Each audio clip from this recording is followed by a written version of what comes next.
Welcome back, everybody. We're here with day 2 of the Super Mario 64 120-star event, the Lifetime Attack event. I'm the Mr. Wild. Joining me in the booth, we've got Warning Track. How you doing? I'm doing all right. This is early for gamers, though.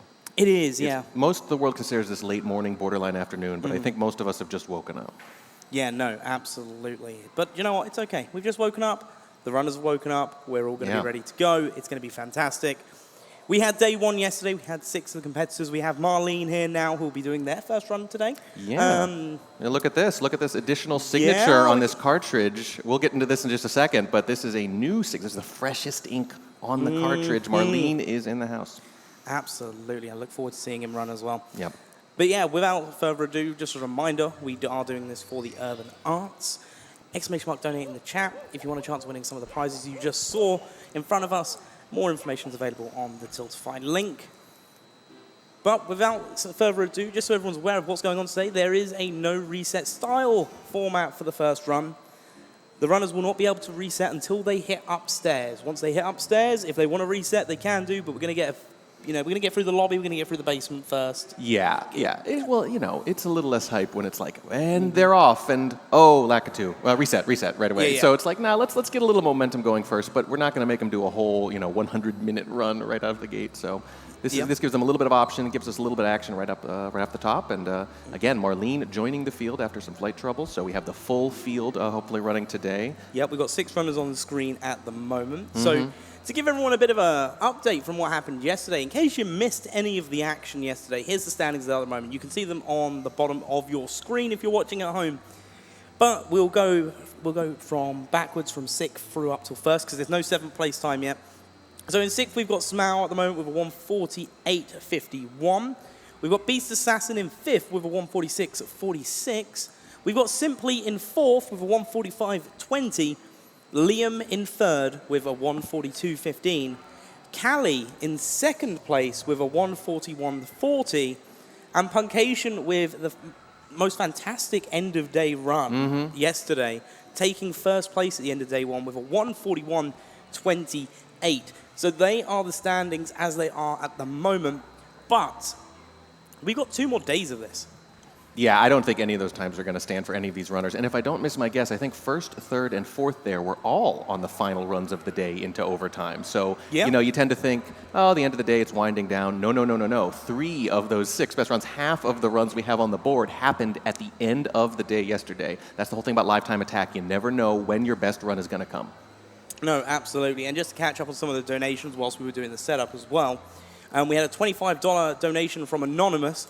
Anonymous, always coming in clutch. So generous. Yeah, so generous. Good luck on the entry for your SM64 game cartridge.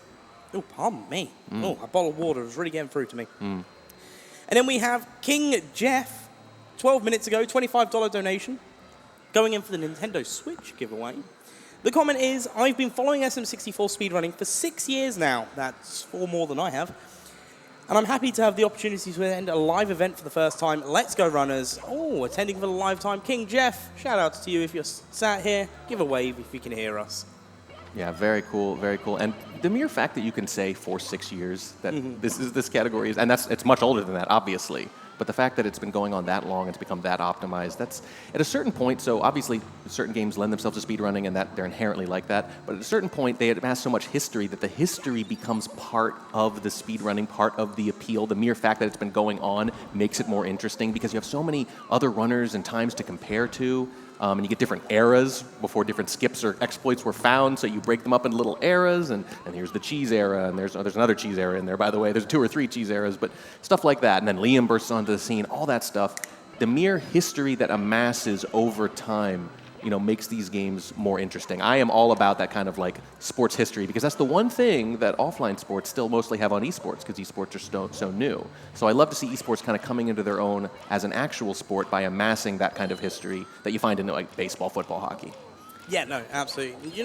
Something that popped into my mind earlier that I want to talk about. Whilst we're getting the final setups done, we have Liam who's arrived now, so we're getting Liam's setup done. Ooh.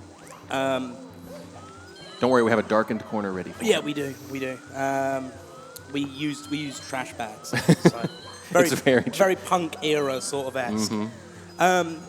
a lot of people will say, you know, if I could go back in time, I'd just get the lottery numbers. Yeah. Do you know what I'd do if I went back in time? Practice speedrunning more? No, I'd just speedrun. I'd go back like 15 years. Oh, and you'd take modern exploits and then just use them to then. just destroy the world record. Because then imagine what it would be like today. That's true. It would be better because people would be optimizing the runs earlier. Exactly. And at the time, they'd be like, my God, he was so far ahead of his time. Yep. Lana. Literally. Lana with a $15 donation. Great to see you, Lana. Good luck to all the runners today, and good luck to you with your entry for the assigned SM64 game cartridge. I mean, you got to appreciate the general good luck, because a lot of our comments, and this is cool too, they're fans of specific runners. Yeah, or, like if, yesterday, or if they're my friends, they just talk about random stuff. Yeah. We get really confused. Or they talk a little trash on us, which we are fully support, by the way. It's for a great cause. But I think yesterday we had 5 straight comments that just said Liam, right? Yeah. Yeah, you get that sometimes. And I get it. People like to cheer for their favorite runners, but it is always nice and wholesome to get those general, hey, everybody just have a good time out there. Which they always seem to. So you can see Marlene practicing a little bit, obviously. Going to start off a day behind the other runners. But I think the interesting thing is we mentioned yesterday, we got to be honest, like we love to hype and everything, and there were some great runs, but lackluster compared to the skill level of these runners. The fact that nobody even got a 140 yesterday, we expect a lot of them to finish lower than that. You could say that even though Marlene's starting a day late, the other runners kind of left that open. They didn't really capitalize on that extra time. But it's also, as well, something else to take into account. The open qualifiers. Marlene would come in on day 1. He'd do 1 run. Yeah. Get a qualifying time. Yeah. And then just go, yep, all right, I'm done. Yep. And then come back if it was under threat. Yeah. I get it, because like otherwise you're looking at running, basically 24 hours over 3 days. It's exhausting if you don't need to. But then again, Liam's showing up for the 3rd qualifier after having won the first 2. Didn't need to, but that's kind of the point though. Like, we're thinking like us, like, man, that sounds exhausting. Hey, if I'm done, I'm done. But they can't stop. That's the whole point. That's why they are who they are. They can't stop, won't stop. That's the whole point. It's compulsive. If it wasn't, they wouldn't be here. So I can't stop reading donations either, so I won't stop. Patton, $15. Let's go!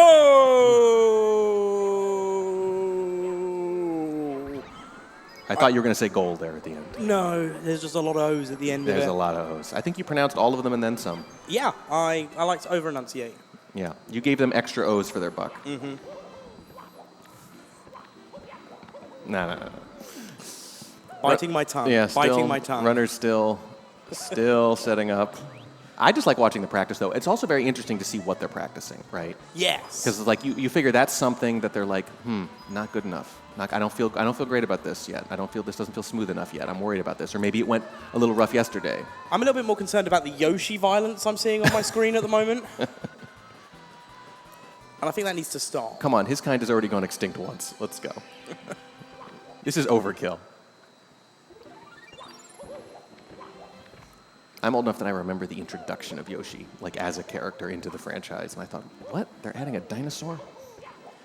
Phaser Laser, $5 donation. Let's go, Marlene. Box. I know I said I'd read anything out, guys. But Yeah. So there we go. We got the fan-specific stuff again, though. We got the cheerleading, and that's good. We like that. Mm-hmm. And realistically, that's why a lot of people come, is that they have a specific runner they've been watching for months or years, and they want to come here to support them or donate to support them, and we support that. I mean, I'm only here because I got kidnapped, shoved on a plane, and I was blindfolded till I got here. Yeah, and they said, well, you'll be allowed to see again, and we'll let you out of your cage. I mean, this is the thing. You cast. We were allowed out of the basement to come here, so... You were allowed upstairs? Yep, and then I was able to reset. You're able to reset. Yep. It's key. Casting, it beats being in a darkened room. Unless you're Liam. Unless you're Liam, in which case, nothing beats being in a darkened room. Exactly. Just as a reminder for everyone, I know we talked about it a lot, and I love talking about it. The Urban Arts. The Urban Arts has done some fantastic work. Over 1 million works of art have been produced from Urban Arts so far. Yeah, for 250,000 students. So using math, which I'm excellent at, that's 4 works of art per student. I'm pretty sure that's how that works. No, absolutely. And, they provide some great work, some great education for people that need it. And there's a great opportunity there to expand the gaming industry as a whole just from what they offer. And we're raising money for Urban Arts. ! Donate in the chat. And we have a goal for the entire event across the years we've had. Since we've started doing the events this year, we've raised $15,712.78. So if you're one of those that have taken part, whether just by being here at Pace or directly donating, give yourself a pat on the back. And if you can't reach, ask the person next to you. And then, but it doesn't just stop there. We have the raffles and the giveaways. They've been going on the whole time. We've had the stream live. We've had events going on here at Pace the whole week since Sunday, and will be going on till the end of the LTA tomorrow. And all that through that time, the donations are open. Like, we've had people in the middle of the night at like 2 o'clock in the morning who have been watching like the Banjo Tooie speedruns. We had a GeoGuessr speedrun. That was great. It was it? Oh, I stayed up to watch that. I tried to. Yeah. That was Hey Pando, one of our commentators. Yeah, Hey Pando. He's excellent at GeoGuessr. Who knew? Who knew you could be good at GeoGuessr? Yeah, I know. He did get confused about Bolivia at one point, but that was really the only significant mistake. It's all right. I've been there once. I can understand getting confused. We all get confused about Bolivia. That's a common challenge in the GeoGuessr community. No offense to Bolivians. No. We had what was it? Super Monkey Ball Deluxe. I think it was 2. Super Monkey Ball 2, which is fun because that's the one I played when I was growing up. They had video games when you were growing up? They did. They were made out of stone, though. Oh, that makes sense. Yeah, that's called we had to chisel our scores. Anyway, you mentioned some prizes. I don't think we've discussed these yet. There are great prizes. So obviously it's for a great cause. Obviously it supports events like these so you can see the runners too. But also you can just win stuff. You don't have to be generous. You could be totally selfish and still want to donate, because if you donate at least $25, you put it into a raffle for a brand new Nintendo Switch. If you donate at least $15, you can enter to win one of these 3 autographed items. We have a little Lego Star Wars set here signed by the Lego Star Wars runners from a couple of days ago. We have an 8-bit Super Mario Brothers / Duck Hunt cartridge here, signed by all the runners for that game. And of course, for the thing we're about to cast, Super Mario 64 original cartridge here, signed by all the runners, including Marlene, who came. We were talking before that how they kind of coordinated and signed it symmetrically. So there's one on the left, one on the right, one on the front left, one on the front right, and there was one spot left, and we were wondering, Marlene's got to go in the center somewhere. Is it going to be top or back? And it turns out it's top. And you can see all these clear little things, all in Sharpie marker, so they're not going anywhere. So pretty cool little thing to own there. A one-of-a-kind thing, really, and you can only get it here. Yeah. I'm sorry, I'm just reading the Twitch chat at the moment, and I just saw one that says, we need a triple Baconator speed run with a professional eater. Now, I did do 100 pancakes in one sitting before, so I could probably do that. Okay, wait a second. How big were these pancakes? They got to be silver dollar pancakes, right? Like the size of this. Oh, they were conveniently the size of the Super Mario Brothers cartridge that you can get for a $15 donation. Nice. For a raffle giveaway. Now, you say one sitting, but that might be less impressive than it sounds, because if I had 100 pancakes, I wouldn't get up for a while. So that could have been over a couple of days. Oh, no. While you're still 12 sitting. 12 hours. 12 hours? I can't tell if that's impressive or not. Also playing video games. Well, that part's impressive. Yeah. No syrup either. I was gonna say you don't want syrup on the controller. Yeah, no, they were just dry pancakes. You don't want that. So that's like your version of the Nathan's hot dog eating contest, which we had just a few days ago here in the States. Wait, really? Yeah, the hot dog eating contest. Oh, I missed that. Joey Chestnut won again. Oh, that's what they were talking about in the next comment. Ah, that makes sense now. There we go. I'm British. I don't understand these things. No. He's won 15 out of 16 years, I think now. He's got 8 in a row, something like that. We have a complicated relationship with food here in the States, I'll tell you. I just have a complicated relationship with food in general. You're basically an honorary American then, I think. I mean, that's the plan, one day. Yeah. You belong here, friend. So they're kind of moving through different stars here. Punkay was doing a Canonless for a little while there, doing some HMC stuff now, some clips. Just running through wherever you feel like you could use a little more practice. Slim Jim, $5 donation. Can someone go and tell Denner that his face looks stupid? Thanks in advance. I'm sorry, Denner. I did say I'd just read out all the messages. So if you're here, I apologize. Yeah, I think we are aiding and abetting bullying now without really realizing it until the sentence is already... If it said anything other than stupid, I probably wouldn't have read it. I think, that's kind of like, that's very playground, like, hey, your face is stupid. Right, and it's the kind of thing you say to someone you actually love. It sounds playful, so it's possible this isn't actual bullying. Mm-hmm. Who knows? And tonight on Blind Day, we've got Slim Jim and Denner. So I said it at the end of yesterday, and I'm going to reiterate it now. I think today's going to be a banger. I think we're going to see some really sick times. I think it could be decided today. Obviously, anything could happen until the very end, but I think there's a really good chance that several runners' best time will come today. I think you got the whole field there. Everyone's rested up. Everyone had to travel. There's a little travel lag, even if you didn't come from very far. You know, traveling is exhausting, and that first day back, and there were some technical issues yesterday. Started a little late. I think today is clean. We're starting right around on time. Everyone's going to be here. I think they're really going to go for it today. Yeah, and I think that's kind of the thing. Obviously, we had 10:30 on the board. But then we obviously have had people who are doing the setup, so we've been able to spend this time talking about the runs that we've had so far. Obviously, we had the no reset run yesterday. We saw a lot of Rainbow Ride deaths, which I don't think we're going to see as much of today. Yeah, sorry, guys, if I classed that one. We've jinxed it in advance, but it's a while before we get to that point.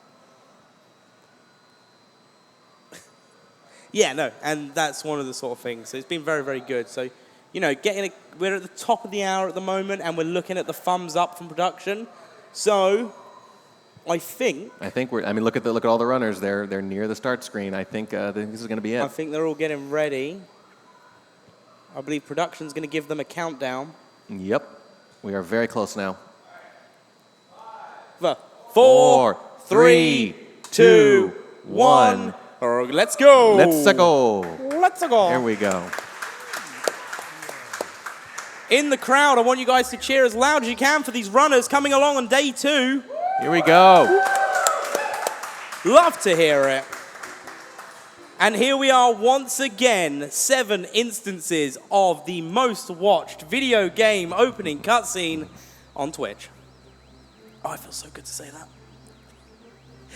It's one of the little things I get here in the booth. Yeah. It's getting to say that. I kind of like that. I kind of like that it starts here and not with him coming out of the pipe. You know, everyone's like, you know, let's build this in. Let's appreciate this. And the reason it's like this too is because at the time, kids, believe it or not, this was mind-blowing, seeing this in 3D for the first time. And I think Nintendo knew that, so they said, you know what? We're just going to do a little show-off, a little flex. We're going to move you around the world, get you acclimated. We're going to build it up. Look at this. See, like, swoops around Mario. They were really showing off at the time. It might not look like much now, right? But at the time, it was mind-blowing, and they wanted to kind of show it off.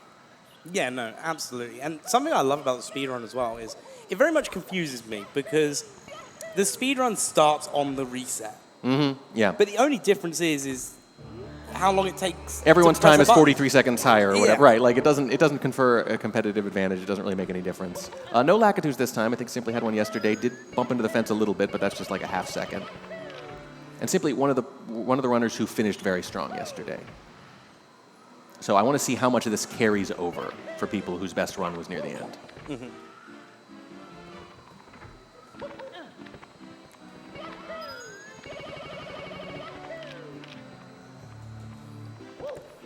All right, we're seeing, again, a bit of route differentiation. Not that much, though.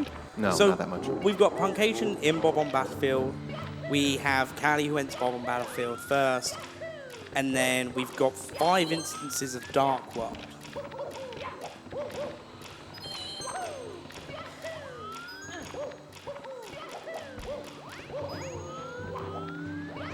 Yeah, Punke and King Babam, one of the dissenters en route early on, along with Callie, who was sliding around.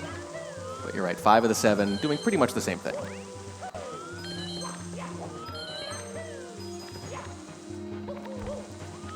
Okay, we've got 2 Bowser fights already. We've got Simply and Marlene about to go grab the stars. Yeah, Liam and Beast are almost synced, and Smough just behind.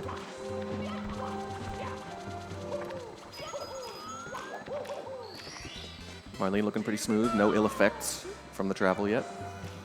The LBLJ was good. It wasn't perfect. It caught a little late, but you know, matter of seconds. Yeah, and whilst we see the rest out of these Bowser fights and a nice Koopa foot race here. Sonic Screwdriver, $15 donation. Best of luck going for the Super Mario Brothers game cartridge. Interesting. Yeah, we haven't seen as many for that. I think we've seen the SM64 cartridge get most of the raffle tickets. And I remember Sonic Screwdriver donated yesterday, too, so thank you. Yeah, no, thank you. Again, for those of you that have shown repeat support over the events we've done, and obviously I can only talk about the Super Mario 64 events because I was here for all the open qualifiers, I've been here for those, and it's been so great seeing those same names coming in like every month and supporting out on a great cause as well. So I like to think that they just can't decide which of these prizes they want, so they want to hedge their bets a little bit. I mean, to be fair, if I had $55 more, I'd put an entry in for everything. Yeah, that's fair.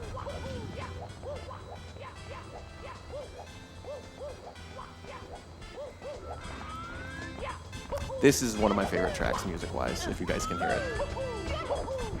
It's just so jaunty. Yeah.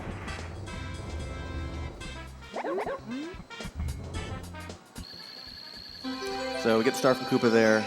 I'm going to give you a little bit of turtle trivia. I was going to give this to Pando because I think he'd appreciate it the most, but you'll appreciate it too. Those little the plates on the back of a turtle shell, those are called scoots. So I learned that at the National Aquarium a couple of days. It was in Baltimore on the way up, so... So you're saying the Koopa really scoots There in the he race. is, yeah. Yeah, scooting along. I just thought that was so cute. Scoots. So that's what's on the Koopa's back. Scoots. Punk egg. Nice clean bomb flip. No surprise there. It's one of those things that's become totally routine for these runners. Still plenty of challenges, but bomb clip doesn't go wrong too often. Until it does. Yeah, until it does, of course, now that I've said it. The one in the sands, though, that one's still a little iffy, but early bomb clip pretty much never goes wrong at this level. And there is still, you know, which cannonless you get at 120 still varies a little bit, right? You can see Beast here with the setup. You get a little more, a little less. I mean, you still get a lot of variation in cannonless at 120. It's, you know, 16 star, even 70 star, you're pretty much going fastest every time. But at 120, you still get a comfort level thing at different ones. So you never actually know which cannonless you're going to get at 120, I think. Yeah, no, and again, as you say, it boils down to comfort. Like, if you're comfortable doing something, I'll take a couple of seconds of a loss if I know the rest of my game's good. I'll take a safe strat. That's right. That's right. And obviously, with 120 star runs, there's a ton of imperfections, and even the world record run, right? Everyone's PB has a ton of problems. So it depends on comfort level. If you're getting it, you know, 90% of the time, go ahead and save that 1 or 2 seconds. But if it's more like 75 or 80, and you don't want to get thrown off your game, especially if you're just trying to get into a flow state at the start of the day, right? You might want to take the safe thing. Safe being a relative term, of course. There's safe and safer. I don't think anyone's going to do like the full, long, original setup. You're not going to see that too often today. Yeah, and I suppose it's something else to point out is I know you said, you know, even the world record runs, you know, they're not perfect. Not even close, no. Now, the thing is, until I've actually met these runners this week, I genuinely thought most of these guys could have been robots. Well, there's a lot of memeing in the community about several of the runners being robots. You get that about Slippery Nip, too, and 16 star, 0 star, and obviously Liam, people like to joke about it. Honestly, if anyone's stoic enough, and eventually that becomes the joke. And I've said this, too, and I'm going to say it again, too. One of the things I like is just the different personality types you'll find among these runners and in this community. You'll get very stoic people, very calm people, very even keel. They'll suffer a terrible death, and they won't even blink. And you get other people who, you know, hands to the sky and pump their fists when it goes well, very emotive. You get like cheeses like that, right? But they're all brought together, totally different introverts, extroverts, all types of people brought together by their love of this game. Yeah, and for those, again, that have just joined or haven't been here yesterday, want to know what we're talking about when we're saying about other events. Just to give a bit of a reminder to everyone, over the course of 3 months leading up to PACE, we had a series of open qualifiers that everyone could have participated in. Yes, even you at home could have participated in to have a chance to be here. The top 7 runners across those 3 weekends were invited to perform here at PACE over these 3 days. And these are the runners you have. You know, this is the best of the best that we've managed to get our hands on. And these guys are great, and they're really showing it. And an actual performance, right. So we get a lot of questions very naturally. Why isn't so-and-so here? Why isn't so-and-so here? Well, because it's not an invitational. It's not based on PB. It's not based on the leaderboard. It's based on who showed up and who performed for those open qualifiers. It could have been anyone, and these are the 7 people who did it. So, look, some of the best players in the world, sometimes they have an off day or 2 and they don't qualify. It happens. And consistency is part of it, not just skill ceiling. And so these are some of the best runners, but also specifically, this means these are some of the most consistent runners.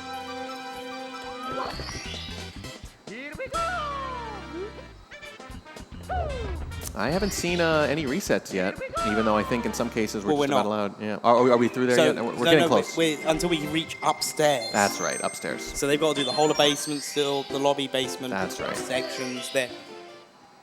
So we'll see choices kind of factor in. We'll see the strategic stuff that we were talking about yesterday. We'll see that factor in more as the day goes on and as the event goes on too. Because you can kind of tell how when people are resetting aggressively or not in the 2nd or 3rd day of a 3-day event, that gives you a better idea of like what they're shooting for, what they feel they're up to, right? Are they just trying to get the highest place possible, or are they going first or bust, right? Yeah. But yeah, so either way, we're going to see 7 instances of 74 stars. Oh, man. Now, can you do the maths on that one? Let me think here. 420, 448? 74 stars, you said? 7 times 74? He doesn't have enough fingers in here. No, it's 514. Did you say so? 7 times 70 is 490. 400. Oh yeah, 400. I was doing Yeah. I was doing 70 times 60. 6. Yeah. I forgot one. So I was exactly 70 off. Why'd you have to embarrass me like that? Do you know what? You really put me on the spot. It's just what I do. Yeah. There'll be other opportunities to embarrass me. Don't worry. Better ones. And again, I know we haven't really talked about what they're doing in the runs, but again, in the early stage of the runs, these runners have it pretty much knuckled down. So unless we see something which is very, skill-based that we're going to need to, a big setup that we need to explain, Yeah. or unless they're having like a massive mistake, which is going to cause some time loss and explain how that happened. That's why we're talking more about how the formats work and the runs have worked so far.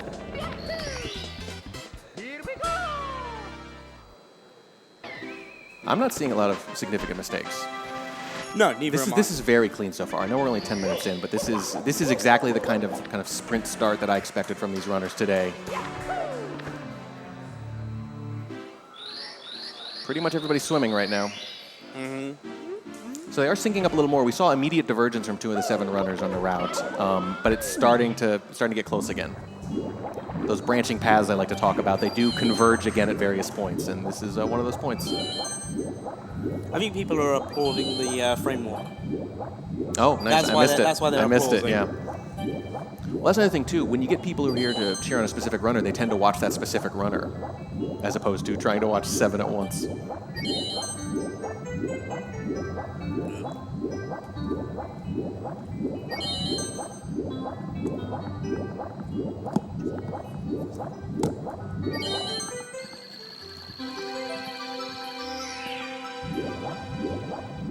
And now, yes, all 7 runners now in and around the water.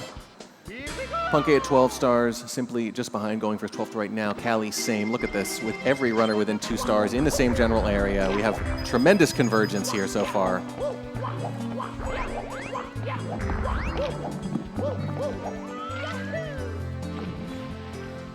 I know I keep saying this is one of my favorite tracks, and that can't be true about all of them, but this one too, the water. So I mentioned earlier that the music that plays with the flying cap, it feels like flying, right? It feels like soaring. This feels like, what does it even mean to say it feels like water? I don't know, but it does. That's why I'm not a musician. It feels like water. It feels like water. Most Serene. people call that wet. Yeah. It feels like water emotionally. It's serene, I guess, is what it is.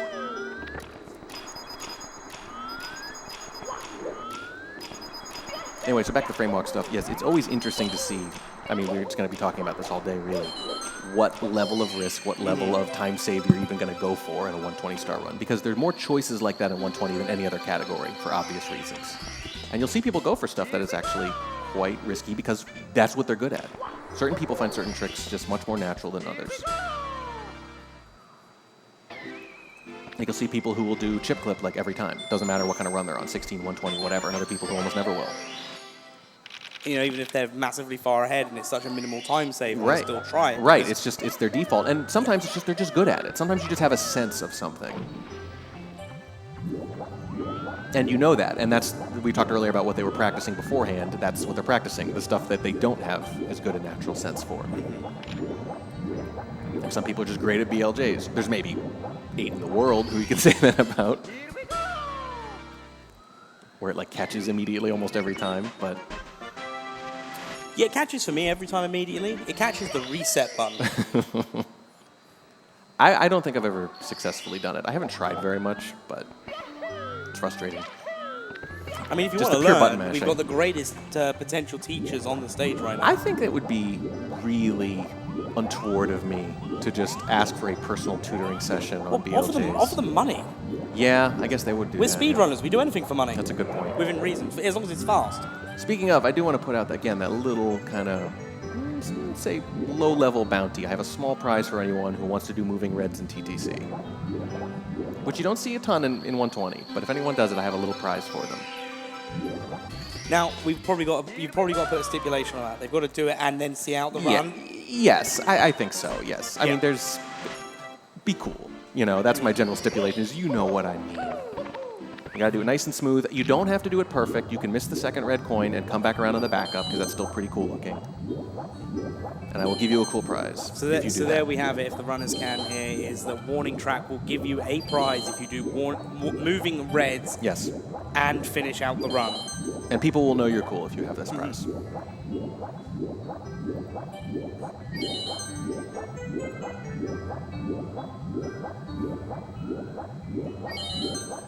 It's mostly just because I saw Simply do it on a video. I think, again, it was GDQ. I've mentioned this a few times. And I just think it's one of the smoother, cooler, quicker little stars when you do it right. I find that really pleasing. But you got to do it right. You gotta do it right. You gotta do a pretty smooth version. Again, not perfect, but close. Well, again, as with any trick in this game, you got to try and make it smooth. If you don't do it right, it's not a trick. What if my trick is always doing the trick wrong? That's a pretty bad trick then. Then you've Well, only tricked yourself. It's a bad trick by being bad. Yeah. I'm really glad the serpent's about to be off the screen. So another aquarium fact, in addition to the turtle one. Okay. I'm pretty sure that's a moray eel, based on the face. Oh.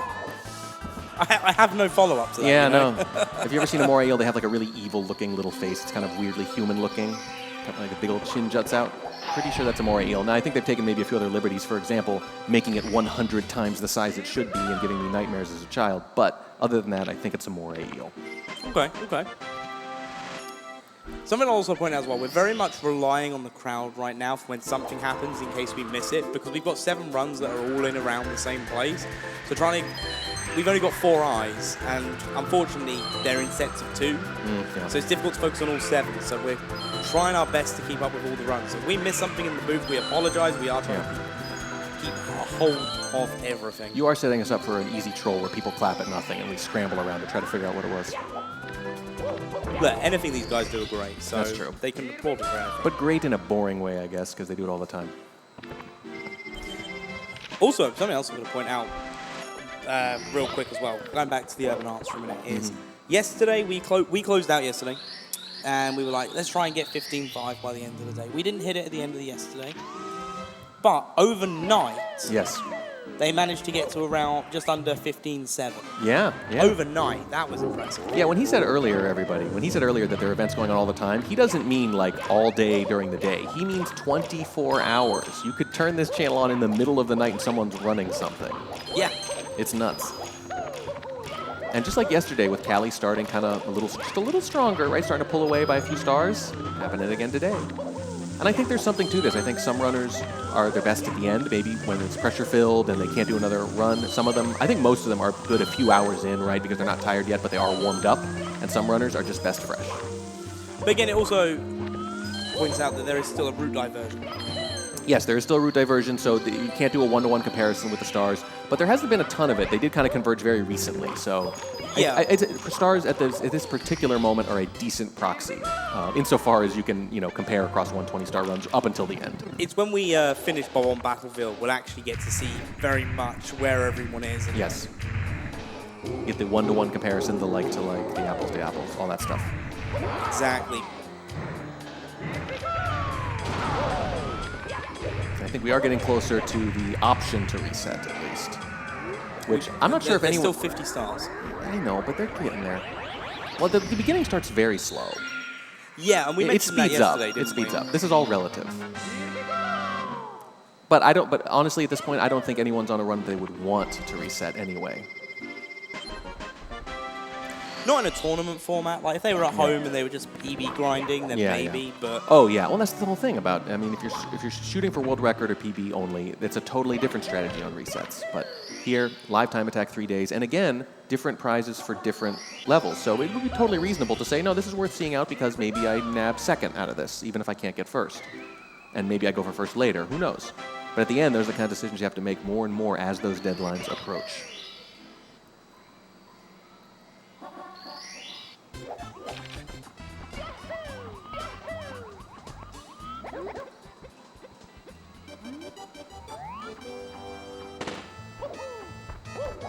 Okay, flying went really smoothly yesterday at this particular point. Seems to be one of their strong suits. No issues.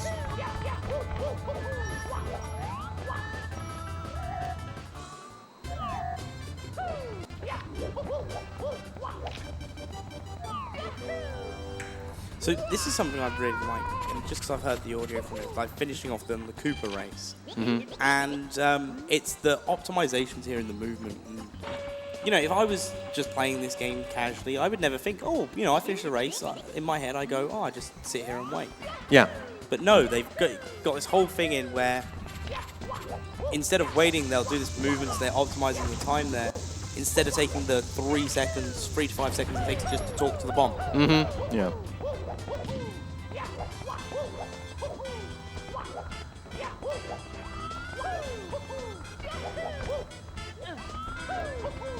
Yeah, here we are. Definite route convergence here once Punkation's finished in Dark World. Yeah, this is one of several of those early convergence points early in the run. The water being the other one, of course. There we go. 21 stars, 21 stars, 21 stars, 21 stars. I love the hat removal animation. They threw in so many little things like that just to kind of turn Mario into more of a person. Like, no, hey, he's sweating. He's just like you. I mean, he can jump 30 feet in the air, but other than that... Wait, you can't jump 30 foot in the air? No, I get like 2. Oh. Tops out around 2. 30 inches, maybe. I believe the word they use for that is called a skill issue. Yeah, no, that's a me problem. It's all right. I'm exactly the same.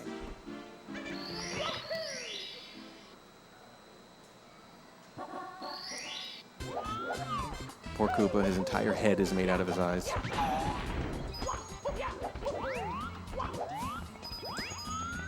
It's every time I see it, you know, you don't think about it, and then you actually look at the physiology, and you're like, what on earth is going on? Yeah, but now I can't unsee it. Right? Like, his head is his eyes.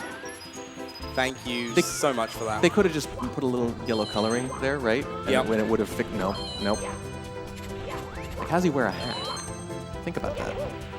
If you had to wear a hat directly on your eyes. These are the kind of things old games make you think about. Oh, my poor head. Yeah. Here we are seeing that's revenge for the math thing. That is revenge for the math thing, yeah. We're even. Simply going through 100 coins now, which is, again, I think you said it was one of your more fun ones because it's got wing cap, it's got shell riding, it's got everything. Yeah. It's everything. They introduced so many new mechanics in this game. And that's kind of the thing, like, it seems crazy when you think about it that way. When you think like, okay, well, so they're making a 3D Mario game. That's enough, right? That's enough. You don't have to do anything else. You didn't have to go so hard, Nintendo, but they do.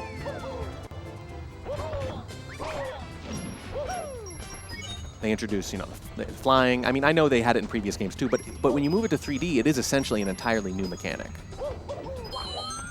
It is very much on like a new mechanic sort of style, but... Yeah, even though so you had, you know, you could fly, quote unquote, in other games, and you had little things like that, but it is a totally different experience in 3D. Rather than just port Mario over to 3D and do some stuff, they just kept adding. They just kept adding things. And it's the same thing with, you know, with Odyssey, right? You're like, oh, the cap thing, you know, oh, you can jump on the cap. Well, and also you can possess other creatures and turn into them, and it's like, Nintendo, it's impressive that they throw so many new things into a game at once, whereas a lot of other studios, I think, would add one thing, perfect it, and then go on, right?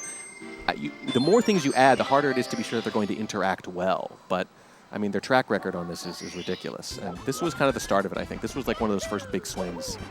Yeah. To me, this is when Mario started really becoming Mario. Like, this is the modern area of Mario from this point forward. When they started introducing, specifically like the Olympic level gymnastic stuff he does. I remember thinking that was so weird. He's a stodgy little plumber, right? He's so short and squat and everything, and he's triple jumping, and I thought it was so hilarious. Hey, but now you take it for granted.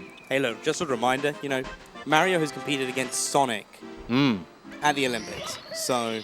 Yeah, in a veritable Superman versus the Flash, who's faster kind of thing. Anything is possible. Yeah. Now be careful, man. You're opening up a big can of worms there. we do not want to invite too much discussion about this. Or we invite all the discussion. It'll get ugly real quick. I don't know, that's something I'd like to see in the donation messages. If you're going to donate in the messages... Team Sonic, Team Mario. Yeah, let us know which one... When you are playing the game... Who would you rather be playing as, Mario or Sonic, when you're at the Olympic Games? It depends very much on the event, doesn't it?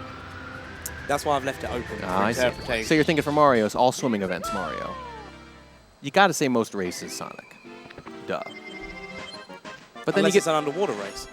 An underwater race. I mean, you've seen Sonic the Hedgehog 2, the movement in there when you're underwater, it's just slow. Yeah, that's true. And then, I don't know, biathlon?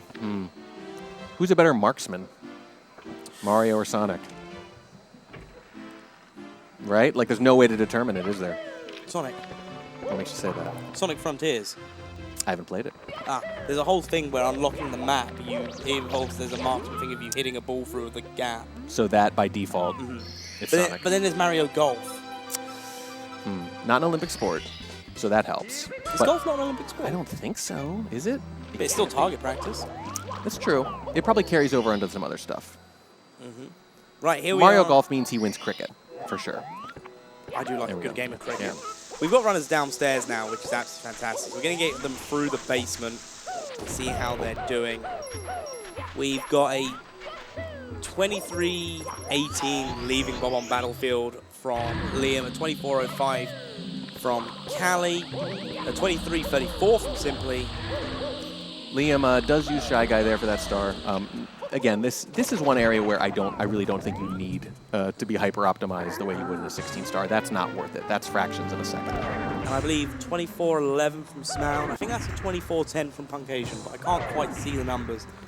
They are quite small.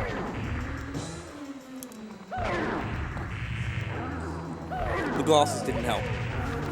Yep. And there we go, Simply up against the block hands. I'm not sure which hand boss was the one. I don't know if this was the first one or never. I know it's become a Mario staple since. Boss is just made up of giant hands trying to squash you. It's become like a meme, like a joke. Yeah, the bosses have taken a real hands-on approach with that. 12. That's the 12th pun in about 24 hours. You're going to hit an even 20 today, aren't you? Liam at the same Well, you point. can't hit an odd 20. Someone in chat can probably tell me who was the first boss to kind of fit this mold. Was it this one? I think it has to be a 3D game. So it might be. But it's become a staple of the series since.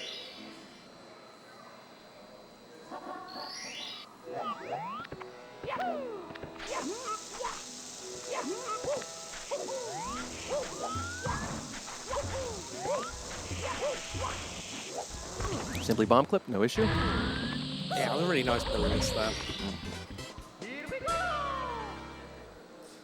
Now, something I really like the movement for is, and we're watching a couple of runners do it now, is red coins.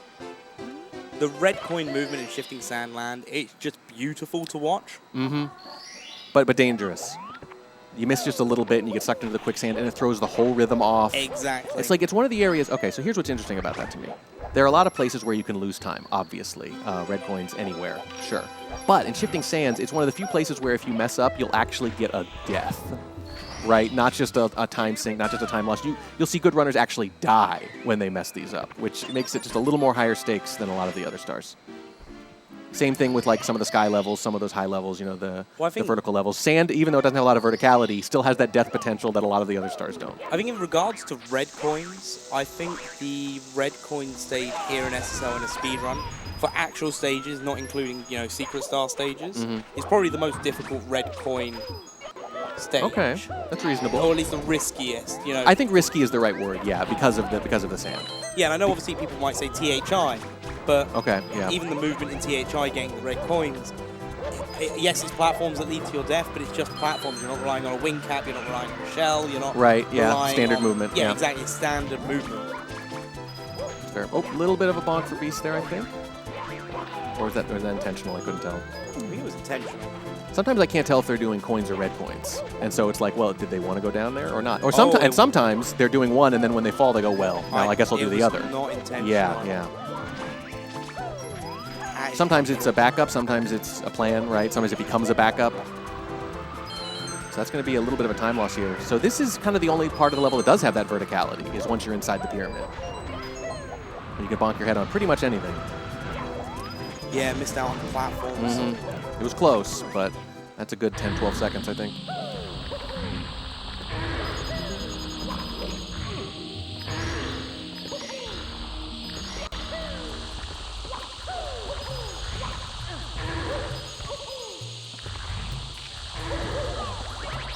And we're seeing significant run convergence again.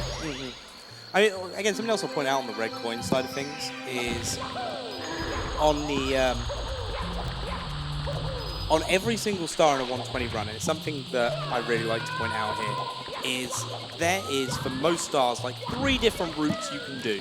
There is your beginner, I'm a new into speedrunning route. There's your, I kind of know speedrunning, so, you know, I've done 70 star before, I've done 16 star before, so how am I going to then progress? And then you've got your, hey, I'm going to do everything as though I'm a machine, because I am the machine. And they're the 3 different sort of routes. So what you're seeing here on the screens, if you're looking at getting speedrunning, you could look at these tricks that are going on right now. It doesn't mean, hey, I need to know how to do all this straight off the bat. No, you can learn so much safer routes and still get a decent time. When I started learning with beginner routes. Beginner routes in 70 star, you can still get sub-hour with. But then if you want to get any better than that, that's when you then got to start learning your more advanced strategies, your more advanced routes. Do you have anything for below beginner for me to get started? Yeah, it's called Just Don't. Just don't do it? Well, in that case, I've already followed your advice. Yeah, there you go. Well done. And then you wait a few years, and then you start. Yeah.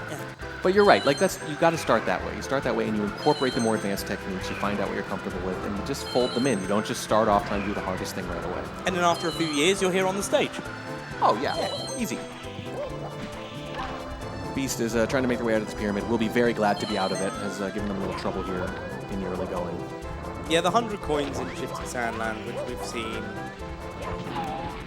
multiple. It can be rough. It can be rough. Runners go for it. Probably one of the more rougher ones.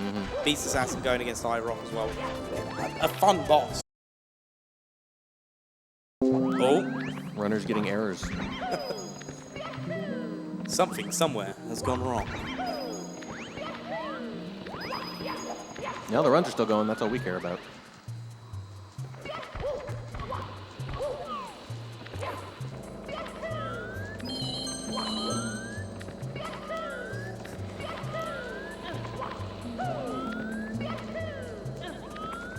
And we are just about out of the sands here. Yeah, we've got a lot of people Beast is out. Marlene should be soon. Yeah, everyone going into HMC now, going for HMC hundreds. And that's something else. I think 120 star, you know, you've got the split specifically for HMC hundreds. And that kind of just sums up HMC hundreds on its own. Right, yeah, that's a good point. Right, it's like 2, yeah. It's long. Same with DDD. Most people have a separate DDD split, or they'll... So in 120 star, they'll do it. A lot of runners will do a thing where they'll do some stars in DDD. They'll then go do Fire Sea, and then they'll go back into DDD to finish off. Yeah. And it all depends on it can be quicker. It can be quicker. Yeah. To kind of break it up like that. It doesn't feel intuitive, but eventually people just kind of realize, no, this is a valid way to do it. Nice BLJ there. That's 2 nice BLJs. And I know star count isn't the only thing here because the routing's a little different, but they're all within 1. 634s and 133. Say that again, sorry. 634s and 133. Yeah. Yeah, no, that's a very confusing way to put it, I know. Another great BLJ.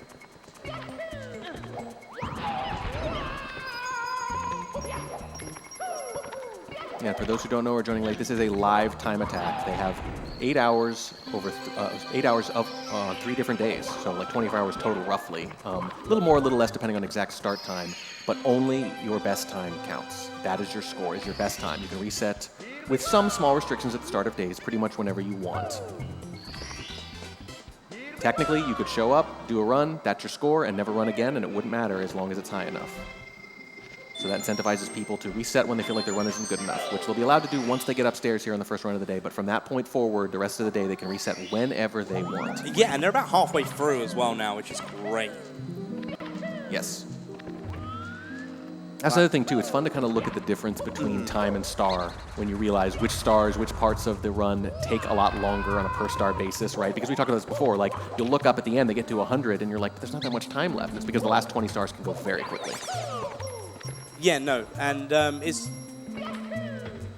The last stars go quickly. We're going to be coming up to a stage very soon, after HMC, in fact, which is a very quick stage, Lethal Lava Land. Every star in Lethal Lava Land is a relatively quick star. So we've got even the 100 coins is relatively quick. Relatively, yeah. You don't even notice how long you're doing because a lot of it you're just riding the shell on the lava, which is a lot of fun. That helps a lot, yes. And then you've got some bullies, the red coins are all close to each other. It's a relatively small stage compared to the other ones. Yes. It's very condensed, very star-dense. And you don't do lava boost in 120 star as well. Not usually, yeah. Not usually. Not usually. And to be clear, though, you said quickest, not easiest. It's not the same thing, right? Oh, there is a distinction. There are a lot of stars that are quick but dangerous. Yeah, and in HMC there's also 3, 4 stars that are relatively easy and quick. Because we have the one when you go straight through the door, which I can never remember the name of. I think it's like Emergency Escape. Then you've got the Falling Rocks. And then you've got the 2 that you'll clip through down at the bottom by where the Metal Cat Mario stage is. Yes. There's Metal Mario right now. Metal Mario with some of the greatest music in this game. Yes, yeah. If people end up splicing this together, they're going to point out that I said 7 different tracks were among my favorite tracks, and it's just, there's not enough room. It's okay. They're all tied for first. That's how it works. That's why music is YouTube amazing. playlists now have all of them in. Yes. Over the top of each other. It's very demonic. It's quite fun. It's Metal Mario everywhere now. That's another way of saying that insofar as there has been convergence, Liam is, if they haven't pulled into the lead, they're definitely close.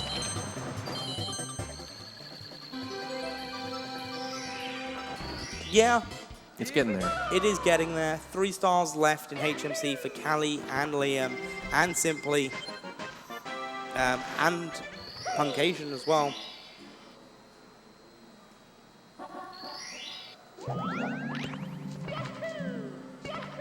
Beast is just behind, as is Smal. They're both right behind.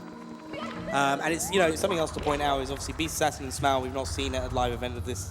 We haven't seen it pace. Yeah. And we don't get to see much of them competing.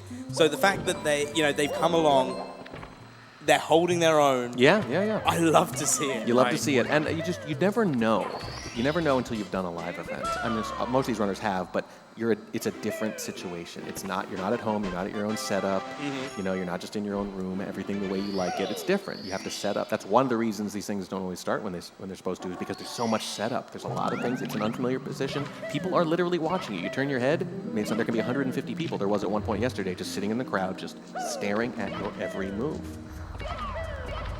So there's a lot of ways in which speedrunning, getting on that leaderboard, the stuff you do for that does not directly prepare you for an event like this. It's a different experience entirely. And it tends to carry over. The skill is still the skill, the game is still the game, but psychologically at least very different.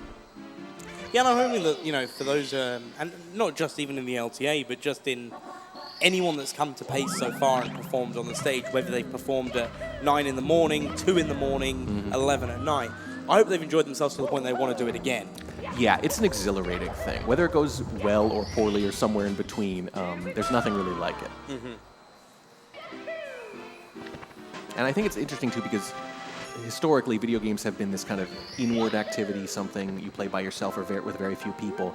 And the idea of turning them into this public event, this community thing, where hundreds of people are watching you play a game, it's a very cool thing that honestly transforms the experience of playing video games. And speaking of transforming, we're transforming stages at the moment as runners are transitioning into Lethal Lava Land. I know that was a real risky segue there, but we'll allow it. Yeah, Lethal Lava Land. We have Liam want to see the surfing on 36.47. You know I'm excited for the surfing. 37.05 for Simply. 37.35 for Callie. Marlene having a little trouble here still in HMC, I think. Has been at 35 for quite a while. There we go. Finally busts through. Was neck and neck there for a while, but has fallen away from the pack here. First run of the entire event needs to be pointed out. Oh, Marlene didn't get the ground pound off. And a little more time. Not quite out of it yet. There we go. And I think they might be done or close to it now. Yep. Good to put that behind them. So the difference a little exaggerated, 2 quick stars there at the end. But we are not done yet. Once more into the breach. I mean, sadly, it's 5 more times. Yeah, I thought it was a little closer than that. Yeah.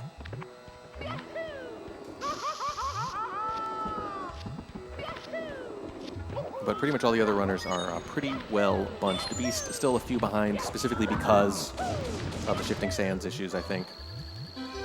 but we're all still in range here too. And the other 5, very, very tightly bunched. But also, again, remember what I said, Lethal Lava Land, a very quick stage. So, you know, there is going to be more than 1 or 2 star difference Yeah. because of that.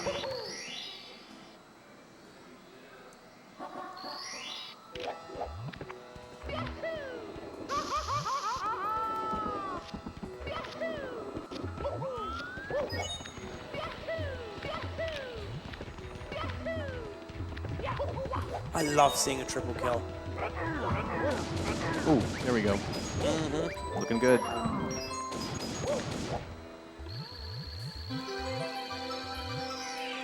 I do appreciate that they made the bullies look angry with the eyebrows and the horns and everything.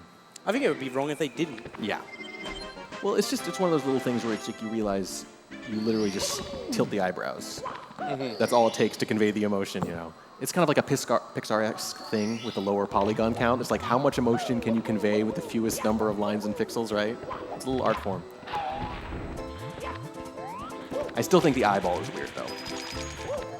It has no business being there. I think 6 lines I can convey angriness. You think? Yeah. It's like a game show. I can convey it in 5. Okay. You got to bid lower, bid the smallest number of lines to convey an emotion. That's not a bad idea for a game. Next year. Yeah. We'll do it at 3 a.m.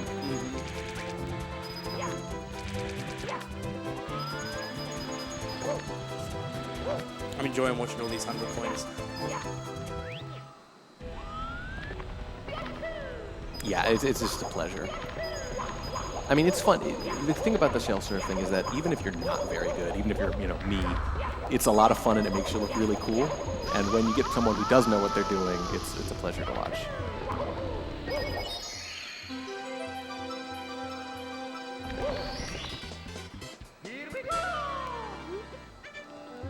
And I will remind people in chat, some of them are asking, this is the 2nd out of 3 days for this event. Tomorrow is the last day. So in a few hours, we'll be basically halfway through the entire thing. But yesterday, slow start, and I think, again, we have not seen anywhere near the ceiling of these runners yet. I expect a lot of sub-140s by the time this is done. I expect some of them today. Yeah, some of them could be on track today. I mean, some of these might happen now. You mean now? Now. They might have already begun. I mean, to be fair, in an hour's time, we'll see. We're going to know in about an hour, yeah. Will be interesting to see who decides to reset first, if anyone. Yeah, there's a couple that are candidates for it, maybe, but it depends on how the next 20 minutes go.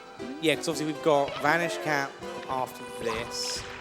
We then go back to lobby for Cool Cool Mountain. And then Big Boo's on.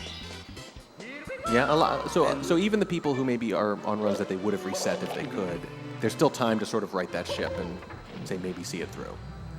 But I think at least 5 of them right now, probably not even considering it. Some of these runs are going very well. I won't mention which one specifically. I feel like the commentator's curse can't take effect if we don't single anyone out. We're talking about people doing well, right? Yeah. Because I have no shame in cursing. Well, that's good to know. People. I have a lot of shame. Yeah, cursing. I won't do it, though.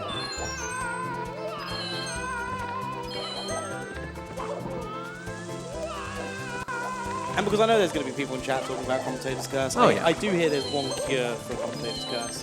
What's that? Donating towards the urban arts. Oh, yeah. And that counteracts the curse. And little known fact. Yeah. And speaking of urban arts, whilst they're finishing up with their Vanish Caps, you know, their Lethal Lava Lands, why don't you tell us a little bit more about urban arts? Yeah, they teach underprivileged students the art and science of game design. They have a 100% graduation rate. 250,000 students have been assisted so far, and this is the fact, you know, I love this fact in particular, that their kind of final project together, their thesis basically is done as a group where they actually make a game together. One person handles the graphics, another the programming, someone kind of leads the team. It's like real world game design development experience, preparing them for actual jobs, not just theory, right? Not just abstract stuff, to actually make games in the industry, to go on to do that. It's one of my favorite things about it is how pragmatic it is. Yeah, no, absolutely. And I'm really glad that all the runners, none of them messed up whilst you were doing that as well, because I would have felt really bad. Yes, yeah. But yeah, that's what we're raising money for, guys. ! Donate in the Twitch chat to be given the link. We also have a load of prizes that we're giving away. We have a signed Lego Star Wars set signed by the runners from the Lego Star Wars LTA event we had earlier in the week. We've got a Super Mario Brothers cartridge signed by all of the SMB runners, and then some, just people from the SMB community, including the person who made the simultaneous display that we were using in the races for that. So that's really comprehensive. Oh, yeah. And it might be a few random people on there, too. Who knows? Maybe someone just walked by and had a marker. Yeah, maybe someone walked by and had a marker. We've also got the signed SM64 cartridge, which has the signatures from all of the runners that you see on the stage at the moment. And then we also have a brand new Nintendo Switch. They're all the giveaway prizes that we have available. All prices you'll be able to see of, like, the minimum donations to enter which one are all available as you go through the donations. Yeah, there's a lot of signatures on this. I think there's like 20 on this cartridge, so someone could have signed it without us noticing. You could just look down and see Greg. So maybe I could have just signed it and no one would have known. You probably could have, yeah. There's still time. I won't tell on you. No one let me near a Sharpie.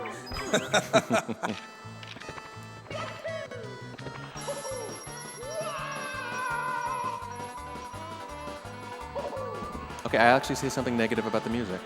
I don't like this music that much. It's catchy, but it doesn't feel right for the snow. You mean slide music? Yeah. Yeah. Just so people don't think I just love all the tracks. Barbara Oddstain, thanks so much for the $7 donation. Really appreciate it. That goes towards a good cause, so thank you. Yes, thank you very much. We're coming up on 15,800. A couple more donations here and there. That'll get us there.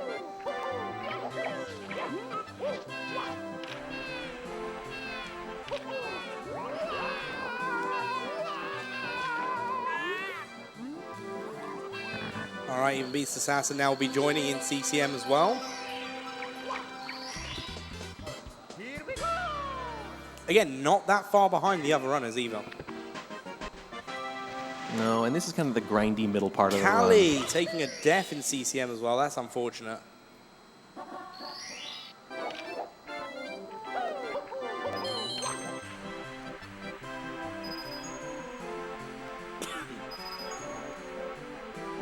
I think it's kind of cute that you're sliding down here like Simply is, and there are guardrails, but only for part of it.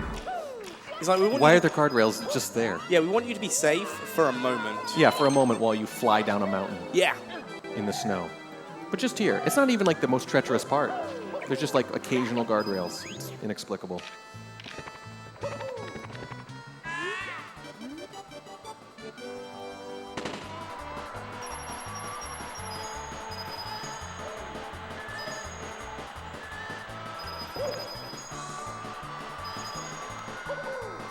First time I played that as a kid, the snow ride down there, I got totally screwed by the ice blocks at the end, because you figure like you're done, and it's like, no.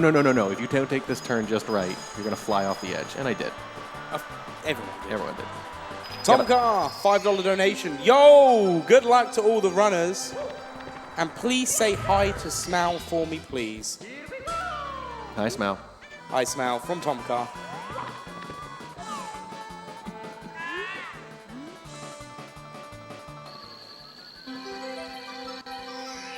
Da, da, da, da, da.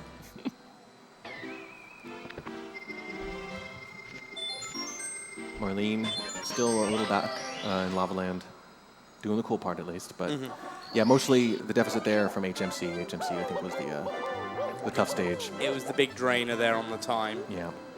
But again, literally first run of the event for Marlene.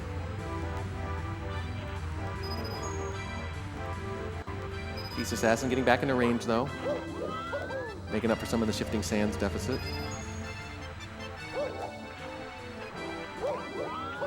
And I think our top three runners here at the top of the screen, they've kind of been trading. Again, you can't do a perfect comparison because they're not doing everything in the same order, but they've been kind of trading first, back and forth for the last like 10 minutes. Been very close. Yeah, well, I mean, we'll say around the 48-30 mark, we've got two of our runners leaving CCM. And then next we've got leaving CCM will be Punkation around the 48.50. Again, I'm rounding. Sure. You know, I'm not going to give exact times at No, this stage. but it shows you that they're roughly in the same spot. And then we've got Smau and Callie, who are pretty much neck and neck at the moment.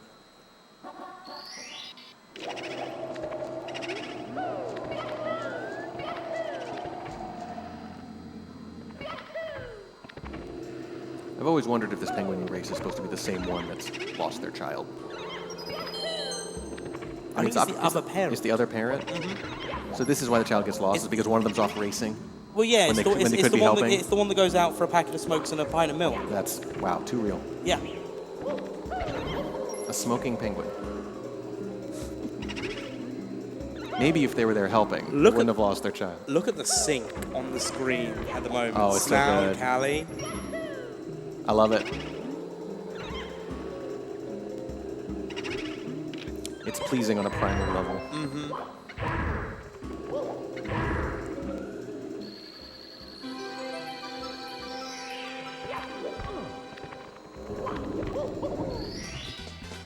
Here we go!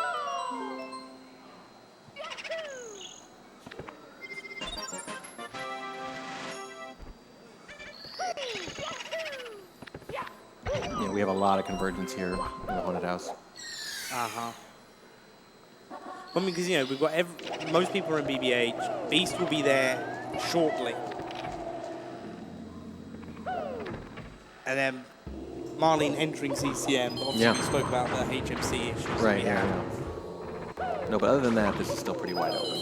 But also as well, something else to point out, Marlene being behind, it's not that bad for him, actually. No. Remember, everyone had their first run D-Rust yesterday. Yes, yeah, this is the first run. Yeah, this is Marlene's first run of the event. Of the entire event.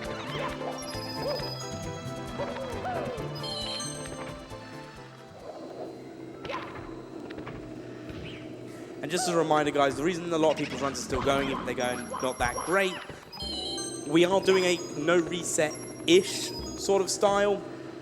So the runners can, once the runners hit upstairs, they can reset if they're not happy with their runs. And that is only for the first run. So this run, they're seeing out till upstairs. After that, it's going to then go back to, they can reset as much as they want until 8 p.m. Eastern time. We also have a $30 donation from Neon Gold 8. Good luck to all Renners? Close. All Jeremy Renners. Oh, yeah, that's it. Both of them. Name's just in my head now. Good luck to all runners. Happy pace. Thank you very much, Neon Gold, for the $30 donation. And good luck on your SM64 game cartridge raffle. Yes, thank you. Great cause. Really appreciate it. Makes events like this possible. Yeah. And with that, whilst they're in BBH, we're just going to talk a little bit more about it. These are the prizes. The prizes, autographed cartridges from the runners in the events, one-of-a-kind of items. Cannot get these anywhere else. You can get a Nintendo Switch somewhere else, but don't you still want one? At least $25 to be entered into this, at least $15 to be entered into the raffle for these. And again, one-of-a-kind items. I mean, not only that, Warning Track has now touched this box, so who wouldn't want that? Okay, so in that case, maybe we'll say 20 and 10. We'll lower the value. And I'll try not to touch them again. But yeah, thank you everyone that joined us so far. We'll be back after a short break, and then you will be able to see how these runs close out. So until then, enjoy the rest of your viewing experience.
Welcome back to the Mario 64 120 star LTA. We are back and we've got some runs cooking today. I'm excited to do comms for this one. We are live here at Pace and ready to rumble. How you doing, West Dog?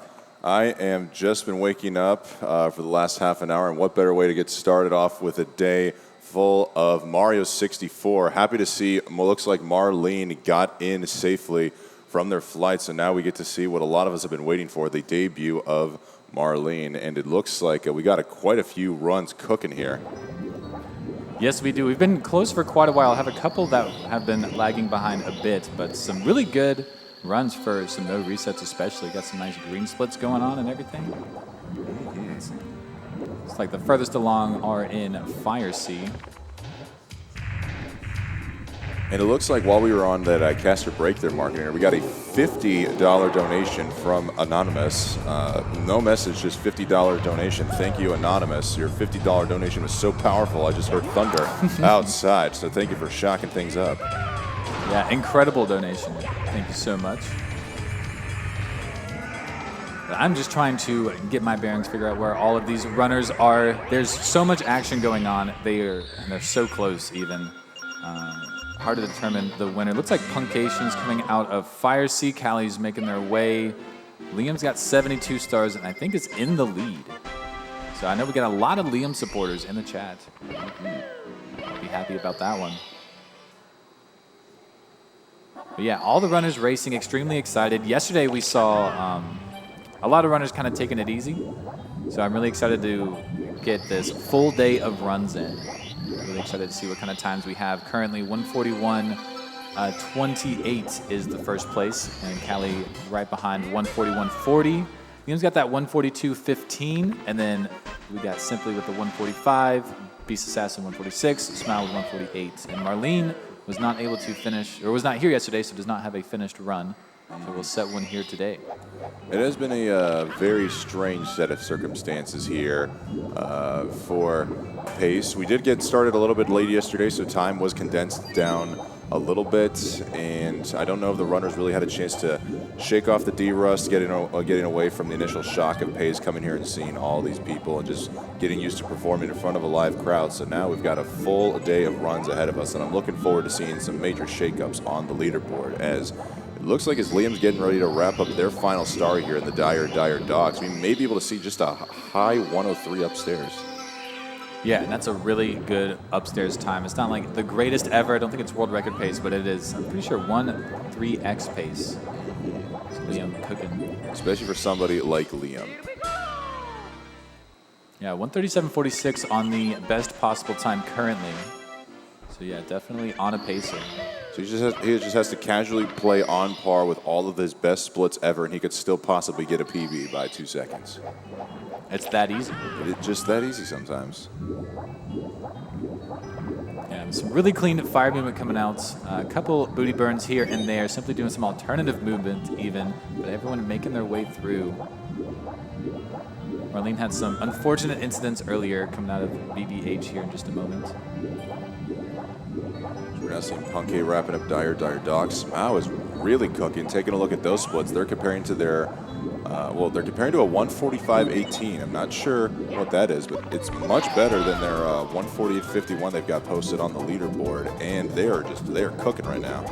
Yeah, they are. A little trouble on that jet stream, but recovered. It's really actually hard to recover that one. A lot of moving around. Mario doesn't like to cooperate in the water as much. But yeah, should be done with these swimming stages here pretty soon. Liam in Wet Dry World, doing some swimming. Oh, missed the switch there. This is a really tight turnaround. Missed it again. Ooh. And not the best start to upstairs, but keep it going. It's not the worst thing that ever happened. Now, Morgan Anderson, I've missed the first little bit. Are these guys all doing a no reset again, or are they just coincidentally just happen to be all going through on this run? I believe they're also doing a no reset. Okay. So start the day, do a nice no reset. Simply having a 105.11 upstairs. Pretty good. Definitely on pace to beat that event PB. Yeah, speaking of Simply, we know there is an army of STEM heads out there in the chat, and I noticed that somebody thought it was quite hilarious to put a little gourd on top of the television monitor. I'm not sure if it's still there, but If it is, just know the STEM heads are celebrating in spirit. Yeah, STEM heads are alive here. But yeah, a lot of runners jumping into upstairs. Okay, so we just got word. It's no resets until upstairs. So everyone's playing through. Might see a reset from Arlene, possibly not. Maybe just wants to set a time there. But yeah, some decent runs even from a lot of these runners first off. Yeah, as we do see Callie taking a break now from the stage. It was a no reset till upstairs. Looking like they'd have to play extremely well in order to beat their 140-140 they got yesterday. So can't blame them. They're now off to go do what Callie does. Yeah, indeed. And real quick, shout out to the sponsor, Urban Arts! ! Donate in chat to donate to them. They are an incredible charity to work with. They do computer science, and they help less privileged kids. Inner city kids might not have the opportunities to learn computer science and whatnot. And they do an incredible job getting them through programs, working hands-on with projects. There's over 1 million projects complete throughout, I think, 250,000 kids, with all of them going to some sort of higher education outside of high school. So an amazing charity doing great work.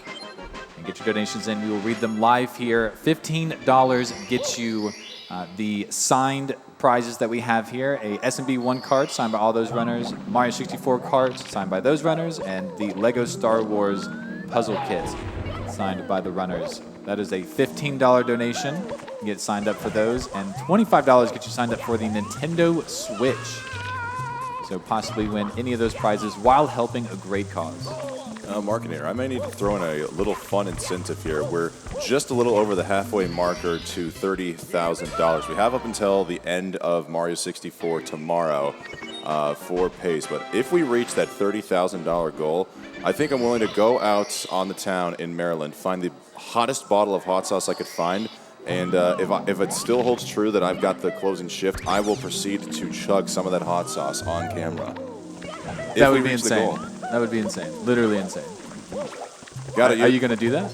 Oh, what's the goal? What's the donation? If we reach the $30,000 goal, I will literally spice it up here in the commentary booth. That would be insane. Like, actually incredible. $14,000 to go, just over. Actually have raised an incredible amount of money so far. So thank you to everyone who's donated. Now, taking a look around the camera feeds here, Markinator, it's actually astounding that 2 years in a row now, Liam has been able to consistently find what is the darkest area of the stage here in the venue. The man has been known to play in low lighting setting at home in his stream setup, so he's got to make himself feel at home in however way possible, and it's looking like the low lighting might finally be helping him out. I'm saying that as he's struggling to collect that first coin in the line of 5. I really am getting fed up with these commentator miscues. It happens, it happens. You see someone doing well, inevitably they will make a mistake. But the action is there, absolutely. You gotta call it out. I do really enjoy watching like so many runners in one stage. It's a little hard to keep up exactly what's going on, but just to see so many close runs is really awesome. Punky on there, 100. Liam just finished his 100. A couple more doing some alternative stars. Marco Rainier, I got to say, you're almost on par with some of these guys in terms of skill level. You've got a 143.03 and 120, correct? Or you got a better time than that? Yeah, that is my current PB. I don't know if I'd say I'm currently on par with these guys, but... Not on par, but almost on par. I'm getting there. You're one prong below them, but... I just wanted to ask you, being close to their skill level, who has been, or like, who has been some of your biggest influences coming up through the 120 ranks?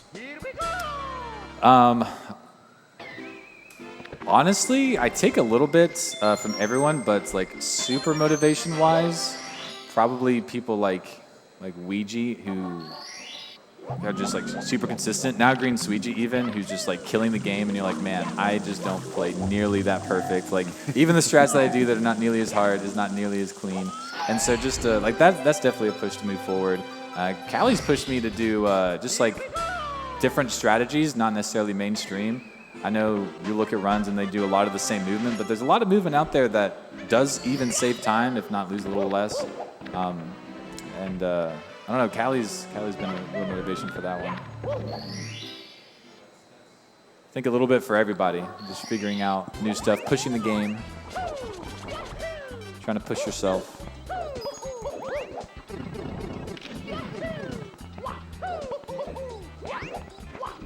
What about you? You play the game as well.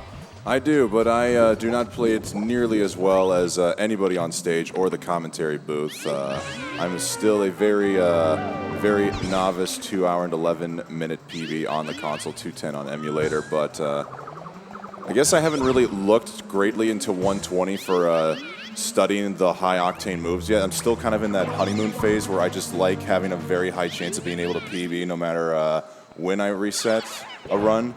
But I guess I'd say for the game overall, first and foremost, Simply was the guy who I first saw on Twitch playing Mario 64 at a high level to let me know that this was all possible.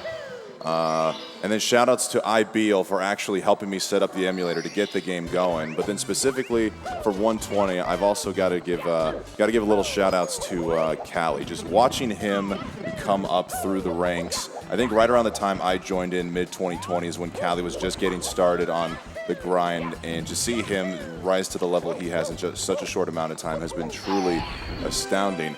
And speaking of Callie, it looks like he has become very similar to the German wonder D whatever. Callie really taking his 120 training seriously. It looks like he needs to go full German mode to conquer this wet dry world. That's insane. Full transformation live at pace. Took a little while. It stood up there at the upstairs section for quite a bit, but I'm glad to see him moving now. Moving and schmoving. Oh, here we go, Vanish Cap. Ooh, a little mess up there from Callie. Not bad, not bad. Yeah, Callie whatever looking good here in the wet dry world. Perhaps just wanting to see if they've still got the grind in them to continue playing Mario 64. Oh, did he just save and quit? Oh, no. Very nice save and quit. Now the file will be here forever, all the memories. But on a slightly more serious note, Liam and Punkay are really leading the pack here. 85 stars for Liam, 84 for Punkay, and Simply right behind here too. It's a bit of a party in THI. Would you say it's a Mario Party? Ooh, could be. I'm taking a look at somebody just smacking their hand on their head. The just unbelievable nature of that pun I dropped. I mean, it is indeed a Mario Party here in THI. A couple booty burns, some coin grabs, some secrets. I mean, that sounds like a party to me. You know, Lakitu RNG has been consistently nice to all the runners I've seen so far in THI. As we saw there from Punkay, all the coins dropped relatively close together, and none of them have gone into the water. Hopefully, if anybody else has got 100 coins left in THI, commentator's not going to curse anything up. Yeah, it should be good. This Reg Room is really, really scary just as far as like imminent death being available, but the movement isn't that terrible. So yeah, Punkay making it through really well, especially these top runners have a lot of practice here. Very, very rarely, but it does happen that somebody falls. Normally trying to do something a bit more optimal than something else, like maybe just taking a jump kick instead of a side flip. Get a little bit spicy there. Yeah, I've heard apparently it's called a sicko kick. I thought that was just a meme, but it turns out it's very much a strat that sometimes people like to go for and show off. It is, and it saves about like 0.2, 0.3 seconds, so totally worth it, I'd say. I guess it just depends on whether or not you're in the mood for some extra swag points. Indeed, and it is pace. It is time to pull out all the swag you can. Live events seem to do that. But what is this crazy movement from Callie here? Oh, needs extra coins, is looking for the Skeeters. I see. I'm sure it was a clean 100 other than that. Right, as we're seeing Liam wrapping up THI here, the Koopa is trying its best to catch up, but Liam is just so dang fast. Koopa is just clearly out of breath. Couldn't hold it together to win that race. I've always wondered, though, because speedruns popularly take the route that involves taking the shell off of the little Koopa down below. I don't think that Koopa can see over that ledge and see clearly what we're doing, and we typically get rid of the shell by the time we get over there. So do you think Koopa would really be awarding us the star had we known that we completely de-shelled one of their relatives? Maybe, maybe not. Depends. They might have forgotten. Star to star, you kind of forget things during runs, and Koopa might be that way too. I'm sure he's out there practicing for the race, so yeah, he's definitely not paying attention. I can definitely tell you as an elite level athlete, if I was sprinting incredibly hard and suddenly somebody had to ask me a question, I would definitely be forgetting a lot of things and stumbling. So perhaps that's what's happening to Koopa. Yeah, I think so. I think that's what's happening.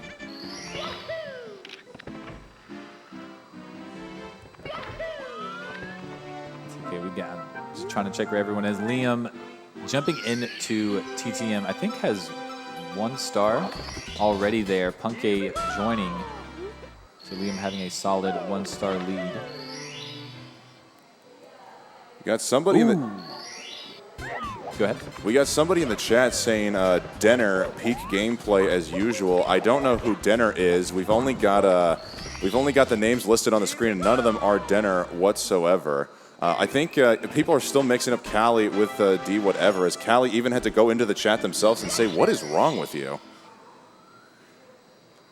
Yeah, I think it's very obvious that Callie is still playing the game. Denner is, I think, still asleep at the hotel. Nobody has seen them today.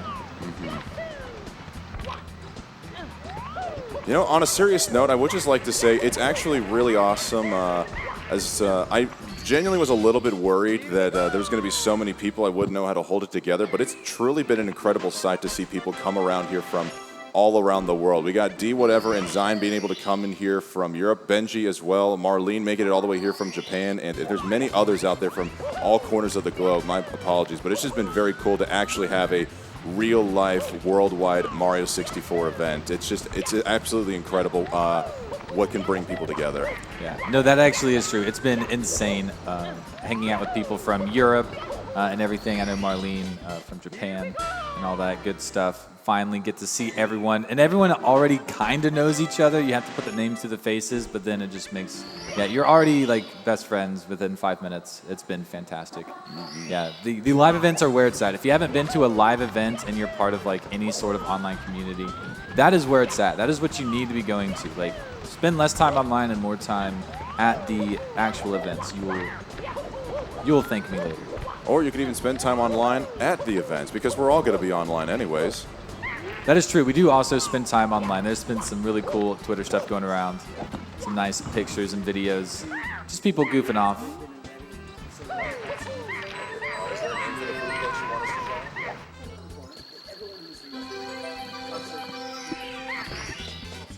And speaking of being here live at the event, if anybody here is at the venue or possibly listening in their hotel room, we just received wonderful news.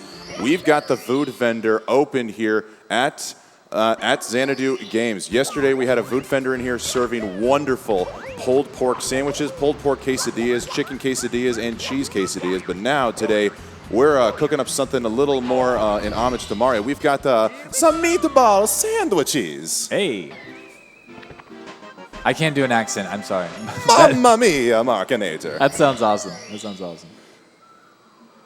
Maybe that's why I'm not good at this game. I've been spending all my time trying to perfect this wonderful accent instead of practicing the video game.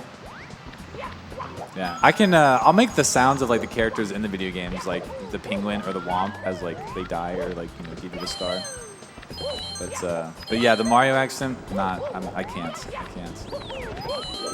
I'll embarrass myself in many ways, but that is not one of them today. Looks like we got a couple of donations trickling in here. We've got another donation from Anonymous. Whoever this anonymous person is, I love how they're just continuing to toy with our emotions with these donations. They just, no messages, they just want to stay silent and throw out money. Thank you, Anonymous, for the $20 donation. And then we've got One Kitty 617 with a $15 donation saying, aloof, please oiter the Katri. Go Liam. I'm not sure if I know what that means. Do you know what that could possibly be? I don't. Please oiter the Katri. I hope I didn't just get ligmud. Could definitely be a Ligma joke. All right, Punky has actually caught up to Liam a decent bit here. They're both in the slide on the 100 coin with 94 stars apiece. So this could be a race coming down to Tippy here. It does look like Liam must have lost a lot of time here in Tall Mountain during his 142.15 run, as we're seeing the Bob-ombs absolutely collide with that Mario, but he's going to be well over a minute into the green here, but he was already losing time on that timer. So I guess Tall Mountain has just been a tall pain in the booty for Liam, as Punkey's now getting out himself, just barely getting in the red from his 141 time. So these guys are pacing. They do be pacing in here. And I'd love to see how close they are, too. Like, they're basically just like a little bit of castle movement, a quarter of a star distance away. This is what we want to see right here. And a couple right behind as well. Yeah, and speaking of pacing, we've got Smau, who's now about ready to get to the second leg of 100 coins in Tall Mountain, and Simply just getting out of the mountain himself with a 121.31, only within 30 seconds of both Liam and Punkey. We've got a fun little race on our hands, and of course, Beast Assassin still in Tall Mountain as well. Perhaps could surprise everybody. Yeah, three-way race between three titans of Mario. Love to see it here. I would really love to see like Simply catch up a little bit, and we have a three-way race in Tippy. That would probably be ideal. Yeah, when it comes to races, I'm always a fan of the good old three-way. You never know what's going to happen in a three-way. Never know. But looking at the Snowman's head, beautiful movement from both runners. That is some of the most nerve-wracking movement, I think, in SL, minus the 100 coin. But it's just really tight and everything can go wrong. Simply glitching into the back of the igloo. Ooh. Oh, misses the jump there. Can't get the side flip. Here we go. In the igloo. That is one of the great things about speedrunning. You pull off the extremely hard trick, and then the time save immediately goes away because the stick just isn't cooperating with you. It happens sometimes. You get really hyped that you got something and maybe like stop paying attention a little bit or get a little complacent, but regardless, that is speed running. You gives and takes everywhere, as Smau is now entering the ring of SL. And as we see Callie now walking back into the stage again, shout-outs to Callie for coming back and playing through that first part of THI, a.k.a. the guy who looks like D whatever.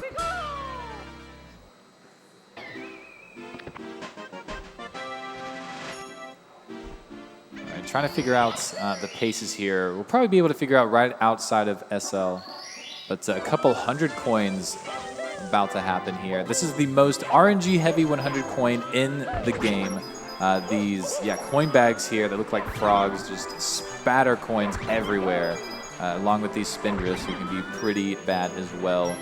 Only able to miss one coin without getting any backup coins. Punky, leaving that one behind. That was just running around everywhere. But it's all about grabbing the coins as best as possible, as we got a really nice view of these two runners. As Simply gets a nice coin bag RNG himself, that other one's just going to creep right in front of the spin drift. Love to see that. Smau is still creeping up on all these guys here, still saving some time in Tall Mountain. Liam and Punkey really leading the pack, and of course we can't forget about Beast Assassin there in the slide of Tall Mountain.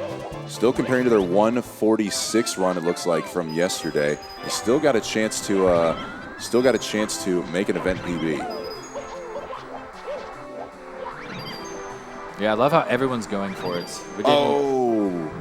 Punkey, unfortunately, a little too deep in the water, bouncing off of the spin drift, and so you don't get the boing spin on top of the little ledge there, so he's going to lose a little time swimming to take the back up on the slope, so now Liam's got the clear lead.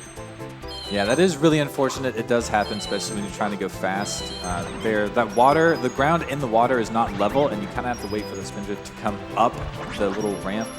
And trying to go fast might not make it all the way. The good thing is Punkey had so many extra coins from doing that, did not have to chase any of those coin bag coins that actually had some really bad RNG to him.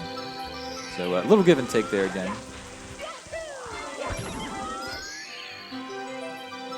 So finishing strong. Didn't lose too much time over Liam, just a little bit of a gap increase. And now we see Simply catching up to Punkey as well, as they're getting the last of those spin drift coins. Boom goes the punch, and we now see Smau going for their 100 coin. Something I found interesting, a little interesting preference between runners here. Markinator, is we see Liam, Punkay, and Simply all get the 100 coin plus red coin stars together for the 5th and 6th stars of the stage. But we just saw Liam and Punkay, and I assume Simply now as well, going for the Bully star last in the stage. Why do you think they would choose to opt in that way for Star Order? Bully Star, that is just probably the most consistent and free star in the game. Even Deep Freeze isn't that bad, but you could still slip. It takes a bit of a precise A press once you get onto the structure. I think people just enjoy saving the easiest for last, especially in these like tougher stages. In Tippy, you kind of watch them do like the really hard stuff first, and then kind of ease their way through the stage after that. So I don't know. It just seems to be the pattern that I see as well. All right, as we saw, Liam and Punkay unfortunately not connect on the BLJ to get through the 50-star door. Simply trying to make it 3rd time's a charm, caught the stairs at the end, but unfortunately not enough to phase through the door, so now we're going to be opening it up. Yeah, Punkay not taking the same route as Liam with the stored angle, but doing some really nice movement. And Liam messed something up, maybe missed that red coin, has to go back for it. Maybe just didn't get a great cannon shot. That puts like Liam and Punkay like right next to each other. That stored angle cannon shot always frightens me. How much time does the stored angle cannon shot save over typically just grabbing that coin and just flying up to, or grabbing the 3rd and 4th reds and just flying normally up to that other cannon? I think it's like 1.5, 2 max. Kind of depends on how long that cannon shot takes to line up. Yeah, I think maybe 1 to 2 would be a solid estimate. Wonderful backup there from Liam. We saw him not quite get that red, so he had to, after he flew through the vine and accidentally grabbed it, he had to pull a triple jump off of the wing cap box to get enough height to grab that final 8th red in the stormy cloud. Now we got Punkay and Liam both going into the clock at basically the same time. Yeah, this is great. And Simply, yeah, right behind as well. Punkay and Liam both kind of having some issues here, Simply being very consistent. Haven't talked about him too much, but has been creeping up ever so slightly with every mistake, capitalizing. As Liam takes a bonk, it's not over. Did land on that pad right below. Ooh, and just like that, we hit 16K on the donations as well as we enter TikTok clock. What a time. Yes, we got a $5 donation from Callie saying, hey. Everybody in the chat may know what's up. Throwing some haze in there from Callie. Callie, thank you for the donation. Hey. And we got a $50 donation from JFlow Unknown saying the patch is present and active here for our STEM King. STEM heads, rise up. That was the second $50 donation when it lightning and thundered right as you read it. Clearly there must be some sort of omen working between the number 50 and the weather outside. Got to be a connection. It's crazy. And then finally we've got a $100 donation from Anonymous saying, does the spiciness of the hot sauce scale with the amount donated? That could be interesting. I was thinking about trying to absolutely just torture my mouth by going as high as 1 million Scoville units, but I don't think we'll ever be able to raise $1 million unless we get somebody incredibly wealthy to just make a generous donation. But I could be down for a 30,000 Scoville unit hot sauce. That's still pretty spicy, right? Yeah, I think that's pretty good. I think that's pretty solid. But yeah, you heard it here. Westdog gonna chug some hot sauce if we hit that $30,000 goal. Need to hit it. But Liam coming through TikTok clock. I think Punkation just a little ahead. They're on different stars. I don't think Liam's done the 100 yet. Oh, I'm wondering if Smau may have. Oh, he's struggling to get this red coin here. Commentator going to try not to distract Smau as they are playing without headphones. Oh, Punkay taking a fall on the clock, but Smau, on the other hand, is losing a lot of time here in Cloud. I'm wondering if they took a fall and had to climb all the way back up into the castle. Oh, potentially. I don't know. Yeah, Punkay taking that fall. Simply is right there. I think Simply might be taking the lead or close to it. They're on different stars. We're going to have to see once we get out. Punkay and Simply might be on the same stars, both having 108, taking care of their flippies.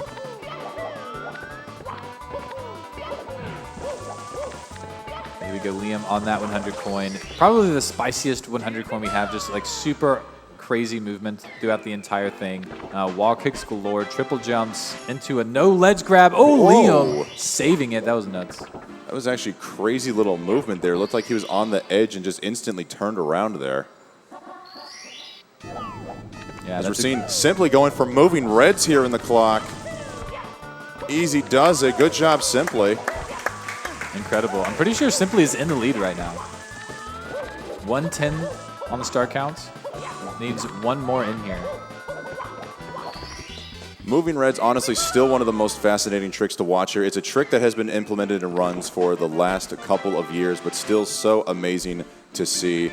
I still know it's very fond of the people who are newer to the game, as I still remember the uproar of the GDQ crowd once Simply executed that in the marathon run.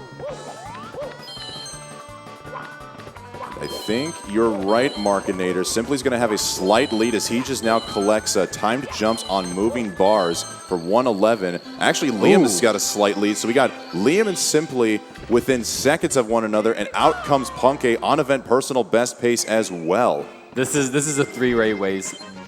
They're about 3 seconds apart from each other. Incredible. They're all grabbing the toad. This is what you came to see. Rainbow Ride. We'll see what happens. And looks like Beast Assassin is also cooking here with some fresh green peppers in the splits, as they have recovered a lot of time between Tiny Huge Island and Tall Tall Mountain, and now they're in the green from after coming back from deep in the red. Assassin really showing he is going to be the beast today as commentator curse. Fortunately not going to happen there as he recovers that wall kick. That was really close, though. Yeah, really great recovery. All these runs turning out to be really well first out of the gate. Love to see it. You see a couple 100 coins. Simply waiting to do the 100 coin. Nice lack 2 kill right there. Yeah, just a lot of precise movement here in Rainbow Ride. Just floating on some clouds. Some really scary jumps. I don't know. I think it's pretty self-explanatory how scary Rainbow Ride is, but yeah, leave it up to Nintendo to give us an auto-scroller here on our 100 coin. Yeah, why did Nintendo think it was going to be such a good idea to have people barely learning wall kicks intended throughout this game, and suddenly you have to rely on wall kicks to get that entire line of blue coins in Rainbow Ride for 100 coins? That just seems absolutely menacing. That is pretty tough. If you don't get most of those coins, the 100 coin here is like almost impossible. There's a few extra coins on that cruiser and stuff, but not many. You know, somebody who's got to learn all coins here eventually. I don't even know how many coins there are in the Rainbow Ride stage. Do you by chance, Markinator? I do not. No. I know JRB has the least with 104, so if you miss a blue coin, it's just over. Yeah.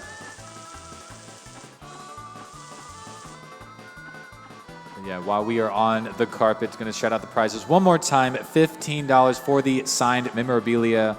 SMB1 carts, a Super Mario 64 cart, or a Lego Star Wars build kit, all signed by their respective runners.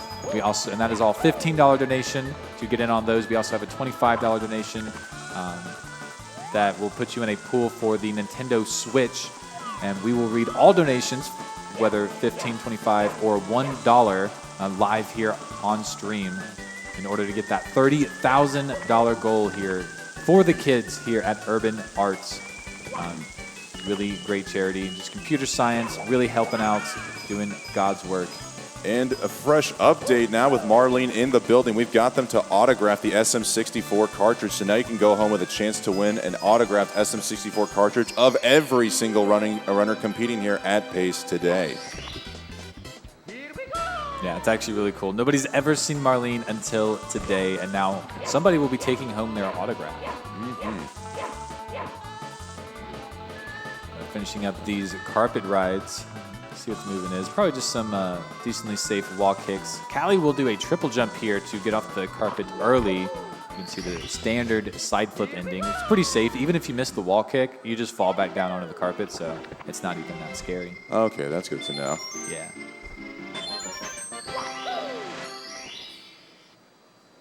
All right, as we see Simply now wrapping up their carpet ride, they grabbed another star before 100 plus top of the plus top of the Sky Star. So I believe they probably opted in for one of the Cruiser Stars because some runners like to go for Lakitu Bounce to start off Rainbow Ride to make sure they're going with the flow.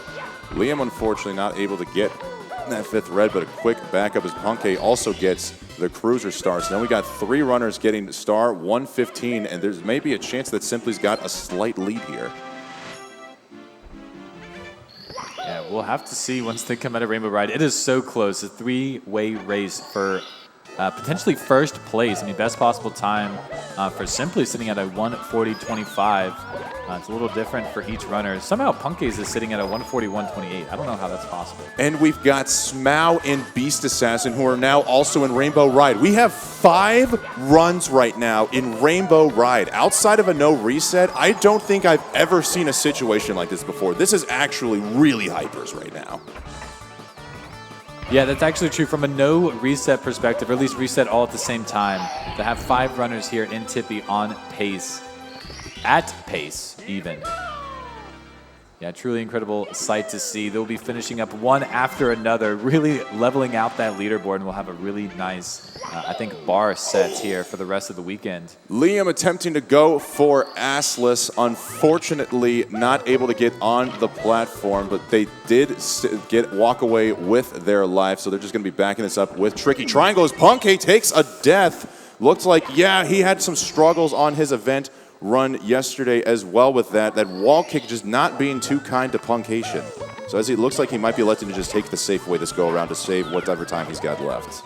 Yeah, it's super tough. Actually going the left side does make it. That's actually super scary when you don't have that extra rollout speed from the pro strats. But yeah, it does end up making it happen. And sometimes it happens. Liam taking a death as well.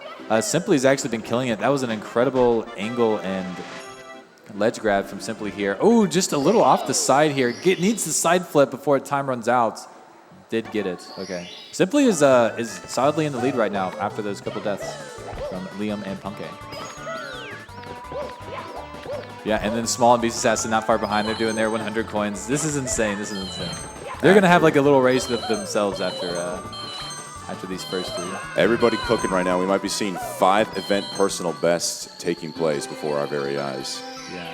As Simply looking like they're going to be the first one out of Rainbow Ride as they're now collecting star number 119 with Swinging in the Breeze. Looking like he just golded Rainbow Ride. I don't know if it's a real gold or not, but hey, we love a golden split here at the end of the run. Yeah, no, that was an incredible and clean Rainbow Ride from Simply. I couldn't tell you any mistake whatsoever as he now gets a spot on the big screen here. And Punkay now going for Swinging in the Breeze themselves. Still cooking with an event PB on the line. I think eyes should be focused in on Simply. As he is focused in on this run, just look at that time save there, folks. Going from 45 ahead in DDD 73, now up to 3 minutes ahead of their personal best with a 140 on the line here. Punkay now making their way into the sky, and Liam as well, as Smow is having a little fun with the Carbon, and Beast Assassin looking to clean up the rest of Rainbow Ride, looking like some good movement here from Simply.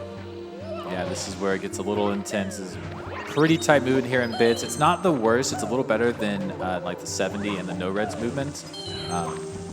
Just a little less tricks, a little more solid movement here. Simply has a little trouble with the triple jump. Does get that pole grab. Just needs to make it to the end. Bowser throws. It might just come down to those.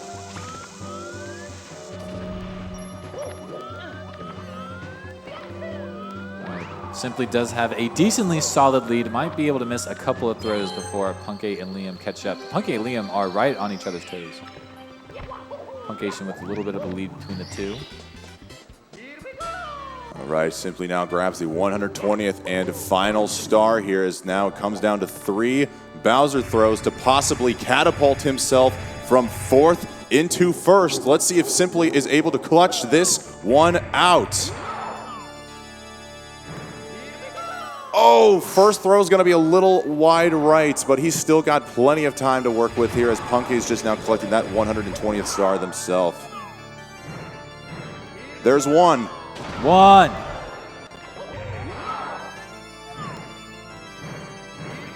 Oh, just barely right. Oh, man. As Punky and Liam are now both getting ready to start their Bowser fights, this could, imagine this were to be like some sort of a three-way tie, Markinator. Oh, it might be able to be that way. 2 for Simply. There's 1 from Punky. No, I think that's 2 from Punky. 3 for Simply, and 3 for Punky.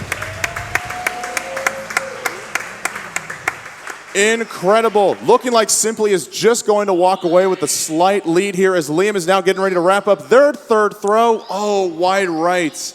At a 140.55 from Simply, a 140.56 from Punkation. Yeah, incredible. 1 second apart coming down to the wire. GG's. And Liam now finishing up their Bowser in the Sky as well to get into to keep their third place position with a 141, what looks to be 2x. Yeah, 2-1. Yeah, GG's. 3 incredible runs, all super close. We even have 2 more coming right behind these. But yeah, these are some pretty solid times to set here at the very beginning of day 2 of 3 here at Pace. And yeah, you see the leaderboard right there. I do expect to see a couple of 1-3x times, so I don't necessarily expect these times to stand, but they are going to kind of be a bit of a benchmark, I think, moving forward today. All right, but speaking of benchmarks, let's see if Smau and Beasts can set the benchmarks here for the leaderboard as well, as they are both cooking with a 143 potential here in Bowser in the Sky. Yeah, taking it a little safe here, not cutting the corner there. No problem. Not having to deal with any invis walls on these elevators here. Beast Assassin makes their way up. A little trouble on that slope. And it is going to try to cut the corner here. Barely making it. Very nice. Trying to keep those good cycles flowing.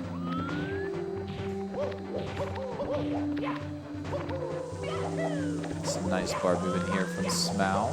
And it is really close. This one's going to come down to throws as well. Probably 1 throw apart. Smau in the lead. Beast Assassin taking a little bit of a booty burn there, but still keeping their cool as Smau makes a nice long jump over past the Goomba into the breeze, gets the 8th red with a nice looking side flip. Beast gets a near instant pole grab there for the 7th red. Smau now collecting star number 120, but of course the job is not done. He's now got 3 throws to hit and could still potentially get a 143 here to move themselves up on the leaderboard. Yeah, here it goes. Pressure is on as Beast Assassin is now grabbing their 120th star. Smau just left 1 frame early, it seems, as Beast Assassin jumps into the pipe. Smau still has the lead just barely. Really quick regrab there from Smau. 1, 2, 1 from Beast. And there's 3 from Smau, 2 from Beast. Let's see if Beast is able to get 3 for 3 here to close this one out. It's wide left. Yeah, super close. Really solid from these 2 runners, finishing out this first run of the day. Smau ending with a 144.04. GG's claps 1 more time. Beast Assassin needing 1 more throw. Final throw is the hardest. And 3 from Beast Assassin. Incredible work there from Beast Assassin. We just witnessed 5 runners get 5 event personal bests in back-to-back-to-back-to-back runs. Well done, Beast Assassin, improving their time by over 2 minutes now with a 144 3x. Incredible. Yeah, absolutely. Just waiting for 1 more run to be complete. Marlene needs to set a time, but I know for a fact that will happen. The leaderboard looking pretty hot right now, not gonna lie. Simply with that 140.55. Punke also with another 140. So they will be the 2 to watch out for. But as those runs finish, we will go on a short break. Quick reminder of the prizes that we have here. Really awesome signed cartridges. Mario Bros 1, Mario 64, and then the Lego Star Wars puzzle kit. And then, of course, a chance to win a brand new Nintendo Switch. Guys, these things are hard to find in stores sometimes, and even if you do find one, they can set you back hundreds of dollars. Well, maybe if the marathon luck is on your side, just a $25 donation will enter you in for one raffle ticket for a chance to win a brand new Nintendo Switch. And of course, you're donating to the wonderful cause of the Urban Arts Foundation, and perhaps we may hear a word from Urban Arts in this commercial break. Otherwise, don't go away. We'll be right back with more Pace right after this.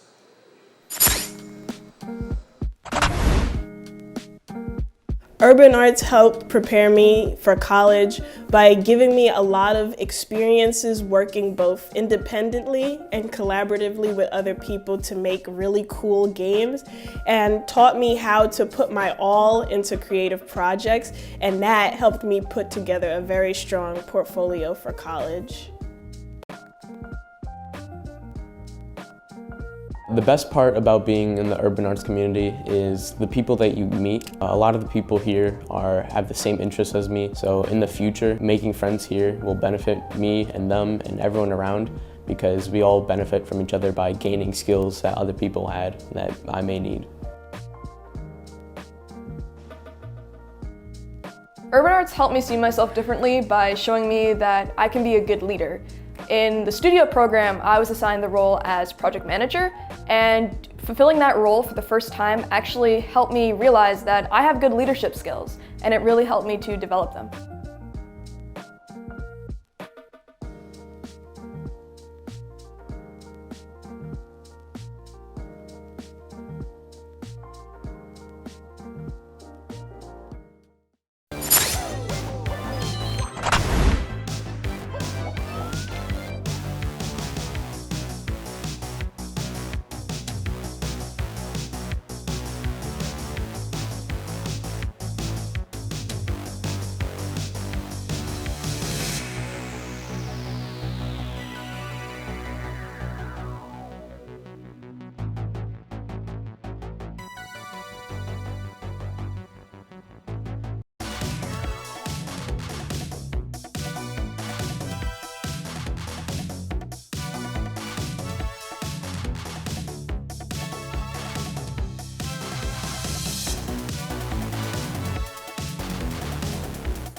Hello, everybody, and welcome back to the 120-star Lifetime Attack event here at PACE 2023.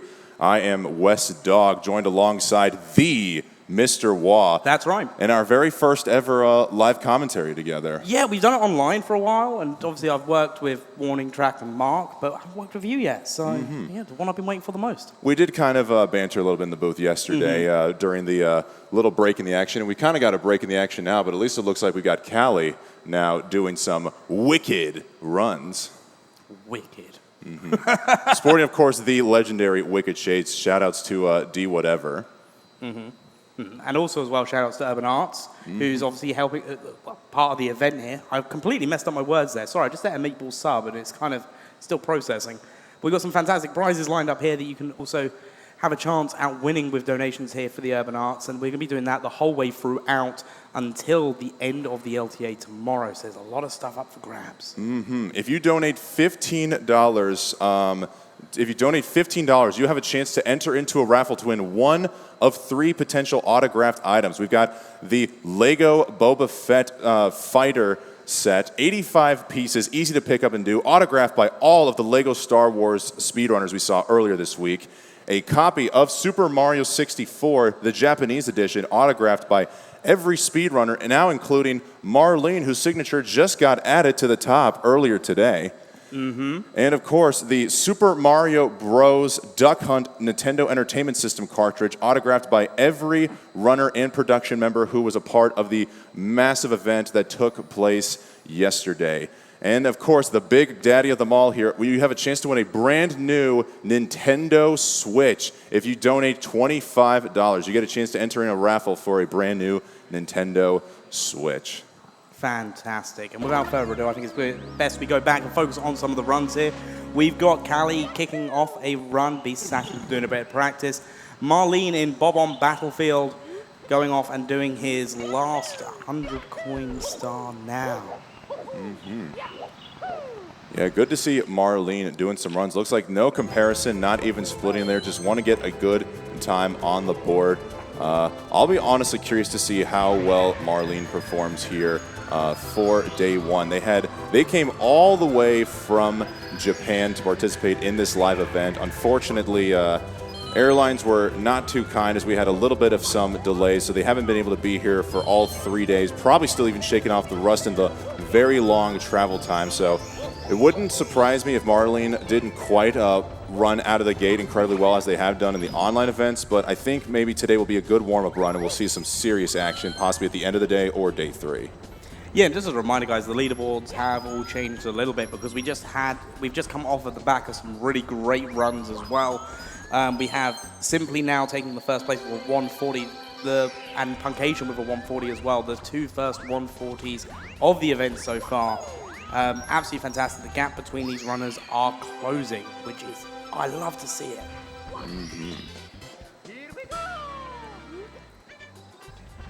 Seen Marlene coming out of Bob on Battlefield with a 23:34 exit. I believe 22 is an ideal time range for a top level run, but hey, 23:34, very respectable. And of course, Marlene is known to have one of the cleanest second halves of the run here. So hey, what's 30 seconds? What's an extra 30 seconds here and there going to do? Yeah, we very much found it with a lot of the runners is you'll see the early game mistakes on the slower stars. As soon as the pace picks up, they're getting for them quicker stars. You'll notice the movement's a lot smoother until it isn't, obviously. But the majority of the time, it's just a lot smoother in the second half. We've seen runs that have been qualifying times that have had early deaths, but have seen some fantastic late game plays. So seeing it here would be even just as exciting. All right, as we've got some donations trickling in here, we've got a $25 donation from Anonymous. Best of luck to you, Anonymous, and your chance to win the signed SM64 game cartridge. Anonymous again with a $25 donation. Good luck on your chance to win the Nintendo Switch. Beast Assassin 67's mom couldn't be there, but cheering for my son in Tennessee. Thank you, Beast Assassin's mom, for the $100 donation. Guys, I just want to say round of applause here to the Beast Assassin family here. This is Beast Assassin's live debut here at PACE. and his mom is doing her part by helping donate to the urban arts. And if you walk around, you may see Beast Assassin's dad here. It always warms my heart to see a very supportive family out there for their child, showing up for what they love and helping them out in any way possible. Good on you, Assassin family. You truly are heartwarming. Yeah, that's been something we've seen a lot across the whole week, not even just with the LTA here. We had a Super Mario Brothers runner whose dad bought them here and then sat in the lobby the whole day and was just like, I'm waiting here till I know he's done, making sure he's had a good time. We've had it with a lot of other runners where the parents have gone, I don't even know what this is all about, but I'm here and I'm here supporting. And the fact we see this even carrying on all the way through to Mario 64 is fantastic. And then we got one final donation here trickling in for $50. Anonymous for Wes, saying GG. Good luck to you, Anonymous for Wes, for the Nintendo Switch giveaway. Anonymous for Wes saying GG. That almost sounds a little ominous. I'm a little bit worried. Mr. Wad looking like they may need to leave the booth for their own protection. I mean, I'm not quite sure how I feel about this, but one thing I am gonna say is, everybody's dope, dude. Yo, is that hey, Pando? What's going on, man? Doing good, brother. Doing good. How are you doing this morning so far? Have you had a chance to recuperate from the absolutely legendary GeoGuessr run you had last night? Dude, I have. I'm pumped up. I had such a great time, and I'm thankful to everyone who came out and watched because we were blasted. It is actually astounding. I really didn't know what to expect going into this. I've seen you play GeoGuessr on stream before, but never in a speedrun format, but just listening to you and Duck communicate with one another to find out where you were on the map, it's truly astounding how much you guys know how to find a location just based on certain features. Yeah, no, it's a good time. We definitely play together a lot too, so we have that ultimate connection. But yeah, dude, Earth is cool, and I had a great time. Earth is definitely cool. Now, I had noticed that both of you guys paired up there with epic legendary mustaches, but the more important question is, was it the shoes? Was it the shoes? It was the shoes all along, which is pretty tight. It's gotta be the shoes, right?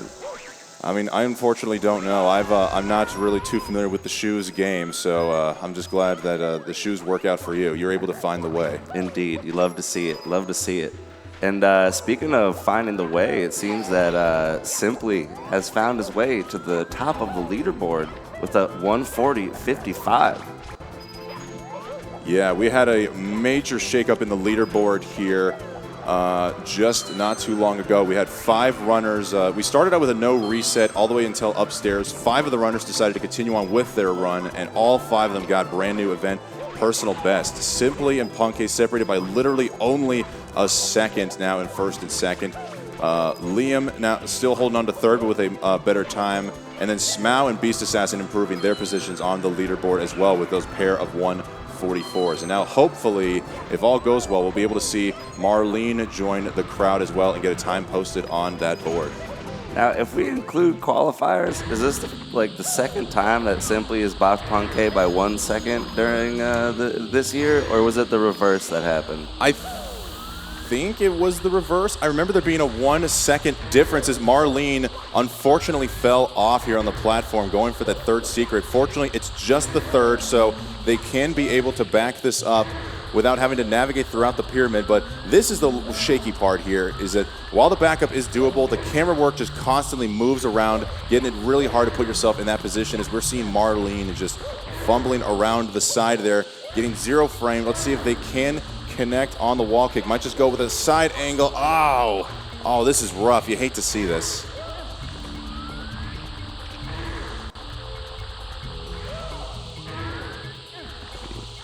See if they can back this up, or kind of looking around. Maybe they're contemplating life's decisions right now. It's kind of what it's like in the pyramid, man. I don't know. It's just one of the true moments of despair sometimes, and sometimes it feels like no matter what you do, it's all going down. You know what I mean? So I think if you've run 120, you've had a terrible time in the pyramid during 100 going at one point or another. So Unfortunately, it kind of comes with the territory of this category, but you can see Marlene is not deterred. Marlene's just going to work on the backup a little bit, make sure we're good to go for next time. So you got to respect it, and we're going to see a little bit of a fresh start here. Exactly. We got 3 fresh starts cooking up right now here for Beast Assassin, Callie, and Marlene. It's just, I mean, can you really even call yourself a 120 runner truly if you haven't had a problem with shifting Sandlands 100 coin star? Oh no, man, that star is devastating on the regs. I think it's just one that I think that's like, it's just how it is, so to say. I think that 100 SSL 100 is probably, it's got to be one of like the most grinded 100 coin stars, right? Like that would make sense to me. That's what I was told to do a lot. Most definitely. It seems like a true rite of passage. I think that's the expression I'm looking for. To know you're really a 120 runner once that all takes place. And not to mention just SSL in general is not complicated, but very, what's the word I'm looking for? Just irritating, because even the red coin star by itself is considered one of the hardest red coin stars in the entire game. Dude, all these dudes are doing like pro reds and everything, so like it's just nuts. SSL is definitely, like we talk about like those single stars like HMC 100 or DDD 100 that can be like a pivotal moment in the run, you know what I mean? And I think that SSL is just a pivotal stage. You got Pless, you got Reds, you got 100 coin. There's a lot of cool movement, and there's a lot that can go wrong with that cool movement. Mm-hmm. Speaking of cool movement, we're seeing Marlene now in the Dark World. Looking like they're going to play it safe. You don't see really too many 120 runners going for Tsukishima right out of the gate. Dark World is already a pain in the keister as it is, so it looks like they might just be able to hit Zaya Cycle. Maybe at this rate, just a good old-fashioned Shig. It's funny, despite watching this game speedruns for the last 3 years, I still have a hard time really identifying true cycle movements unless I see a specific set of Mario movement or just really have my eye focused in on the timer. Panda, what kind of cycle do you think we just got here? I don't know. Maybe just Shig. But maybe Zaya. I can't tell the difference. And the confusion has spread throughout the booth here. Hell yeah. Well, as we've seen everybody here so far blasting away with some brand new event PBs. I think most of the runners, or some of the runners, are on break and some are still trying to get warmed back up. What are you hoping we get a chance to see here the rest of the day, Panda? Dude, I just hope I see everyone get a run going, having some fun. You know what I mean? Pace has been a blast so far. Everyone just hanging out, meeting each other, playing stuff. So I think that's really cool, and I think maybe that energy of the event may work as a cool buff to our competitors here today. Maybe they're having such a great time that they're ready for the runs of their lives, you know? See, I've always wondered. I think I've been taking the devil's advocate side of that coin, Pandos. That I feel like because we're in this event that's much bigger than what it was last year in terms of attendance. I kind of wondered if the influx of all these new people coming together, meeting one another for the first time, or just even reuniting with each other, kind of wondered if that would take a little bit of the competitive edge away from some of these runners. Maybe or maybe not. Maybe they're not letting the hype get to them, and they're just ready to go full force competitive mode. You never know, dude. But I can tell you, across the board, I feel like all these dudes got the fire in their eyes right now. I can see it. One thing I also got to say, as I brought it up with you, Pando, you earlier competed in you did a GeoGuessr speedrun last night, and I myself did a Super Smash Brothers speedrun a couple of nights ago. Just personally, going up on stage, commentary just seems to come very easily to me, and I suppose, and seemingly to you as well. But going up on stage, performing in front of a crowd for your own speedrun is so nerve-wracking My heart rate, according to my watch, peaked in the 140s, and it thought I did the equivalent of over an hour's worth of cardio. So I've kind of wondered if just being on stage and performing in front of an actual audience as opposed to just on your stream setup would also play a factor in this. Pando, how did you feel about performing in front of a crowd last night? No, I definitely agree. It's kind of wild. Our timer bugged, so I thought we were at like an hour and 6 minutes, which is like way over estimate. But in reality, we were at like 32 minutes, so I was kind of freaking out on the inside, but we pulled it off, and then I saw our time. I was like, this is sick. Like leading up to the run, were you nervous at all? Or did it just feel natural to you? It was pretty chill. There were like a bunch of there were friends in the audience that were like, "Yo, what's up?" So I felt comforted by their presence. That's always good. Always love to see the support of some good homies out there in the crowd. Indeed.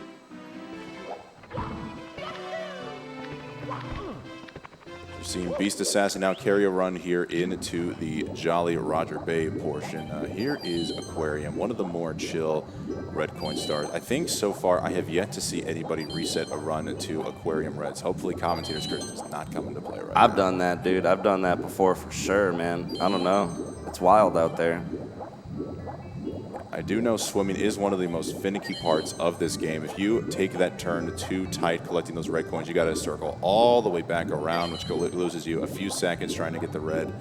How did you end up losing the run? Was it just circling around the red and just not even quite able to touch it? Yeah, just like being bad like that, basically. I don't know. You just get lost. I don't know. Swimming's one of those things in this game that I feel like the more you do, the more you kind of get into it. Like, I'm a firm believer that anything you hate doing in this game, you just like grind it out a lot, and then eventually, like Stockholm Syndrome, you kind of start to like it, right?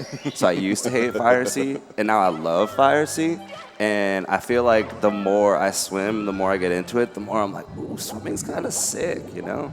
I've kind of felt that way recently about tippy stages. It's always, I always seems like there's a good pace going into tippy, and then I've just been nervous as all heck, and I start losing minutes at a time. As we see Beast Assassin unfortunately going for a quick ship clip, but nice decision is going to call an audible and go back this up with the chests inside the cavern. But yeah, honestly, after losing so many runs to Tippy, I just started turning on Osamune and practicing in Tippy, and now I've kind of grown a little bit more fond, at least of the Rainbow Ride stage. So I think you're onto something there, Panda. Yeah, just get in there, like grind it out, man. It's a good time. I like the back up there by Beast Assassin though, for sure. I think for sure 120 is the category of backups, right? So you got to be prepared to pivot at all times, and there are a lot of ways to do that don't really end up losing you a lot of time. But like knowing what all those options are at all different times, I think is really one of the hardest parts about this category. There's a lot of possibilities out there, you know. Mm-hmm. And it looks like we've got some donations that have come in here recently. We've got Snus Bussin, hope I'm saying that right, Snus Bussin with a $10 donation saying, West Dog, give me your best Wario impression. I don't know if I've ever tried a Wario impression before. I can do Waluigi, but not Wario. So what do you think? Wario is basically Waluigi just with a slightly deeper octave, Pando?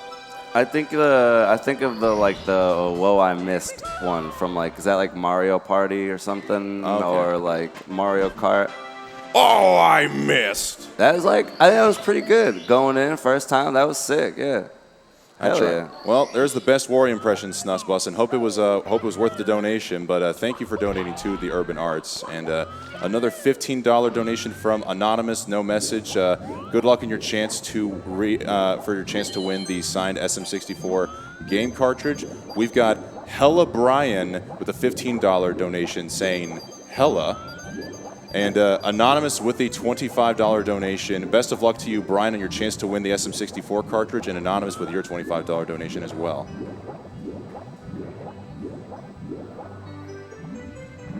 I liked the hella part from the dude with the hella in the name. That was pretty good. Hella yeah. Yeah, hell yeah. Oh, man. But yeah, dude, this is a pretty exciting day so far. the scoreboard or the leaderboard, so to say, is looking a lot different than it was yesterday. It's pretty tight. We're seeing Cali now making their way into Jolly Roger Bay as well. Still comparing against that 140. Also, might be a good time to shout out the Run GG guys.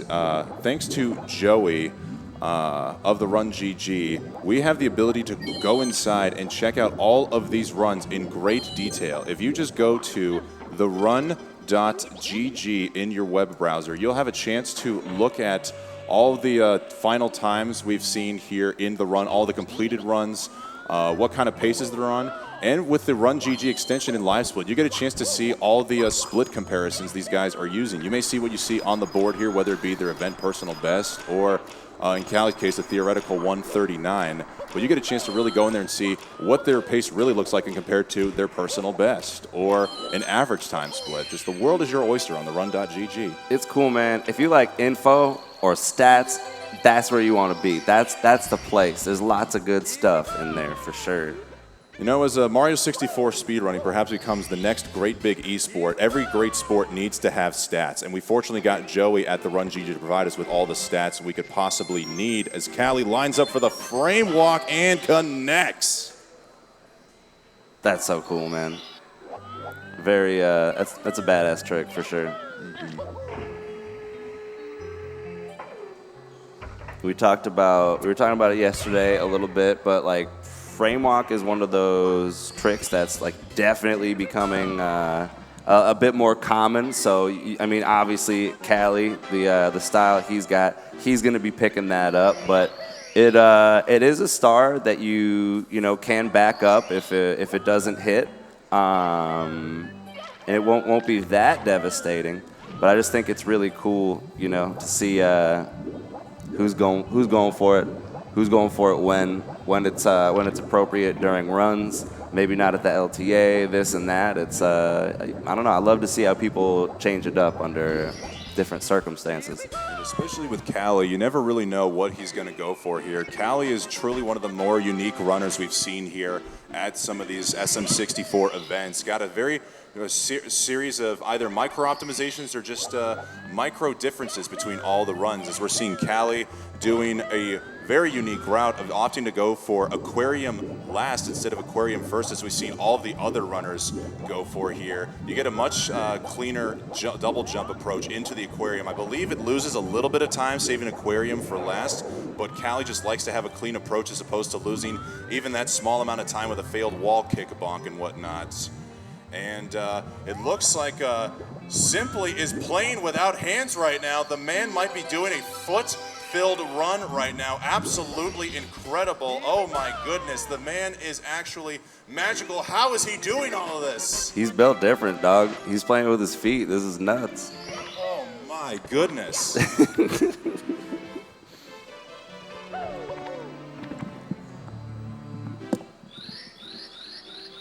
I mean, oh my God, being able to pull off a Womp's Fortress 100 like that without even the use of your hands, simply, how do you do? Oh, you missed out on the blue coin. Yeah, oh man. I guess the feet can't do everything. Still pretty sick, though. I'm impressed.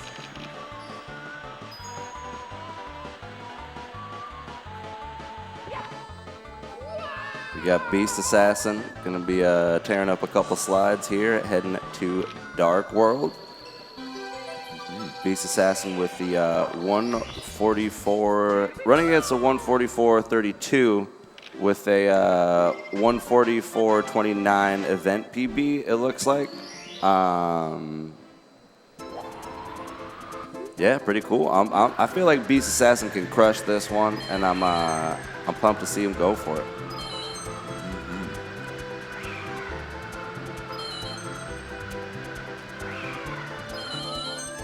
Now let's see if Beast Assassin is one with the swag. Does not opt in for the button rollout. Honestly, nothing wrong with that. Sometimes swag isn't everything. You know, funny thing too, Pando, I like how all the numbers apparently are completely silent for some of these usernames. Like Beast Assassin is Beast Assassin 67. We got Smow, who's Smow64 on Twitch. Do you think You think we could all just contact Twitch and just say, hey, we're active, we're cool. Could you please just allow us to drop our numbers and have these as our real names? Because clearly the numbers don't mean anything.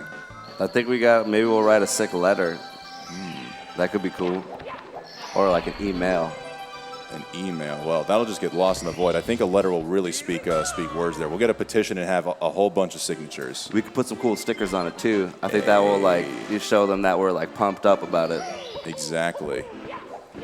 Stickers will really add to the flair. And of course, speaking of flair, for anybody who is in or around the venue, just a reminder, we have a Nintendo 64 shop posted at the front of Pace. We've got Bailey SM64 and It's Emmy Bella. Oh, looks like, never mind, I'm getting the signal that perhaps the store may be on a break for right now, trying to promote, but unfortunately, looks like I was just shooting my shot a little too late. You know, but generally speaking, they're up there selling some really cool stuff, so keep your eyes peeled because this could be a legendary opportunity for you. Or, you know, maybe an opportunity for a friend of yours that you're getting a cool gift for. Mm-hmm. Yeah, I just went to the store earlier today and bought a copy of Perfect Dark for the Nintendo 64 inside the box. You did that? Yeah. That's cool. That's yours? Yeah, this is mine now. It's in the box? It is in the box. At least I hope it's in the box. You know, Did you check if it's in the box? I know Bailey's looking at me, so I hope I didn't get scammed here live in front of a whole audience. And it looks like we do have a cartridge in there. I did not get scammed. Nice. All right. Whew. It's going to be Alf's U.S. Geography on that cartridge, I bet. Wait, what geography? Alf's U.S. Geography. What is that? I don't know. It's like a game. There's a category for it on Twitch. I found it one time, but I never played it, and it's definitely not on the N64. It'd be sick, though. Well, yeah, I've never played Perfect Dark, but I've heard from many or seen from many articles and sources that it's highly regarded as one of the best games ever made for the Nintendo 64. And of course, Paracusia, one of the legendary 120-star speedrunners of yesteryear, also has speedrun Perfect Dark. So figured you'd pick up the game and why not? Cool. One of my favorite parts about Pace has definitely been because like I know a lot of people here from Mario, right? There's a lot of like Mario homies here and stuff like that. But it's been cool to see like a lot of the community members playing other games. You know what I mean? And like everybody's showing what they got. Like you were rocking the Smash, I was rocking the Geo. Everyone's been playing all different things, and I think that's really cool and exciting to see. Mm-hmm. And of course, it's also really nice to still see people contributing to the urban arts as we've got more donations coming in here. What? We got a $25 donation from Anonymous. Best of luck to you in the Switch giveaway, Anonymous. Jordan_X_. Even out the amount raised. Also, hey, good luck, Callie, and everyone else, but more luck to Callie.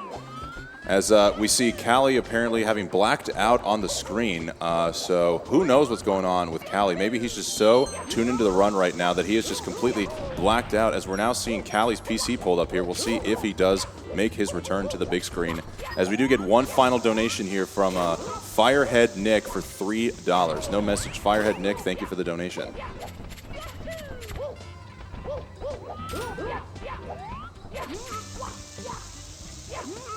Now, as we see, I'll take a look at Callie's screen here, Pando. It looks like we've got a potential jackalope. Is that a jackalope we see there? I mean, I don't really know what else it would be technically, unless it's like some like subcategory of a jackalope, but it looks like a jackalope to me. Now, the jackalope has been a profile picture of Callie for the longest time as Beast Assassin failing bomb clip and taking out the chain chomp with him. Really just incredibly frustrated with that chomp. Just wanted to blow him to Kingdom Come. Yeah, I feel that. You know what I mean? It's like the pressure's on. We're here in Maryland. You're trying to blast. You got a time that you know you can improve on, right? So it's like you're gonna want to get that run going. But I got no doubts that Beast Assassin is gonna come through with it. All right, as we do have Callie now making his return here onto the screen. I don't know if Auto Splitter may have corrupted or not, but don't let that timer fool you guys. He is definitely not 46 seconds behind that theoretical 139. In fact, he might actually still be cooking in the green a little bit here. As we see Marlene now making their way out of Dark World and simply looking like he tried to go for hands-free, but decided to go back into using their hands. Honestly, smart call there. I could not imagine putting that much extra pressure on yourself by trying to compete hands-free. No, I agree. I think it was a smart move to take the controller back with the hands. That's probably smart, but yeah, you never know. You never know here at Pace what's gonna happen.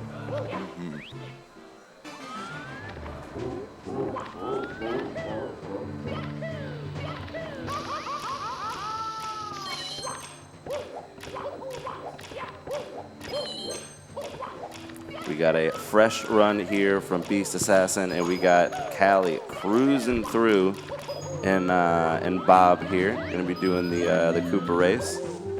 I feel like Bob's like a really cool opportunity for some cool movement. I feel like there's some cool stuff that Callie does that I haven't realized yet.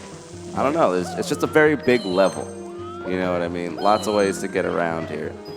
Yeah, honestly, of all the levels, I wish could be first in the speedrun. I would like Bob-omb Battlefield. Womp's Fortress is just too infuriating. It's so compact, and there's just so many things that can go wrong in such a small stage. But Bob-omb Battlefield, I mean, it's kind of it's more like Bob-omb's playground. You get to run all over the place, you get to climb this mountain, you get to warp from place to place, getting to mess around with the Koopa. Even a Koopa show we're going to be riding here in a little bit. It's really got a good variety of everything, minus the swimming. And honestly, I think it's better for it without swimming. Yeah, swimming can be sick though. I don't know. I feel you though. Maybe I'm just starting to go crazy. There's the Stockholm syndrome. Yeah, maybe that's it, dude. Maybe I'm like captured or something. But I'm having a good time. Well, hey, it looks like we've captured a $100 donation from Snelm's Deep. Perhaps a possible Lord of the Rings reference. Snelm's Deep saying, "I'm sitting next to Cheese, and he's crying because he isn't competing." I'd hate to see Cheese cry. Snelm's Deep, I'm so sorry. Thank you for consoling Cheese. And yes, unfortunately, while he's not competing in the 120-star LT today, he is still here at Pace, seemingly in a good mood, but maybe he's just really feeling crushed on the inside. You never know. Cheese has been killing it, though. Seems like he's been having a good time. Yeah, we did see Cheese race Zion in 16-star for fun yesterday, and I thought he was having a good time up there. Dude, the ultimate showdown, that was pretty sick. As we're seeing Callie going for the little bit of advanced move there, perhaps you were talking about, Panda, we see him going for the slope speed kick approach, which gets you to the wing cap a little bit faster. And then, of course, there's the Mario cam that he gets coming off of the slope, something I don't see many other runners opt for. That was, that was cool for sure. I think there's like a handful of people that definitely do that like cool like slope speed maneuver, but it just looks so cool when people do it, you know? I love stuff like that. I think Mario's a really cool game for people that even aren't familiar with Mario to watch, and I think it's like random like little strats like that where you start going really fast out of nowhere that like a neutral observer can be like, whoa, that was kind of crazy. What happened there? Kind of like what we just saw there with Callie, doing a backflip swag approach to go grabbing the bomb clip star. I'm still even amazed. I still don't even know how to do the backflip clip like that. It's just like, whoa. Very fair, dude. Shout out Widit for hitting the backflip bomb clip in the 70 relay the other night. That was pretty sick. Yeah, that's been one of the incredible things here, too, to just not see a worldwide Mario event, but the community coming together in creative ways. Major shout-outs to the King JO44, who organized the 70-star community relay, where we had many members of the community of all types of skill levels come together to collect 70 stars, with each of us getting one set of stars or a set of movement. Like somebody did bits and then bits throws and whatnot. And As you said, we saw Would It do the backflip bomb clip. I even got to do Snowman's Head out there. Shout-outs to the Amanda NBD. Pando, you got a star in the relay as well, correct? Yeah, I did moving bars up in TTC. It went really well until it like started going really poorly, but you know, I got the star in the end. It was pretty tight. But yeah, shout-outs for sure. That was a really good time. It was very, very, very fun and cool. Now, I know there's some category extensions for co-op Mario. It's typically on SM64 online. So even though it was played with the real game, I think, you know, we were streaming it online, so that's basically SM64 online as Callie gets a nice swag box break there off the slope. Oh my God, that's like one of those things that I like hope is not as hard as it looks, because it just looks like so much fun and so cool. But we'll see, you know. So is that gonna be the first thing you practice once you get home? I mean, it probably shouldn't be, but maybe, I don't know. Yeah.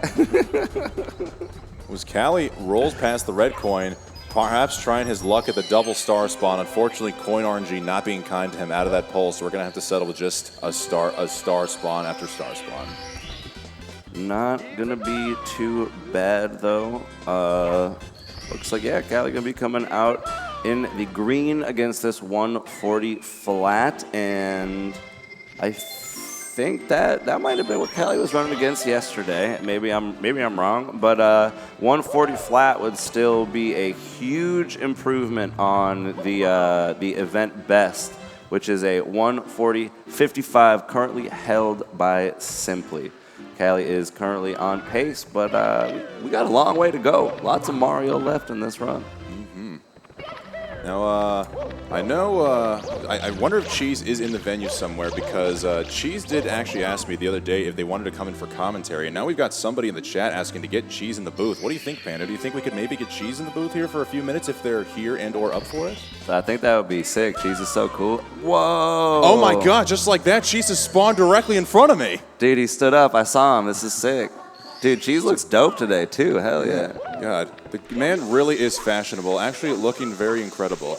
Gonna try to avoid saying any form of sexy, because I don't want to get tagged with any harassment here in the booth and lose my job. But hopefully we'll be able to get this third headset turned on here and be joined with the legendary Ches in the booth. Maybe I'll just hand off my headset for the time being. Cheese, welcome on into the commentary booth, you absolute legend. How have you been enjoying the event so far? Very good, very good. Very fun. Best pace. And I'm here not competing, and it feels very sad, and I'm crying. But I'm very happy too, because I get to spectate all my best friends, and I'm very, very excited. That's gotta be pretty cool. Probably very weird, but like cool to be able to like observe from the outside, I imagine. I kind of was looking forward to not playing, to see what it feels like to be in the spectator booth, you know, just like be here watching them. And I like it. It's been fun, you know, just to relax. But I'm also, sometimes I'm watching, I'm like, I wish I was up there, you know, goddamn. But at the same time, I'm enjoying it a lot, just kind of watching others perform. And it's awesome having Marlene here. Never had a Japanese runner come out to like NA events doing 120 star, so that's amazing. So yeah, I'm enjoying myself. Very, very cool. It's yeah, I don't know. It's cool to see the pace community grow. It's becoming an international affair, and I think that is very special and super dope. Yes, I'm so excited for the future to see what happens. Do you? Well, I gotta ask. We got you in here. Do you have any wild or not so wild predictions for these runs for the rest of the day? I don't know. I am honestly, I don't know. Like, if you ask the average person, I think they would probably say that Liam has the best chance to win because of his consistency and how well he usually does at these. But then I'm thinking about, I mean, it's really hard because anyone could kind of take the win, you know, because at these events, from experience, it's impossible to know what's going to happen. And then you would have those days where no matter what you do, you cannot just get a good run going, or you're just having mentally you're just not there and you can't connect with the game or whatever it is.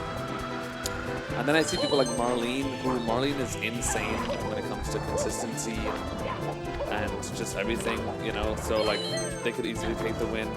I mean, anyone could really take the cake, you know. It's anyone's game, I think.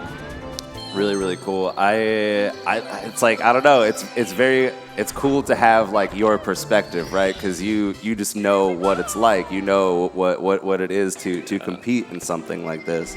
But I think the Marlene point is a really good one. I think during all the qualifiers, Marlene kind of showed up early, posted a sick time, and then was like, all right, like I'm in Japan, I'm gonna go to bed because it's super early, but like it was fine because they like seemed to qualify with ease almost. Yeah, they did so good early, didn't have to worry. Yeah, that's awesome.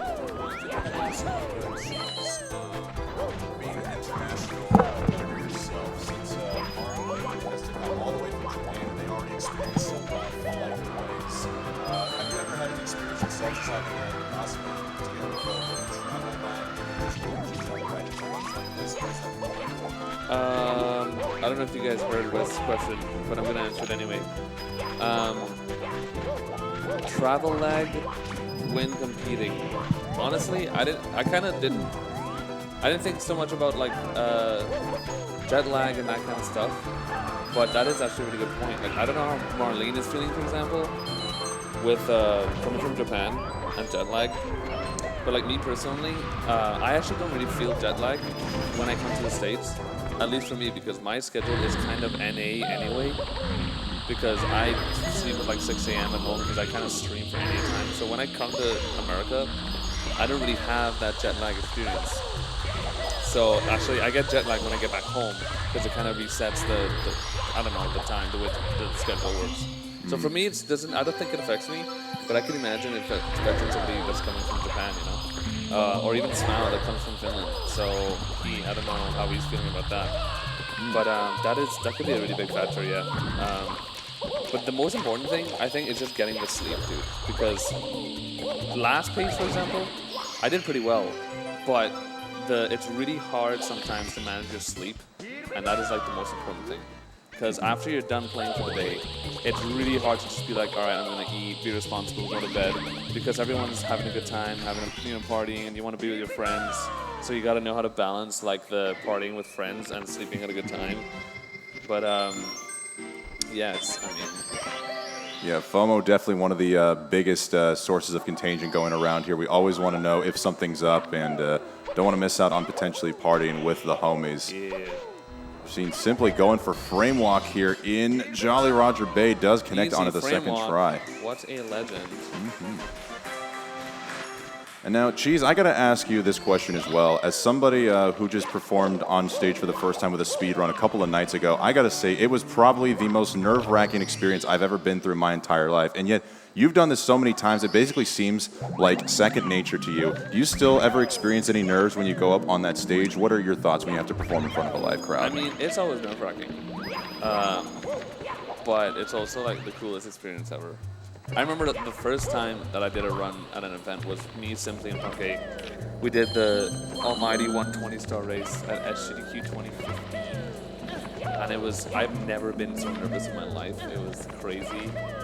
And you take it so seriously because, oh my God, it's like the top 3 race. You don't want to disappoint people. But at the end of the day, no one cares that much about how you perform. It's just about having a good time. And people just want to see you be there and like they want to be part of the experience.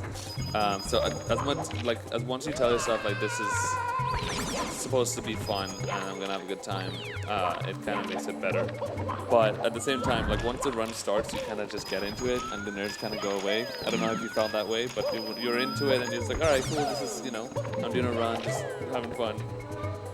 But it's awesome. It's like the best thing ever. You spend so much time speedrunning at home and doing whatever, and then you come out to an event, you're like, wow, this is why I did this, to experience the live setting. It's amazing. I wonder if there is a couple different mindsets, because there is, I can imagine in the 2015 run with you, Punkay, and Simply, it was kind of a showcase run / race, whereas this is more of a competitive thing. There's really isn't a whole lot of time to play, or a lot of consideration for playing it safe, for just being able to take some of the more less aggressive strats. So is there any difference between going for a no reset marathon run versus still just having to feel like you have to go out there and play your best as if you're on stream? Yeah, I think I'm louder now. Apologies. Sometimes you really need to hug your microphone. Yeah, so when you're doing like a marathon run, it's like it's one run. You can't reset, and you're just going there. And in your mind, you're like, oh, I want to get a good run. But like even if you have not such a great run, you end up kind of not thinking about the time during the run because you realize that it's just awesome just doing it live, and you don't really care about the time at the end. And in this setting, it's totally different from like actually competing here for like prize money, and the whole point of this is you actually have to play good, And speaking of playing good, we saw a really good blue coin RNG there from Cali, basically getting the perfect landing spot down there. You absolutely love to see it.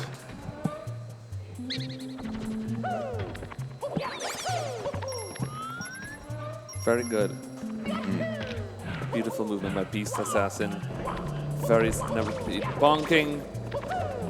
Commentator's curse coming in, but still a beautiful wumps time. I'm sorry, Beast, that was my fault. Don't hate me. Even the legendary Cheese believes in the commentator's curse. It's not just a bunch of voodoo there. Wait, no, is it true? Is it real, Cheese? Very much real. Oh, no. I just proved it. I've been scamming everyone this whole time. So has there ever been any notable instance of a commentator's curse from somebody like us in the booth just accidentally calling the wrong thing at the wrong time? Yes. A lot. Yeah, that's our bad, dog. That's our bad, Too many to count. Not even going to single out anybody. We've traumatized poor Cheese here. He really is crying now. Oh, no. It's over, man. Very good speedrun pace from Cali. Mid 32, HMC 100. That is a solid 130. It's 138 pace, comfortably. But right now all he has to focus on is beating 140.55. Yeah, 140.55. This is pretty comfy pace. Yeah, unfortunately with Cheese here in the commentator's booth and in the audience, we were not going to have any instances of a Cheese plot armor going around this time in pace, but perhaps the plot armor can extend its way into Cali. They have been grinding for the 138. Honestly, one of the incredible things about Cali is just still how fast they're progressing at this game. For anybody who may recall, at the last pace, Cali was still grinding for their first 139 time as they had a 140.03, I believe, as their PB, maybe a little bit higher than that. And now that we're here in this version of pace, Cali has not only broken the 139 barrier, but shattered it, going low as literally as you possibly can go with a 139 flat, looking for their first 138. Perhaps plot armor may come in handy for Cali right now, as Cheese did just say they're on 138 pace. Cali is, in my opinion, I would go as far as to say as Cali is like the person I look up to when it comes to like the mental part of speedrunning. He has good. He's really good in that department. I could see the way he prepares, the way he practices, and really puts in the time. It's very admirable. That's the way that speedrunners should be at this level. I think that's a really good point. I feel like we always talk about all the crazy strats that Cali uses and this, but sometimes you don't think about just the pure mental fortitude needed to incorporate some of those things into your runs, because there's got to be just a little period where it's just devastating. You're like, I'm gonna go for the strat, and then you lose the run. You're just like, well, yep. Yeah, that's a whole thing in itself. I talk about this a lot on my stream, where there's a huge difference between learning a strat in practice and telling yourself, all right, I'm learning the strat, I'm going to do it in runs, and then actually doing it in runs. You do it in a run, and it's the scariest thing. I don't know, this is how I feel when I try a new strat in a run. My heart is racing. I'm so scared of messing it up in a run, because you spend so much time practicing and you're confident we're gonna do it in runs, and you're just freaking out because it's almost it's like a feeling of I'm gonna try it now in a run, And if I fail it like a few times in a row in a run, it means that this might not be possible. I might have just wasted a bunch of time. It's that fear of like, did I just waste a bunch of time practicing this, or is it going to be worth it? But with that said, I think there's kind of a process of like the inevitability of messing up a new trick in runs many times. But that's the process of then making that trick consistent. You kind of have to mess it up a bunch to then finally feel comfortable with it, and then it becomes like consistent over time. So speedrunning is just a huge concoction of failure, and then finally success. I guess I want to ask you this. Last time when you were at Pace, during your first no reset run, you got out that 139 with the community best Rainbow Ride, I think being the first live run to incorporate assless twice in a row. So just going through what you were talking about there, how long did it take for you to practice assless? Oh my God. What made you come to realize, I really need to go for this right now? Was the 139 on the line that's what made you push through? The assless strat took about 2 months, at least around there, to like of practicing, for me to actually sum up the courage and be like, all right, I'm gonna try this out. And I think I only did it once, if I'm not mistaken. I did it once at home in a run. I can't remember how it went, but at Pace November last year, it was pretty much a new thing for me, RTA. But I was like ready to like do it. I was like, screw it, I'm just gonna do it in my runs. I think I'm ready.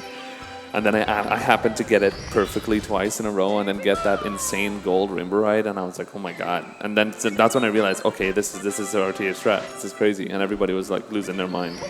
And now not everybody, most people are pretty much trying to implement it in the runs. But that's kind of how it happens. A lot of these new crazy strats basically comes down to who is not afraid to try it. And then people see them try it, and they're like, okay, I'm going to try it now. And then it's just like a snowball effect. That's kind of how Mario's always worked. Yeah, we've seen quite a handful of assless attempts going on here in Pace, and perhaps you're the one who set the benchmark for that. Yeah, well, plot armor. I mean, that strat that strat was exactly what came to mind when you talked about like incorporating new things, and I think that is also a strat that we've seen a lot of the top runners say, you know what, like, I'm gonna go for it, I'm gonna grind it out, but I can't really think if it's like, that's basically the most terrifying moment. It's all the way at the end. Yep. You gotta do it twice. You're probably gonna die if you miss it. Like it's. And you're in a tournament in front of people. Yeah. Oh my god. Yeah, that's when the like. I would definitely say like when you have years of that's 100% an experience thing. When you have like 9 years of experience, and you get to that point where you learn how to perform under pressure, and you learn how to be comfortable and used to nerves, which is a huge part of the speedrunning. I always talk about it too, like not controlling, because you can't control your nerves. You have to learn to accept just being nervous, because it's. I think, especially in the earlier years, we always used to talk about like how can we like get rid of our nerves and like learn to control this. And I realized that you can't control your nerves. You're gonna feel those nerves forever. You're always gonna be nervous on a World Cup pace run or whatever it is, PB pace run at the end, especially in Mario, because it just gets harder and harder at the end. You have to like learn after a while to get comfortable with that nervous feeling, and then learn how to deal with it and learn how to play under pressure. And after so much years, I guess I've come to the point where even at that situation, I'm live on stage on a good run in a tournament, and I'm going to do this new, very hard strat. Now I reach the point where I'm just like, screw it, I just do it. I have this philosophy where it's like, if I'm going to practice a strat for 2 months and put in so much time, I'm going to do it in runs. And if I mess it up, well, it's part of the process, but you got to just do it, dude. You gotta just accept and do it, and that's kind of how you get better, I think. Do you think that doing 16 for a bit there had any effect on you, kind of like incorporating some like faster strats into your 120 runs? 16 star. I think what 16 star taught me was that people are insane. I don't know, I'm really glad that for example, last year when GSA had we did the double down event, the Smash tournament, and we had the 16-star LTA finals at Double Down last year in Vegas, and I was part of it. and doing 16 star in that setting, literally next to like Ouija, Sweegie, and Slippery Net, Trey, all these top 16 star runners being around me, and like there's literally a physical difference when you watch people like any top 16 star runner when they're playing. They're so glued into the game, into the TV. Every single move is so precise and so like focused on every millisecond. And a lot of 120 star runners, like we're just kind of like laid back. We're just like, yeah, right, we're in 2 hour speed run. We're just kind of going through the motion, trying to not go crazy. It's literally a physical difference, because 16 stars is 15 minutes of insanity, and then 120 star is an hour and 40 minutes of just not pay attention anymore, right? Once you're paying attention, you're going through the motions, you can get a good 120 run, but 16 is like just LBLJ. The amount of focus and energy they put into one trick every run, it's like, oh my God. I had to learn how to match their energy, or else I couldn't physically go fast enough to keep up with them. So like that taught me how to take tricks as I guess simple in even though it's not simple. LBLJ is not simple, but a trick as short as LBLJ, take it so much more seriously and realize like I could save so much time here if I focus, if I really tried hard. But what is so hard is when you're doing 120 star, focusing on every single trick with that much energy for an hour and 40 minutes is almost impossible, because as a human being you get so tired.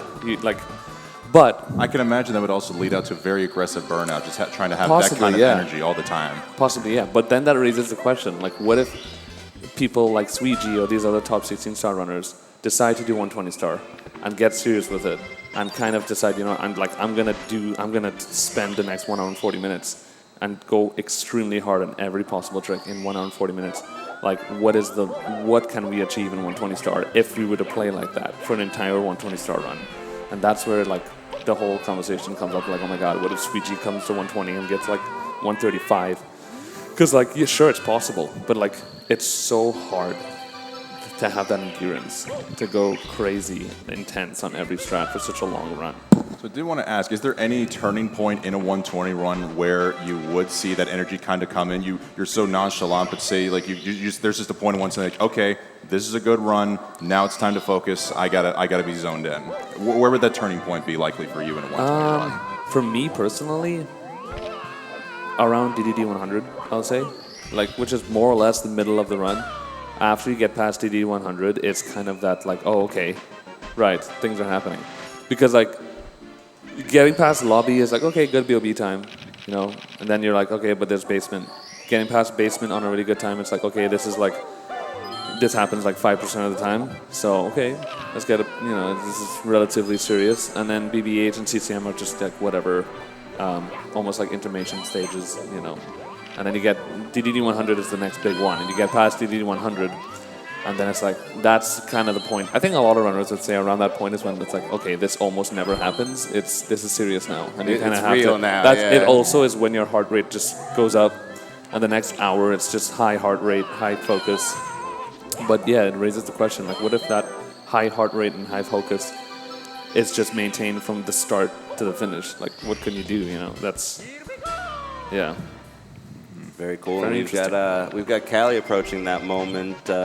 Seems to be keeping the pace from before, cruising through CCM on his way to BBH, and we should get to see some DDD 100 action coming up soon. Now, Panda, we've got a $15 donation from Cannoli Chan. It looks like this one's directed to you. Would you like to be able to read it? Whoa, oh my God. So sad I fell asleep before your GeoGuessr run last night, Pando. Heard it was dope. Good luck to all runners, plus a lucky Glover D for Liam. Heck yeah, that's what's going on. Oh my God. Don't even worry. The run was sick, and you can watch it on the VOD, and, Glover D to you too, my friend. Heck yeah. Appreciate you. I think if I'm not mistaken, I think Pace will also upload every run that was played individually onto their YouTube channel.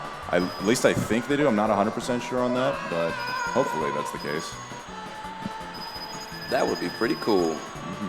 I simply went for the really random bomb dive grab there, trying to go up to that platform, and looking like, yep, he's going to reset there in the basement. I feel like that's maybe like a bit of a luxury of being in the lead, you know? Simply's in first place right now. Got the 140.55. It's possible that won't stand through the end of the weekend, but at least for the time being, he's safe to reset and see if he can get some magic happening here. Would you say, Cheese, that being up on the leaderboard gives you a bit of peace to maybe reset a bit more often or search for that killer run? Yes, but I would also say resetting more often is the opposite of peaceful. So it depends on how you look at it. I personally think that I would prefer, even though it almost never happens, it just seems like most events that I do happen. I usually tend to get like a really good run pretty early on. But that also makes it so that you have to kind of, if you get a really good run early on, it makes it so that you are inclined to reset more because you're like, oh, well, my run is already good, so I need a good run to beat it. So that means I need to reset potentially a lot more because if I make too much mistakes, then it's like a waste of time to finish a run. That's kind of what happens in your head. You know, if you gradually improve your run throughout the event, it could be a little bit less stressful because you get to potentially finish more runs, you know, that aren't like the best runs ever. Kind of gradually better your time. But it also depends on the player, you know. I know you said you looked up to Callie in terms of the mental fortitude, but have you ever looked up to or looked at Callie with some of the little route changes that he does there? Like, for example, we just saw with the Snowman's head star there, or I guess Snowman's body star there in Cool Mountain with that little traversing of the mountain. Yeah, I would actually say that in the past year or two, there's been at least like 3 or 4 strats maybe that I pretty much learned because of Callie. The BOB, the Bomb King star, when I saw him do like the new movement when you go on the left side, and I saw that it was from Callie. There's another strat that I don't even think he does anymore in runs. I'm not 100% sure, but it was a strat that I saw him do in the time jumps and moving bars star in TTC. Are you talking about the side flip wall kick up to that final bar? No, actually, it's something else he does. Was like a jump. You jump dive into the bar to the left and then wall kick in the corner. It's very fancy looking and it's pretty difficult, but I've always been really bad at the ending of that star, so I just started doing that strat because I think it's a bit easier. It's also a bit faster. So that was also from Callie. So yeah, Callie really does have that. What's that word I'm looking for? Just like the will to try new strats and not be afraid of just like, you know, experimenting. Now, I'm trying to find the best way to ask this question, but we're seeing a good combination of legends of the past and the new faces coming up today. We've got Simply, Punkay, and Liam, and even Marlene, who's been around the block for a while. And we got Callie, Beast Assassin, and Smau, who are some of the newer names here competing today. Cheese, would you say we're kind of heading towards that part where like you could potentially you guys like Simply and Punkay could be passing the torch off to the next generation, or you guys still see the grind in you to try to keep up and compete with the new generation, try to be like, I don't know, a Roger Federer where it just seems like you'll never go away and always stay on top? I mean, yeah, so like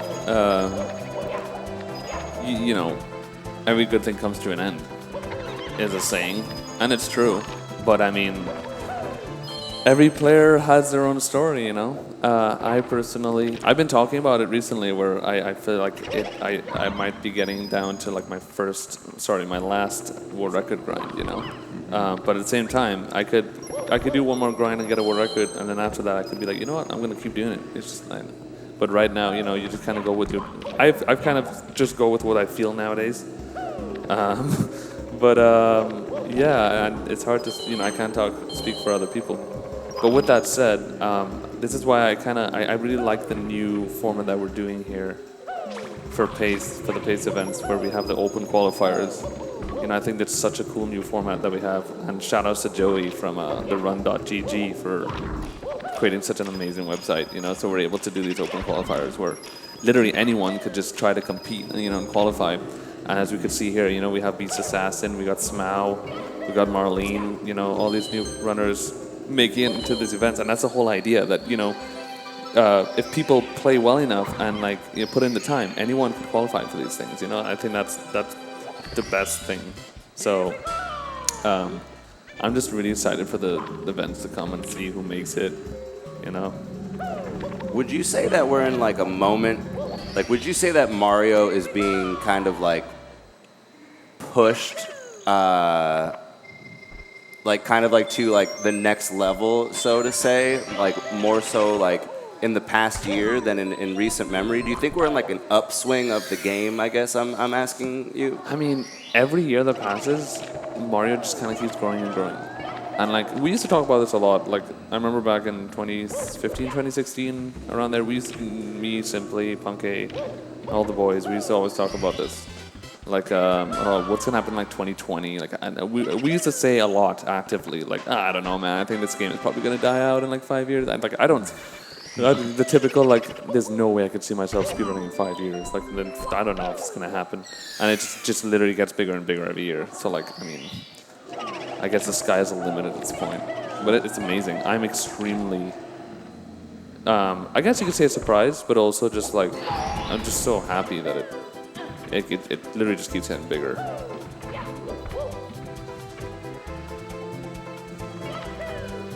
All right, and on that note, guys, we're going to be ready to go into a break. Looks like my hat is getting a little out of whack here, but we would just like to say shout out, I guess, to the blonde boys Blonde here. boys, dude.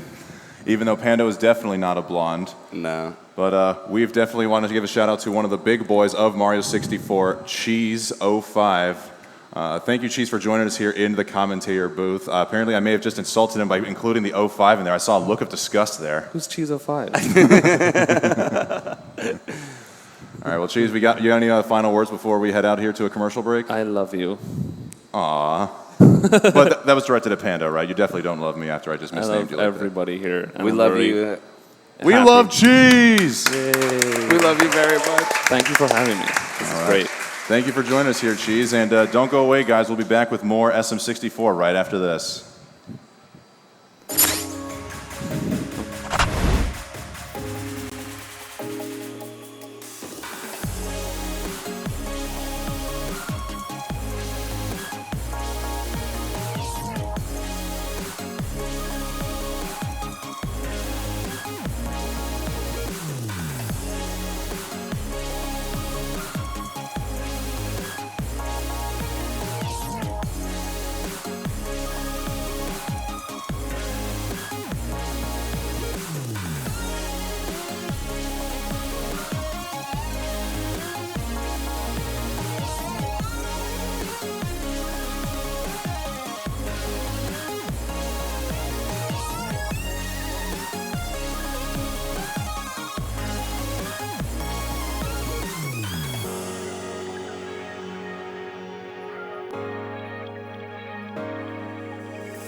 Hello and welcome back to the SM64 SWRC LTA 120 star. God, that's a lot of letters and numbers. You're killing it. But you know what I'm talking about. I know exactly right? what you're talking It's about. Super Mario. It's 120 stars. It's the biggest, boldest, toughest category. The runners are rolling along. We don't have any sub 140s yet, but we know they're right around the corner. We already saw some of the best runs of the day starting the day. And one of those runs involves something. I put out a little kind of, I don't want to say bounty exactly, but for anyone who did moving reds and TTC smoothly and simply did it, and I said, I want to give you a cool prize, something where everyone knows you're cool for doing the cool thing.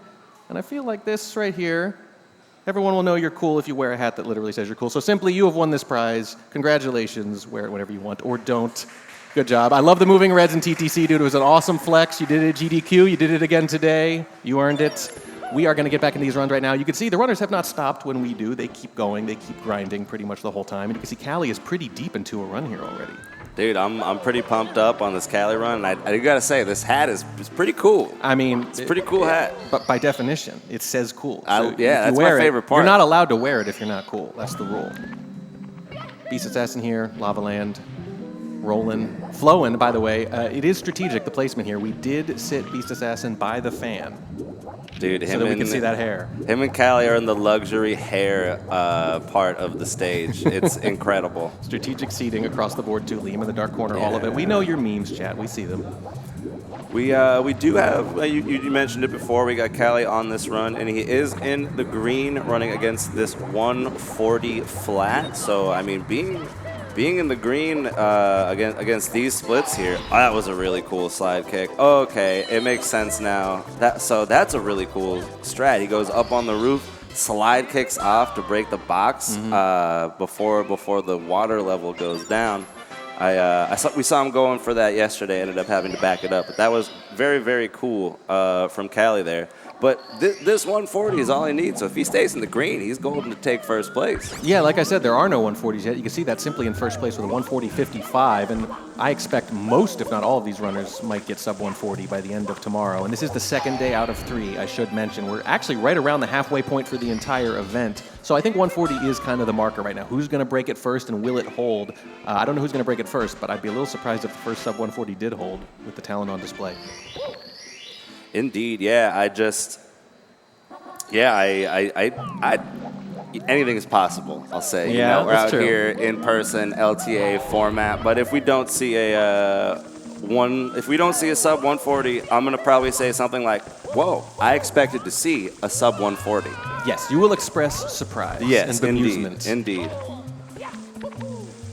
And I think we're going to see it in the next few hours. We were saying late yesterday, and I said it again early this morning, I said today I think is the day when people start to pop off, and I think we saw 3 people with an event best, personal best, right on their first runs of the day. The leaderboard got the immediate shakeup, and then the end of last night, too. That's how you knew people were peaking, right? Indeed. So you guys talked to Cheese a little bit about travel, jet lag, that kind of thing.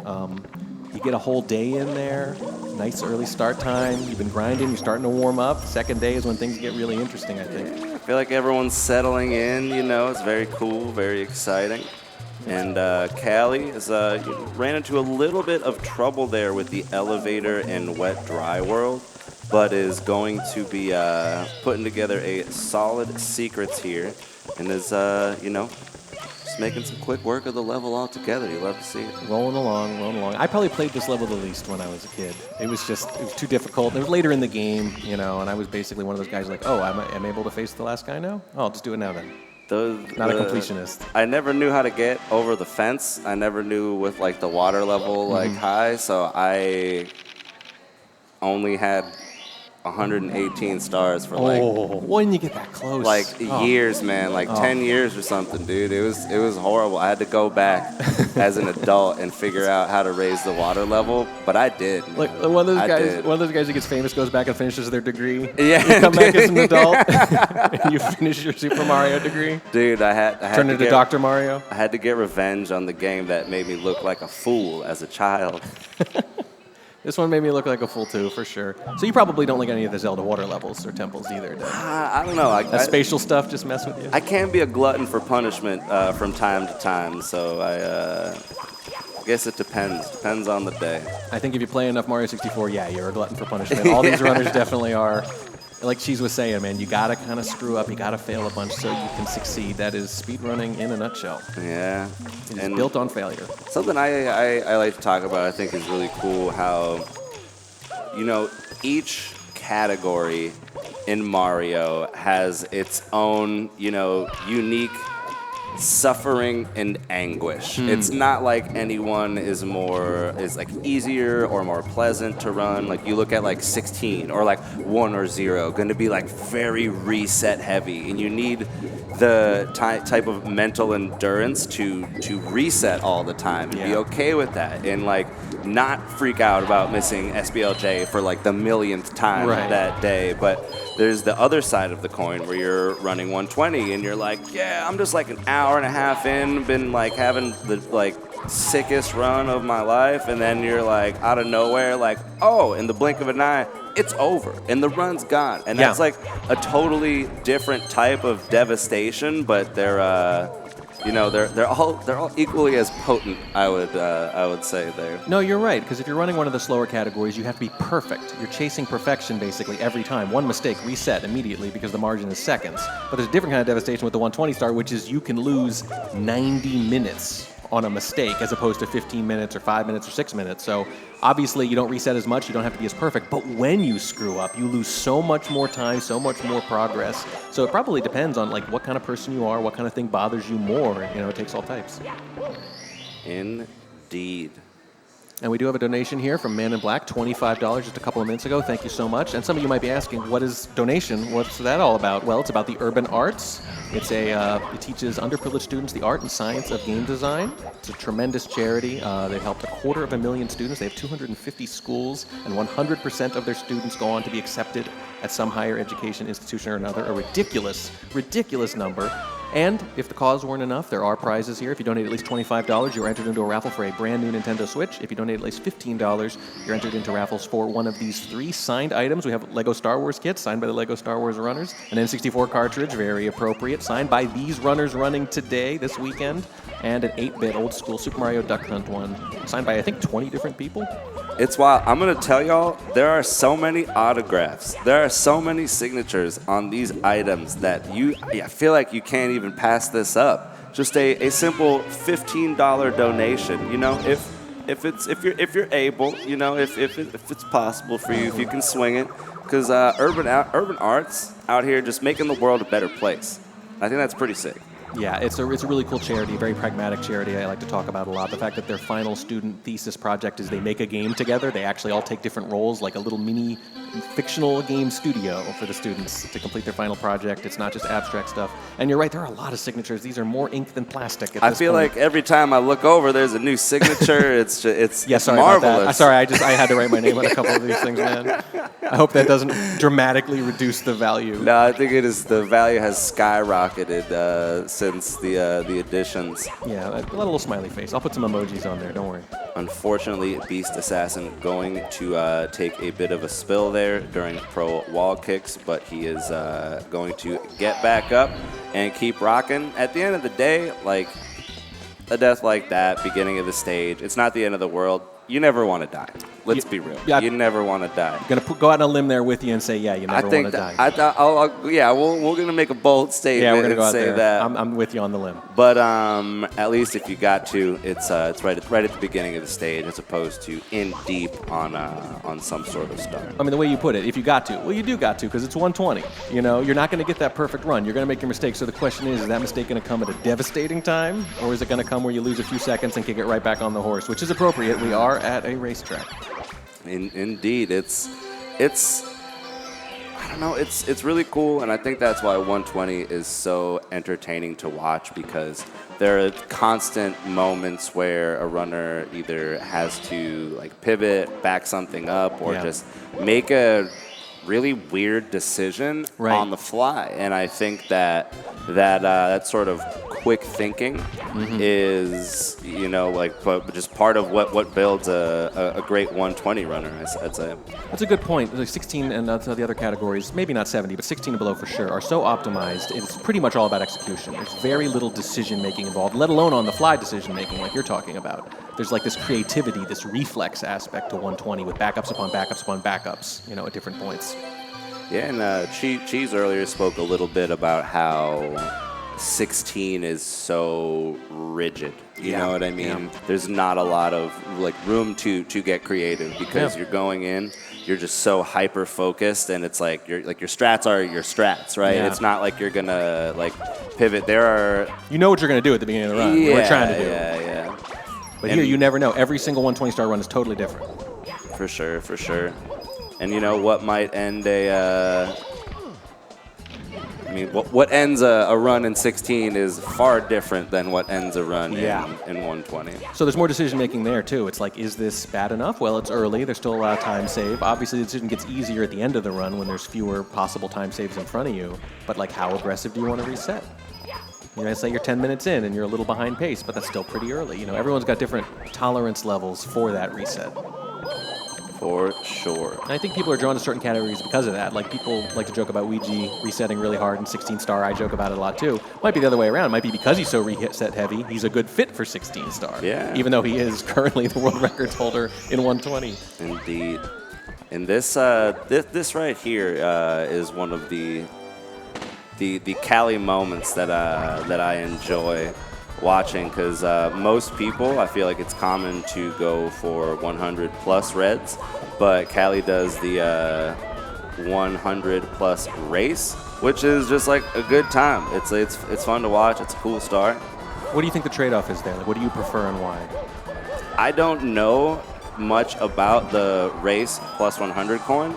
I know it's probably either faster or has the potential to be faster if Cali's doing it. Mm-hmm. And I'm not saying by a lot, because Cali is one of those dudes who has shown that he's willing to implement something to save even just like a little bit of time, right? But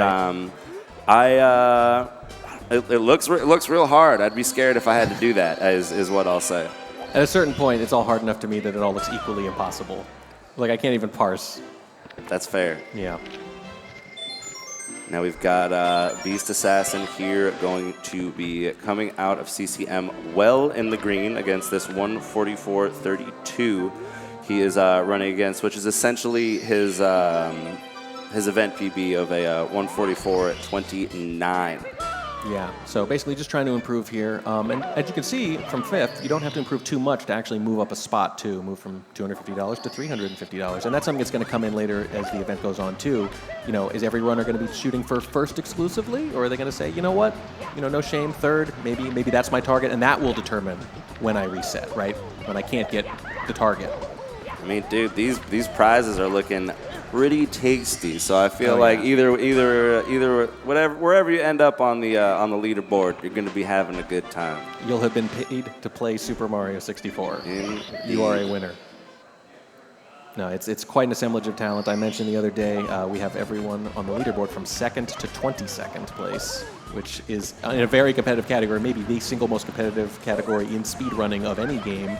And you know how much time separates 2nd from 22nd? 2 minutes and 20 seconds. Wow. That's it. That's crazy. That's the margin we're talking about. That's the difference between just on the cusp of world record and just outside the top 20. Just a couple of minutes. That's how optimized and competitive this has gotten. Like you said, glutton for punishment, man. That's what you got to be if you want to join 120 these days. But we're not trying to deter anyone from it. Like Mr. Wah was saying, you start off, shoot for that 2.5 hour. Then maybe you start looking at a low 2 and then sub 2, and that's how they pull you in. Don't go shooting the moon right away. I agree. Beast Assassin with a pretty cool Ghost Star right there, slapping them down. Cali with some cool movement. Kicking out that monkey box. Hot dang. Yeah, Cali has looked very smooth. Started kind of the smoothest of all the runners today, too. Took a little break, coming back, all grinning. Cali, yesterday, the first person to finish 2 runs, which is also pretty cool. But kind of like you were just saying, that's one of my favorite things about Mario is that, you don't have to be the world record holder. You don't have to be pushing it. It's like you can just play and run against yourself, and it's a great time. And I think that's what makes part of what makes the game so great is that it's just really fun and accessible. Yeah, honestly, some of the hypest moments I've ever cast were not world records or, someone winning the event at the last second, although those are obviously really cool. It was someone getting a PB on stream live. Like, that is really cool to know that you just saw the best they have ever done right then, and they did it in front of an audience. Like, I kind of get almost more hype for those, the other things. It happened to Avatar about, a few months ago. They put a PB up on stream. Dude. And I just got so excited, for them, vicariously. I'm a huge Avatar fan, but yeah, no, he's one of those dudes that's just, been on the grind, on a little bit of a 120 break recently, but has just generally been playing a bunch of Mario, and is someone I've really enjoyed to watch improve over time. Pretty sick. Yeah, clearly really sharp upward trajectory lately. It kind of came onto the scene real fast. And frankly, I think Callie's kind of on a similar trajectory. Yeah, and Cheese said it before. Cheese was saying he's was very pumped on the open qualifier format, and I think it's really caused a lot of people to step it up and grind. And I think especially after this year, with a lot of new faces on the stage, I think we're going to see more people on stage next year that we potentially haven't before, because all the dudes coming in this time showed that it's possible to make it if you just throw down as hard as you can. So I think we're going to see a lot of fresh faces on the grind, a lot of people just making moves in 120 over the next year. Like a new generation of Mario runners coming up because of the format, partially, because of the open qualifier. And it does lead to a lot of questions. You see people in chat going, hey, where's this person, where's that person? It's like, well, they didn't qualify this time. It's tough. Your skill ceiling can be as high as anyone, but sometimes it doesn't happen on that day, on that weekend, right? It's about consistency just as much as skill ceiling, and these were the runners that were the most consistent over these 3 qualifiers. Indeed. That correlates really highly with skill ceiling too, of course. But great runners can have bad days. It happens, certainly. It is a grind, like you said, and they're doing a lot of other events sometimes too. And you got to pick and choose, and you can't always just grind it out. And they're grinding out on stream sometimes too. And this is how you get new people. I know a lot of people like to see the names they know, but on the other hand, this is how you get more names that you know. Every runner was one of these newer runners at some point. Yeah, and it's really cool to see some people come out of the woodwork or surface and just be so good at the game. It's it's really cool. There's just a lot of people that run the game out there, and I think it's sick. It's a very, very healthy speedrun community. It really is. It's diverse, it's open, it's welcoming. Everyone loves to push the time lower. It's like a collaborative effort to get the time as low as possible. Callie's still on a pretty good pace here. We're going to be intentionally vague for a little bit. I know Wes is the one throwing the curses around more than anyone. I don't believe in that business. Don't believe in that? I got to talk about the cool stuff that's happening, man. All right. I can't be it on your head, sir. I'm all in, I guess, but there's some of this stuff is just too cool not to talk about. There's some cool stuff, man. Callie partying in SL. Simply's got a run going, cruising through HMC 100. Beast Assassin throwing down in BBH. This is not bad. I think there was a moment earlier we'd be that'd be cool if there was a bit of a scorch and run, and now we got Callie going the distance potentially, and making some moves in SL. You love to see it. Yep, scorching in the snow, and we are coming up. I like to point out at one of the handful of points where RNG matters a little more in this run for 120 star with the coins here in snow. So it doesn't come up too often. It's something you don't even really think about until people bring it up. And in some of the lower formats, star-wise, it's not even really much of a thing at all. But here in 120, it kind of is. I mean, you look at other speedrun games, and RNG is sometimes a massive part of it. You ever see Mike Tyson's Punch-Out? It's 80% RNG. You do the numbers, and it's 1 every 600 runs do you get even acceptable RNG to potentially get a world record or a top 5 score or whatever. This game isn't like that, and I think that's one of the reasons it is as popular as it is because you're not at the mercy of that little computer dice roll quite as much. For sure. And I think the amount there of RNG there is with different coin spawns or whatever, I think it's in the end acceptable. It's a healthy amount, Maybe it doesn't feel like that after you got your 5th blue coin of death on HMC 100, but that is not something Simply needs to worry about in this moment with the homie coin coming right down for him. You love to see it, dude. Another good pace, too. He is currently leading in this event by, I think it's less than a second over Punkay. I don't think either of those times are going to stand, though, and I think they know that, and that's why you got to lower it, even though you're in first. a 1:40.55 is not going to win the day, the weekend, the event. Especially not if this run from Cali continues. And we are in a pivotal moment here heading into SL100 coin. We talk about RNG, and this is one of the heaviest RNG moments in the game here, I suppose. But we're looking good so far for Cali here. Nothing crazy. We're going to be looking towards the second money purse bag frog dude coming up here to see what. Hey, you just kept adding words, yeah. They're all relevant though. No, they were good descriptors. I mean, I don't know how else to describe them. Hey, I just want to be as accurate as possible. I appreciate that. No, it's going all right here. Could be worse is what I always say. When you're on a good run like this, you're probably not even hoping for any great RNG. You're just like, just don't get me terrible RNG. I'll accept average, below average. I'll accept mediocre. Dude, I can't even imagine what goes on in the mind of these dudes. They seem like so laser focused. They're just going so fast. I'm just impressed, man. I don't even know. Well, I think at this point you kind of have to have that. If you didn't, you wouldn't be here. Ooh, we take that, dude. Just a little quick scoop. Very Nothing nice. going too far. Not bad. And we're going to be up to 103 very, very quickly now. One and then another will follow very quickly afterwards. There we go. Here we go. And this is when the run gets real interesting. This is, I mean, this is looking good. Cali's got to be happy with that SL. Looking good there. The crowd's pumped up on that 100 coin. Love to see it. Love to see it. They know that's one of the turning points of the run where it could plausibly fall apart, and it didn't. It didn't. And there you go. We're seeing a move here. Oh, come on. Oh, it does not quite catch. What do you mean, man? Oh, my God. All he can do is laugh. That's all he's doing. Scam Daniels over there. You hate to see it, but gonna keep going. That's all right. That's all right. We're still good. We're still good. Another potential little threat of an area, though. Again, anything where you can fall to your death and rather than just lose a few seconds after reset. This is always a little more nerve-wracking. That's the thing about the late game. Some of it's not necessarily hard so much as it's high stakes. It's very high stakes, man. I mean, we've talked about it before. We're here in Maryland. All the homies are here. It's like it's a wild experience. But if there's anyone up for the task, so to say, I think our friends on the stage here that have proven that they're the ones up for it. Yeah, no, which is not saying anything against invitationals. Those are fun too. But this is directly just a total meritocracy. Everyone here earned the spot through qualifiers. You love to see it.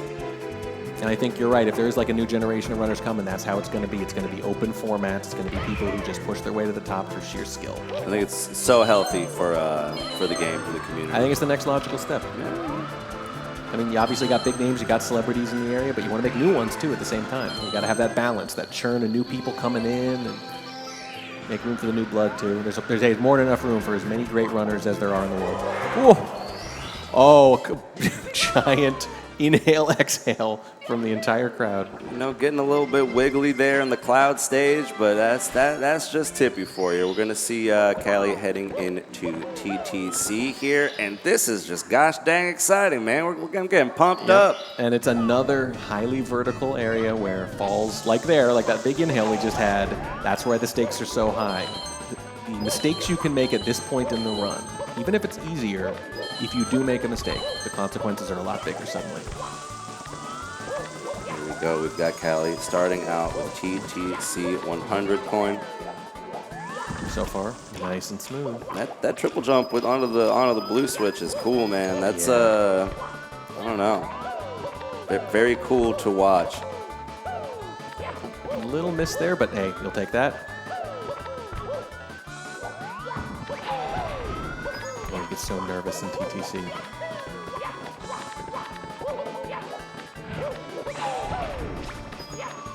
One coin left behind, but you can afford that. Pretty good. Very cool, very cool. He's got the count right in his head. Knows he could leave it behind nice and quick. You can tell. One extra. You can tell this is a moment because you could hear a pin drop in this room right now. Everybody giving it giving it up for Callie on this very dope star. And there we go, folks. Yep. Solid TTC 100 coin coming out from Callie there. Love to see it. There are two reasons a crowd can be silent. One is that they're not that excited, and the other is that they are incredibly excited and they don't want to ruin it and don't want to react right away. And this was the latter, absolutely. Oh, man. Oh! Again, could be worse. Rough, That's my rough Flippy's moment there, but it appears Callie is going to just back it up Just a with few a seconds, little moving red action. Pretty like good. it Good delay. There we ain't no go. thing, Just a dude. few seconds lost. Hey, he landed on a platform. That was the main thing. He didn't keep falling. Dang, dude. Smooth. You love to see it. Just, hey, don't panic. Get back on the horse. Get back in your rhythm. And that's what That's 120 is all about. That's yeah, what it's all dude. about, because you're going to fall off. There has never been a 120 run in the history of time that went perfectly. No, you know what I'm yeah. saying? So Nope, just too long, too big. Too many things can go wrong. Too many moving parts. Good jump. Oh, the movement was so good there. So good there. love to see it. The crowd really getting behind Callie in these final moments of the run. Tippy's always a good time, man. And Tippy's always got me real stressed out at the same time, man. Well, that's kind of the love-hate thing of any stressful moment, right? You hate it when you're in it, but you appreciate it in the abstract. You appreciate it afterwards, right? All right. One of the easier ones, but hey, even the easy ones, there's a chance to mess up. Smooth moves across the board regardless. You love to see it. We are getting around that time. It's getting close. Close and late.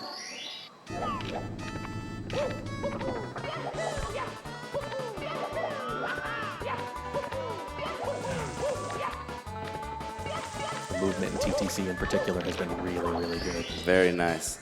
Very, very nice. At the same time, we've got Beast Assassin making moves towards that upstairs door. A couple more stars to swim for before he gets it. Still looking at just a low 140 there potentially, but it could dramatically lower their event best.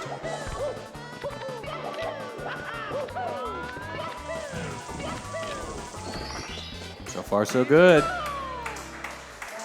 There you go. Love to see it. Callie going to be coming out of TTC with a best possible time of 1:39.03 and with a first place time of 1:40.55. That is looking good for our guy. I would love to see him hold it down for the rest of this run. Heading into Rainbow Ride. Yep. It's not going to be easy. No. But no. I believe. Yeah, I believe too. 2 minutes of margin is a lot to work with. But then on the other hand, you want to actually stick this because you figure even if you do edge out that first place time, is it going to be enough? You want to really make a statement here and dramatically lower it and put up that first time of the event where you think, okay, that might hold. We haven't seen a time like that where, okay, maybe that'll hold, you know, even if you're not sure. I feel right now, no way are any of those going to hold. But that, if he gets a low 139, I'm going to start to consider it. I mean, that's the thing. It's like, as time goes on, everyone gets a little bit more warmed up. Everyone's, you know, settled into their Maryland home for the week, so to say. But on the other side of the coin, There's also a fatigue thing on the other side, huh? yeah, I mean, as it gets later in time, it's like the pressure to complete a run kind of builds, and if you haven't gotten something solid by the last day, couple hours, then you're like, oh man, well, I really got to pull something out now. Yeah. Callie running into a bit of trouble at the beginning of the red coin maze and Rainbow Ride here, but he cleans it up, and we are on our way. And maybe about 10 seconds total, a couple little bonks, a couple little falls, but nothing too far, nothing dramatic yet. And now that agonizing ride. I can't tell if it's good or bad. Like, on one hand, you know, not a lot of action, and you get a little break, right?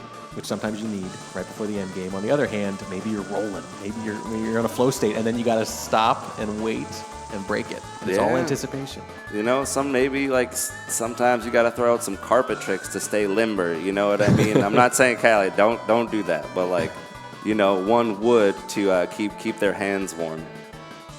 Yeah. Everyone's got their own style for that. Some people don't like to move. Some people like to move a lot. They're both nerve-wracking in their own way. It's an odd choice from a game design perspective, we were saying earlier this morning, you know, to just have this near the end of the climax of the game. It's like, it's such a cool stage, especially like coming out back in the day. You're like, I'm up in the clouds, I'm riding this carpet, right? It was like wild, and it's like, I don't know, people always talk, it's like, you think the devs knew that we were going to be like playing this still? It's like, who knows, man? But what I do know is that this game is sick, and that terrifies me every time. I clenched up a little bit. Ground pound, get out of here, man. Oh, no. I mean, they might have thought of it as kind of like a show-off celebration near the end of the game, kind of like in Super Mario Odyssey, that kind of the New Donk City level that's kind of like a celebration of Mario history. This might have been kind of like, hey, you're near the end. We're just going to give you a cool little showcase here. Yeah. Weren't thinking about the possibilities of speedrunning, of course.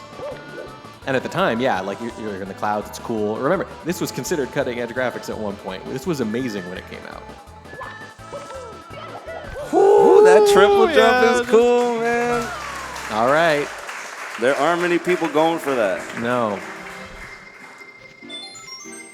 There are only a few more stars for us to be on the other side of to complete this run. We still got a big chunk of Rainbow Ride left, but you got to imagine that getting that 100 coin out of the way and feeling all right is it got to be huge. Here we go. Not bad. First bounce connects for Callie. The consequences of a fall. Significant.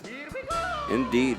I mean, he's got plenty of time. He's been cruising against this 140. He is rocking in the green. Mm-hmm.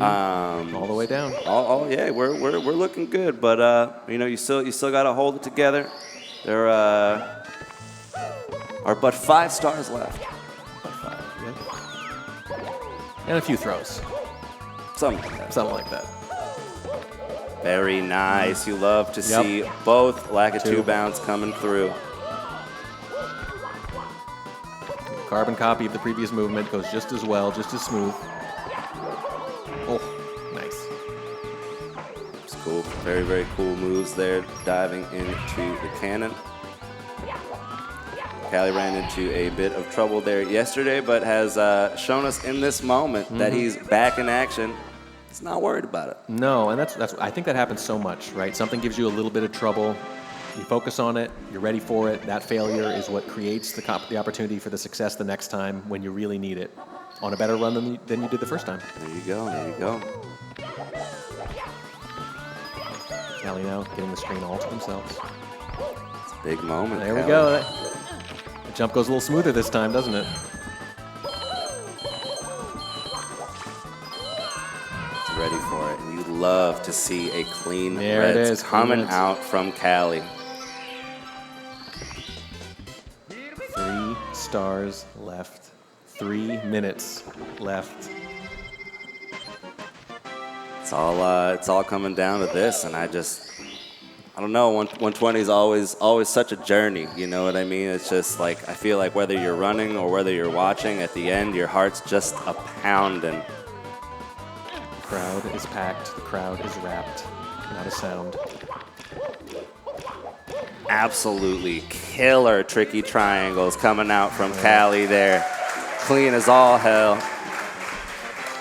Sometimes it feels like they have to applaud and cheer just to get the energy out themselves. It's I maddening to keep inside. I can relate to that. Yep. All right, 1 more star left to collect for our guy here in Rainbow Ride. The best possible time is going up live now until he collects this star. There it is. All right, folks.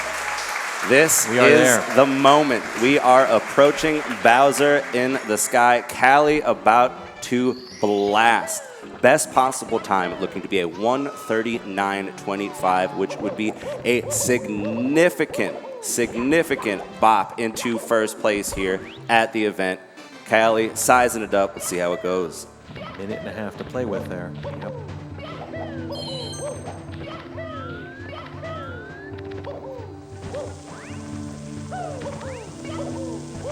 entire venue is gripped with anticipation in this moment.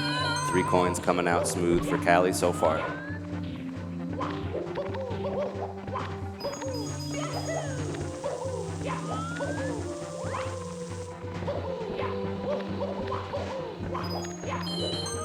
Halfway there.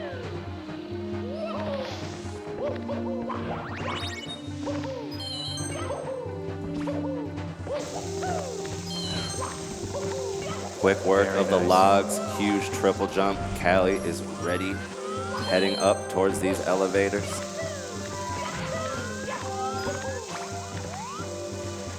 Playing a little safe there, just a little.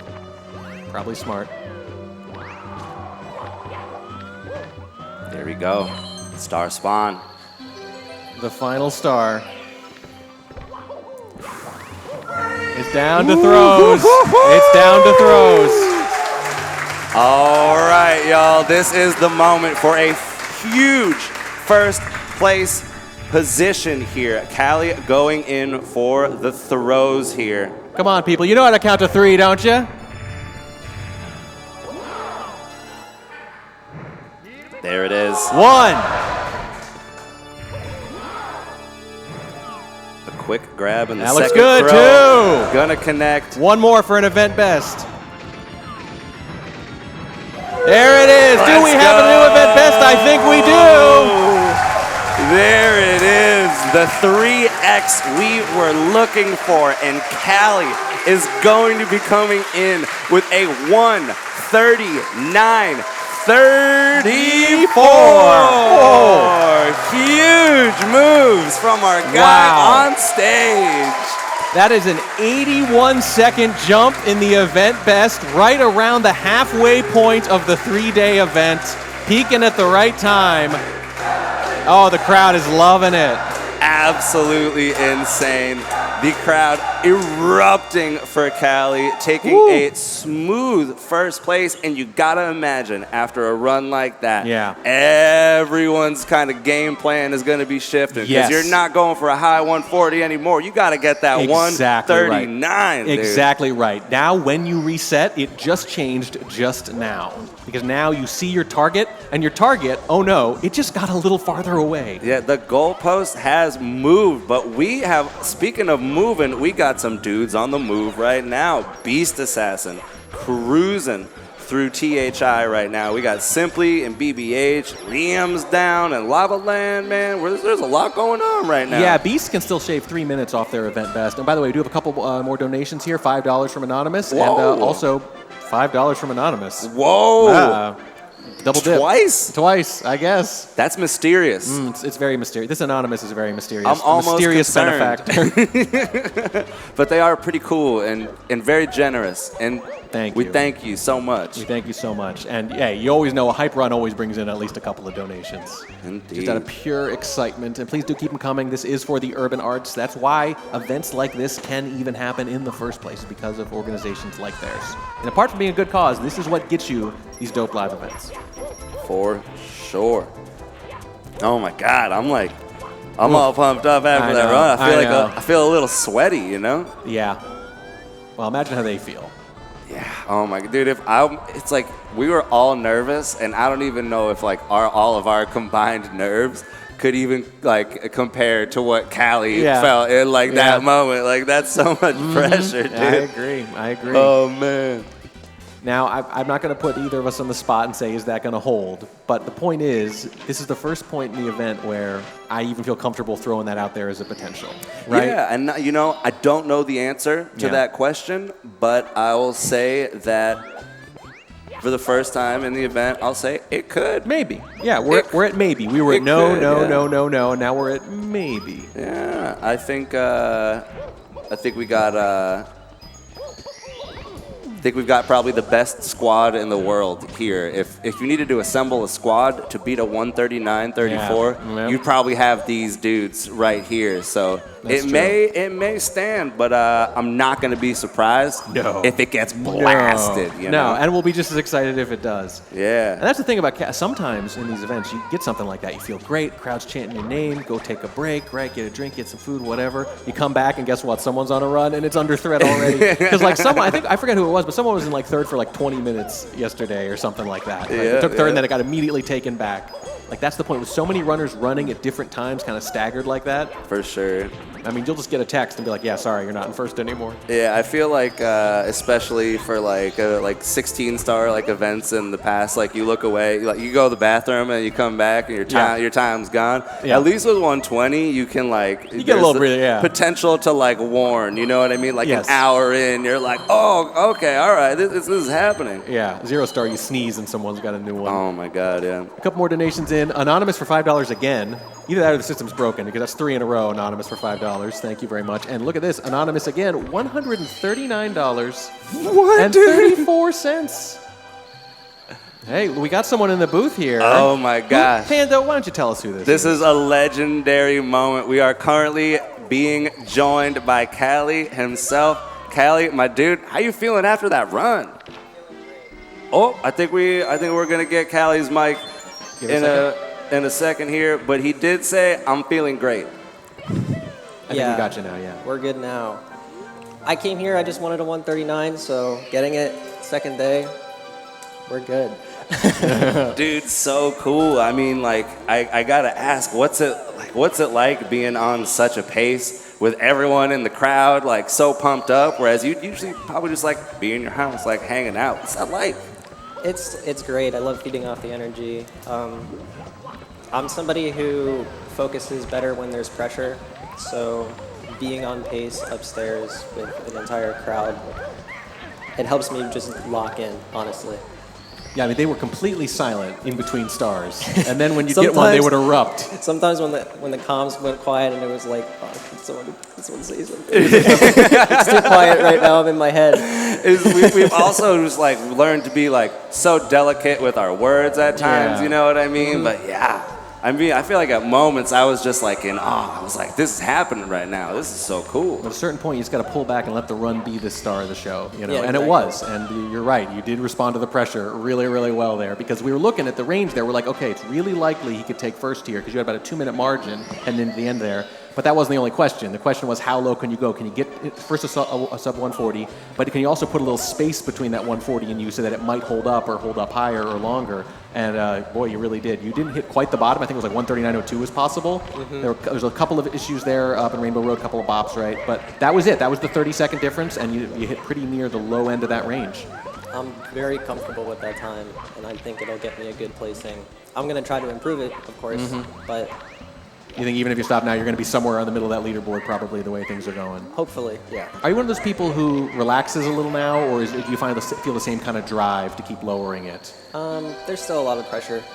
Still have the drive. I think you should be very happy with that run. That was absolutely crazy, and I guess I wouldn't be surprised if someone beat this time, but I would be surprised if everybody beat this time. Yeah, exactly. I think it will be beaten, but I don't think everybody will. Well, maybe you'll be the one to beat it. Are you going to take a little break now, too? You're going to stretch your legs? Yeah, I'm going to go get lunch. Going to go get lunch? You have earned it, my friend. Thank you so much for talking to us. Congratulations on the tremendous time. I'd say I hope it holds up, but then again, we really like it when people bop each other. So, I hope you do beat it, though, and keep lowering it. Great job. Very well done, man. Congratulations. Excellent. Thank you. Round of applause here again for Callie, please. Great run. So sick, dude. Another donation from Anonymous in the meantime, by the way, $20. We got another anonymous donation. This is like a very mysterious scenario. These people don't want credit. Dude, it's real altruism then. It's kind of freaking me out. Yeah. But like in a cool way. In a cool way. Yeah. Freaked out in a cool way. Well, hey, that does put us at $16,617.34. We're coming up on 16.7, and right behind that is 17,000. We are getting up there. The goal for the whole time, it's all the whole SWRC, all the events up until now. The goal is 30,000. We are over halfway there. Still some time left. I think a few more hype runs like that, though, would go a long way. Yeah, that's also so many dollars. That's crazy. It's a lot. It's a lot. It's for a great cause. It's going to teach a lot of underprivileged students how to make games like this. Indeed. I mean, we're looking forward to it. Obviously, the dream scenario, GSA keeps going, a few years down the line, maybe it's you and me, maybe it's some new generation, whatever. Casting a speed run of a game made by an urban arts student, that is the dream, right? There you go. There you go. Well, I'm going to tell you, if this year's competition is any indicator, we're going to have to be holding it down because there's going to be a whole new generation of young commentators looking to come through and hold it down. So we gotta be putting on our best, man. We do, but I say great. The more the merrier, man. The more the merrier. Come hang with us. It's sick. Yes, please. Beast Assassin here still not looking at a possible event best, of course, but a personal event best by a significant margin here. Still got a few minutes that they could take off that, and that could launch them all the way up into, let me see, potentially 4th place, I think it would be, maybe 5th. Yeah, they could jump up 1 and 5th, but with a good margin there, too. For sure. And you got to, like, I don't know, like a lot of people will often run against their event PB, you know what I mean? And it's like Beast Assassin rocking the 144 right now. Maybe he just needs like another like chunk out of that before he's like, okay, like I can settle into these splits and then I can like really do I think they want to lower that damage. time. Actually, I see Simply's on a little break. I got to do something real quick. Hang on just a second. Hell yeah. A legendary moment. Simply is being presented with a really cool hat. And it's cool specifically because it says the word cool on it. And I think that's pretty great. Congratulations to Simply again for winning the Moving Reds Challenge. Yes. Look, he was cool, but now people will know. Now everybody knows it. Now it's undeniable. Undeniable. I saw him do a GDQ, and I was just like, that's so cool. Because no one was expecting it. The commentators were all like, what was he doing? No one's doing that? And then he just did it. Just didn't even think about it. And I said, you know what? I want to see that again. And I was predicting kind of silently. I'm like, I think he's going to be the one to do it. So sick. I don't even think he knew I said that. I think he just did it, which is even cooler. I should write a couple more letters on that hat. Beast Assassin still rolling. Simply still chowing down. Mario still sleeping. When I looked at Smao about 10 minutes ago, they were actually grinding specific stars. They were kind of going into practice mode. Punkay starting it up again. Punkay had first after day 1.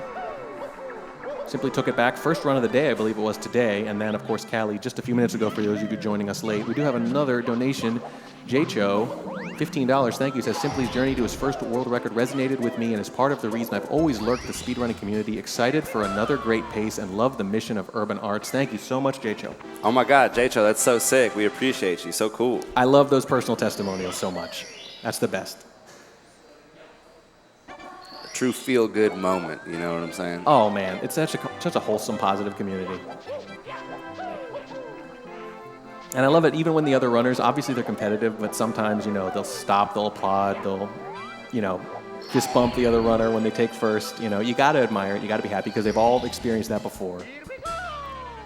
It's like, I mean, everyone here is really cool, man. And I think the Mario community in general is like very like supportive and of each other and like pretty generally rad. So I think that's sick. And I think speedrunning in general is like that, but some categories are a little, let's just say, spicier. Or other esports that aren't speedrunning too. I know Smash Brothers gets a little salty, a little spicy sometimes, and that's one of the reasons people like about it. That's cool too.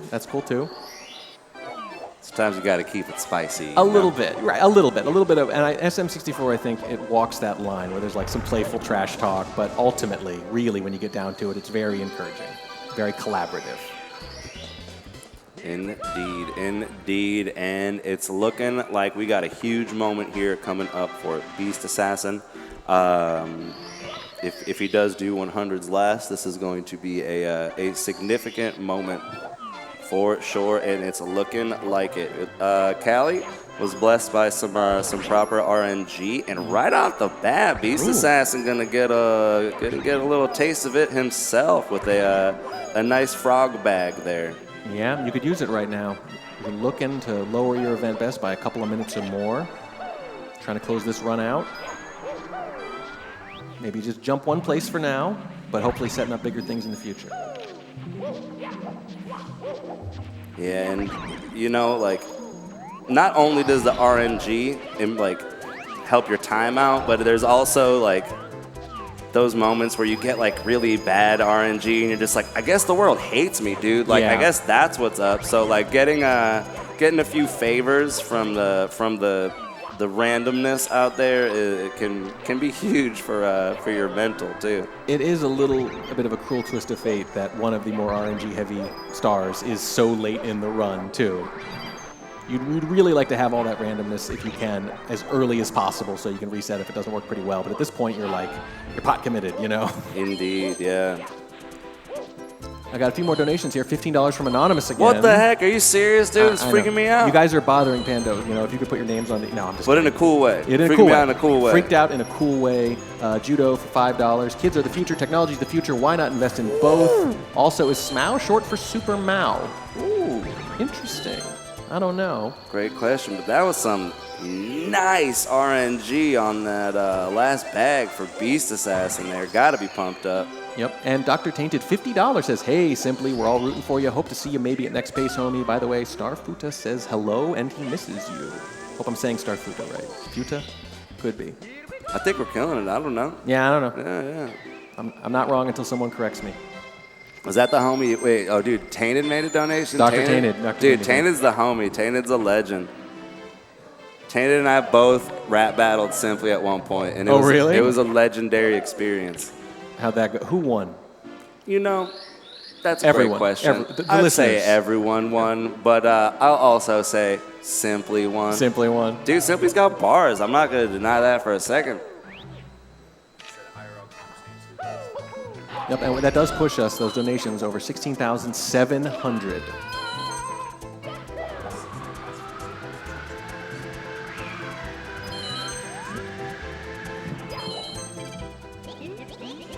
Beast Assassin doing reds here.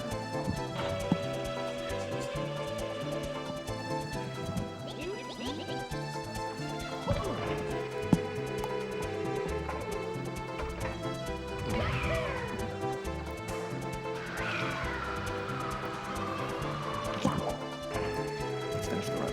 Yeah, we're gonna cut the break right after Beast Assassin's run, I think. Very nearly done, and then we're gonna have Markinator in here in just a minute with Pando.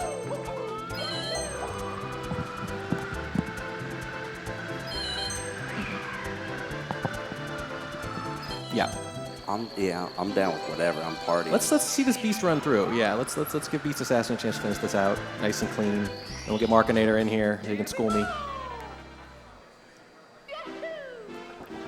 And we got Liam here up, one of the two big screens as well. On well, geez, why am I even surprised? On a really good pace, coming up on the hour mark too. I mean, we were joking about it before. Like, imagine you come back from lunch if you're Cali, and you're already second. Dude, right? I don't know. I'd probably be like, I don't know. Like, maybe I'd have like just like be like checking on my phone every once in a while. I'd be like, anyone going for it? Or I mean, you got to be looking over your shoulder if you're a speedrunner. That's what I'm saying, man. These 3 days, everyone's going for it to the max. They are always gaining on you.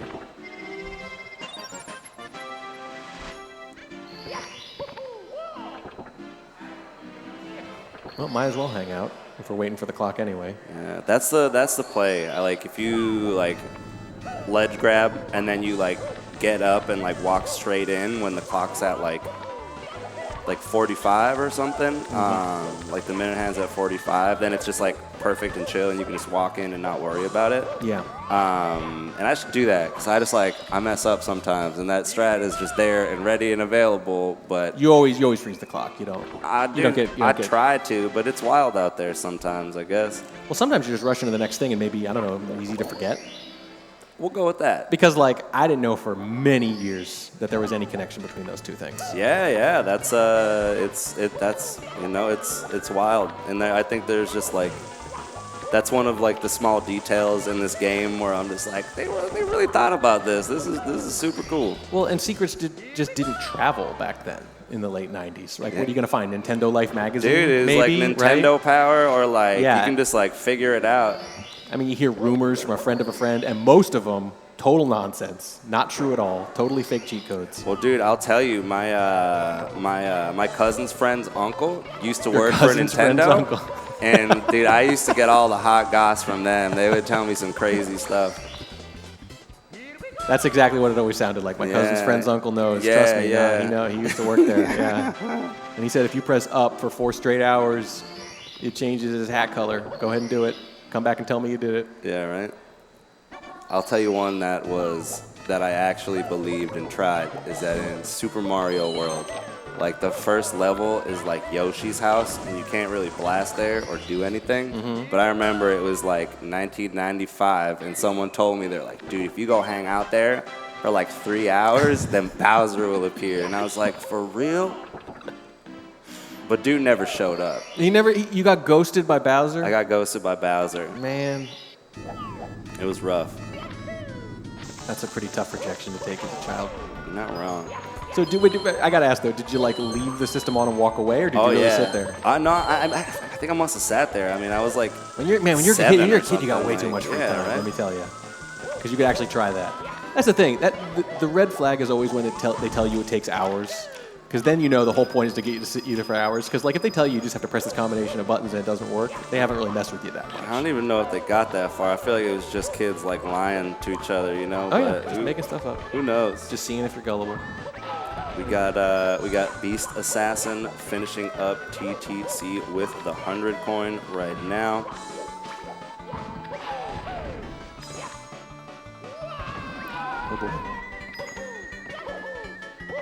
Oh, and we do have a super cool moment. That is not simply. We've got a guest appearance from the legend Taylor Swift simp here. Maybe just like putting in some attempts on the carpetless action. So we might be in here for a treat in the bottom of your screen here. This is not the first person other than Simply to play at Simply Station either. D Whatever was doing it earlier, by the way. Looked like he was playing hands-free. Simply shares the love, shares the station. Love to see it. Love to see it. And now this is like a bigger moment as we could be looking at here. Beast Assassin with 112 heading into Rainbow Ride. Let's see what he decides to tackle first. But this is a big moment. We're going for it. And to prep you for the big moment, are you ready to be freaked out in a good way? Kinda. $5 more from Anonymous. For real? Yeah. There was no message? Yeah. No message. Nothing? It's eerily silent. Oh, what the heck? I'm terrified. It's getting conspicuous. Yeah. Over there. I'm like a little nervous, but also excited. Nervous and excited. Yeah. That's you in a nutshell, man. I love it. If I describe you, I love it. Dude. Perfect blend of the two emotions. Hell yeah. But also chill. But also hype. Yeah. Yeah. All at the same time. All at the same time. Look, emotions don't have to make sense, man. You can have conflicting emotions at the same time. That's what life's all about. With the red coins, pretty good movement. Looking good. Best possible, still multiple minutes ahead of their event best. That's what you like to see. You like to see the big drop, even if it doesn't change the order. You know, psychologically, that's real good to get down into that range, get into that tier. And I still, you know, obviously you could still be looking at 5th place too. That's it's a $100 difference from where they are right now. And with some room in the splits, you know what I mean. You can, you know, it's you're like take a moment, you know, like relax for a second, but you don't want to get too comfortable and let it all slip away. So I got no doubt that Beast Assassin is laser focused in this moment. Speaking of taking a second, taking a break, we are in exactly the right spot for it, aren't we?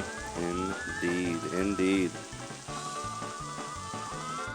Then lurking on the right, in the shadows, is Liam. 1 hour in, 70 stars in. Yeah, and Liam running against essentially his event PB here, which is the event PB clocking in at a 141.21. Liam is in first place, but you know, if that super early lava boost and his performance in qualifiers so far has been any indicator, I am fully confident that he can improve upon that time. Absolutely. Hey, we got a $5 from Anonymous, but there is a message this time if you want to take it and be a little less freaked out. What was that? There we go. Let's go, Beast Assassin. There we go. I love that. And they're There was a moment there. I'm not sure if you saw it. I did not. At the end of SWRC where Liam did that side flip. I know. I wasn't looking. I was looking at the donation. The 8th coin. Did he? Yeah. Did you know? No. That he invented that side flip. He invented it. That's the Liam side flip, dude. Wow. The legend grows. The more you know. The more you know. There's a lot to know about 120 stars. There's a lot, man.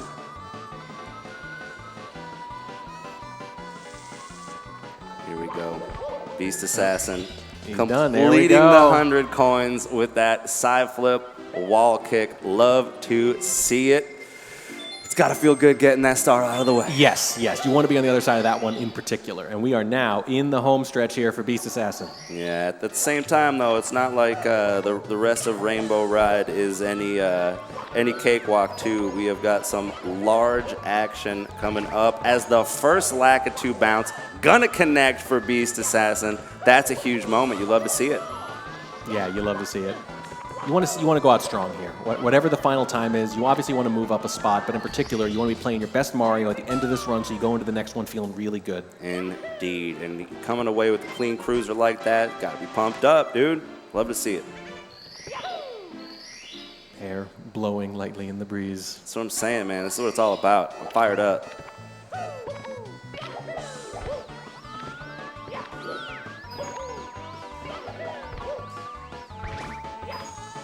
Two for two. Yep. That's huge. There we go. And this is one of those tricks that's just so late in the run. Yeah. And you can just like die if you don't do it. So like I feel like hitting them both has to just be a huge relief in a moment like this. I think when you get near the end of any kind of run, any kind of game, you start thinking in terms of like, what are the big moments where it's most likely to go wrong? How many of those are there left? Obviously, anything's a challenge, but for these runners in particular, these choke points, these crucibles that you got to go through, and that's one of them, I think. So Yeah. getting on the other side of one more of those choke points is a big deal because there's only a few left. Well, I feel like we talk about all these moments, like these pressure points of the run, like HMC 100 coin, Yep. DDD 100. You've got SSL just existing as a stage. SSL altogether. period, yeah. Yeah, and I feel like what also exists in that capacity is just Tippy. Just Tippy. Just by itself. Tippy. I mean, once you get up there, it's just all on the line, man. There's no It's net. just- yeah, it's all just going down. So I feel like that is like Ooh. definitely. We're good, we're good, pretty, we're good, we're yeah. good, we're good, And we're like, good. see right there, like nobody saw that coming. That bomb Nope. was going wild. Nobody practices that. That bomb had murder in Yes. its eyes, and it was terrifying. But Beast Assassin was able to make moves and escape a lesser fate. Yes. Well, DDD 100, I think it was Cheese who just about an hour ago when you were talking to him, he said he thinks that is the turning point. Yeah, right? Where yeah. like now the run is serious. If I get past DDD 100, it's still on a pace. Well, dude, after like you hit that triple jump to that coin, there's like you're like, okay, well this like I actually have a run now. Like I Right. can keep this going. Nothing Like, counts till then. This is crazy. Yeah. Kind of like there's no 16-star runs until BLJs, or that used to be the case back when people weren't hitting them nearly as consistently. It's like you it know? doesn't count until you're past that, right?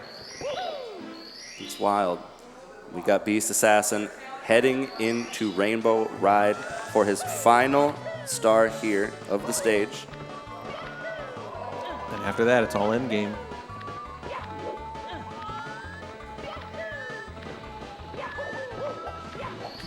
There we go.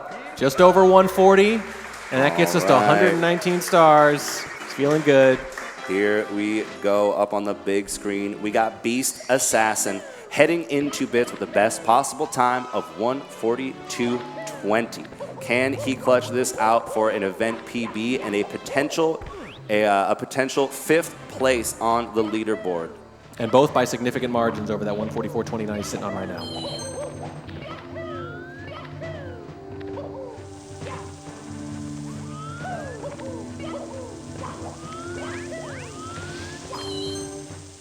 There we go. First 3 points coming in clean for Beast Assassin before. And this, I mean, let's be real. This is a stage to which he is no stranger. At this level, at this point in this game, he has been here before, and he knows what to do. He knows what's going on. And So reacts well to that. yeah. Does not lose his cool. Oh, Okay. little bit of a stumble on the logs. but Recovers we're quickly, though. Yeah, we're going to be fine here. Hey, sometimes those falls don't stop falling. Dude, I hate those logs, and I feel like everybody does. It's like, I don't know. They're always going to be there at one point or another. Hey, we had some margin. We're using a little of it. There we go. There we go. Cleaning up the logs. Sick triple jump with the quick grab. One more.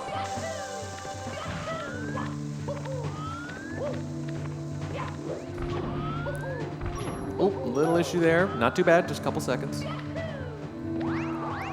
The moments like that, though, on those elevators specifically, it Yeah. might seem just like you just jump a couple times, but you got to be like real precise. You got to know what's going on to survive there. It's easy to bonk because they're constantly in motion, too. There we go. That is 120 stars. That is right. Pando. Expert analysis here. The most stars you can get in the game. That's the most you can There are get. no other stars. There's just you. There's just Bowser. There's 3 throws between you and an event best. Well, there's one really big one at the end, but it doesn't make the counter go up, That's I true. suppose. Yeah, what's up with that? Here we Go go. to the hit. It does hit. Wasn't totally sure on the let go there, but it did hit. Looks good to me. That's 2. One more throw for the event PB here. Close. Yeah, God. Oh, I didn't think that was going to make it. We might have had a pixel to spare there. You love to see it. Beast Assassin might not have been sure that was going to hit No, I himself wasn't sure with at all. With a big smile, we're going to see Beast Assassin with an event PB of a 142.44. Huge moves from our guy on stage. Going to jump up to 5th place and, more importantly, lower that event best quite a bit. Get back into range there in that low 140. Probably haven't seen the end of them, but that's the thing. Got to walk before you can run, before you can speed run. Indeed, Jeez, indeed. Great stuff. And we know Beast Assassin is fully capable of improving against on that time. So like now I feel like he's got those splits. He can run against them, and he's just gonna be dazzling after this. I'm pumped up. I think so. We're going to find out in just a few minutes. Don't go anywhere. We're going to be right back. It's going to be me and Markinator99. Stay tuned.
Hello and welcome back to day 2 of the SM64 120-star LTA here at Pace. Day 2 out of 3, I am Warning Track, and I am joined by someone whose username sounds like if his stepdad was trying to force a nickname on him. Oh. It's the Markinator. How you doing, bud? Hey, I'm doing great. Really excited to be here. Been really enjoying the run so far. We just saw Callie finish a run. We just saw Beast Assassin finish a run. Both really good times. Actually really close to my prediction times. We had a community prediction going on, so I was a little hyped about that. But I really want them to beat it. Like, I hope I didn't underestimate them, but no, I expect a lot. We also got a couple of good runs going on right now. But real quick, going to shout out the donation goal, exclamation mark donation in chat. Get your hands on some prizes. You just saw the signed cartridges in front. Those are $15 donations if you want to get those in. And we have the Nintendo Switch for $25 donations for your chance to win that into the raffle. But we will read any donation out, big or small, down to $1. If you guys just want to donate, help the cause for urban arts. What an amazing charity they are. And you can make us look or sound silly. If it's not offensive, if it just makes us look dumb, we'll still read it. Yes, this is true. Because it's for a good cause. As you mentioned, though, yeah, Liam on a really good run here, getting near the end of it, too. So we might go from one good run right to another. Callie, then Beast Assassin, then Liam. Boom, boom, boom. This is what happens in these LTAs sometimes. After the initial start, where people are roughly synced, they start getting staggered, they take breaks, they reset at different times, and next thing you know, as soon as one run ends, another good one's coming right behind it. Yeah, certainly is one really good part about these LTAs. Yeah, staggered runs. Someone gets on a bad run, they get to reset, so everything's always hype. It's just a really good time all around. And now that you can tell by looking at him, of course, with Leo. Yeah. Good run, bad run, it's all the same. It's just another run. There's always another run. You got to get through it. Yeah, Liam, a couple more stars here in TTM. Puncation on this BOB 100 coin, about to be in the pole section. Pretty heavy RNG. The BB 100 coin, you have a bit of a connection to this, don't you? Yes, I do. I actually have the world record for the 100 coin. Are you kidding me? I'm sitting with the world record holder for this. Indeed, right now? Indeed you are. So yeah, just the 100 coin, not with the reds. Single star records do just the single star alone. But yeah, these poles at the end, RNG heavy. There is some movement that you go around. You have to go around them 3 full times. And then right when you start to go around them is like right when you get to your 3rd time around, you kind of want to turn. See Puncation doing that a little bit. So we'll watch it on this last pole. But yeah, it just takes a little time to get used to it. But then you also have to react to RNG. So a lot of runners will like sit here for hours and hours and just run around these poles and react to RNG. Just over and over and over again. So that they have it like in their bones without even thinking. It becomes total reflex. Yeah. So Puncation doing a pretty good job there. So it must be crazy then, because obviously you run this game, you know how hard it is, but even so, the fact that you were able to grind a single star and then realizing that there's 120 of those to grind individually and you're grinding one, spending what, weeks or months or whatever. Yeah. Jeez. Yeah, no, it's intense. There's a lot going on. Mario's got a little something for everybody. Some would say too much. Some would say too much going on. Maybe. Well, when this did come out, like obviously now there's endless appetite for games. People play games for 500 hours, 1,000 hours, whatever. It wasn't as common back in the day, but this is one of the first games I feel like they jam-packed so much into it and kind of anticipating that there's going to be like a limitless appetite for what we're going to get. Yeah, they really did. There's actually some interesting interviews and like columns that were written about like that exact thing. Like the whole goal was so like people could like do a bunch of stuff and have a good time and not necessarily just get the stars, but just like moving around the stage, having a good time. And that's exactly what they did when we're here today, 25 years later. And now it's like par for the course for any AAA game is you got to stuff a bunch of extra stuff in there so people can just play for another 100 hours beyond the main whatever. Yeah. And now it's like if you don't do it, people are like, what's wrong? Mm-hmm. But at the time, it was kind of like a gamble, I think, that people were actually going to care. Yeah, you never knew how much time people were going to spend on these things. But yeah, the movement, I mean, it's so good. Just the transitions between each movement, the frame perfectness of like you're a frame late on your jump, you're losing a little bit of speed, but not much, so it makes everything like super intense, really tight. Get that high skill curve, a minute to learn, a lifetime to master kind of thing. Yeah, certainly. And looks like we got Taylor Swift Simp in the Simply chair looking to get, oh, that was so close. Yeah, was doing carpetless earlier. Simply handing over the chair a couple of times today. We did D whatever earlier, as we mentioned. Yes. I'm not using it. Why can't someone else? Certainly. Yeah, having a lot of fun. I enjoy that. It's the vibe here. For those who haven't been to Pace, that's what the vibe is. It's kind of improvisational in a lot of ways. People just come and go and try whatever and joke around and hands over the heads or what. Simply, I think, has dinner at the. Yeah, it's fun time. Yeah, it's what we do online, except we're just in person this time. Yeah, pretty much. Now Liam in SL. Here we go for the igloo. Doesn't go for the back of the igloo clip. That's something you'll see from. We saw it from Simply earlier, but it's some other runners That too. doesn't save much, does it? It'll save like probably a solid couple seconds from having to land and run around to the front. The igloo entrance is just known to be really terrible, so if you can just skip that whole process in general, that'd be great. The best possible time for Liam has been going up just a bit, but it is still good enough, we will say, without being more specific. Good enough to continue. Yes, certainly. The 1:41.21 is what Liam's trying to beat. 1:39.14 is the best possible time here. He's lost a little bit of time, like right there, but that's not a big deal. We'll see about the 100 coin. That is the biggest deal of the SL here. It's that 100 coin. Super RNG heavy, money bags, throwing coins everywhere. We have Punkation cooking up a decent run here. SSL got some green on those splits. Looks like they're running against their event PB, 1:40.55. Exactly right. Oh, that's actually a 23.17 out of BOB. That's actually like a really solid run. This is like PB pace into basement. Punkay consistently good runs. Again, we say one of the most consistent runners.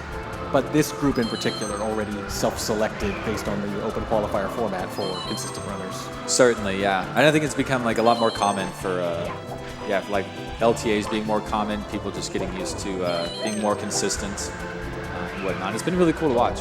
And it sounds like I'm saying an obvious thing, but there are runners with, I would say, high variance, like Luigi, right, where you get runs all over the place, but the highest of the highs are very high, which is a better probably way to be for world record purposes, but not necessarily LTA purposes. Yeah, exactly. And there's certainly something to be said about being practiced on the stars that are consistent versus just some insane strats that may or may not work, trying to get like a really hot run. Right. So certainly. But when we say built different, that's one of the things we mean is like incapable of not doing the fastest thing, which is a blessing and a curse sometimes, because sometimes you want to pull back, and do the safe thing. But on the other hand, that's what makes you you, is that you almost never choose that. Definitely. There we go, Liam on this 100 coin. Seems to have gotten pretty good so far. Does need one more. Oh. Had to go chase. So you have to chase for a few seconds, right? Like. Yeah, it's just that kind of time loss, like you can't really avoid it. Yeah. It either happens or it doesn't. One more little batch here. And there it is. 100 and 100. And 101. Very cool. We're going to have one more after this, probably the Bully Star. Talking about earlier how like every runner does it last. It's just super easy. And I don't think a single runner does it before the last one. I mean, it makes sense. If you think there's any chance you're going to reset, the harder things should come first, right? The RNG stuff comes as early as possible. The difficult stars come as early as possible. Yeah. I think this is makes sense. One of the few stars we can actually match TAS on. Oh, really? Yes. Because, you just run over there. It's like 3 long jumps, and you just glide on the ice. It's really nothing to it. But I'm sure you've seen people once or twice still somehow find a way to miss it. Oh, yeah, you can still mess it up. Absolutely. But viewers at home can do it. Yeah. Yeah. Even me, Mark? Even you. Oh, my God. Careful what you say. Here we go, Liam with the Wilco clip. Oh! Nope. Yep. Hey! Yep. Yeah, claps from the crowd. We'll take that. Yeah, I think a Wilco clip saves like 6 to 8 seconds or something. Had to do a couple extra BLJs, but probably saved a little bit of time at least. Always fun to see. We got dual flying Marios up here now at the top. Oh, yes. In very different circumstances. Yeah, Punkay's SSL is looking pretty hot. Yeah, the movement is smooth. Definitely going to be the pacer to watch after this. The artful falling.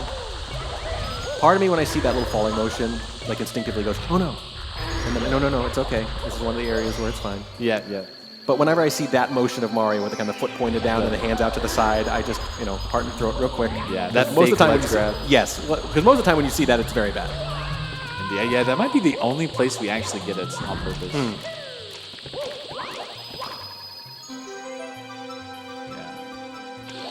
A couple star grabs from both runners, very clean. Yeah, they're both looking very good right now. Game obviously much earlier in the run. That's where it starts. Yeah, Liam back in the green. That's where you want to be. Yeah, still has a pretty good amount of time to play with. I mean, still in that 139 best possible time. Yeah, can no longer take first outright, but can still jump significantly. Obviously sitting in fourth at the moment. We don't expect that to last. It's an open question whether or not every single runner will get a sub 140, but I do think the majority of times on that board by the end of tomorrow, probably going to start with a 1 and a 3. Yeah, I do expect to see probably at least 4. 4, that's what I was thinking. I feel like that's the over-under is right around 4. Ooh, Punke not having a good time on this bunny, but does grab it. Yeah, especially in 120 star, that bunny can be really tricky. You kind of need a really weird angle coming out of Lethal Lava Land and then a pretty nice turn around the corner. Yeah, because I think you dive without even, it's not even on screen. It's one of those things where you just got to know it's there. Yeah. Oh wait, actually that was the Miss Bunny from going into the basement previously. So yeah, it was coming out of SSL. You get the 50 star bunny out of Lethal Lava Land. That was not the bunny I was thinking of. This is not the bunny you're looking for. Liam into TCC. Very perfect. Clean. Yep. I mean, it's kind of, it says it all that I'm taking that star for granted with these runners even. Like, oh no, of course, it's like always 9 seconds or whatever it is. Mm-hmm. I don't think we've seen anyone mess it up, but it's actually really hard if you try to do it. Yeah, no, it's super easy. Super easy just to, expect it to happen. Well, that's the thing. The hard things become boring, right? Certainly. There we go. Case in point. Yeah, and that was actually a really smooth and clean hand. 108 is going to come out of here with 111. I think Liam saves the 100 coin for later. So Just a personal preference thing? Seems to be that way. Yeah, it looks like he's going to do it last. Oh, okay. And it's messing up the Reds moving a little bit. Ledge grab. Oh, dear. Oh, when these flippers go wrong, they all go wrong. Oh, it's so bad now. Oh, no. It spirals. Oh. Yeah, the boxes on these flippies are not what they seem all the time, and if you're not clearly on it, you are in the danger zone. Still just a few seconds total, but also a few seconds you didn't expect to lose there. Yeah, certainly. That happens, you stay clean for so long, and then kind of an easier star comes up, maybe you relax a little bit. It's all good, though. For mistakes, there's an ultimate meter that builds up in a fighting game. The longer you go with clean movement, the more likely it is it's got to give. Yes, it does feel that way. I want to remind everyone this is for Urban Arts here. We do have some wonderful prizes in front of us. If you donate at least $25 to this wonderful cause, you are entered in the raffle for Nintendo Switch. If you donate at least $15, you're entered in the raffle for one of these 3 autographed, one-of-a-kind items, an N64 cartridge, autographed by all the runners you've seen competing over these 3 days, an old 8-bit, an old NES card. Did you say NES or NES? NES. Because I grew up saying that too, and then I heard someone say SNES for the first time, and I said, what on earth is that? Anyway, that's got 20 signatures on it, and there is a, oh goodness, what is this? Boba Fett's Starship Microfighter is the technical name of the Lego set signed by all the Lego Star Wars runners. That was a really fun run to watch too. A lot of glitches in that game. Yeah. We like to joke about Mario having glitches, but for its time, it actually has very, very few compared to some of these games, even newer ones. Yeah, really the craziest one are the BLJs that they use to kind of get around. And it's not even so much that that's a big glitch in a technical sense, it just has tremendous implications. Yes. Right, getting through the doors. But when you think about the oversight, it's not it wasn't an obvious mistake of theirs to let that be possible. It's such a weird edge case thing. They didn't leave a hole in the wall for us to get through. Because you get that sometimes. You'll have a lot of these games where it's there's an invisible wall, but they just didn't create the entire invisible wall, so you can just walk right through it here. It's not like that. Yeah. It's more just we broke their modeled physics with impossible speeds. They can't stop us. They can't stop us. No, you always find a way. Speedrunners always find a way to break the game. Like I said, creative disobedience is all speedrunning really is. Yeah, no, that's really good. Yep, Liam's best possible time ticking up a little bit. This is obviously still well worth going. He can lower his event best by I think a full minute, and still potentially get into second here. But there's just been a little too many losses here and there down the stretch. First half though was I mean, the best possible time for the first half was, I think, 137 something. Yeah, that's pretty intense. But second half has been a little tougher. And you will see that as the day goes on, as the event goes on. There is a fatigue thing, potentially, at least. Not saying that's why, but it's something that comes into play. Yeah, certainly. Being on stage, maybe get a little hungry. You've been playing for a long time. What happened? Ooh, a little swat. And, you know, some runners are better that way. Some runners just want to get warmed up. Yeah, a lot of world records happen at the start of a stream or at the very end of the stream. It makes perfect sense, right? Those are the two personality types. Better fresh or better practiced. All right, nice middle cat from Punke. Liam on this 100 coin. Does have one extra coin here. Yeah, for good measure. Yeah. It doesn't really come into play. If you have an extra 2 coins, it's kind of like, what are you doing? Oh, right. At that point, you know you did something inefficient. Yeah. If you have 2 extra coins is ideal, and then you can skip a red. But sometimes you forget, and then you just end up with like 2 extra coins. Well, yeah, I mean, like if you're doing it, do your eyes even dart up very often there? No. Do you even, like, you're not even looking, right? You're have focusing on the to- movement. Yeah, you just have to remember. Right. So you look up at the end, and you're like, oh, I guess I. Yeah. Exactly. Yeah, right when you like start to hit the blue coin switch, you need 50 coins exactly, so it's like really easy to remember. Yeah, nice round number.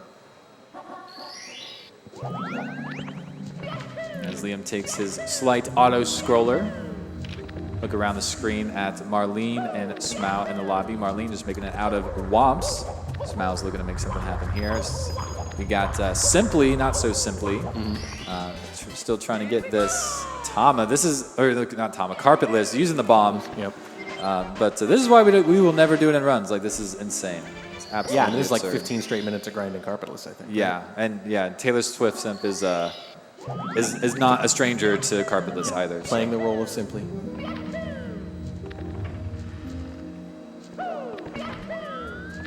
I'm kind of focused on the carpetless now. I'm getting a little distracted. I'm like, wait, there are runs going on. A little bit. You get a little bit of a null. Yeah, But that's what happens on the carpet ride, too. That's right. Punke taking care of that, whatever that is. Metalhead Mario Can Move is the name of that stuff. That's what it is? Yes. We call it Christmas Miracle for strange reasons. But do you know why? Because we didn't know why it happened. Like, we would just jump over the wall and sometimes hit the button, sometimes not. And so it was just a miracle if it happened. But yeah, so that's how it started. We know now you just need like a certain height before you start falling, and you'll be able to hit the button. But yeah. So it was too long before people actually understood the mechanics, so it was called Christmas Miracle just because we have no idea why this happened. Yep, and then, and it's long enough to establish its name. So pretty good start. There's a few optimizations there. You get a nice like underwater B press capability there, if anyone doesn't know that. It's right after the button. Hit B on that wall, kind of shimmy yourself up pretty quick. Like kicking off a wall in water almost. Yeah, kind of. You just you slide up. Slide up. You do it in JRB 100 as well when they are like exiting the cave and they run into the wall and they like start sliding up. It's one of those little micro optimizations. That's right. There are a lot more of those in swimming in particular than I ever would have guessed originally. It is wild. It is some wild stuff. But I mean, the slow stages, you have nothing to do but optimize everything. Right. It makes sense. The like really fast and technical stages, like you can sacrifice a little bit. Punke just making it over that fence. Yeah. That was scary. Almost looked like you're gonna like clip out of bounds or something. I mean, as soon as he went to the ground pound, I thought, well, I assume he knows where he is. Yeah, I was looking Right for on the a edge. clip on the cage. Thankfully, it didn't bonk and just kind of slid to the right. And I think Liam has called that run quits. Decided it was no longer enough. Yeah, and that's I did see some deaths in Rainbow Ride. Yeah, I mean, the best possible time had already crept up to like a borderline acceptable level where it would have been like, what, second or third if you played perfectly the rest of the way. And again, it's not just about what will put you up at the second or third now, it's what is second or third going to be eventually. And I think he's thinking at this point, if I don't have a sub 140 in the cards anymore, Yeah, it's probably not going to be worth the time. it's probably rough. So walk away, come back, and that's going to give us Punke and Marlene up on the big screens here. Marlene took a little break, came back fairly recently. One of the first runs, maybe the first run since. Yeah, and Punke is kind of on a steamer. 36-19 out of HMC is no joke. No, yeah, looking really good here in the early going. Ooh, nice. Always makes you feel smart when you get out of the way and the bad guys run into each other. It's a classic trick. Easy clap.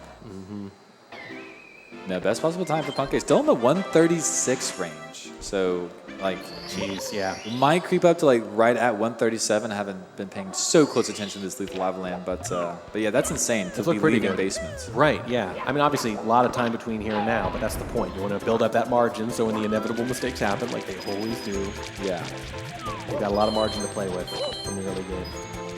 Yeah, that's why we're so known for being reset heavy.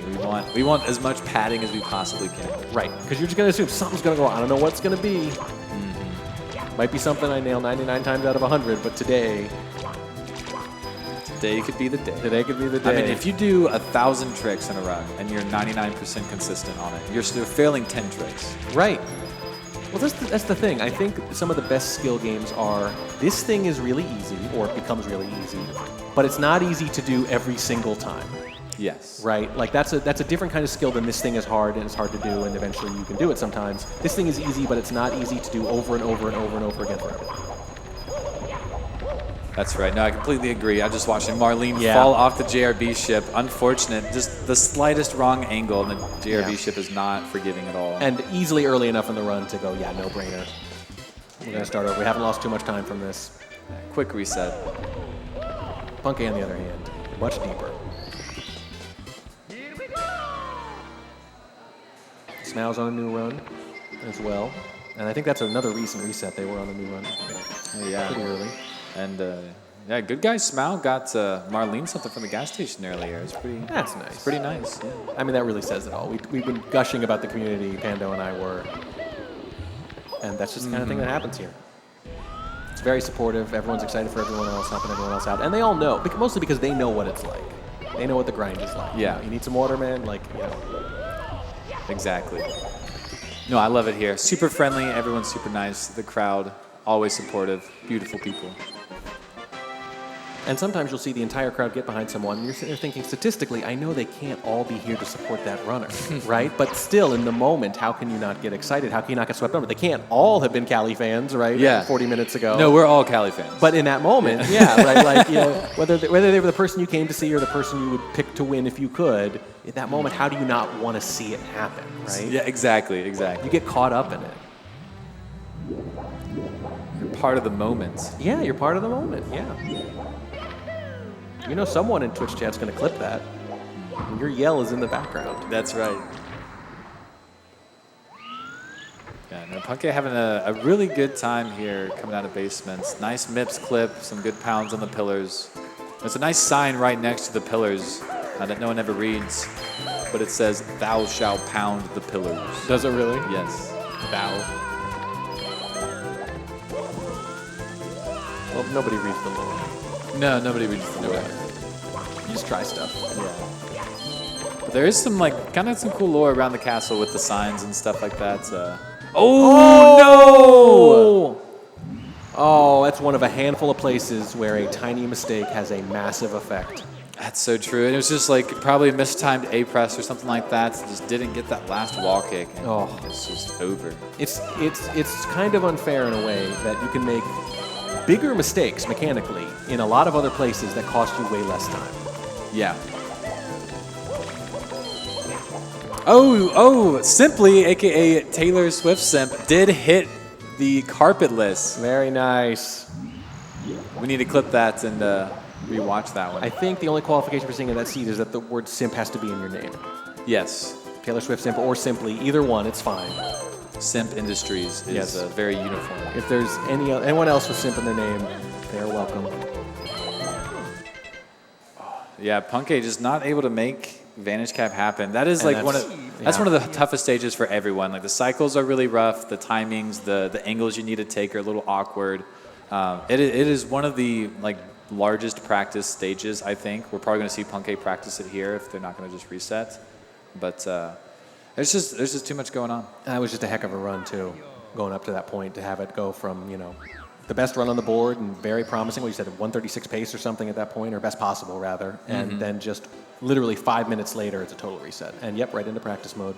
And that's what you got to do while it's fresh. Yeah, exactly. Figure out what went wrong, try to fix it. But yeah, I mean, just out of practice, HMC 100 is pretty big, and you'll see this stage maybe, I don't know, TTC 100. Those are pretty big. But yeah, it's rough. It's rough out there. Just got a couple runners trying to get something going. Very nice cannonless. Probably haven't even talked about the early game much for a little while. No. I mean, we've mostly been focusing on runs that are already pretty far along, because once you get the staggered runs like that, you get to the point where there's always a mid-game run or a late-game run, and it's why not focus on those, right? Because it's so reset heavy sometimes. But yeah, definitely. It's, yeah. What about early game? Can we talk about? We talk about the routing and stuff like that real quick while we got some time. But yeah, you'll see all of these runners do the LBLJ, the lobby backwards long jump, in order to start the run and get into Dark World first. There is a very normalized standard route as well that enters BOB first, which is what all like beginners who start out doing 120 will do. yeah. Oh, Marlene falling down. It's a bit rough. And but LBLJ stays like 8 to 10 seconds over that. Plus, you get into Dark World early, and you can extend that time by doing some crazy cycles that you see these runners do, like Tsukishima and Zaya cycle and stuff like that. And get that out of the way. Like, see if you hit it or not, and if you don't, you can still reset. Like, again, anything at all difficult or uncertain or RNG, anything that you can move earlier in the run is better in this format. Yeah, exactly. And LBLJ just helps out a whole lot with that. And then you could really just hit every stage like one at a time. Yeah. Like you just enter a stage, you do everything, and you leave. Another $5 donation from Anonymous. Thank you again. Seems to be a trend here. Yeah, Anonymous kicking some butt this weekend. Yeah, seriously. And you see Punkei still working on that same issue. He's been hitting about half the time since. Been a bunch of tries, couple deaths in a row. Just keep grinding at it. To me, the big question is when they get back to that point again on the next run, what happens then? Because you've been thinking about it for a while at that point. There are definitely some extra nerves. At least I get some extra nerves. If the last time you got there, it went badly. Yeah, because then you're like, maybe you know it went wrong, maybe you don't. You just know you have to hit it. You can't mess it up twice in a row. Yeah, because then it becomes a thing. Yeah, too many mind games. Yeah, you got to detach from it as much as possible. Yeah, that is one of the massive things about doing 100% runs like this that are an hour and 40 minutes long. You're sitting there for an hour and 40 minutes concentrating on incredibly intense movement for pretty much the entire run. You get these little micro breaks in between each star as like Mario's exiting and entering the stage, which are about 10 seconds apiece. But there are no real long cutscenes like in Ocarina of Time or something like that, where you can like leave and come back. Majora's Mask, I know, has a bunch of long ones. But most games will kind of have like a little bit of break when you do 100 like that, but Mario is just non-stop action. And the mentality that you have just going through that entire game, going through every motion, is, it's hard to put a pin on it, but everyone kind of goes through that differently. And then carpet and you slam on the brakes. Yeah, and carpet happens and you really get into your nerves. Oh, Marlene with a fall there too. And we are getting pretty close to another break here too as these runners kind of grind out the early game. I will leave you in other people's capable hands very soon as well. As we come up on 4 o'clock, when we do hit 4 o'clock, we will be 4 hours away from the final reset time. To remind everyone, this is a live time attack. Day 2 out of 3. Your best time is your score. All other scores don't matter at that point. And you can reset as often as you want until the deadline, which is 8 p.m. And if you do reset before 8 p.m., whatever runs are still going at that time can finish. So it could go as late as 9:30 or 10, depending on what happens there. Yes, certainly. That's the gut check time. And Beast Assassin, by the way, is back after their event best. After jumping from 6th to 5th, they are back running again. Or practicing, I should say, first. Yeah. Getting their hands warm, I'm sure. Getting their hands warm in a cold place. And I always think it's interesting to see which star are they concerned about. You know, which star didn't go very well. Even if the previous run went pretty well, obviously there were some problem points, and this is where they're deciding to focus. And look at that, same thing as Punkei. The practice stage. I mean, you called it, right? It's one of those trouble areas. Yeah, it's also, it's just something with timing, something with cycles. It's really nice to grind those out. And it's just deep enough in the run that you will lose a lot of time if it goes badly here. Yes. Yeah, there's kind of like a middle section that you run. Yes. It's not upstairs and it's not basement. And then it includes Vanish Cap and DDD 100 and Fire Sea. And you don't need to go out of your way to practice early stars because you're going to practice them a lot because they're at the beginning of every run. Mm-hmm. It's the things from the mid-game on that you have to specifically target, I would think, because those may or may not come up. They only come up as the run gets deep enough. Yeah, no, definitely. And then time loss, too. Because every run is that time investment, and losing that 40-plus minutes. Ooh.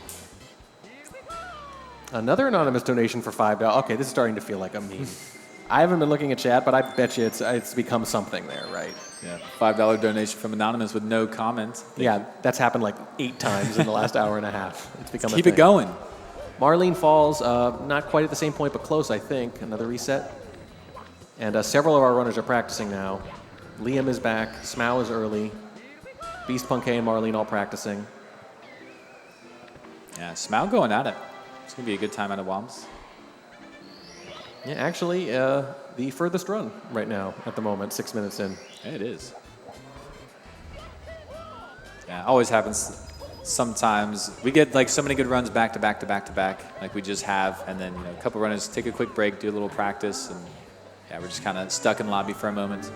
But not too bad. It's always nice to see the entire game, not just the upstairs portion. The entire game, and again to see what people are focused on, what they're concerned about. It tells you where they think they need to work on. Yeah. Oh, you just saw Smau get a fake pound. If you're like a little early, you'll get like the pound and even a little sound, but it won't actually activate. Even the sound, yeah.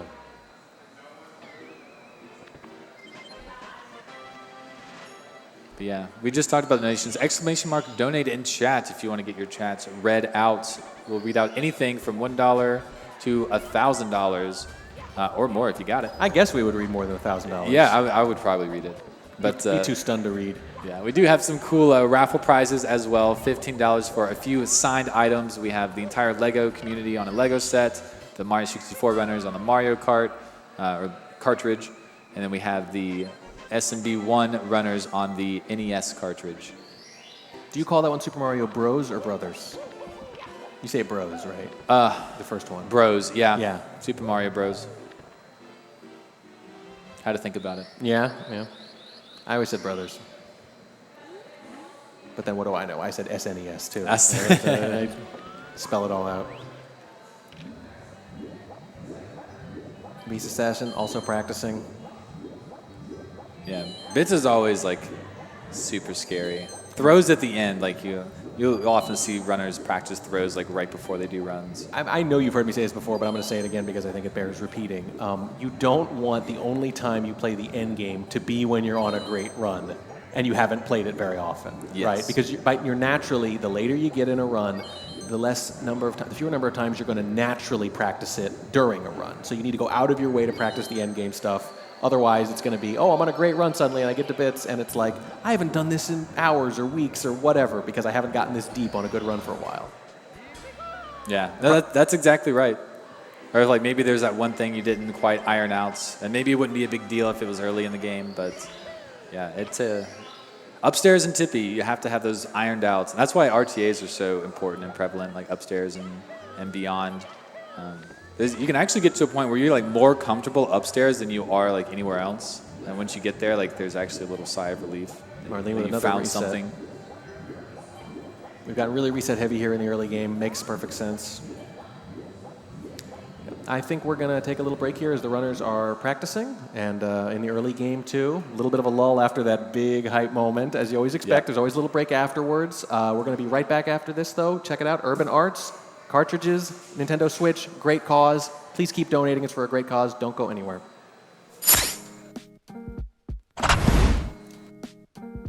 Urban Arts helped prepare me for college by giving me a lot of experiences working both independently and collaboratively with other people to make really cool games, and taught me how to put my all into creative projects, and that helped me put together a very strong portfolio for college. The best part about being in the urban arts community is the people that you meet. A lot of the people here have the same interests as me, so in the future, making friends here will benefit me and them and everyone around, because we all benefit from each other by gaining skills that other people had that I may need. Urban Arts helped me see myself differently by showing me that I can be a good leader. In the studio program, I was assigned the role as project manager, and fulfilling that role for the first time actually helped me realize that I have good leadership skills, and it really helped me to develop them.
Hey, welcome back to another round of the Mario 64 120 LTA. Welcome back from the break.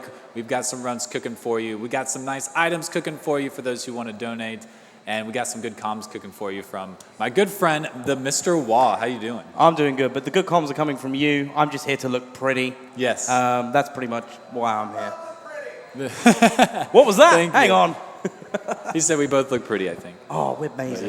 But also what looks pretty are these prizes. $15 donation gets you in a raffle to win some signed items. You can win the Mario Bros. 1 cartridge signed by all the runners. There's like 20 signatures on there. 64 cartridge with all the Mario runners on there. And then the Star Wars Lego set signed by all the Lego Star Wars runners. So some really awesome stuff. That is $15 donation minimum. $25 donation will get you the Nintendo Switch raffle. Yep, and I think the value on all these prizes is just kind of added because all these prizes have also been touched by West Dog, Pando, Warning Track, and Markinator. So And Mr. Wall. I kind of only touched one of them, so it's a mystery gift. So, you know, that adds to the value as well, I'm sure. We want to thank Anonymous. I'm not sure if we got this one before the break. Anonymous for $5 about 10 minutes ago. Thank you very much for the donation there. We got anonymous $5 with no donation. Another anonymous $5 with no donation. Another anonymous $5 with no donation. Yeah, no comments. Not donation. You did donate $5. With no comments. No comments whatsoever. No, but it's cool. We got Marlene and Beast Assassin looking to do some runs. A couple of others on their practice ROMs. Mm-hmm. And also as well, something to point out, you know, Marlene's still yet to set a time. It doesn't really matter though, because as long as the time is set, by the end of tomorrow, that's what matters. None of the runs up until now mean anything unless they're their final time for the weekend. Sort of, kind of, I would say. You know, there's definitely some mental games that go on, but the final time is the one that counts. And yeah, you don't need to have a great time. You can wait until the very end, which we've seen runners do, specifically Cheese, waiting until the very last run to get something in, and it is the best of the event. So anything could happen like that here. We've got some incredible runners looking to do the same thing. Yeah, something else that's really nice to see is the gap has definitely closed. We got 139, 140, 140, 141, 142, 144. So a lot tighter game than it was yesterday. Yes. I think a lot of the runners came a bit more focused today. You get to an event, the whole setup's new, maybe a little jet lagged, a little hungry, a little tired. You know, just a little bit of everything kind of dragging you down. And day 2 comes around and you've got a little bit of emotion going. So I think that's what we're seeing. Runners kind of getting into their zones. Callie with that 139, Simply with that 140, Punke with another 140 time today. So yeah, we've had some good runs from Liam, Beast, Smau. Marlene's been really trying. I know Marlene has said that he's been having some real issues with the setup earlier. Really needed some caffeine as well. So hopefully we'll see something really great from Marlene soon. But caffeine is important for everyone. Yes.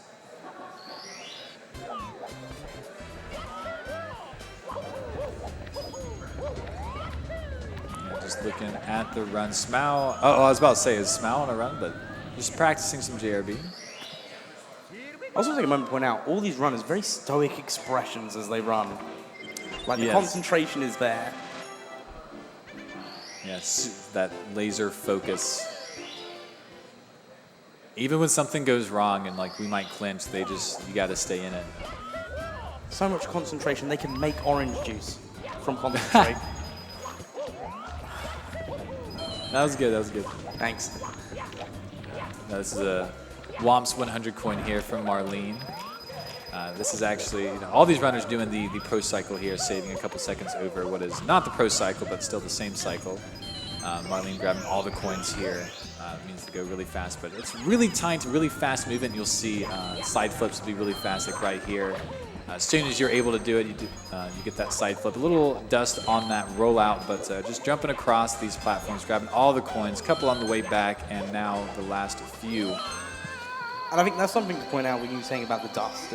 Just to give an explanation for anyone that's not familiar with Mario speedrunning, when you do a rollout and you start sliding along, or even when you try and stop moving, you get a bit of dust on the movement from there. If you can get the timing right and get your rollout straight away, you avoid that, and that keeps your momentum going. As soon as you see the dust, your momentum's starting to slow down, and that affects the rest of the way you go along that route. Yeah, no, that's actually one of the best things I think they have in the game, because it's the more precise you play, the faster you play, and it just makes for such a great speed game. You know, getting like these frame one rollouts.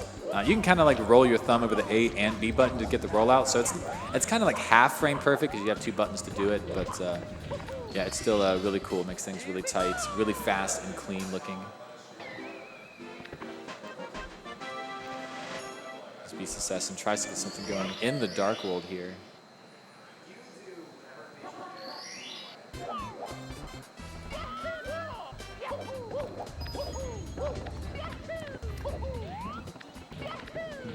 What? I'll tell you in a moment. Okay. Yeah, there we go. B Assassin realizing it, but I wasn't 100% certain. I believe missed the second red coin in Dark Well, so it's going back down for it. Oh, okay. Yeah, I missed that entirely. Unfortunate. Does happen. Punky back on the runs. As Marlene is almost finished up with Womps, has 1 more star to go.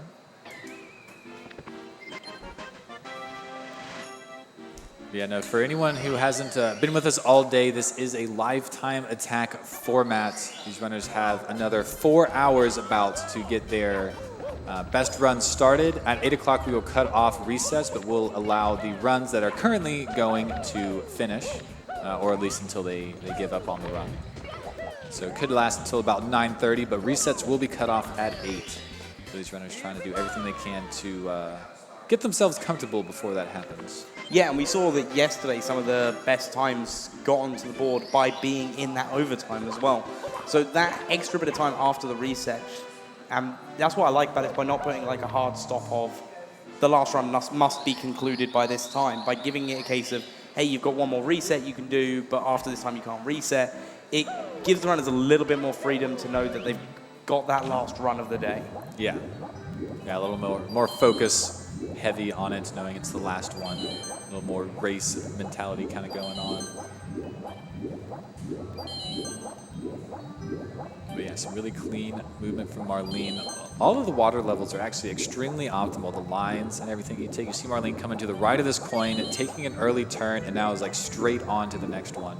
Runners can lose seconds here if they're not actually taking optimal turns. Yeah, and the hitboxes are very generous for red coins, in the underwater levels especially. So you can afford to turn that little bit earlier because you have that freedom. Yeah, it's certainly, they're not stingy with their hitbox for sure. Also as well, just a reminder to everybody in the chat, if you want to be able to see the live splits and the live statistics yourself, you can do by going to therun.gg. That's therun.gg/GSA. Yeah, the Run.gg is an incredible app. You can see information about all of the splits. I mean, we've got the splits here on the screen, but if you want to see things like, best pace ever, best possible times, individual times, comparing all of the different runners, I mean, there's so much you can do on the Run.gg. So if you enjoy numbers and you want to kind of see more about what's been going on, where the runners currently stand, yeah, go check that out. The Run.gg/GSA. Yeah, or you can do ! standings in the chat, and that will give you the link as well.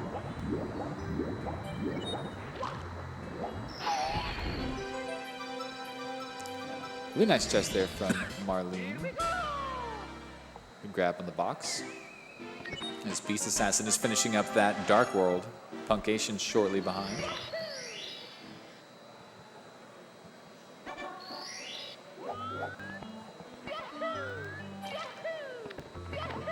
Just having a good time here, kind of getting through what it takes to get a good run started. I know this is part of the run that probably most people see in streams. It is the most viewed as it is the beginning of the game, but I mean, there's still so much going on. Like Marlene doing frame walk right there. That was impressive. Yeah, we've seen a lot of frame walks. Yeah.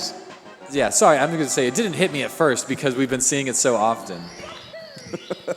kind of numbing myself to it, which is not good. I think that's something else I found very different as well, because when we were doing, especially for us, when we were, well, not necessarily for you because you were participating in the open qualifiers, but for those of us that were watching and commentating for it, when we were watching things like frame walk happen, we were only seeing 4 or 5 out of 30 runs that were going on at the same time. So we got to miss out on some of the stuff that these runners can do as standard. Yeah, it is quite insane to watch all of the different movement options that you kind of know is faster, but the community is like, that's really hard, I don't want to do that yet. One runner starts doing it, then 2 runners start doing it, then you got like 4 runners trying to do it. And it like makes its way up too. If it happens in 16, it'll probably happen in 70 eventually, and then it'll probably happen in 120 eventually, even though there's a few things that haven't quite been that way yet. We're all anticipating it. Just kind of make their way up to the longer categories. Tighter and tighter movements all the time. That's one reason like Callie is such a crowd favorite, is because Callie's like actually done work to bring out new movement and to do things that are a bit faster, a bit different, and it just kind of brought a new light on maybe like movement and what people kind of consider is good and capable or like acceptable in their run. Because there is definitely a sense of like standardness to a lot of these tricks. Marlene, oh, that was very interesting. Yeah, falling into the water here. Shimmy up the pole real quick. See, it goes to show the level of difference of skill, because for me, when I do a 120 run, I'm speaking to the bomb in JRB. Oh, yes, yeah. But because frame walk's been done, don't need to speak to the bomb. Yeah, oh, I speak to the bomb in my runs too. It's okay. How many of these runners do frame walk? I know it's not all of them. I know some of them talk to the bomb. I think I've seen a lot of them do frame walk. It is a lot. It's become way too standard now. We have a $15 donation from Dicey, Liam K. Drip as the comment. Thank you very much for the $15 donation, and good luck on your chance to win the SM64 game cartridge. Indeed. Yeah, a little piece of history we got here in front of us. A few pieces of them. Now, you get to pick which raffle that you get to be a part of, by the way. You don't have to just, you're not going to want the SM64 cartridge and end up with the Star Wars Lego kit. You do get to pick which one you enter for. Do you think maybe it would cause a bit more of an incentive for people to do multiple entries if we just did it as random? Like you get one of 3. Yeah, you just take your pick, who knows. Could be a few more entries, but yeah, I don't know. $5 donation from Anonymous. Thank you, Anonymous. We love you. Yeah, I love Anonymous. The most generous one we have. Mm-hmm. Heard they're an oral prince. Oh, really? Yeah, that's what I heard. Are they the one that sends me an email and needs help? And... I think that's their cousin. Oh, okay, yeah, that makes sense actually. Always needing help. We got a couple runners making their way out of Whomp's Fortress. Beast Assassin not having the greatest Whomp's time, but it is definitely acceptable. A lot of time to make up there. Or a lot of time to make up the time. We just got, I think, one more here in JRB for Marlene. We'll be off to a few more exciting things. I'm not great, it's an eel star last. Yes, you do the eel star last because when you do it, the next stars. Yeah.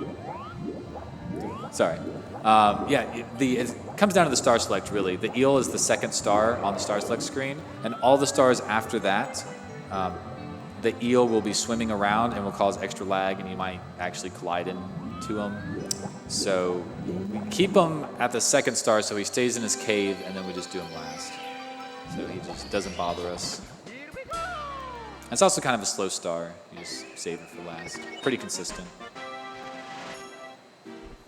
Yeah, I found for me, learning that star, the issue was camera angles. And it was just not with the right camera angle. You then go down a little bit too much, and then taking damage, and then out of position. You're then throwing your controller across the room. Yeah, the controller part, that's the roughest. Mm-hmm. Now, these runners do use a claw grip when swimming. They bring their index finger over to the front, making almost like a pinching motion on the A button and the C buttons in order to change the camera while they swim, holding down a C button basically constantly during the 100 corner. This Beast Assassin's doing right now.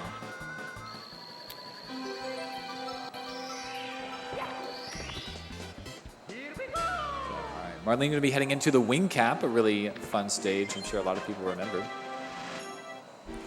be doing it a bit quicker, though, probably.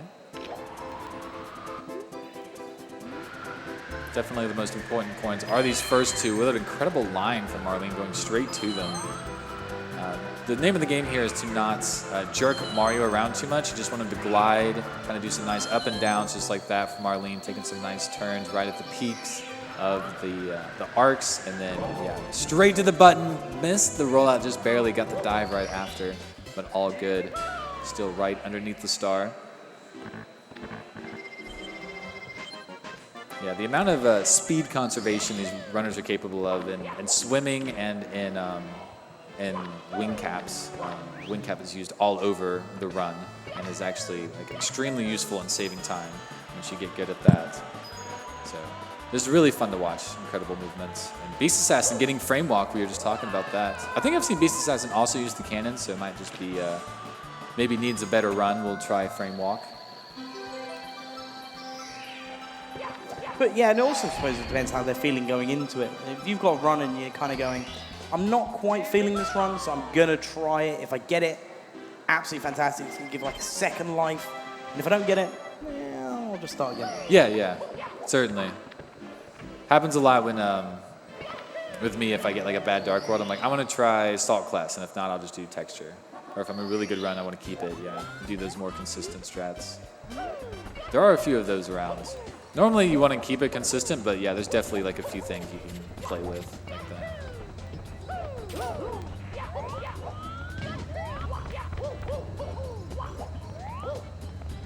And Marlene going to be using this warp a couple times to talk to the Bomb King, and also again in the Koopa race. I don't know if that's cheating or not, but the game doesn't consider it cheating. Which is strange because, you spend enough time airborne on the Penguin race, that's considered cheating, and there's other things that cause it to count as cheating in this star as well? No, I don't think you can really cheat on the Koopa race. I think you just get to the end however you can. They didn't really anticipate you to cheat on the Koopa races, I think. But yeah, on the Penguin race, they definitely hooked up some cheating mechanics because they have like a shortcut. And if you take the shortcut on the Penguin race, the Penguin's like, hey, you got here too quick. You cheated. They know. To which I would respond with, well, it's not my fault you're so slow, you just didn't see me take the proper route. Yeah. It's like, you want to see me go to that mountain back? You want to see me do it again? You want to see me throw your child off the edge of the stage? Yeah, the Penguin.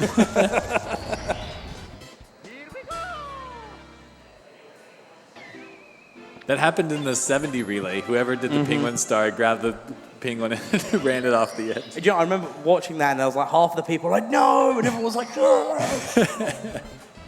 It was hype. It was a lot of fun. If you're sat at home thinking, oh man, I wish I came to Pace this year, do it next time. It's been absolutely fantastic. There's been a great range of games being showcased, races being run, and a load of people here and a great welcoming community. It has been so much fun being here for my first Pace. Yeah. Definitely want to come again next year. So, look out for the announcements for the next one. Yeah, certainly. Really extremely glad that you got to make it to this one. I've only been to one other one, and I plan to be at every single one pretty much because it is the time of my life every time. We basically do everything we do on the internet, but it's in real life, and it's fantastic. Yeah, I can look at the disappointment in the eyes of my co-coms when I make puns. It is true. It is much nicer to like commentate with you like right next to me versus like in a Discord call or something. It's just something about being like with your people. It's really nice. So yeah, definitely try to plan your trip next if you feel a little left out. The FOMO is real, and I'm sure the consequences are real as well.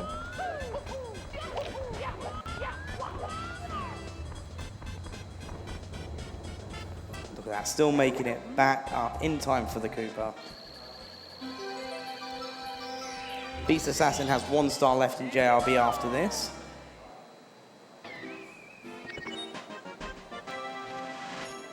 Yeah, Marlene needing a couple more stars here.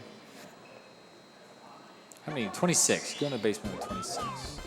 So yeah, still needs to do the 100 coin.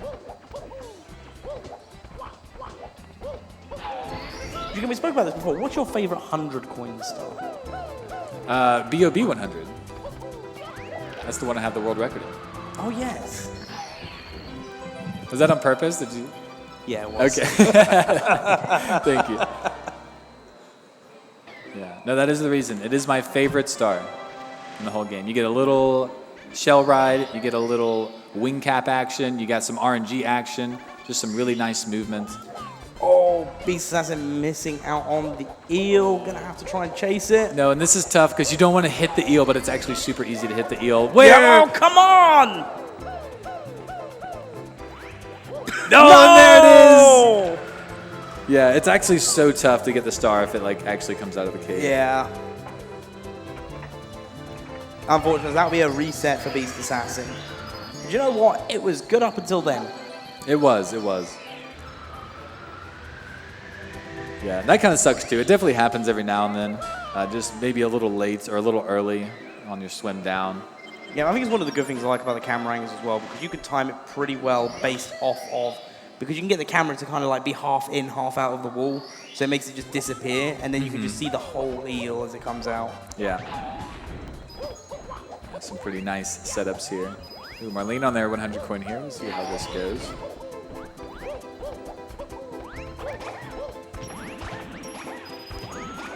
Pretty nice RNG to start, getting all those coins. That's the first little section.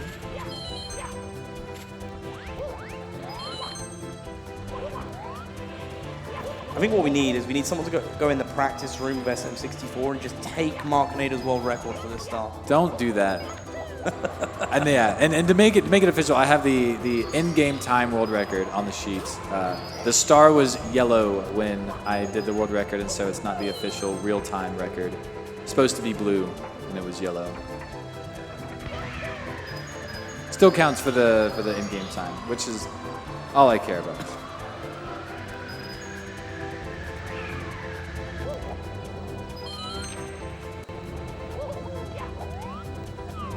Marlene killing it here. Did have a little bit of an issue on the shell jumping up like the slope areas, but it wasn't too bad. Anonymous again with another $5. Thank you, Anonymous.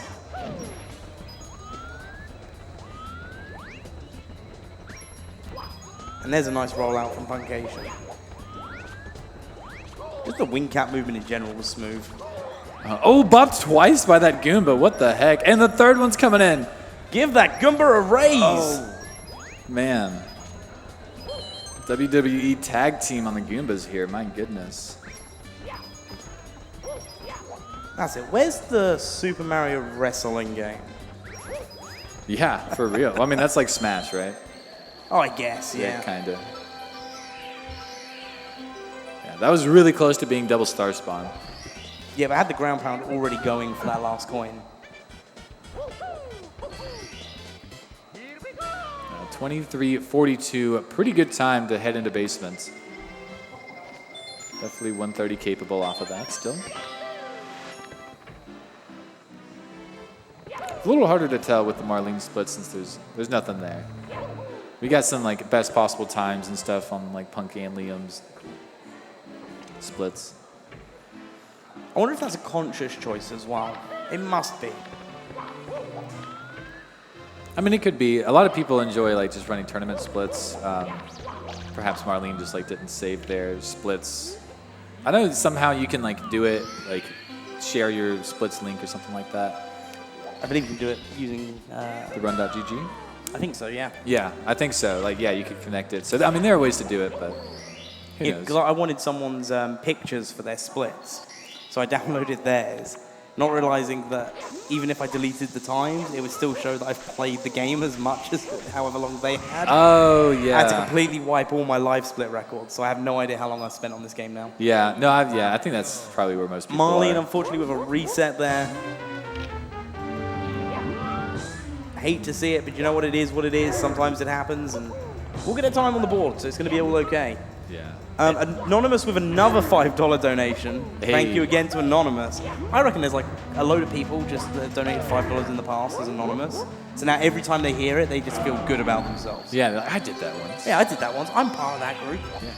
Well, Yeah, we actually got two $5 donations from Anonymous. No, that's all of them. I did 3.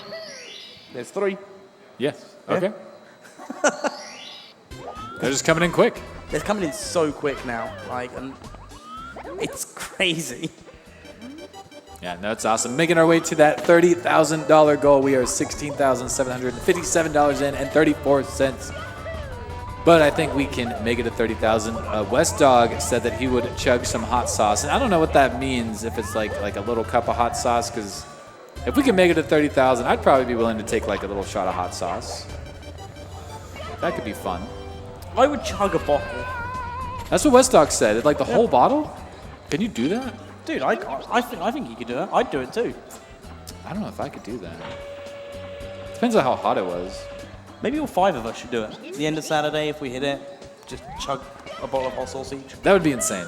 That would be insane. But the donations would have to be insane in order to get us there. So it could just be a tit for tat. So what I'm hearing is you're down.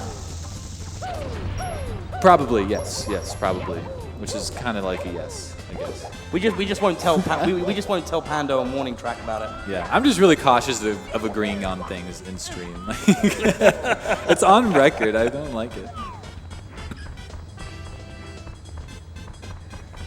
Yeah, Bunke, the next up to bats in BOB, trying to make it there to basements.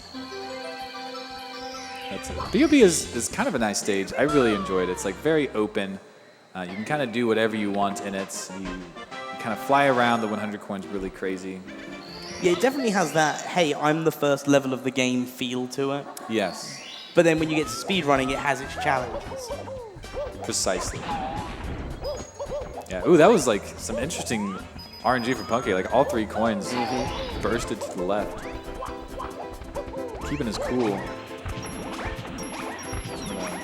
Destroys some in-game characters here. And, barely making it onto that ledge.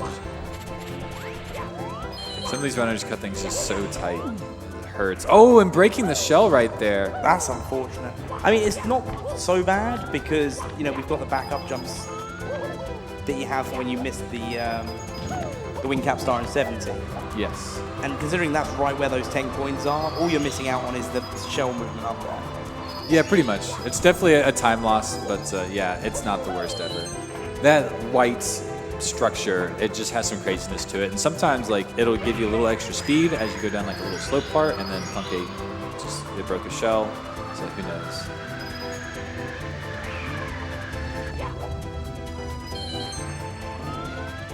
Yeah, looking pretty good out of the air. 67, 69 now, 71 after a couple red coins.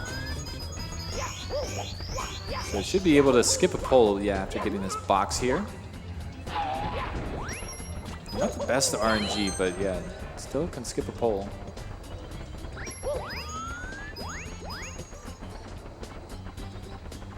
I mean, even with that coin RNG, it's just coming right with that red coin, and yeah. Yeah, it's tough. Still needs one more pole.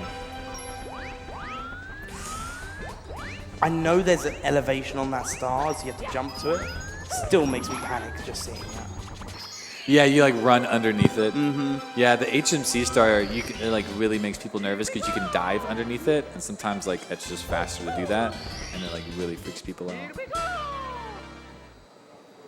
Yeah, there is no consistency for the stars and how high they are. Like every star was just kind of like manually placed there with no consistency.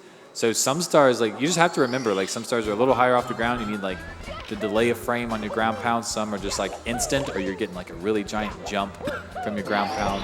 I don't know if we've actually explained it for anyone who doesn't know, but, like, star grabs are a really big part of this game. You'll notice how the runners will ground pound the stars, like Punky right here will ground pound the star, and he shoots down to the bottom. If you just jump into a star, or, like, jump, like, up, like, down, and up into the star, and you'll shoot up. The game carries over your momentum into the star grab, and so you want to touch the ground as fast as possible. We actually have a term for it. It's called X-Cam, and it's when like your camera is like you can't touch it anymore, and the game is just kind of locked you into the cutscene. And so that's really the time you're going for. It's like from when Mario touches the ground, because if you touch the star, there's still like some leniency there with how fast Mario hits the ground. Yeah, and also when you're saying about how they're ground pounding to get, you know, that time onto the ground, another thing to point out is the boxes.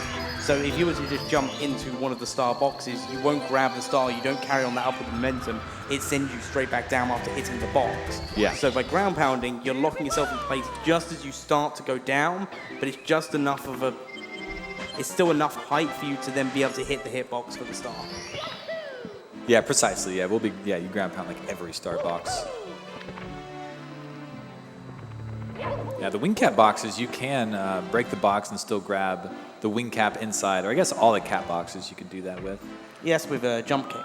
Yeah, you it's like right at the corner. You can like break the box, but the game doesn't necessarily register that you hit the box and it doesn't destroy your momentum. But Punky with a nice punch grab here. Take that, rabbit. It'll make you late for tea. Oh, cup of tea sounds quite nice right now. Yeah. Well, the bunny's not getting theirs. They're gonna be late. Oh, maybe I can have theirs. You see, this is where Marlene's run was. Punky nailing that Tama plus. Beautiful. Yeah, very cool, very cool. And Punky having a 23-25 BOB exit, really nice. On that lower end of the 23-minute area. Anything sub 24 is like pretty decent, it's pretty good. Well, it's currently a minute ahead of their current event PB. Punky is currently a minute ahead. Because looking at the splits for Bowser 3, Yes. 1:40.56 and currently 54.5 seconds ahead. Yeah, that's a lot. Yeah, Punky had like a really good upstairs section then. Because that would be like a 24:20, which is not considered a really good time for a BOB exit. Anything sub 24 is considered like pretty good, but sub 23, like 22.5x on the timer is possible, and I know like runners like Ouija get it sometimes and stuff like that. And now we'll see again, like Beast Assassin this time talking to the bomb.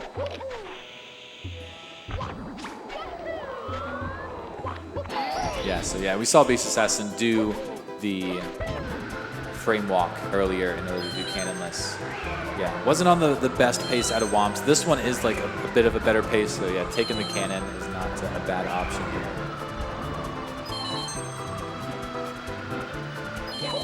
Punky does a little high flying for some coins. There's actually like 3 or 4 frame perfects in this run. That was not one of them, but Punky almost taking that death, saving it. What a clincher. Fantastic indeed. And as we have Liam, Smau, and Marlene all back on proper runs at the moment, by the looks of things. Yeah, runners are coming back. End game time. Second half of the day.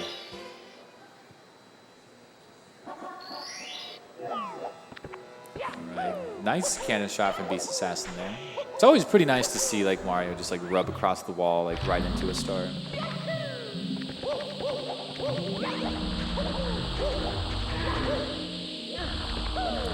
Okay, killing this SSL. I think 100 coins probably the next hardest thing, but has been nailing everything so far.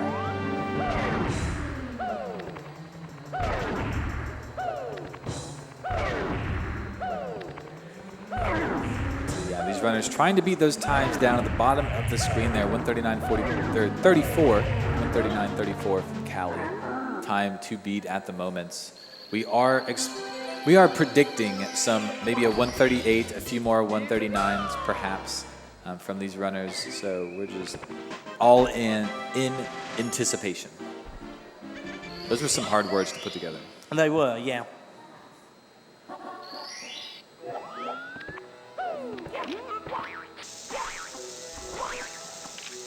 So yeah, the RNG goes for Punky here. Not terrible. Yeah, a couple on the slope there, but yeah, just a little stall. Not too big of a deal. Nice blue point RNG though. That linked straight into the triple jump very nicely. Oh yeah, surprisingly enough, these blue coins are like a pretty decent sized part of the RNG here in SSL. Probably don't notice it just casually, but yeah, if they're not on like your line that you're trying to go to, it's just really a giant pain. Your spacing is off, your timing is off, you have to get back on track.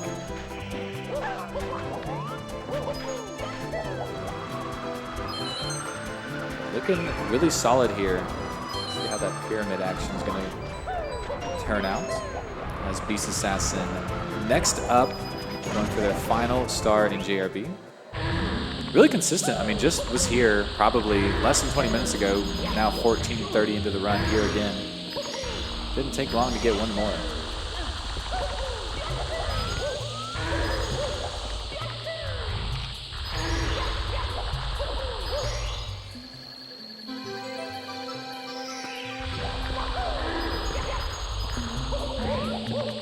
Final movement. 5 out of 5 coins there for Punke. Will be ending it real nice on these blue coins. Very nice. Not needing any of the backup Goombas. It's lovely to see that. There's now just nice swift movement over to the side.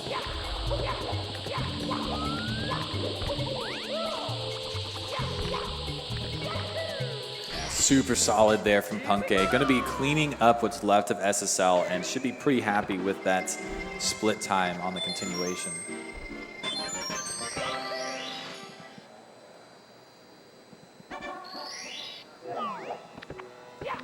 Yeah, just one more. It's going to be a 29:45 probably.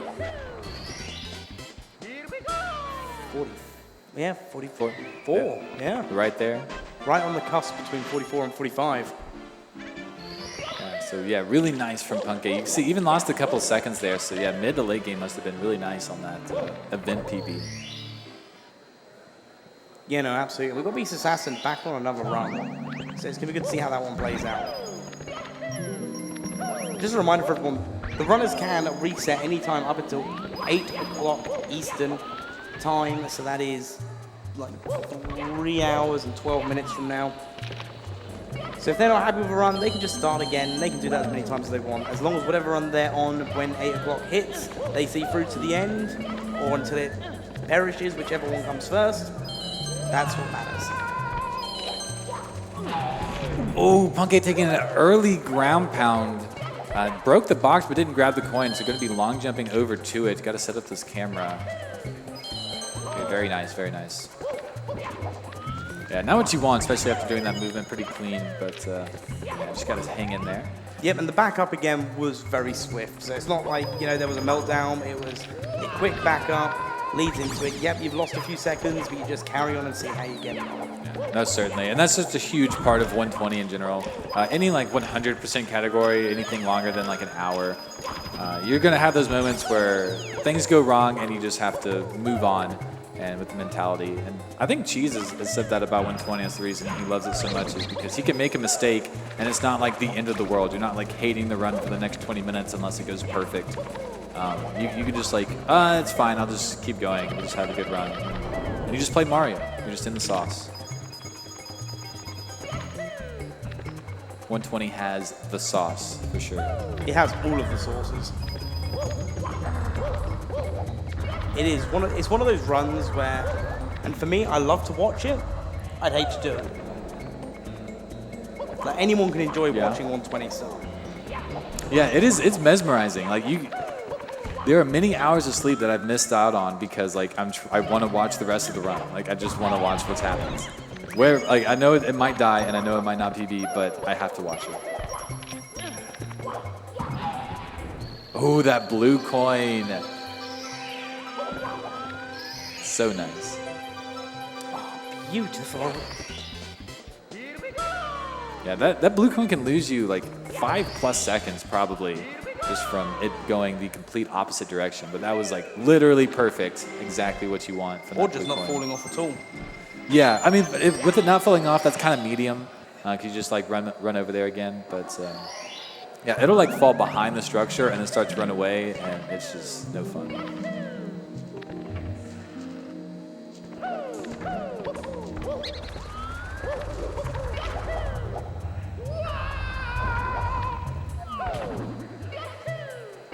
We're going for this BLJ.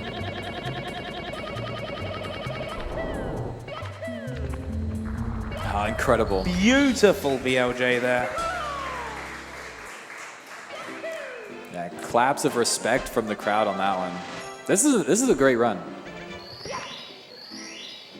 There's like that one issue in HC 100, and that is like, that's been it.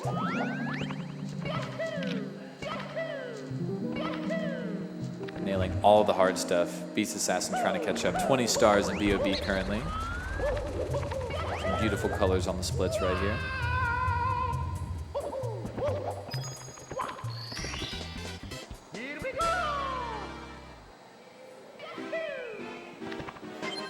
Well, Liam and Marlene both resetting it within a few seconds of each other, so it's interesting to see the side-by-side comparison of their runs. Oh yes, a little mini race. That is the best when multiple runners are like right next to each other going through the game. I know we had like a little three-way race between Simply, Liam, and Punke earlier. With Simply actually coming from behind and taking the win. Now that's what's posted up on that 140.55. Punke losing to Simply by 1 second with the 140.56. It was nuts.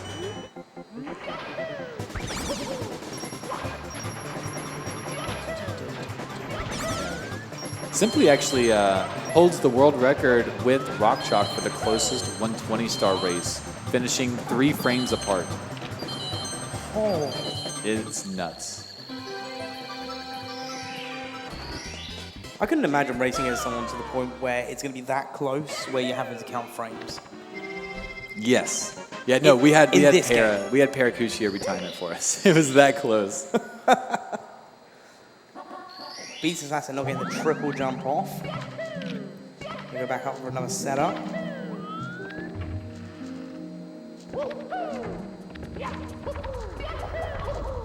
And we get the connection. Not too bad. Yeah, solid movement here. That's kind of what the mid game is all about. Like, you have some crazy stuff in the early game, like tricks from Womps. JRB, you have to stay solid, but like BOB 100, SSL 100, HMC 100, like those are all some crazy stars that like you can lose, gain time, who knows. But once HMC is over and you start hitting like Lethal Lava Land and DDD, like those are not RNG stages, really. There's like, might be like a little bit in Lethal Lava Land. There's really none in DDD and Fire Sea. So those are just like solid movements and you just have to like stay consistent.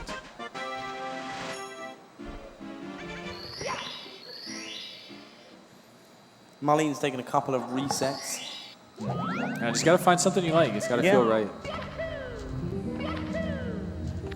The perfect Mario run is like going clothes shopping.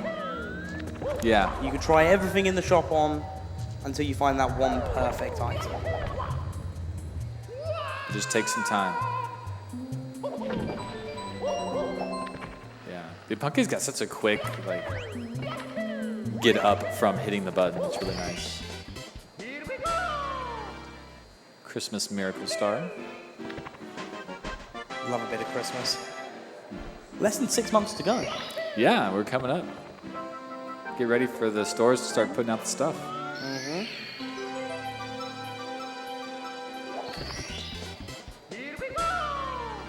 All right, Beast Assassin doing some shell riding. Ooh, firsty off of that wall. Nice reaction.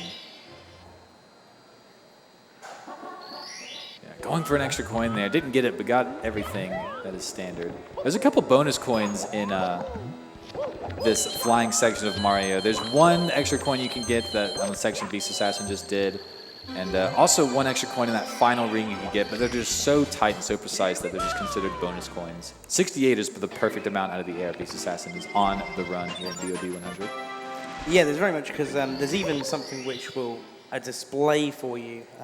It's a nice little image, and it says how many coins you want coming out of the flying part for 100 coins, and it'll tell you how many poles you need, how many Goombas you need on top of that, and then if you really mess it up, it'll then tell you where else you need to go, like how many bombs you also need to destroy. Yeah, if you want to jump down into the pit to get the bombs that are down there. Yeah. Yeah, that's some rough times right there. If you're having to go get the bombs. The fact that I saw that it existed really was like one of those sort of things of, surely no one goes for the bombs. Surely nobody does this. Like, surely people just reset at that point. Yeah, pretty much.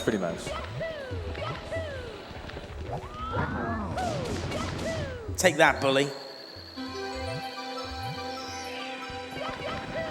Right. Showing red on the splits, 23.56, not a bad time at a BOB. Beast Assassin taking on Basement here.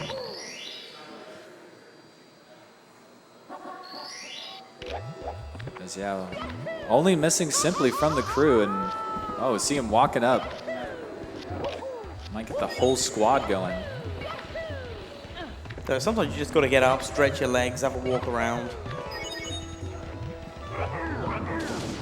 Disappear behind a wall. Yeah, take a nap. Oh, nap sounds great. See you later.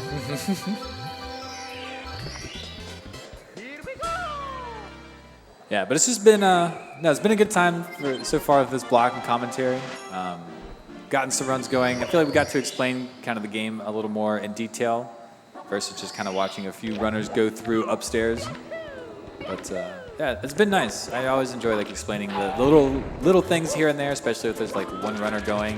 We like point out all the little details because all the runners have like their own little tricks that they do. Like we talk about Callie doing all of their pushing the game and stuff like that. But like every runner's got a few things here and there that they do a little differently. And it's this is the nice part of the day as well, because unless we're seeing people in like late runs, this is normally the heavier reset time of the day.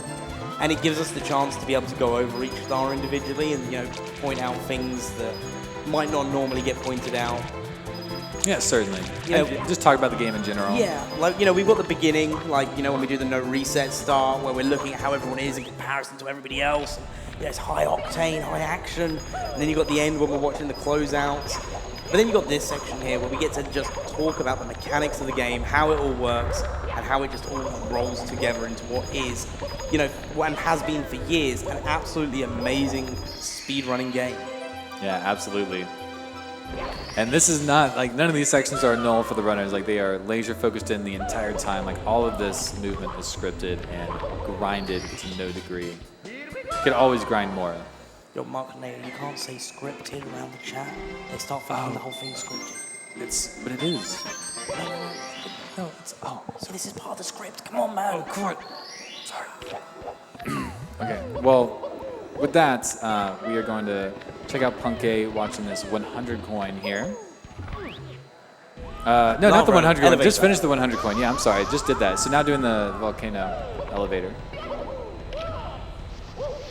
Little lapse in my brain there.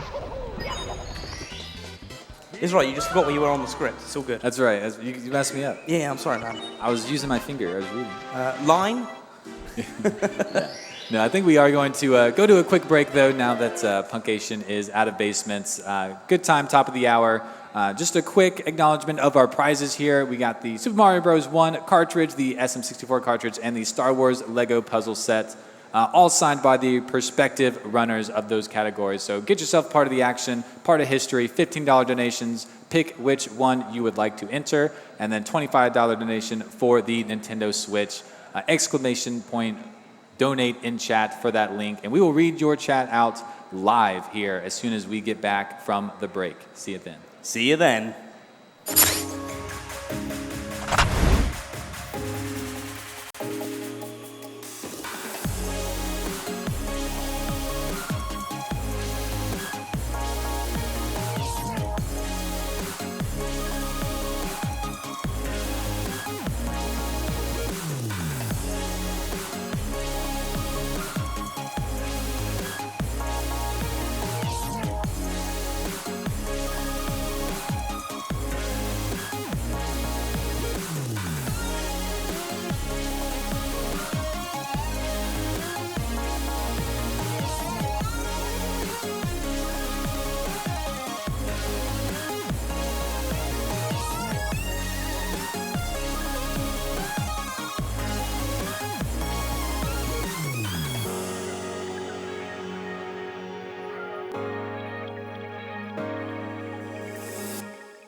that is how I'm totally going to rig this system in order to win the... Oh, hello, everybody. Welcome back to the 120-star LTA here at PACE 2023.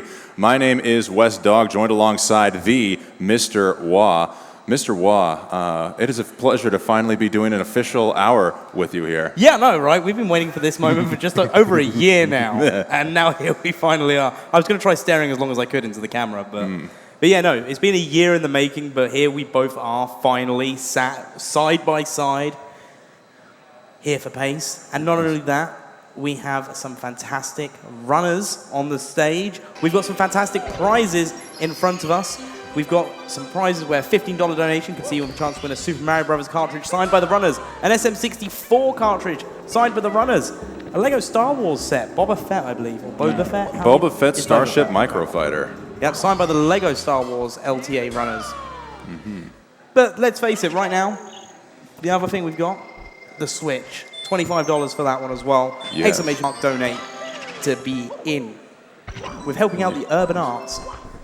Yes, and to clarify, when you donate, because we have 3 separate autographed items available for $15, one $15 donation can put you in the raffle for one of these items. If you're trying to put yourself in for multiple items, you would need to make multiple donations of $15+. So just keep that in mind. If you're looking for a certain autograph item, just make sure you've got your priorities straight. Otherwise, just go big or go home and try to win the brand new Nintendo Switch. You could even include that with a Nintendo Online membership, which will get you the ability to play Mario 64 on the Nintendo Switch. Maybe even set a world record, because nobody I know is running this game competitively on Switch.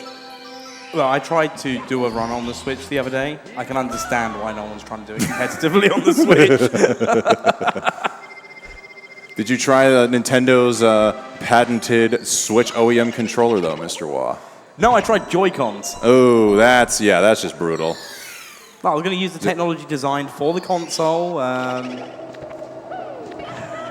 Well, despite the name of Joy-Cons, they do anything but give you joy. They are just an absolute. They're just an absolute con. Exactly. They're not a joy. They're a con.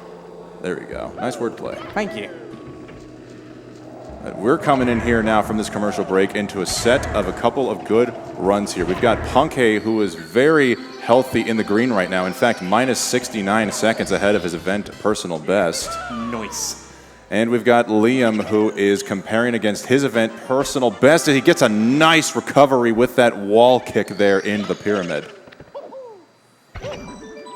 Yeah, it's a good point as well. Going against event PBs and seeing on the green here, it just goes to show how much these runners can do over the next couple of days, or day and a half.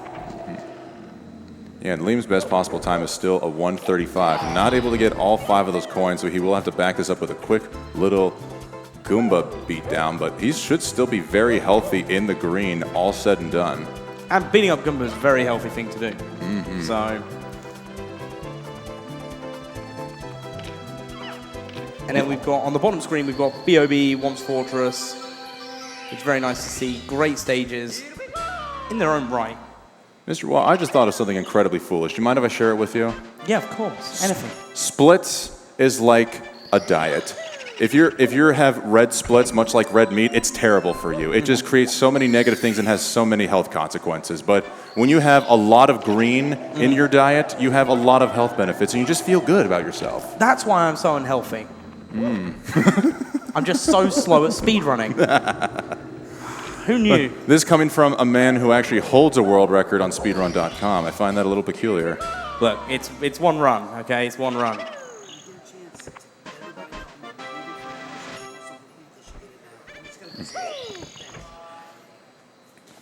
All right, Punkay is now making his way down to the basement for DDD 100, one of the first true tests here of 120. We heard it from Cheese earlier. This is the moment where you really start to realize, is this going to be a good run or is this going to be an okay run?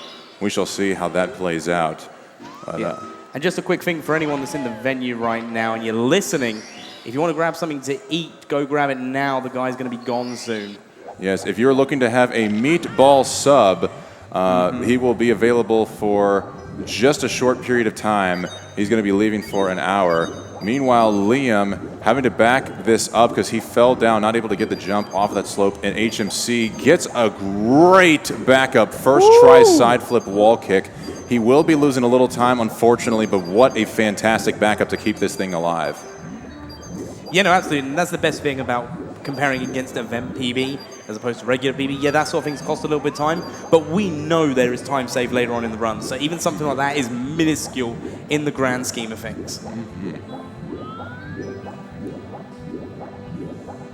All right, as Punkay gets a good job getting those first 41 coins, now we come over to the other Dire Dock. Jason, no, they say Dire Docks. I mean, why have two Dyers in there? Could they just not think of another D? I mean, yeah, we joke about this all the time, don't we? It could be Dire Dreadful Docks, Dire Dead Docks, Dire... I had more, and I can't remember them. I guess not deadly because I can't really think of a D word that involves water. Because the closest thing I think of is dehydrated. That's clearly the wrong word to go for here. Dire Dank Docks. Dire Dank Docks. I like that one. Or Dire Damp Docks, even. Ooh, keeping it on theme. Like it. All right, well, Punkay's keeping it on theme right now here with a good set of reds. It's now coming down to the triple jump dive, just really taking a moment to set up the triple jump, and it looks good. There's still one final part left to do. This long jump wall kick coming in here. His camera looks like it's set up, but he loses the jump at the edge of the platform. So now I'm wondering if Punkay is going to be attempting the backup here on the side of the sub. It will require a 2 or 3rd frame wall kick in order to land it. Oh. But again, event PB, there's still time to compare it against. It's not going to be as healthy, but it's still going to be doable. So it looks like he's just going to be setting up for a triple jump dive again. All right, and now just going to go for the traditional long jump approach. There we go. So Punkay is no longer in the -1 minute range in the green, but hey, still really good time here coming out of DDD. And I mean, first place is looking still very much possible right now. Yeah, and then on your right, you've got Liam with a nice BLJ in HMC. Yeah, I think Liam only lost about like 25, 30 seconds off of his gold out of that HMC 100 after having to back that up. So still really good job from Liam.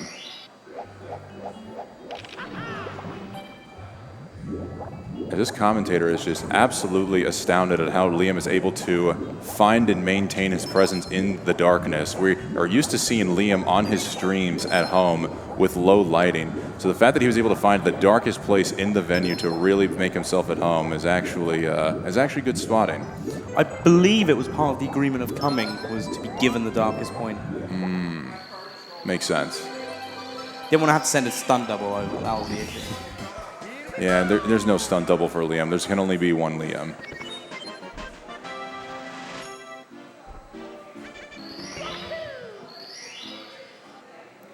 Just as a reminder, guys, and I know we mentioned it earlier when we talked about the prizes, just to let you know a little bit about Urban Arts. Urban Arts has been doing some great work. There's been over 1 million different projects that have come out from it across 250,000 students, which works out as about 4 projects a student. It gives opportunities to people who might not necessarily have them and gives them an education in video game design and that whole industry. They don't just give the theoretical learning, they look at a way of using it in a practical application for it as well. So they do some fantastic work, and that's the cause that we're raising money for from here as well. So remember, !donate. Any donation that comes through as well with a message, providing it's not obscene, gets read out live on stream as well. And you can choose which one of us reads it out as well. True. There was somebody earlier who asked me for my best Wario impersonation, and I was able to do that because we got a donation in there. I'm not going to just go run around trying to make a fool of myself sounding like Wario. Yeah, I hear you're happy to chug hot sauce. Yes, I did say that if we reached the $30,000 goal, I was going to chug some of the hottest hot sauce I could find in the state of Maryland. And it looks like we're one step closer there, Mr. Wah, with a $50 donation coming in. Oh, no. Anonymous for Wes. This is the second time I've now seen Anonymous for Wes making a $50 donation saying GG. Just when it says Anonymous for Wes, I get a very questionable vibe. Very questionable vibe coming in there. I don't know what the GG is supposed to mean there. Are they saying GG as in like, we're going to hunt you down? Yeah, GG Wes, this is your last time in the booth. Oh, goodness. Or GG, because they're going to donate to the 30,000 to watch you chug hot sauce. Oh, true. Or GG for my taste buds, because they're going to be completely seared off by the intense heat of the hot sauce. So that was the question I had that I was asking Markinator was, are we talking a bottle? Yes, a bottle. So I've managed to convince Markinator to join you in that. Oh, boy. And myself. Oh, boy. And Pando and Warning Track will join in. They just don't know it yet. Good. You see, in the booth, we are a team. If one goes down, we all go down together. Oh, absolutely. Because he was like, I can do a shot. I'm like, no, not a shot, a bottle. He goes, Well, I guess, hey, you know, that might actually ease the pain a little bit. If we get one bottle spread amongst 5 different people, that is halfway between a bottle and a shot. yeah, that works as well. And Liam is now out of HMC with the 36-10 exit, as we're now going to be coming up to the first Toad talk. Let's see if there's any Toad violence. Very clean there from Liam, as Punke now gets out of Fire Sea with a 1:01:13. And again, still 44 seconds currently ahead of Event PB.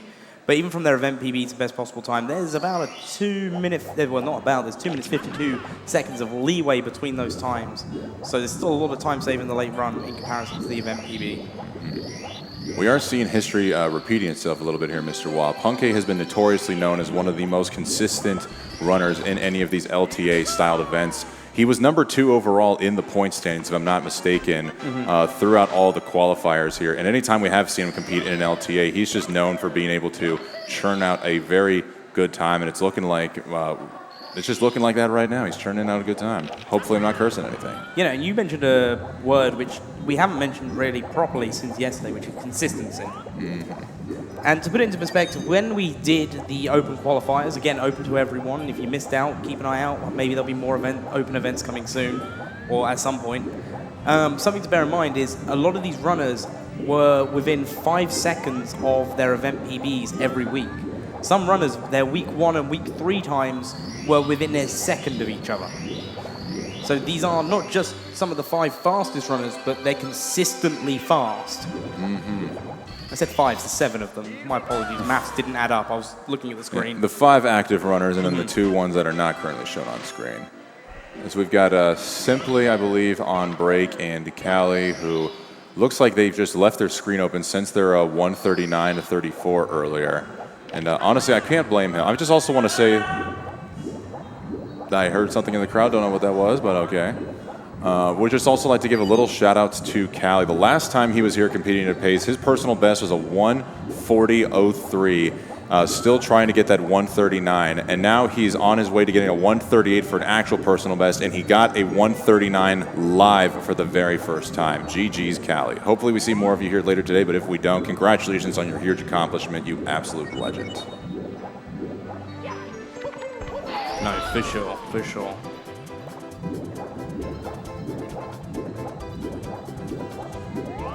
I'm back at that stage where I'm not sure which one I want to pay attention to the most at the moment. It's one of the weird things about being a commentator. You just kind of look around and hope to see something amazing or even sometimes tragically funny happening, but sometimes you just also end up missing out. Well, we can focus in on Punke as he's getting a 1:03:55 upstairs door touch, and he has been known to get some low 35 upstairs times in upstairs RTA, so if upstairs is kind of Punke, we could be looking at a 1:39 here. Perhaps still a first place run.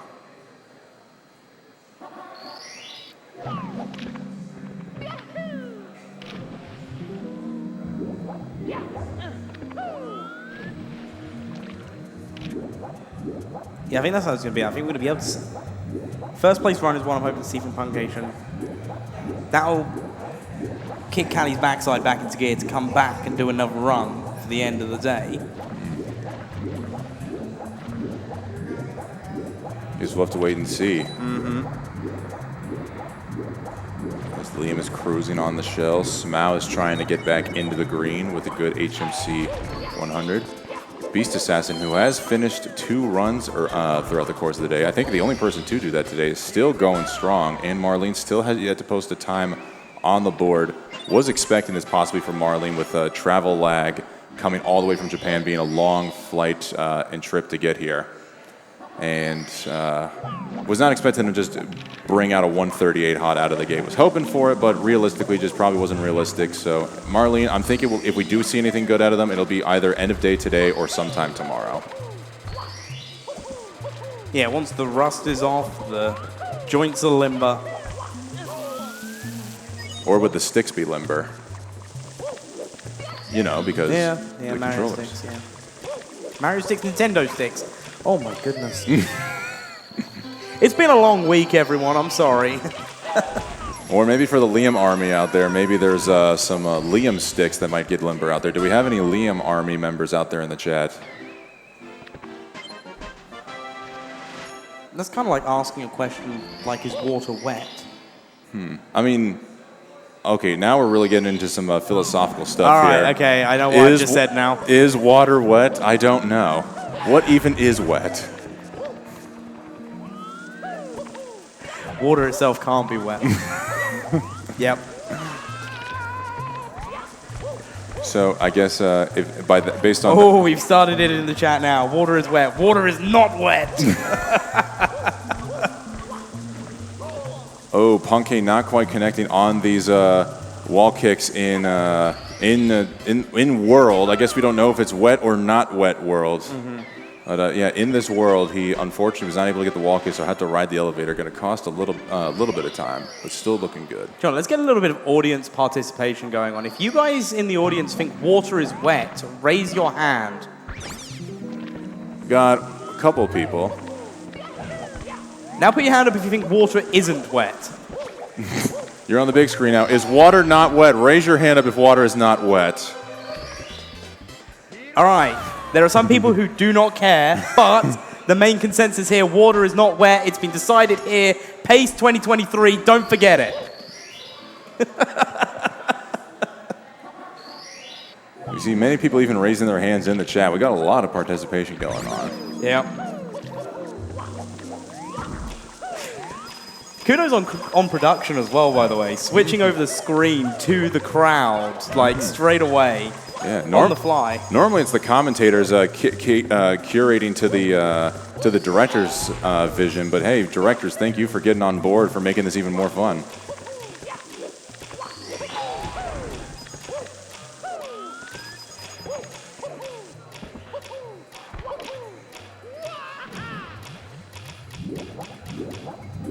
All right, as Liam now makes his way into Cool Mountain, and Punkay is going for 100 plus reds. Honestly, one of the fun things about doing the 120 open qualifier, Mr. Waugh, is just really getting to understand all the different strategies you can do for a 120 run. We're seeing Punkay do 100 plus reds here, but you come to learn, at least for me as someone who's still relatively new to the category as a runner, it's not the fastest strat unless you've got really clean movement, as we're seeing Punkay just seamlessly going around destroying all these boxes. I think it could save up to 8 seconds, but that's, again, only with really good advanced movement. Otherwise, there's no problems in going for 100 plus secrets like you see people do in 70 star. Yeah, and it was something I explained earlier on with, I believe it was Warning Track. I was saying how, especially in 120 star, there's 3 different versions of a 120 star run. Now, obviously, every run has its own divergence and variations. But you have a 120 star run where it runs very much on beginner strategies for everything. It's sort of the thing you'll find your entry level 70 star runners do with a few extras, hence why they'll do 100 coins with secrets in Wet Dry World, and then they'll do red coins separately. You then got your intermediate, which is kind of like, you know, you've got the ropes of the run, you know 120 star, you've got experience with Mario, and then you start learning some of the more difficult strats. And then you have these guys and what they're able to do. That's when they're starting to do the more advanced stuff. That's when things like, you know, getting those firsties and knowing what that means is something you need to pay attention to at this level, whereas at a beginner level, you don't need to worry so much about it because a lot of things you're focusing on the backups more than you are the actual strategies itself. As we see Callie now make his return to the stage, we've now got all 7 runners back and active. We've even got Simply chilling in the corner as well. Yeah, do you think Callie heard us talking about the fact that, you know, he might lose first place, so he's preemptively coming back? I don't know. One thing I do know, though, is that it looks like Callie is wearing the Ikesy Paints Pace exclusive shirt here. Major shout-outs to Ikesy Paints for providing shirts for some of the community members out here, including this commentator in the booth. So hopefully Team Ikesy might be the one to walk away here with the first place victory.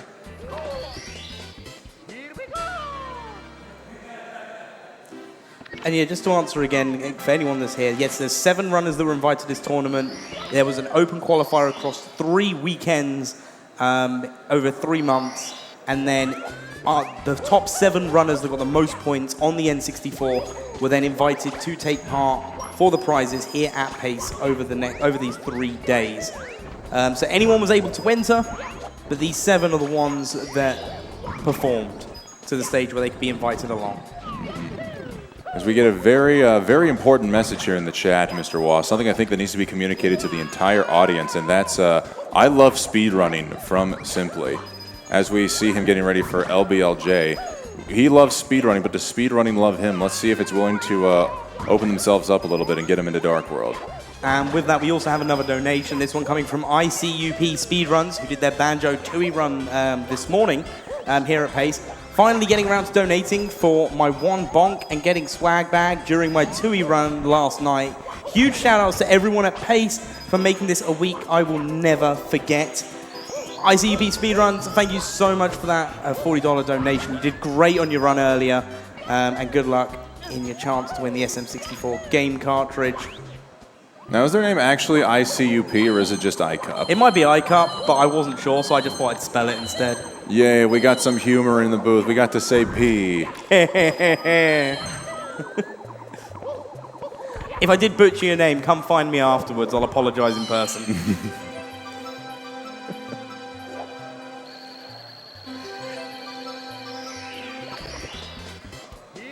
We see Punky finishing up their 100-plus reds here, and honestly, one of the scariest red coin stars in the 120 run. You're already so deep into the run, and you get all the red coins in the one place in the stage where you basically, or at least the most prone to die in the stage, I should say. There's plenty of places to die in THI, but that one is definitely the highest risk.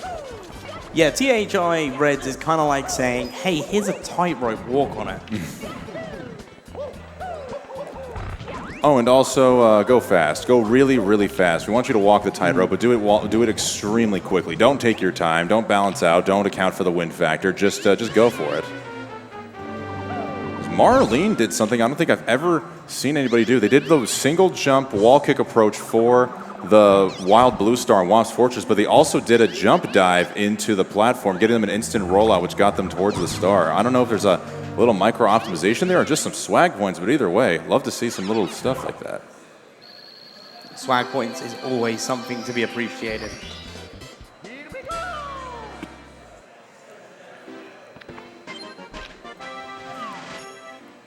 Marlene with another reset. So we've got a nice range of runners here. You know, we've got Puncation, hour and 15 in nearly, coming up to an hour and 15. Liam about 50 minutes in, Smal about 40 minutes into a run. Beast Assassin about 18 minutes.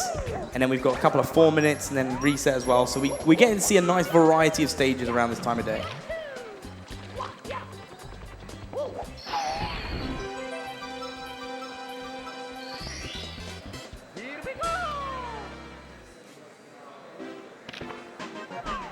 You know, I got something to ask you, Mr. Waugh. I noticed there was a star in particular just now. I won't even try to shout out who, but like, there's one instance I want to say, oh, a little bit shaky there. It looks like they couldn't quite get it set up that way, but I've kind of learned in the rules of sportscasting in general, unless it's something that you yourself are able to perform, it's best you don't really criticize the runners, or I guess athletes in this case. So why do you think all of us SM64 commentators are always so optimistic about the runners? But there was a question. Go on. I was just going to say, like, is it fair for us to analyze something and just go, oh, yeah, they lost a little bit of time there, or is it just best that we just carry on and just act like nothing really happened? No, we need to talk about it still, because we ourselves, even if we can't do it, we've watched it well enough to know that they can do it. And at the end of the day, let's face it, anyone that speedruns, your biggest critic is always going to be yourself. That is very true. It's no surprise to me. I am my own worst enemy. I'm surprised you're not more people's worst enemies, to be fair. Dang. If you stand up for yourself. I mean, there's a lot of you to stand up, but... I mean, I'm perfectly comfortable sitting right now in the booth. I don't feel like I need to stand for anything.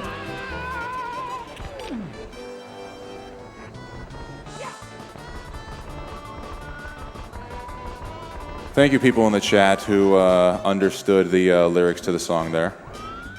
Mr. Commentators, what are your times? What is your 120 star time? On emulator, it is a 2:10:35, and on console, it is a 2:11:10. And on emulator for me, it's a 2 hour 18 for me. Ooh, I just bopped Mr. Wah. But I've only done 2 runs ever. Son of a gun. So I better get on it. Speaking of the devil, Coward, when is our Casper race? I know, we were going to try and do it, but I don't have a PS2. I was going to bring it with me. I didn't bring it because I didn't have room in my bag. I took way too long to get ready to pack for this event. Yeah, to give a bit of context, one of the goals we had set last year for donations was myself and Wes were going to race Casper Spirit Dimensions. We've both been practicing it over the last few months, on and off. Extremely off for me, personally, as we see a great breezeless there from Punkay. Oh, that was beautiful. But it will happen at some point, so keep an eye out on one of us, either Wes or myself. We'll tell you more about that one day. It'll happen. Maybe next pace we'll submit a Casper Spirit Dimensions race just for fun. Yeah, let's do it. Okay, I'm down. That'll be it. We'll do it. By then we'll be number 1 and number 2 on the leaderboard in no particular order, and we'll have the greatest Casper race of all time. Speaking of friendly ghosts, dang it! I thought Smau was still in. I thought Smau was in BBH, but no. Oh, Liam. Speaking of friendly ghosts, there's Liam about to go into BBH.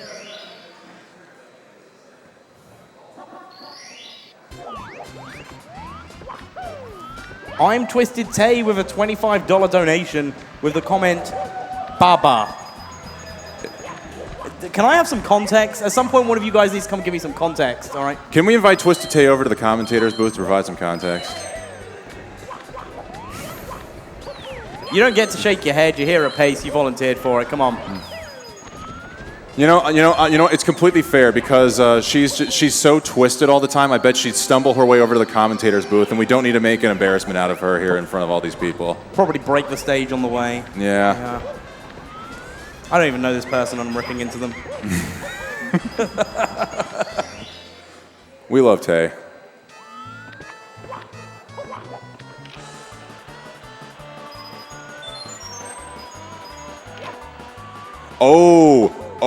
Oh my goodness, what a recovery from Punkay. He was flat on his belly, which would give you a significant lack of control on the slide, but he was able to get over the edge and put himself back on his booty. Fantastic reflexes there from Punkay. You know, that backup was so amazing. I'm going to wait a moment before I say it. Holding. All right. That backup was so amazing. Ladies and gentlemen, can we get a quick round of applause for Punkation on that backup, please?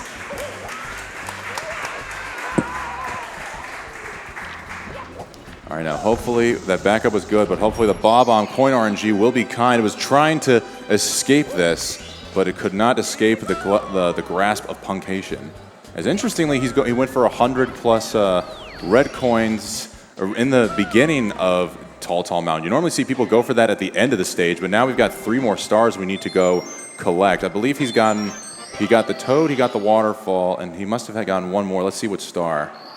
So 3, 4, and 5. I don't remember all the stars that well, but I know the first Toad, 2. Toad, then Waterfall. Didn't we do Breezeless? He did do Breezeless. Yeah. That's the other one we were looking for. Thank you. So now he's going to be climbing up the mountain twice to go get top of the mountain, and then the Monkey Cage star, and then I believe he's going to have the Mushroom left in Tall Mountain. A mountain so tall it apparently needed to have a second name. I mean, we have Dire Docks, Tall Mountain, Cool Mountain. I mean, why couldn't Nintendo really work on their alliteration a little bit here? I think maybe Tick-Tock Clock was just meant to be Tick-Tick Clock, and they just had a misspelling. I mean, at this rate, it wouldn't surprise me. What, Nintendo making a mistake? Never. Oh, no, you have no idea, Mr. Wah. I have no idea.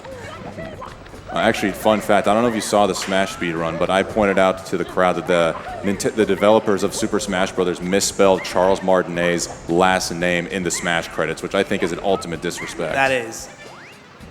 Fortunately, not getting the straight grab there on the monkey. Gonna have to go again for it to make sure.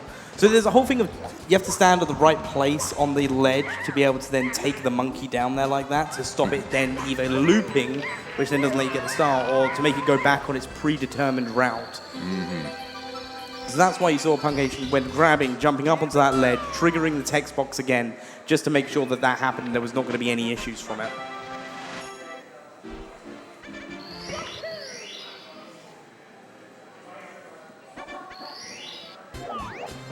Punkay's now just got the Mushroom Star left. Looks like he's going to be losing a little bit of time, unfortunately, out of Tall Mountain, but he's still cooking a little bit here, still on a respectable 139 paces. We see, oh my goodness, Liam is really in the green right now in DDD 100. Yeah, no, absolutely. And we've got all 7 runners back doing runs as well. Just a little side note.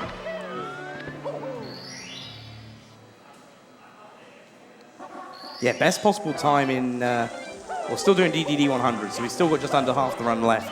But being just under half the run left and having your best possible time showing as a 1:36. Oh my goodness. Ooh, that was a back and forth. Whew. I'm exhausted just watching that.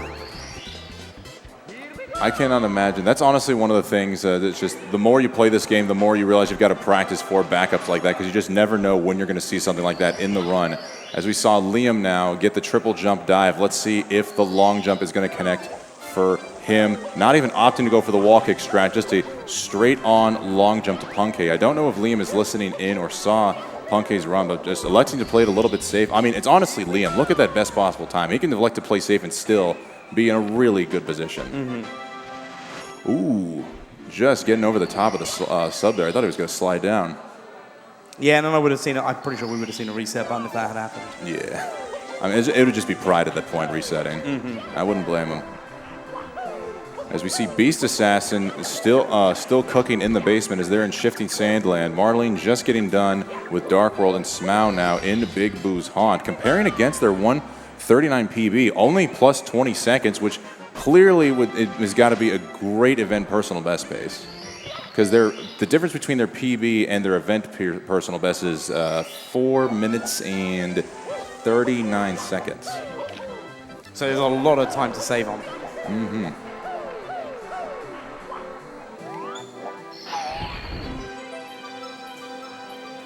Good box star from Punkay as Liam gets the chest stars.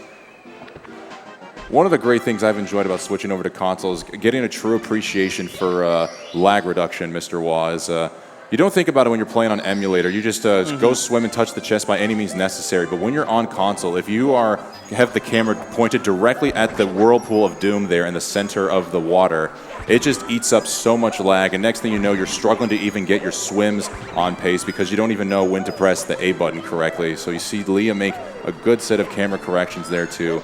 Gets the chest star, and honestly, it's just, I mean, I can understand why people are very adamant about saying Nintendo 64 is the superior console, because there really is an extra set of skills needed with camera control. You know, I'm gonna learn about that very soon. So I've now got an N64. Let's go. And a Japanese Mario copy as well. Woo, baby! So I'm gonna learn that for the first time soon. Did you by chance get that at the shop we had set up here at the venue? Yeah, and for anyone that's still here, there are still items available up for grabs over there, so go check it out if you haven't done so already. Yeah, courtesy of Bailey SM64 and It's Emmy Bella. Thank you for bringing some goods over. And actually, I didn't even realize this. Emmy Bella recently was visiting Japan and actually took the time to go around from shop to shop, looking around in any place you could possibly find OEM controllers and some Japanese collectibles, bringing it back here to share with the community. Emmy, thank you so much for your efforts. You truly have done God's work. As we see great coin RNG there from the money bag there for Punkay. And there's a Mosquito who's really trying to get in on this action. Let's see if we can clap him on out of here. Nope. That's right. Decided to leave the booth and tried heading over to the stage to do their own 120-star run. Yeah, I scared it away. It didn't want its cheeks clapped. Yeah, I mean, the shame of that must really sting. Nice. As I say, I enjoy it for seeing the look of disappointment in my co-commentator's face.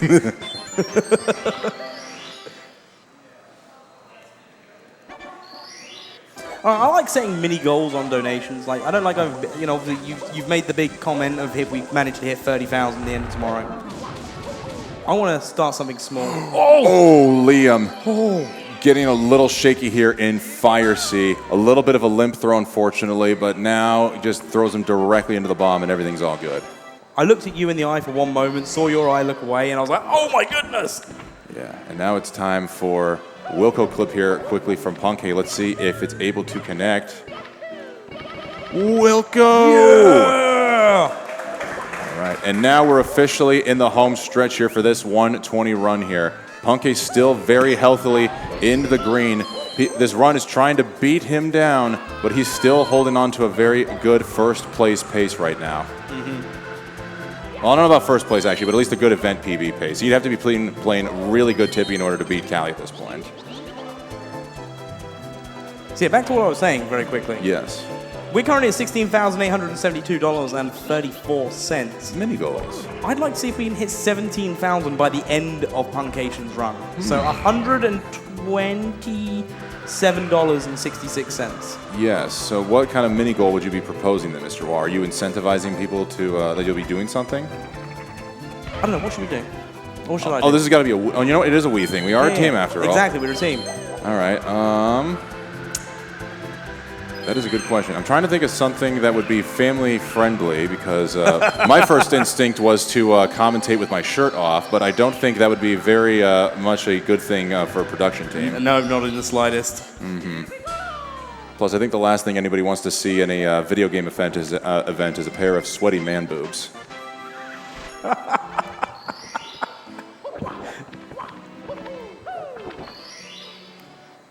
But anyway, speaking of sweaty man boobs, here's a stage that makes my boobs quite sweaty, Tick-Tock Clock.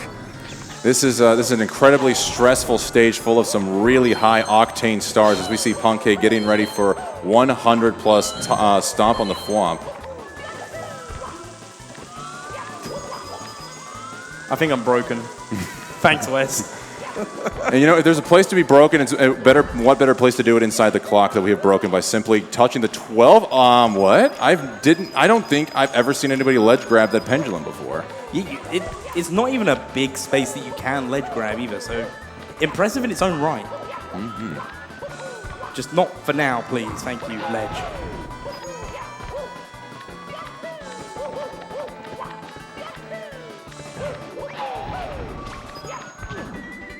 Oh, Punkay getting zero framed by an invisible wall and falling down, but fortunately stays at a reasonable level to go get that coin back up and cleans it up nice.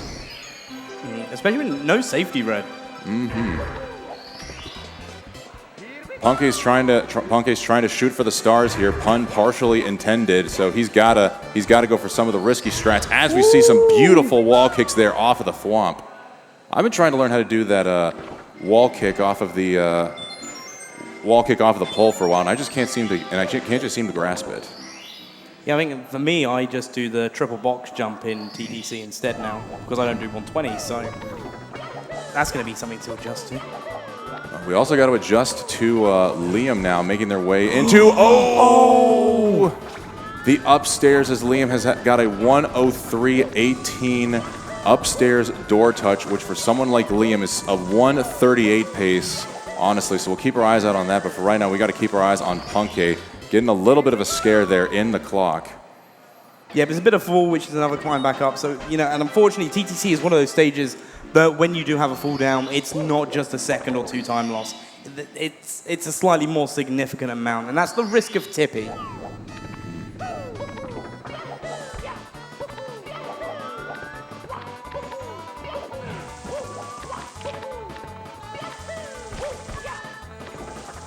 Interesting, Punkay deciding to play with the walls a little bit there. We're seeing Beast Assassin still cooking in the Hazy Maze Cave. Smouse still powering through, comparing with the 139. Don't let the red fool you. This is still very likely an event PB right now. Or event PB pace, I should say.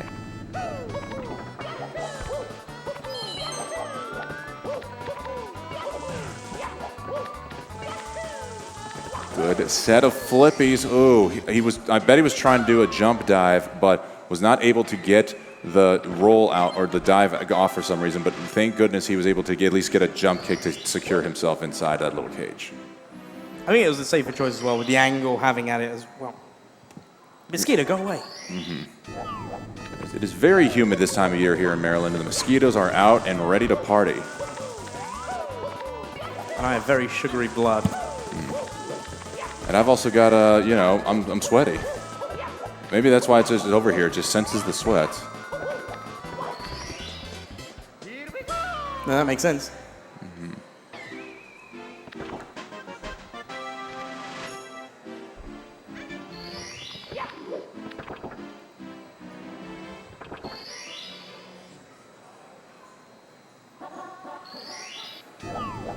You know, Mr. Waugh, I want to say something. I don't know if this is... Oh, Liam!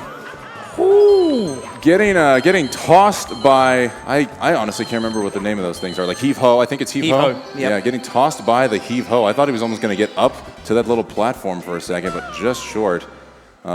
Anyways, one thing I wanted to say, Mr. Waugh, is even though we've got 7 of the greatest male runners out there, I look out into the audience and I see the queen of 70 star, Elisa, who has been very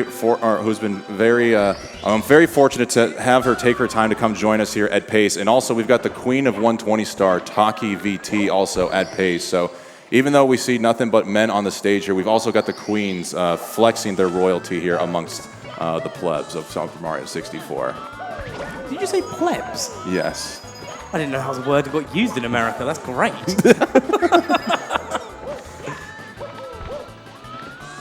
I also love how the moment I try to commend Elisa for doing something good, she proceeds to give me a very inappropriate gesture, one that I cannot replicate here in the booth. I think it's because I think I did it as well when I met Elisa. I think I said something that almost came off the wrong way, so, you know, it can make sense.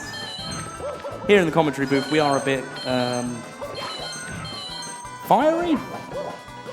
Maybe unfiltered. Unfiltered, that's the word I was looking for. We're unfiltered, but at the very least trying to keep it PG-13. We're like water from the tap. We've come from somewhere. We're safe to drink. You just may not be happy with the full results. Yeah.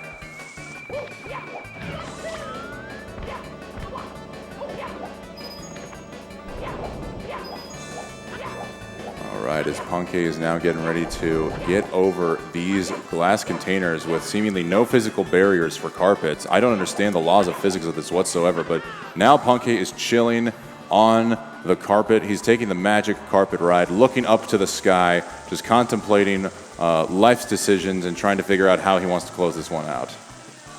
When you say you don't understand the laws, how the laws of physics work, is it because the carpet's flying? No, it's because the carpet is shifting through something that Mario physically can't shift through. So, I mean, it's truly got to be a magic carpet, right? I mean, exactly. Yeah, that's a good point.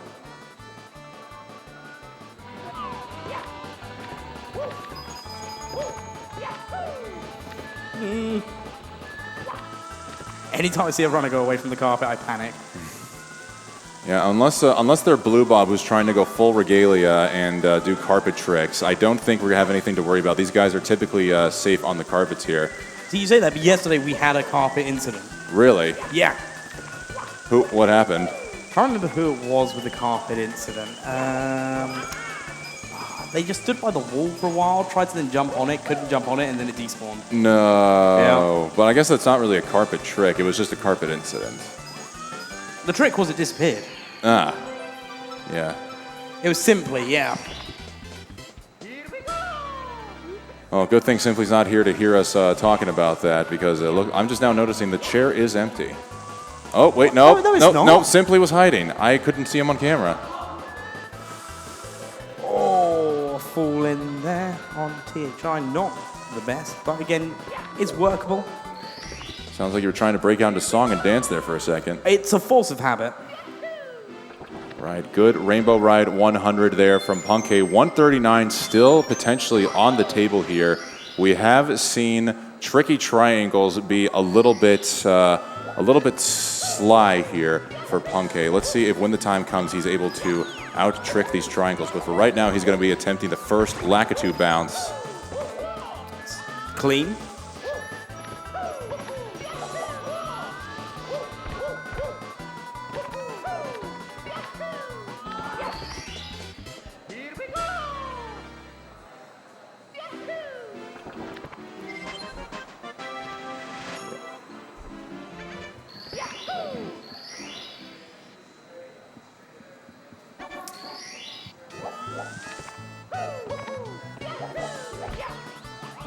right, so now we just got Punky attempting Lakitu bounce number 2. Over here, unfortunately, not able to bounce off of the Lakitu. Hate to see it. But he is going to quickly back this up with some reds as Liam, unfortunately, not getting the friendliest coin RNG as one of them goes dipping into the water and has to go swimming after that, losing a little bit of time. But everything is all good here.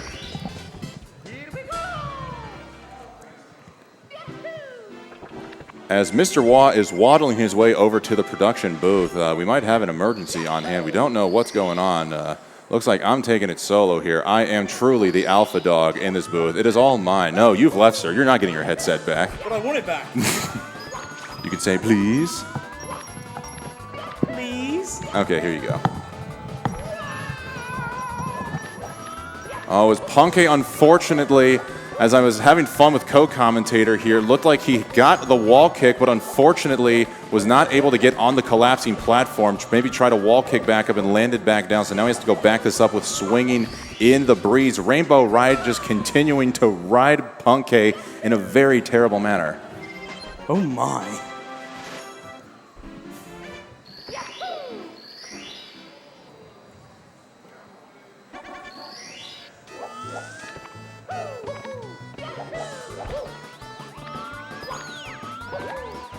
But again, there's a little bit unfortunate. But again, there's still a time difference between the event PB, best possible time. So even with stuff like this going on, there's still wiggle room. And speaking of wiggle room, we've got the Wiggler here for Liam. Nice. I'm glad you followed on with that. Definitely my intention there. Absolutely. As we've got a $15 donation from LSA saying, I'm sorry, Wes, I didn't mean it. I like yam. I think that's what ILY stands for, right? I like yam? I think it means I loathe you. You loathe me? Oh, wow. That's deep. That's offensive. Dang. Wow. Just feeling the hate here from LSA. Oh, my goodness. From Elise Shu.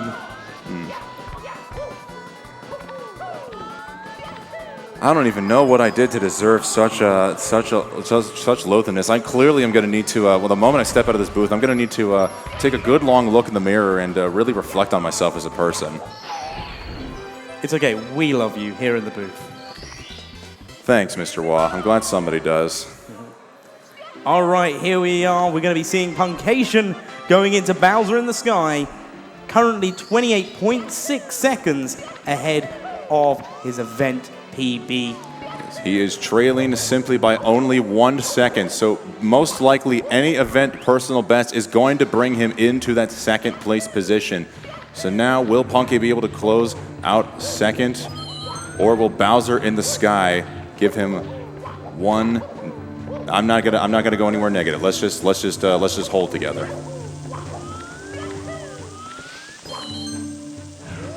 Last time I said anything about Punky and bits, it unfortunately resulted in a death. Well, then stop talking! This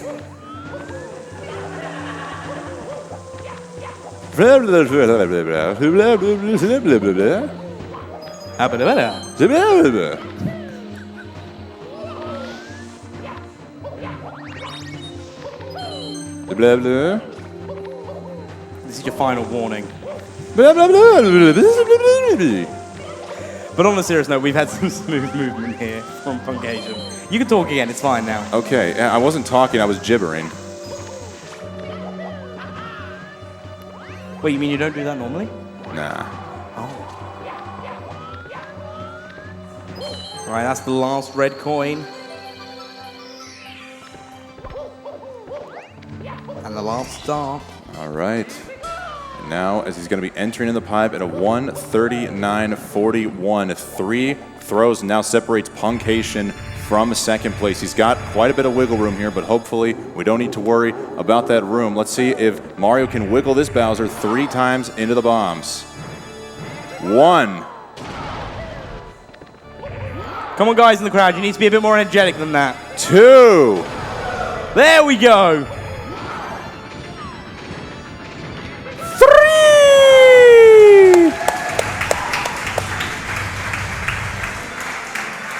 There we have it, ladies and gentlemen.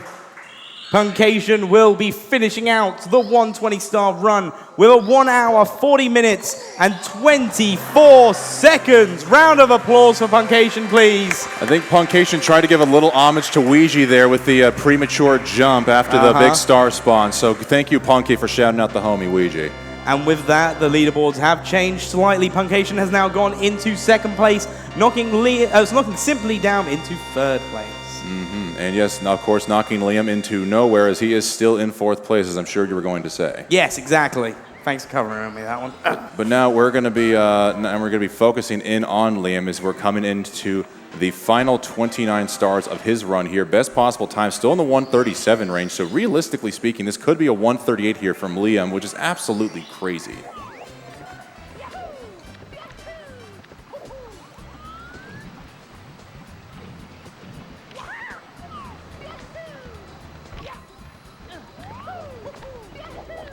So we see Smough still in the red comparing to their event personal best. They were in Wet Dry World. We've got Beast Assassin still cooking in the green, now in Cool Cool Mountain. Marlene making their way down the slide. Callie attempting frame walk, not going so well. We're going to need to get a reset in there and simply getting one of the most difficult stars in the game with Into the Wild Blue. So difficult. Actually, no, funny thing. Have you checked out the drum set up in the practice room, Mr. Waugh? So I've seen it. I haven't properly gone and had a look at it. So, folks, right after day 2 of the LTA event here today, we're going to be seeing a 16-star speedrun of Mario 64 played on a drum set by the one and only ZCR Drums. And I got to tell you, that is so much harder than I was expecting here. I know playing on a drum already sounds intimidating, but even Into the Wild Blue, it took me about 5 minutes just to try to get that star, learning how to side flip properly. You have to actually learn how to play the drum properly in order to get movement. It's not as simple as hitting a pad and getting the inputs off. So what sort of time does he do it in? So his world record time is a 19-minute and 48-second PB. Only sub-20 run to my knowledge, but I think his estimate's going to be 25, maybe 30 minutes. I mean, that's what my average run is on a controller. Yeah, ZCR is, or Caesar as he's also known, has been playing the drums for 12 years, very fluent in the drums, and it really translates well on the pads. I'm looking forward to seeing that live. I'm hoping if there is a crowd sticking around to watch for that, we can basically turn it into a Mario 64 rock concert. I mean, we've got enough rock band instruments that we could probably make that happen one day. Ooh, Liam not getting the 8th coin there. I wonder if he's going to find a way to back this up. Maybe having to take out a Goomba somewhere. Or maybe just an extra Bob-omb. An extra Bob-omb will be able to just do it. Oh, because you can use one to detonate off the other anyway, so... And just pray the coin RNG works in your favor. Liam not quite getting the 8th red. Okay, choosing for 8th red instead. I suppose probably the safer choice out of them. Now, Mr. Waugh, we've probably got at least the rest of this run of Liam's until we go to a caster's break, which is going to be hopefully about 19 minutes or so. We didn't quite hit the $17,000 mark for donations before the end of Punkay's run, but now we've got some time to really think this one through here. What do you think would be a good goal for us to do here in the booth or even on camera when we come back inevitably for reaching $17,000? Getting rid of this mosquito would be number one, that's for sure. Yeah, we could definitely get rid of this mosquito. I don't know. I'd say if we had hot sauce here, we could just do a shot glass, but we don't have hot sauce here, so... I think it's considered family unfriendly to dance and twerk here in the booth. Yes, it is. I never thought I'd be the voice of reason in the booth. Well, that's why I'm here. That's when you know it's gone downhill, when the Brit is the voice of reason. You get to feel like a mature adult here for once. Yes, and I'll also point out, coming to PACE, again, first time I've met anyone here. I traveled here on my own. First time meeting the other commentators. First time meeting some of the fantastic people out in the crowd here that I've known and watched and been part of their communities for. And one thing that really shocked me was with the other commentators, I'm really short. And I thought it was just a case of, the commentators are all really tall. Everyone here is really tall. I am just tiny in comparison. Mosquito, go away! We are being swarmed here in the booth. I don't know if there's any way to eliminate this bug, but yeah, apparently one of the more surprising trends I think I've ever seen is that a lot of Mario 64 runners are rather quite tall. It seems like the average height of a Mario 64 runner has got to be at least 6 feet for the men and like 5'8", 5'9" for the women. So that's why I'm no good at the game. I'm just not tall enough. Perhaps. That would make sense, actually. Although I don't know if that makes too much of a difference because Green Sweegie, who of course holds the world record in 4 out of the 5 major categories, is not the tallest lad himself. And I mean, I have heard theories that the shorter you are, the less space there is for your brains to transfer electrical signals to your nerves. So. Okay, that makes sense. I'm just slow. Okay, thanks for clarifying that then for me. It just comes with time and experience, man. We all need time and experience. We can't just hop into a game like Mario 64 and expect to do really well really quickly. The amount of short people jokes are coming into the chat now. Oh, boy. You brought this on yourself. Yeah. And then Ruby, sorry, just went, you just realized why? Because someone in England that knows me and has known my height comparison for our mutual friends. So you've even got the IRL homies trashing you here in the chat. Wow. Yep, two moderators of GSA here ripping into me. And you thought I made a whole bunch of enemies. Clearly not nearly as much as you, Mr. Wah. Yeah. Someone's saying about how's the weather down there. I wouldn't know because it can't rain because you lanky people take all the water and you get wet from it and I don't. Oh, I thought they were actually asking how the weather is down here in Maryland. It's sunny now, but I suppose that's a short person joke. Well then, that's just cruel. Yeah, I know, right? Yeah. Also, I'm not going to read any more short jokes. If you want your short jokes read out, you can make it a donation to Urban Arts and at least make the insulting me go towards a good cause. That would actually be a really good idea. If you guys want to insult Mr. Wah, I'll be more than happy to read out your little jokes. No pun intended, I swear. your short jokes here to Mr. Wah here live in commentary. As we see Liam now getting into the igloo for the 100 plus red coin star.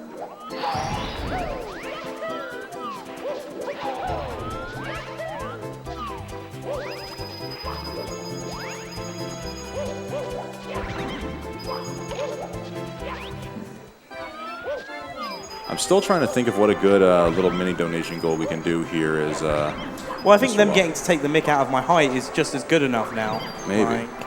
Yeah, I guess if we reach $17,000, we'll have $100 and some worth of playful insults. Mm-hmm. But here's the problem, though. Mario 64 has got to be one of the more inclusive and open communities I've ever been a part of, Mr. Wah. I don't know if people are just so ready to be out for blood like that. You mean that the people in this community wouldn't take the mick out of somebody? No, not at all. Not at all? Not at all, boy. Not at all.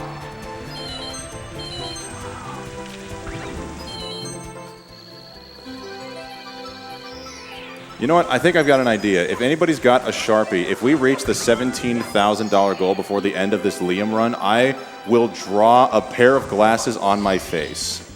I will draw 2 circles around my eyes and then just some lines going through to the back of my ears. And so if we get to $17,000 as the total donation before the end of the Liam run, I will draw glasses on my face. I might even draw well, I was going to say draw a mustache, but Mr. Wah actually has a fantastic looking mustache. So. No, you have a fantastic looking mustache. Why, thank you. I guess maybe I'll just I'll write short on his forehead. Yeah, we hit 17,000 by the end of Liam's head. We'll write short on my forehead in Sharpie, so it'll stick around for a while. Permanent markers equal permanent mistakes and permanent memory. So if you want to be a part of this permanent piece of history, then please consider making your donations now to the Urban Arts Foundation. ! Donate in the chat. And for those who are unaware, Urban Arts is much like this Wilco clip here from Liam. It is something that is not quite fully understood here by the people, but it really is a good cause. And when it goes well, it goes tremendously well. The Urban Arts gives opportunity to the underprivileged children to learn about the art and science of computer science and video game development. You make a donation to the Urban Arts today, we can help the kids of today become the future game developers of tomorrow. As we've got our first donation coming in here, Wah, take it away. Thank you to Ruby Sorry. Funny enough, the person who taught me Mario speedrunning. $15 donation. This is going to Hammer Throwing Wah. Make it happen, everyone. Hammer throwing? I don't know. That might have been a spelling mistake or an autocorrect. I'm sure he'll message me at some point. But that puts us ever closer. Less than $100 to go before that. And we've got until the end of Liam's run to have shorts written on my forehead. Thank you, Ruby, for the $15 donation. Fun little fact, Mr. Wah. Actually, when I first got started speedrunning, Mario 64, Ruby Sorry, I actually got into a random Discord VC with them like at 2 o'clock in the morning my time, just examining their 16-star run. They had a 16:59 PB, and they showed me ways to improve from the 21-minute, 25-second time I had then to start learning the sub-20. So Ruby Sorry really has made a huge impact on runners like you, me, and who knows how many countless others out there in the community. So Ruby, thank you so much for continuing to be a huge part of the Mario. Yeah, sadly he's retired from running himself now, but you know, it's great to see still people coming in, even after they've retired from the game itself, coming in and being a part of it. Oh, that's hogwash, Mr. It was Wong. also a 16:54. You're not getting his PB right. It was 2020. I could have sworn it was a 16:59. Yeah, he also helped Liam with 1 star when he first got started. My goodness. But anyways, Mr. Wah, I think it's absolute hogwash. Nobody ever truly retires from Mario 64 speedrunning. They just simply go on a break. We never know when they're going to come back, but they will eventually come back one way or another. Well, it's like that 50-50 shot. I said it earlier, you know, like when your dad goes off to the shop for a pack of smokes and a pint of milk, and he'll come back one day, I'm sure. I'm still waiting, but he'll come back. Well, it's a very good thing that my father was a non-smoker and lactose intolerant. Thank you, Dad, for not leaving the family behind. I love you very much.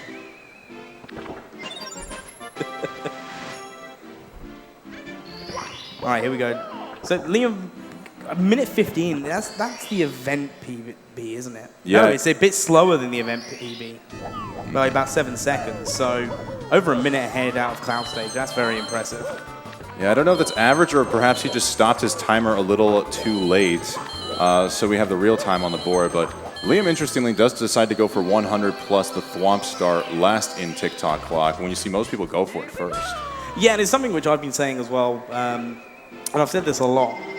For me, I understand doing it last.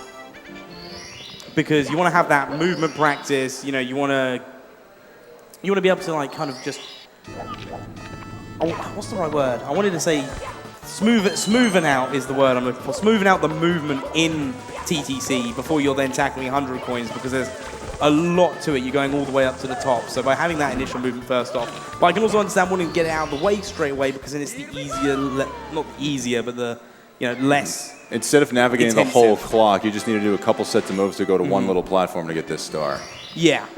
One of the great things about TikTok clock, honestly, is that, I mean, while climbing it is an absolute thorn in one side, it does present a series of relatively easy stars. As we see Liam do flippies there. Once you learn flippies, that basically opens the door for you to get a hand, roll into the cage, or the pendulum stars we saw earlier. But now it's time for 100 plus stomp on the Thwomp. Let's see if the clock will finish out strong here for Sir Liam. And Smough, meanwhile, it looks like PB is unfortunately dead according to best possible time. But I mean, there's still, let's see, like probably I'd say 141 pace if I had to be conservative here. I don't know what the paces look like relatively here for Smough, but I'd say with confidence it's got to be at least a 141 pacer. Well, we're looking at it this way. We've got 3 stages left, 2 secret stages, including Bowser in the Sky is secret for that one, and then the Bowser throws. A best possible time, 139.38. I would say, and looking at how, the splits have been very consistent, there's not been much time lost based on what's on the screen at the moment, I would say a 141 is definitely possible. And more than likely, provided there's no big mess-ups here. A 140 would be great to see, but again, tippy. Nice job, Liam, not hitting any invisible walls there. As he completes his 100 coins there. Now let's just see how he closes this one out, as Smough actually going for one of the most irritating stars in the game with the Ice Maze. Oh, Liam not quite connecting on the final wall kick, not able to get off the thwomp, so he's got to back it up there by jumping on the thwomp. But hey, you know what? Still minus 115 out of the clock. Yeah, best possible time. We just Rainbow Ride left, 138.57. First place pace still on the line here for Liam. History is looking like it could be repeating itself here, folks. Liam got first place in every single pace qualifier event leading up to this grand event. First place sweeps all across the board. Liam, formerly known as Liam Kings, is trying to show everybody who the real king of 120 star events is. Oh, as Liam got a great start there, taking out the fly guy. You'll be lucky to get a hit on the fly guy, let alone collect both of the coins there. So that's going to do some major favors here as we get ready to get over for the Lakitu. To see how it turns out. You'd normally need about 36 coins here, but with those extra 2 from the fly guy, provided we got some good RNG, some great RNG there. Liam now got 38 coins. He needs one less red coin now before making his way for the blue coins. This is a great start. Yeah, saves just a couple of seconds there by not needing that extra movement. And that makes a big difference, especially when you're this late into the run and you're in a LTA format. We also have another donation. We've got a few actually. A $15 donation from Sonic Screwdriver. I could go for a second entry on the SMB1. Talking about the SMB1 cartridge signed by the SMB runners and production team that are available with a $15 donation towards the Urban Arts. And I'll take this one over. We've got it from Bed F100. Bed F100 saying. GL Runners and GJ Comms. GL saying good-looking runners, which they are all very handsome up there on stage. And GJ Comms, I think they're saying... good jokes. Thank you so much, BedF100, for commenting on our jokes. We very much appreciate it. Yep, and good luck with your SM64 game cartridge giveaway chance. We also then have a $25 donation from Stephanie Lee. No comment there, but best of luck on your Nintendo Switch giveaway ticket. And thank you everyone that's been contributing towards the Urban Arts. It does mean we are only $37.66 away from me having to write short on my forehead. Is that Stephanie Lee? I'm reading that as Stefan Eili. Oh, Stefan Eili, yeah. Yeah. I'm sorry, Stefan. It was just he's English. He reads things differently. They put "you" in the word color. You got to understand the misspoken there. You take "you" out of aluminium. You pronounce it as aluminium.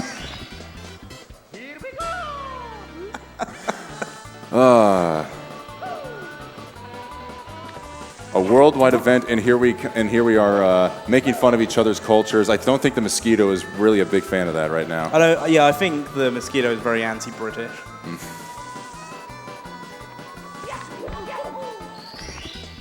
As one of the moderators is calling for a second Revolutionary War here in the booth, we might need to start the second war here after we watch the end of this Liam run. Trying to see like crack my knuckles. Oh, actually, we got a good point here. Yes, it's coming from a Brit, but what language do you speak in America? American, duh. This is America. I speak American.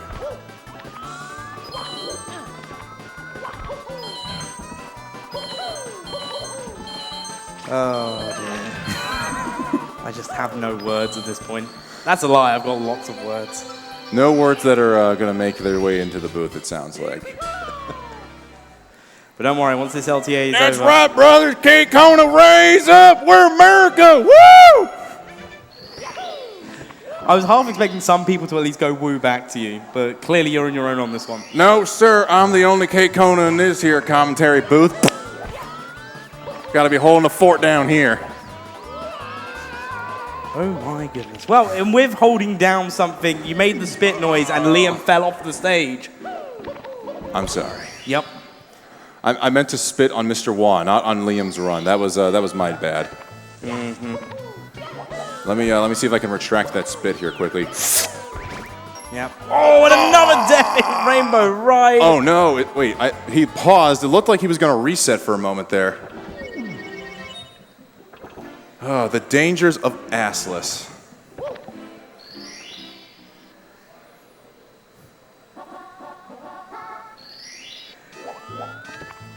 We also have another $15 donation from Anonymous, asking the most important question of the day.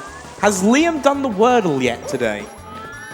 I don't know, but if there was one 5-letter word from Wordle that could describe what's happening right now, Mr. Waugh, it would be messy. This is a meltdown for the ages right now here in Rainbow Ride. I'm not even 100% positive if first place is a possibility here for Liam, but I think he realized just how good of a pace he had going into this, so he's still going to finish and put himself in second place.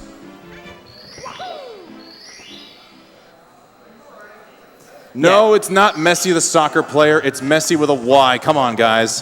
This is America. We don't care about them dang soccer folk.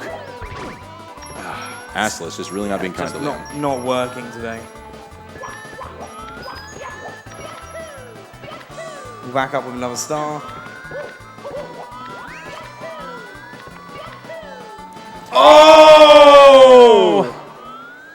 Just missing the long jump. Oh my gosh. Liam is really, I think this is officially it. I think he's going to call it here.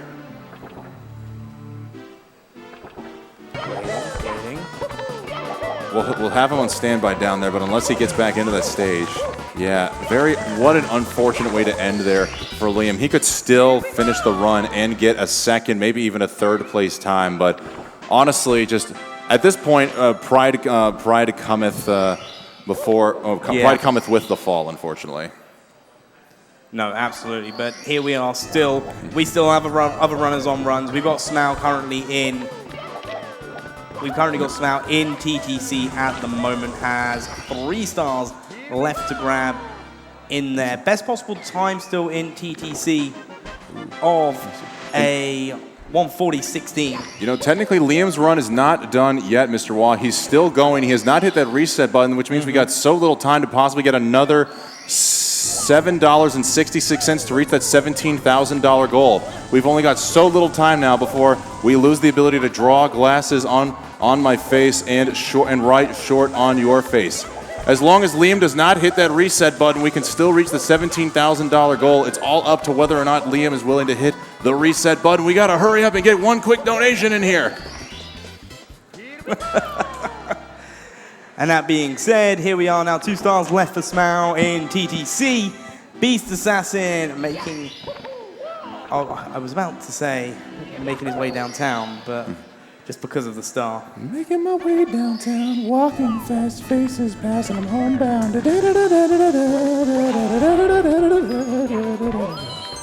That was a test, and you failed.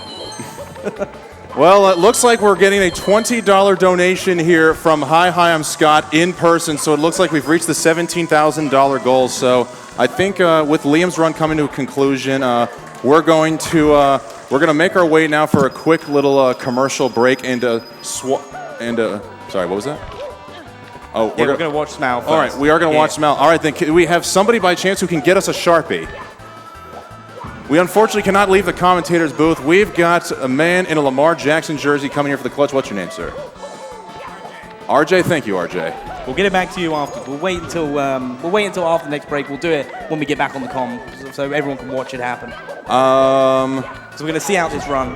Okay, yeah. I thought Marketeer was going to be taking over. Am I wrong there, or is it just going to be you and I for a little bit? I don't know at this point. We're just going to see what happens. Well, Go on, then. I'm still willing to write short on your head here a little bit. Now, the question is, hold on. Do I need to write it backwards in order for it to show up properly on camera? I don't know how this is going to work, so I'm just going to draw a 7 and see what this looks like. Okay, it's backwards, so I'm going to have to write this backwards. This is going to be really hard. Yeah, no, normally. Do it normally. Okay. Right. I said don't do it backwards because it comes up normally on the screen. Well then, ain't that a shame? I didn't know if you'd be able to tell if I was writing it backwards or not.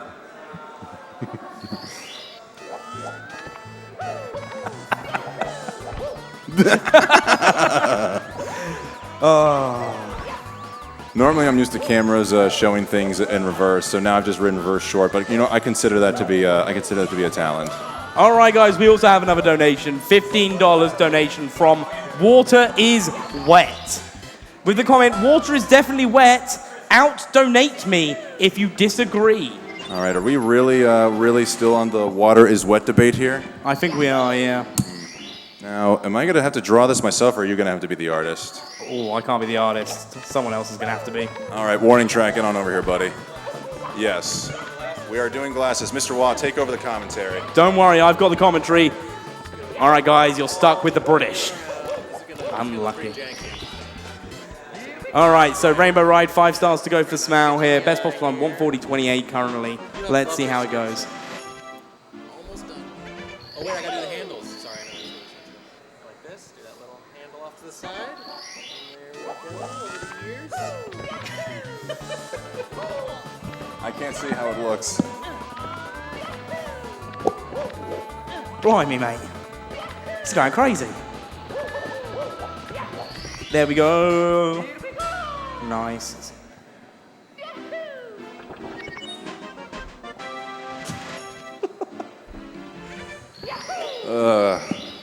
Crazy, crazy times.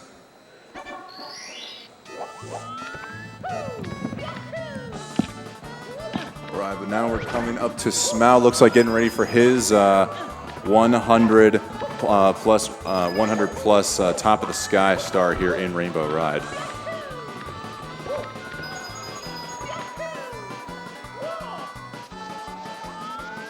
All right, yeah. It seems to be pretty clean so far. Also as well, just to take a moment to point out, Beast Assassin pairing against Event PB of a 142.44. Currently in THI, running 1 minute 3 seconds ahead of Event PB. Yeah, Beast Assassin has slowly been cooking in the background. Best possible times, looking like actual personal best is no longer on the table, but this could still very well be a solid 141 pace here from Mr. Assassin. Yep, no, absolutely. And even if it's with a 141, it's still going to be a sort of case of Beast is going to have to save a lot more time in this late game from the event PB to even be able to change the placements. But again, it'll be about closing up that gap, the emotional pressure, like that sort of thing to bring on and, you know, put the pressure on the other runners and close out that gap for 6th and 7th place to then be able to, you know, have to get a much better time to be able to beat it as well.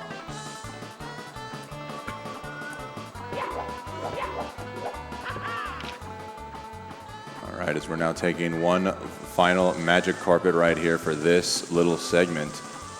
Smile's just really taking a water break. He is thirsty on the carpet, loving the meme there from Smile. We didn't see any water break there from Liam, and perhaps that's what led to the collapse in Rainbow Ride. Smile now being fully quenched from thirst. He might be able to absolutely close this one out strong. Can't tell if he's hearing commentary or if he's just thinking of something else that's funny. I'm sure they can hear every last word we're saying.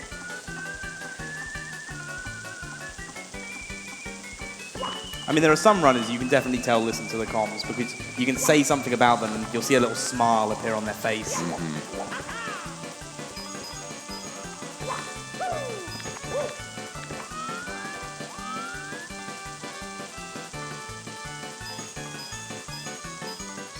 You don't know what we can find. Why don't you come with me, Mr. Wah, on a magic carpet ride?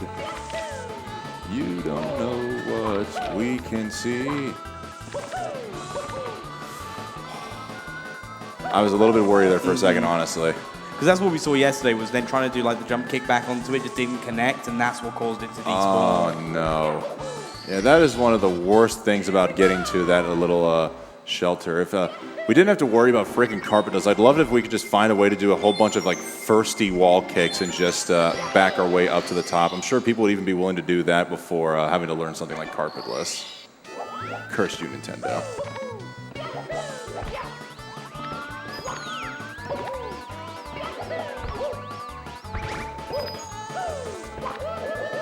Nice bounce there.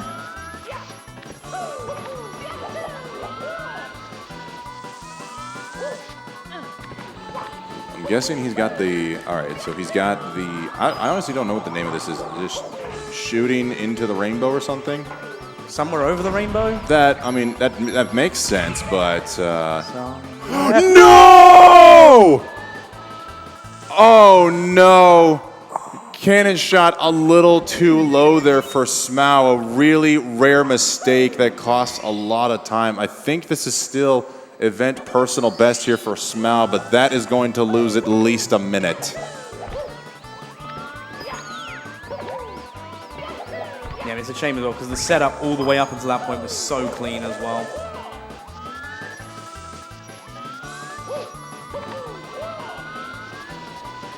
All right, as we got Simply rocking it now in the metal cap area. Yeah, coming out of HMC 100 is only 6.9 seconds behind. Nice.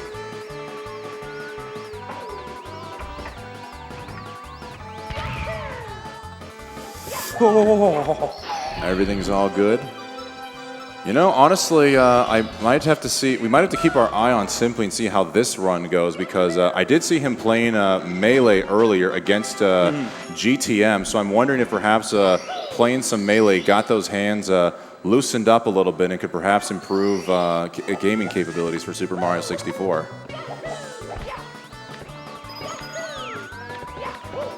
How many times am I going to have to give a reason as to why I'm bad at speedrunning? So I was going to say, is it because I don't play Smash? That's the reason I'm bad at speedrunning.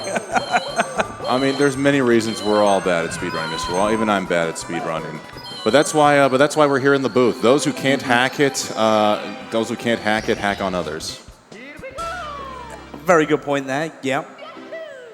So Smau coming out of Rainbow Ride, moving swiftly on from that one, is with a 1:41.27 best possible time. So we're playing for 5th place at the moment to try and beat Beast Assassin's time. So it has about a minute and 7 seconds off of their goal to play with to still be able to take 5th place.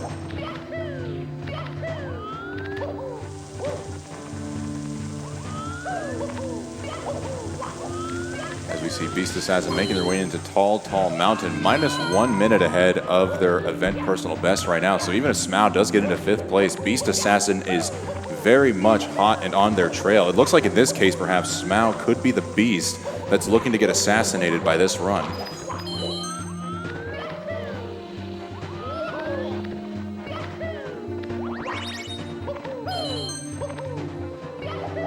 If you think about it, Smau is basically Smaug, but without the G.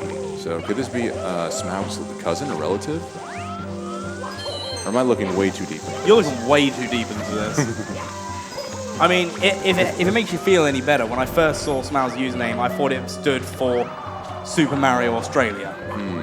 So, guess who's the idiot? This guy. Yeah, well, I mean, it's got to be the glasses. You know, my newfound glasses, I'm known for being very intuitive. I've got to keep up with the brand now. Yeah, no, that makes sense. That makes sense. But here we are, the final star collected by Smau. We're going to be going into throws.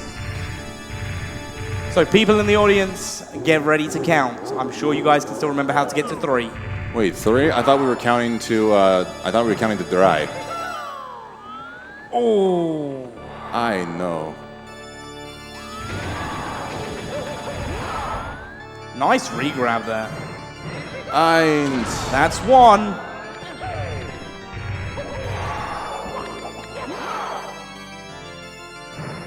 Dos. 2. And that should be 3. Let's go. Absolutely fantastic showing there.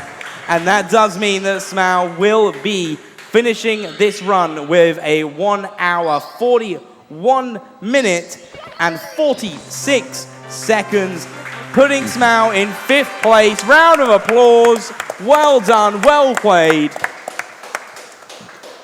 Absolutely fantastic. Oh my God, this is what we look like. This is what we look like now. This is what your donations have caused. I also have it on my hand. I was hoping you'd put your hand on your head so that way you can make up for the fact that I wrote it backwards. But yeah, we've been seeing some fantastic runs so far. Well done to all of the runners today. And just as a reminder, these are the fantastic prizes up for grabs, but we keep knocking them over, so, you know, yikes.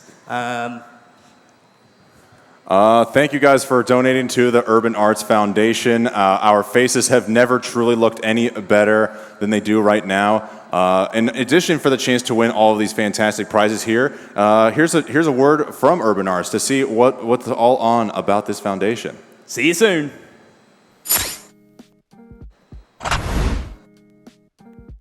Urban Arts helped prepare me for college by giving me a lot of experiences working both independently and collaboratively with other people to make really cool games, and taught me how to put my all into creative projects, and that helped me put together a very strong portfolio for college. The best part about being in the urban arts community is the people that you meet. A lot of the people here have the same interests as me, so in the future, making friends here will benefit me and them and everyone around, because we all benefit from each other by gaining skills that other people had that I may need. Urban Arts helped me see myself differently by showing me that I can be a good leader. In the studio program, I was assigned the role as project manager, and fulfilling that role for the first time actually helped me realize that I have good leadership skills, and it really helped me to develop them.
And welcome back to the 120-star LTA here at Pace.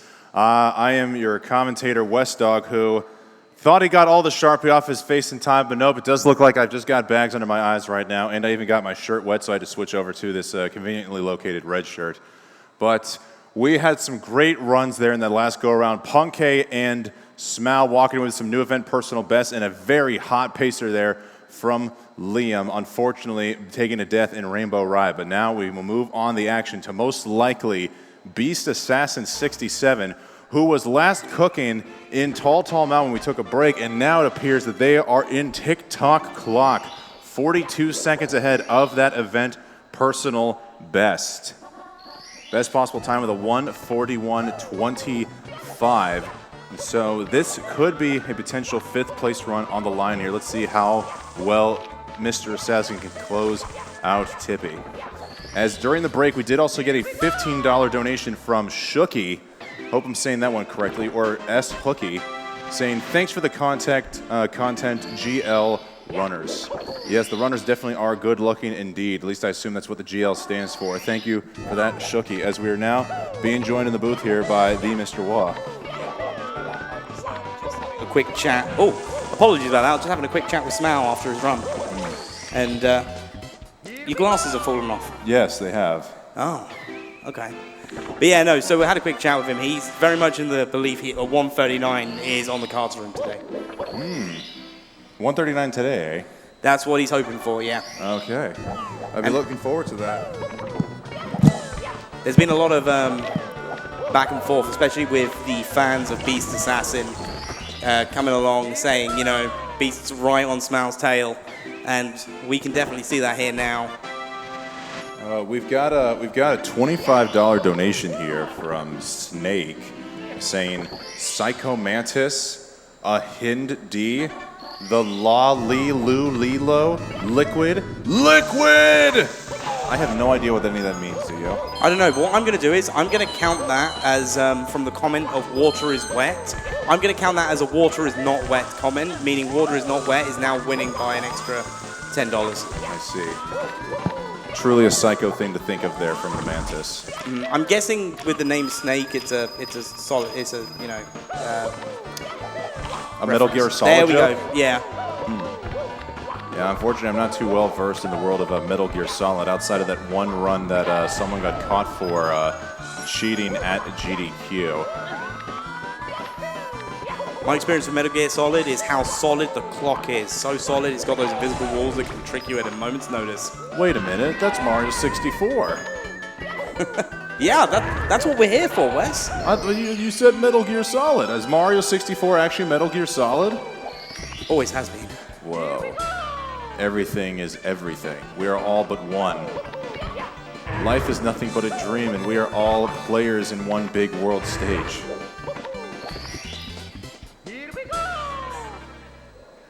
Mr. Wah, I don't think my brain can cope right now. Mr. Wah is experiencing existential crisis here in the booth. I've completely traumatized him. As Beast Assassin has had enough of our nonsense trying to punch the commentators quiet through Toad. We don't really approve of Toad violence here, but we'll let it slide this time, I guess. Now we come into Rainbow Ride. We saw Simply was comparing against his 1:38.07 personal best splits not too long ago. He's only 13 seconds behind his actual personal best, so this is looking like a good pacer here for Simply. As shown now with that, event best splits up with minus 57 out of CCM. Yeah, and unfortunately for Beast Assassin doing the 100 coins here, missed out on getting the Fly Guy at the start, and also missed a coin on the platform and missing another coin, so there's definitely some backup reds going to be needed to get here. Okay, the La Li Lu Li Lo are a organization from Metal Gear Solid, according to someone in the chat, so you were on the money there. Yes, let's go! I know my video games. Would you believe it? I would like to think I could believe that. Alright, so Beast Assassin looks like they did not have the greatest coin RNG with Lakitu or possibly Flygo, so they had to get all 8 red coins, and unfortunately that does lose you about 3.5 seconds for the star spawning animation, but You know, all things considered, we're still moving along here in Rainbow Ride. Honestly, kind of good that we've been blessed with this commentary section, Mr. Wall. We're now going to be seeing our fourth carpet ride segment together. Yeah, you know what? I've seen that carpet ride so much, I might need to give it 5 stars on Uber. Hey.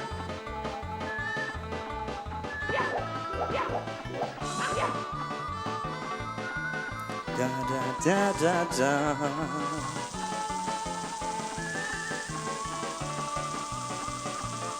Close your eyes, wah, look inside, wah, let the Mario take you away. Magic carpet ride. I know. And this is where I just had a. This is where I wish I just had an organ here on stage and I could just start jamming. Can you play the organ though? Not well. Oh. Not well at all. Give it your best try next time. Okay. We'll try and get a mini organ here for you. Sounds good. Or just a harmonica. I do have a harmonica I've been meaning to learn how to play, and maybe now I've got motivation for it. Maybe that'll be the $18,000 goal. Have you perform at Pace next year with a harmonica? Make Wes learn harmonica for $18,000. That's a long-term investment. I don't know if the chat's willing to invest their money for something so long-term. But what they can do is invest their money in the future of tomorrow by donating to the Urban Arts. Whoa, so true, Mr. Wall. That actually is a long-term investment, really worth looking into, because the children of today could be the future game developers of tomorrow. Who knows? Somebody walking through the doors of Urban Arts right now could be one of the lead designers for the next great Mario video game. How will we know, though, if we don't have the ability to give kids the opportunity to learn video game development and computer science? Well, let's help them out by donating to the Urban Arts today. Yeah, someone even said the children of today are the adults of tomorrow. So true and so deep. Yeah, in the area that I live in, that kind of is a scary thought. Oh, simply staying on the sub, not having to worry about going into the water, so that's going to be all right for him, but unfortunately, yeah, not quite set up properly with the angle to get the second and third reds. Does get it this go around as Beast is making his way up to the cruiser, and boom, gets the star. There we go. There we go, that's it. Round of applause. We love to hear it.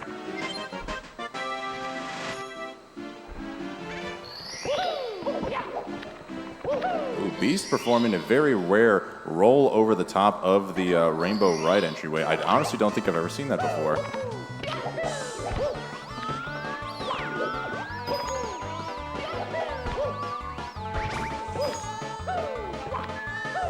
Nice connection on the Lakitu bounce. We've now got Cruiser Movement Part 2 coming up here. Let's see if the cannon shot is going to be much more friendly to Mr. Assassin than it was we saw earlier from Smough. Really taking a good insurance policy by eliminating the Lakitu there. Well done, Beast.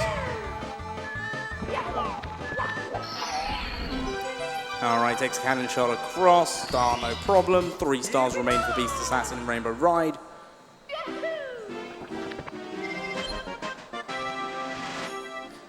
We've got Marlene on a run now, currently in Bob-omb Battlefield.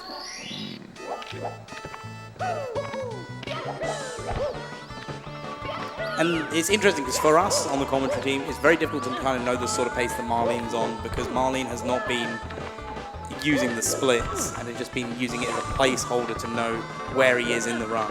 Yeah. So I guess we'll have to keep an eye out on Marlene and see what kind of pace they will be holding coming out of Bob-omb Battlefield. I'm going to guess they might be a low to mid 23 pace if all goes well. And Punky is just practicing on the clock. Callie, looks like their monitor is turned off, so I'm just wondering if Callie decided to call it a day for today, being that we are an hour and 8 minutes away from the end of regulation, and Callie being in first place right now, I honestly would not put it past him to want to call it a day and just rest up for tomorrow. Go back and recharge the battery. So if that is the case, GG's, Callie. We look forward to seeing you more tomorrow. But if you do come back today, we look forward to that as well.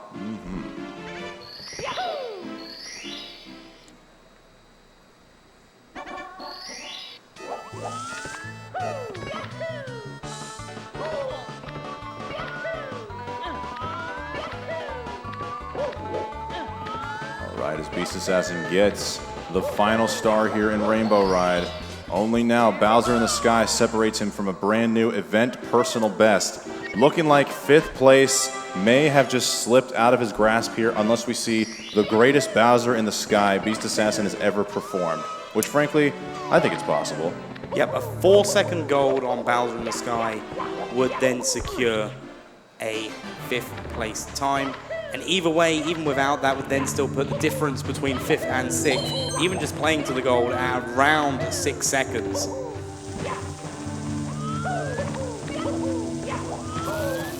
Oh, the amp there, that's unfortunate. We've even got Smile standing right by the commentary booth, watching to see how Beast does.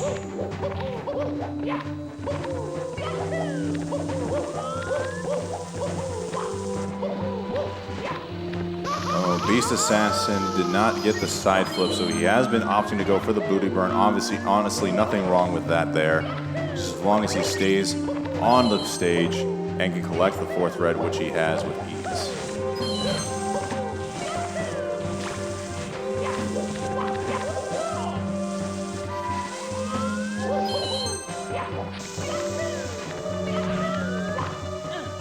Oh, that was an odd ledge grab. All right, the Goombas wanting nothing to do with Beast Assassin. I mean, the Goombas are beasts themselves, so when they hear there's someone named Beast Assassin coming in hot on their tail, they just want to run for the hills. Yep, run for their lives.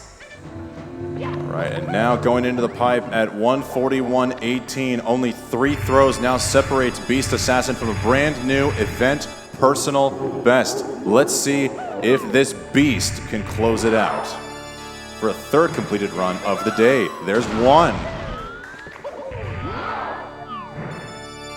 2. Want to hear some uproar if this 3rd one connects, everybody? Well, maybe still some uproar after the third one connects. That's a commentator's curse. I'm sorry, Beast. 3!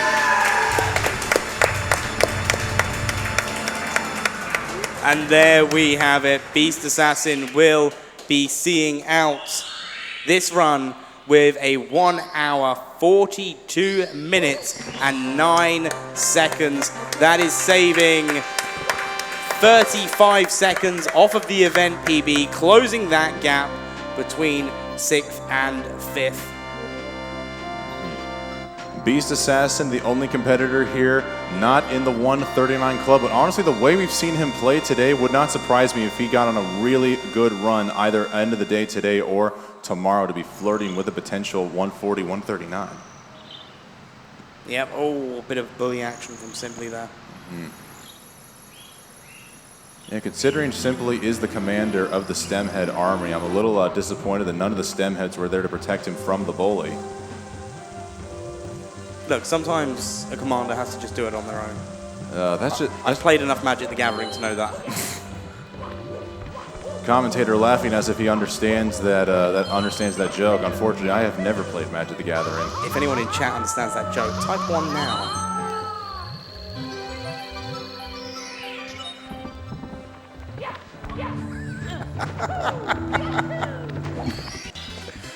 All right, it's just me then. Okay.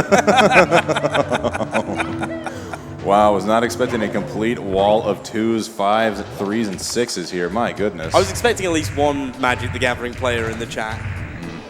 Looks like we've learned a valuable lesson here today, guys. There is no overlap between Mario 64 and Magic the Gathering. Actually, Delvision, I don't have enough land to tap to answer. Yes! Oh, Simply wide left on the throw with Bowser. As Marlene does get out of BOB with a 23-19 exit. So that is a relatively good pace for Marlene. Could be 138, 139 pace.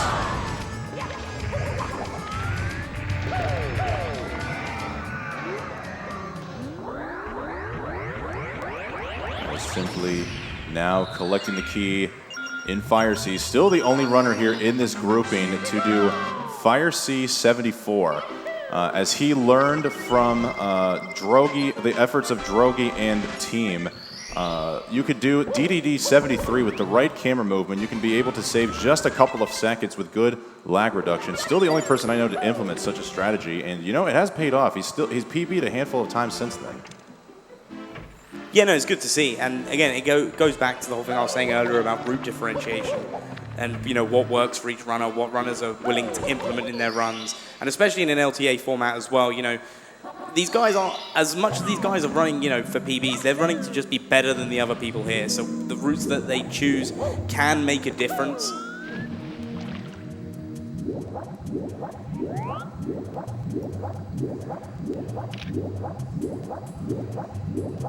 As you see, we saw Marlene struggling to get the top of the pyramid star, or rather inside the pyramid star. They happened to jump right past it. I've only ever seen that happen one other time in a 16-star race. So I guess if you just hit the gap in the right spot, you're able to slip right underneath the star. I'm just glad Marlene was able to keep her cool and go collect the star, as Simply now puts on the vanish cap and quickly makes I don't know what I'm trying to say. He quickly got the star. There was Mario moving fast. Yes. I think the heat from this lamp is possibly frying my brain cells here. Well, I don't know how much vocabulary I have left. I mean, what happens if we run out of vocabulary? Well, I think we... Yeah, that would... Oh, no. Oh, it's all over, guys. We're losing it here in the booth. I'm not sure I ever had it to begin with. Well, at least he's honest.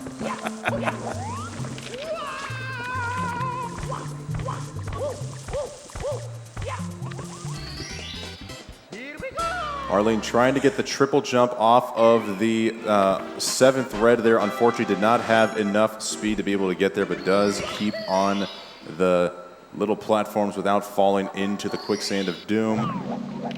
And will eventually collect the red star. There we go. Simply attempting wall kick number 2 along the cage. Does get it. A nice triple jump to the top of the platform.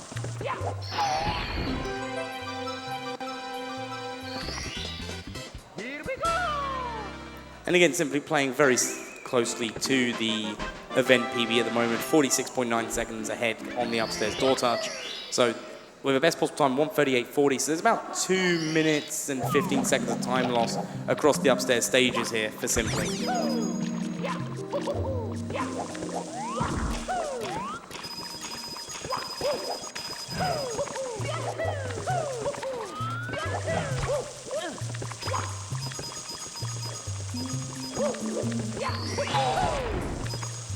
As we're seeing Beast Assassin just directly go into new runs. They're not even going to take a break after that 1:42.04 there, Mr. Wah. He truly is, he's making his name known by being the epitome of it, just an actual beast. Yeah, no, absolutely. Just run after run after run. Can't stop, won't stop. Miley Cyrus. Yeah. Can't stop, won't stop, Miley Cyrus. That's what I'm pretty sure you're going for, right? I was just going to stop there, so I was going to leave it to everyone's imagination. Ooh, unfortunate bonk there.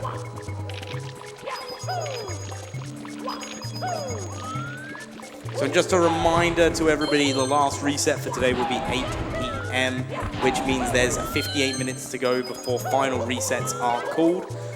After that, they can finish out the run that they're doing, and then there'll be no more runs until tomorrow, which will be the 3rd and final day of the LTA event.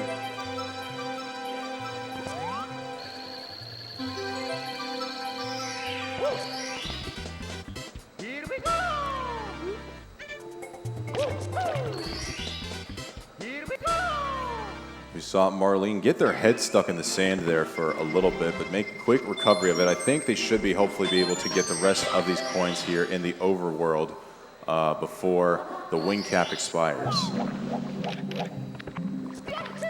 Yeah, and it's quite generous on the timing here when you're going around doing 100 coins. As long as you know the routing, you can stick kind of to it. There's enough time on the wing cap to make those sort of errors on it. Like here, you see the wing cap ran out just as we're getting the final ones before you go into the top of the pyramid anyway. So as long as you can get that final red coin before that final stretch with the wing cap, you're going to be fine. It's not going to be the greatest, but it's not going to be the end of the world.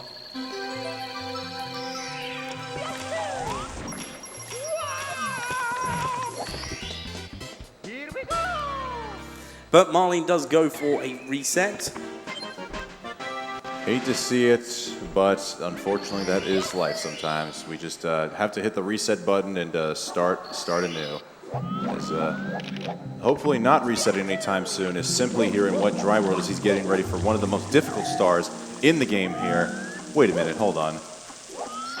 Shocking arrow lifts is the intended way to go about this, but simply used a warp and got his way down to the box. I think that's considered cheating. I think that is, yeah. He's not playing this game the intended way whatsoever. We may need to investigate this.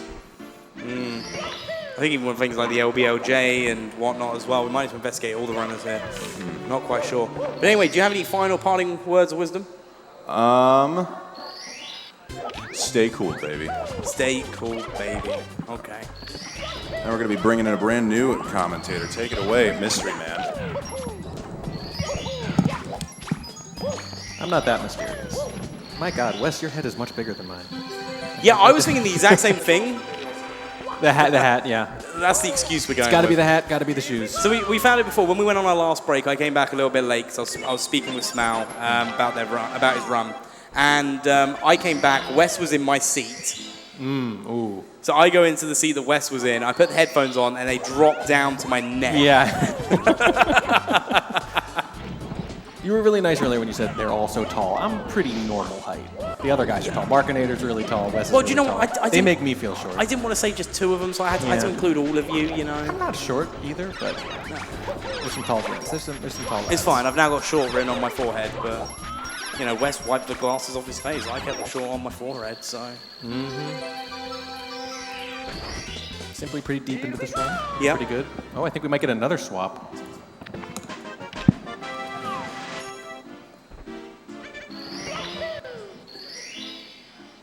Beast kicking off another run. We still have one more hour for resets today, and then again tomorrow, which will be the final day. But yeah, speaking of absolute giants of commentary, even necessarily not for hype, but a giant for attitude, energy, and just absolute positivity, I'm going to be jumping out now. I'm going to be handing you over to Hey Pando. So as I leave out and hand you over, can we get a round of applause for the commentary team so far, please?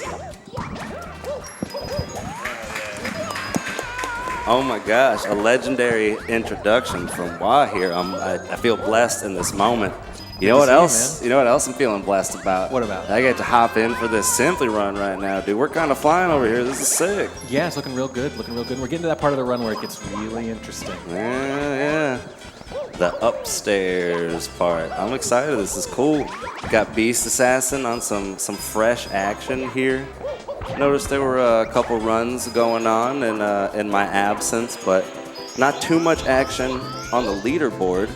No, that Cali time that we were casting earlier, that hype moment, man, that is held so far. Yeah. Oh, and Smow did get the 141.46 while I had stepped away, and I gotta say, that's pretty hype. It's pretty hype, and when that Cali run happened, we were saying, hey, this is the first time we're saying maybe this will hold. We're not sure it's not gonna anymore, and it has so far. A few hours later, and there's only one more day, one more hour today, and one more day after today.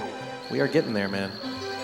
Super, super cool. And yeah, like you're saying, there's not much time left, so I feel like the dynamic is constantly changing from day one gotta be the least pressure, right? And then it starts building.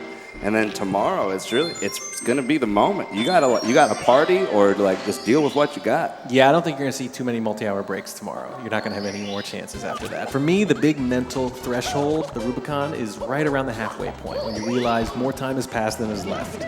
There you go. And we are past that point. We're coming up on 2/3 of the way done. Woo! Better get a good night's sleep tonight. It's good though, and you know what? I'm excited about. I'm excited to see. I'm excited to see Marlene get on that run and post that time. They had some travel issues yesterday, so really just rocking with the 2 days here. Yeah. But historically speaking, they've been like the first to post a run in most of the qualifiers. Maybe not every one, but usually getting a run going pretty fast. So I'm hopeful and excited for the run that Marlene is basically about to get right now. I think so, and it's coming from the farthest away, you know, kind of playing on hard mode a lot when you consider all the logistics there. It's tough. It's tough playing live, period, but let alone so far away. And I get thrown off by travel even when like I don't have something to do at my destination. I'm like, what the heck is going on? This is crazy. Yeah, I just drove a few hours here, and I'm still like, oh man, I'm exhausted. I can't do anything else today. I didn't have to run in front of, you know, hundreds of people and thousands at home. And here we go. But you figure every minute that goes by, you get farther away from that jet lag, you know. Yeah. And then maybe tomorrow's the day. That's the beauty of the LTA. One run. It only takes one run. It could be your last run. Dude, I could not agree more, and I think that's been proven historically. I mean, there have been many an LTA where Cheese, you know, just hops in last run of the day and is just like, all right, well, I'm just gonna make some dreams come true right now, real fast. So anything is possible, and I think that's part of what makes this format so exciting. Yep, we've seen it again and again. I think in some players, it's almost like they need that. They need their backs against the wall, you know, to find that extra gear. I mean, we had Callie up here earlier after the first place 139.34, and he basically said it. He was like, I play better under pressure. Yeah. And having the live crowd and having everyone getting like pumped up, it adds this element, and it can kind of like boost you up, and it clearly worked for him earlier today. He has reclaimed first place on day 2 here.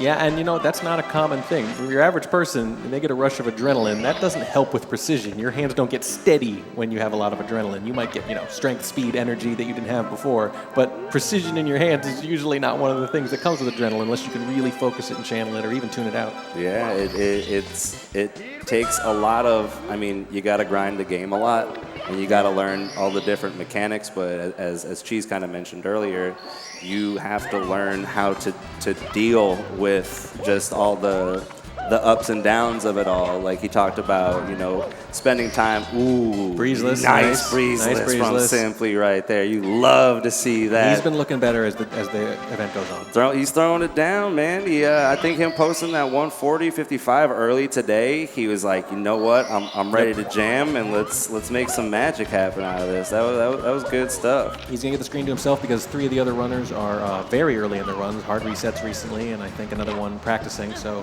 that's Simply up there, 116, coming near the top here. Still a very good best possible time out there, and yeah, looking more practiced as we go. And we know he's cool. He's certified cool now. Very cool. In the event, we have certified it. Confirmed and certified, which is pretty sick. But yeah, no, we've seen a lot of good runs today. Not just us. I feel like all day they've just kind of been blasting out. It's been pretty exciting to watch. I won't lie. Yeah, I mean, we were definitely saying day 1, a little underwhelming. We know they can all do better. We all thought they were going to start popping off today, and it definitely has happened. The numbers aren't quite there where we thought, but they are significantly better than yesterday. Yeah, I think once we saw that 139, once we broke the 140 barrier, I think that it kind of like opened up the pool, so to say. You kind of, I feel like maybe you kind of sense that it's like, I don't know. Seal's broken, the gauntlet's thrown down. Yeah, I mean, it's there. You got to beat it or not, so. Yeah, it's a legit mark. It's a mark that could stand. I'm still going to bet against it with this crowd, especially one more day tomorrow. And I got to imagine Saturday, too. You got to imagine it's going to be the biggest day. A lot of people are going to be watching. I'm so pumped for tomorrow. I'm not even going to lie. It would not surprise me if we see multiple lead changes tomorrow either. Nah, I mean, everyone's going to be settled into the new environment, ready to party, and it's going to take a really good run to kind of take Callie down at this point. So I feel like we may be blessed by some quality Mario, you know, and during the remainder of today and tomorrow as well. Well, we talked to Callie after that run, and they were very candid. Didn't even hesitate. Said, I don't think that's going to stand. Yeah, that's fair, and I think that's reasonable. I think the 3 qualifiers this year would you know, attest to that. I think I think a 139.34 would be It'd be a surprising winning time. It'd be a surprising winning time. I also think it would be enough to make it here to the event. I think if you posted that time three in a row, yeah, you would qualify. Maybe 4th or 5th or something, yeah. But it's enough to make it here, but not enough to take first place. That seems pretty likely. And and anything could happen. It may still stand. I'm ready for that to happen, but... So I think the question is, does Cali really not think it's going to stand, or is that like the speedrunner's mentality of you kind of have to feel that way? You have to feel like it's under threat. You have to feel like you got to lower it. I think it's probably both, but I genuinely believe that... I mean, Cali knows more than, most, like, what everyone up here is capable of, like, being, like, such an advanced player himself. So I think... if he thinks it's going down, I have no choice but to agree. That was the prediction. We'll see if they're right. I think that's probably true, though. There's just so many great runners, and it seems implausible that they would all kind of fail to get a sub 140 for that many days, that many hours grinding it out. Especially in the last day, where I just think you're going to get more aggressive with the resets, less time off, more grinding, right? Make use of every minute because this is it. Yeah. I think you're going to see a real scramble. Well, we obviously didn't see the first day. We've only sort of seen on the second day. Still been a little casual, but... For sure. I expect to see at least a couple more 3X. I don't know if everyone will 3X. Yeah, that might be a big ask. I think, I mean, it's not easy, you know what I mean? In this format, it's like... I mean, I think I dreamed about getting a 3X one time. It was pretty sick, but then you woke up. Yeah, and then I totally woke up. So for most people, it's just not even on the table. But if there's a group that's going to deliver. Yeah. And wouldn't it say something about like the nature of live events if 139 would not be enough to win any of the qualifiers, but it is enough to actually win the finals, right? That would exemplify the difference between the live events and the remote ones. Yeah, no, for sure. It'll be interesting to see what the winning time is this week, like based on what you're saying. I think that'll be very interesting. Yeah, because Liam first qualifier 138.20 something, 138.47 for the second. I remember the third, but I think it was in the same general range. They were all sub 140s, 2 138s. So I think what's currently the first place time would have been something like second, third, or second, third, fourth, or something like that in the qualifiers, and yet it might be enough. And these are the finals. These are the ones that actually count the most. We will see. We did see this in another game. I cast some Super Mario Maker, and we had a guy named Lil Curbs who won all the lead-up events to the finals, and then in San Diego lost the finals. There you go. It happens. It happens indeed. We've got Simply cruising into Snowman's Land with a best possible time of 1:39.22. Still possible to Bob Cali and take first place, but he is going to have to lock it down. But still looking like there is plenty of time to potentially take second from Punkation. And if I recall correctly, it was Simply bopped Punkay by 1 second earlier. Now Punkay has bopped him back with the 140.24. So you might be expecting a little bit of revenge from Simply if he can pull it off. It's got to feel good to take down the homie, you know? Yeah, we could be looking at the rare counter bop. Bop, counter bop, counter bop. Dude, there's been a lot of bops and counter bops so far. It's got the feeling of a heavyweight fight, right? Throw a punch, take a punch. It's been cool to see all the action on the leaderboard, and I'll be real. Like, I don't think any of these times posted, I don't think any of these runners are like necessarily like done. You know what I mean? I believe everyone will get another PB here. I think if Cali beats the 139.34, that's gonna be awesome. I think that would be so sick. But I still think everyone else can run through and make it happen, including Cali. I mean, that's obviously going to be the hardest one. Yeah. Cali's young, hungry, up-and-coming runner in a lot of ways. I mean, been playing for a while, but compared to some of these, right, he's been playing at the top of the scene for years. Cali a little newer, and I think there's something to that, the hungry player, Yeah, Cali's cool, man. That was super cool getting to interview him earlier. Very rad dude. We're going to find out about 15 more minutes if Simply can take second or even first. This is, I will remind everyone, for Urban Arts, wonderful program that teaches underprivileged students the art and science of game design. And we have raffles here. If you donate at least $25 to that wonderful cause, you're put in the running for a brand new Nintendo Switch. And at least $15 could win you one of these autographed little items here. We have an N64 cartridge signed by all these runners. 8-bit Super Mario Bros. Here, signed by, I think, 20 different runners from that game. That was a big event. Hey, I'm just going to say, I know you can't see these cartridges and this Lego box right now, but if you could, you'd probably say something like, wow, that's a lot of signatures. Yes, it looks like a phone book, if you remember what. Did anyone here know what a phone book is? Yeah. I'm old, hell yeah. And there is the Lego Star Wars one, too. So it's fun. It's not just a cartridge either. It's literally Boba Fett Starship Microfighter here. It's actually a pretty cool little set, actually. No, I'm down. I would build that on a nice day off. I think it's a question.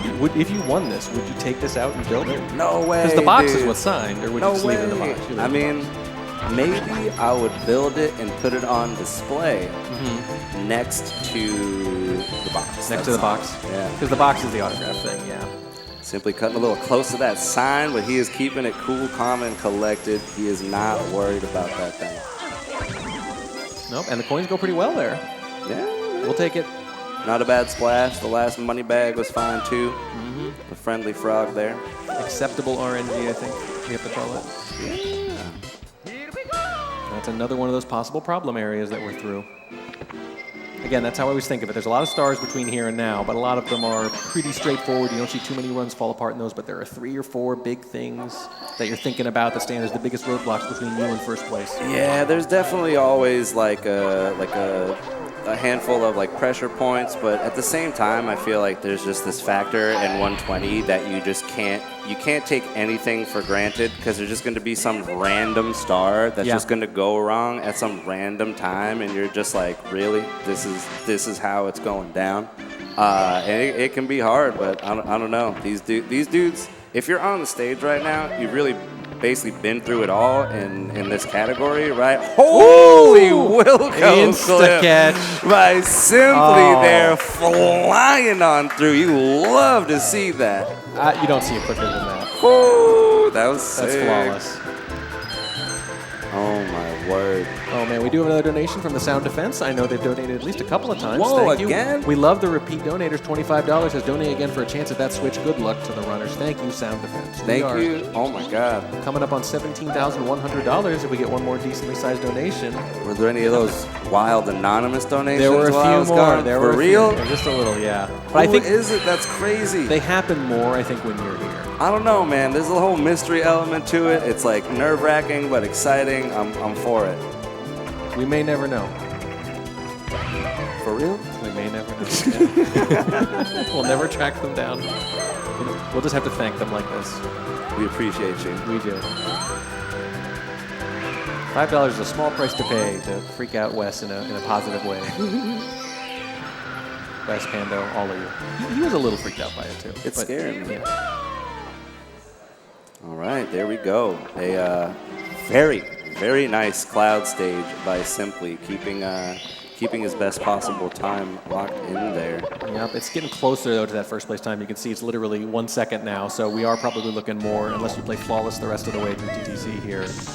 Probably looking at second, but still a lot of margin for that too. Yeah, I mean, I believe in Dude. You know what I'm saying? We're getting wild today. I think of it like the track and field event, the hurdles. You know, you got to run and jump over. I'm thinking, how many hurdles are between this runner and the end of the run? How many things do they have to get over? And yeah, case in point,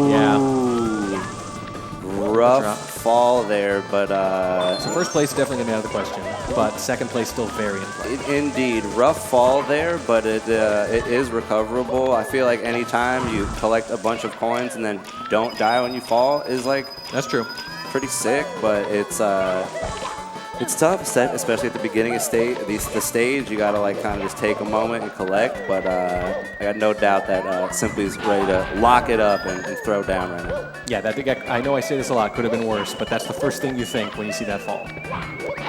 Oh, I was terrified, dude. Ooh, 1 coin going rogue there. Unfortunately, Simply gonna go for the box here. Yep, just to make up for it. That should be more than enough now to close this out. Very nice backup. You love to see it, especially after that fall at the beginning to be able to back up the missed coin. Solid as hell.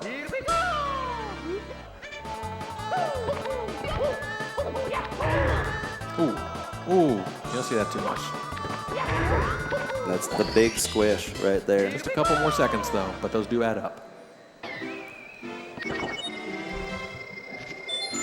Anonymous, $5. Are you for real? But they do have a message this time. Okay, all He's right. simply allowed to take his shirt off so he can be in his optimal state.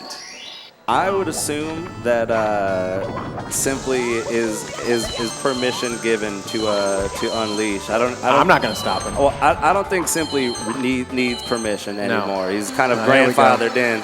And if you look at that Look moving at Reds, that. I There we think go. that's. I mean, I'm starting to think of that as his trademark. That's all. That's all we need to say about that. That was sick. I love it. dude. It's one of my favorites. It was cool. Cool. It was cool. There it was. Yep. It's officially cool. That's the only word for it. Oh man. Good stuff. Yeah. Can't hide the happiness there. And I think that's one of the coolest strats to go for, because I think there's often like a moment that you'll hear people like talk about that you try to avoid, right? Mm-hmm. The moment where you go into the stage and you like second guess a strat you're doing, and you're like, well, should I do this other strat? Should I do stationary reds, right? Yeah. For in this example, but.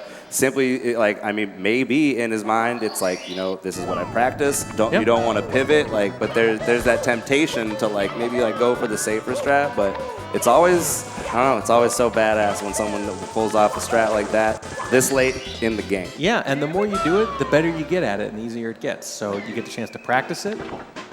No, I love it. And if you're good at something, we talk about this all the time. Some runners are better at certain things than others. They all have different problem areas that tend to get them right. And if you're good at something, if you've got that advantage, if for some reason you just got that locked down compared to the other runners, then press that advantage and take your free 2 seconds every time. And if it doesn't work out now and then, fine. But every other time, it looks great. It was cool hearing Cheese talk about incorporating new strats and how that can kind of just like play mind games with you, you know what I mean? Like you choose to do this hard strat late in the game and then you miss it a few times. You're like, should I have incorporated this? Was this the right decision? Yeah. Like, do I bail on it? Do I keep going for it? And I feel like at the top level like this, it's gotta you know, be a constant struggle. And he had some really insightful, really kind of healthy attitudes towards failure and all that stuff. He talks about how, you know, you wonder, have I wasted all my time when I fail? But then on the other hand, every time he's gotten good at something, it's because he failed a bunch first. So you kind of just have to fail. That is the job, basically, is to go out there and fail a bunch and learn from it. Yeah, Cheese is wise as hell, man. Wise beyond his years for sure. It was definitely interesting hearing all that. Super cool. Because that mental side, that's the stuff we can only we can speculate, we can figure out a few general principles, right? But ultimately, there's only a handful of people in the world who really know what that's like. Yeah, I can only imagine most of what's going on yesterday, today, and tomorrow. But I can tell you, it looks pretty cool when it's happening. Yeah. The only thing we know for sure is that it involves resilience. Probably the one attribute every speedrunner That's what needs. I'm talking There about. we go. And it connects.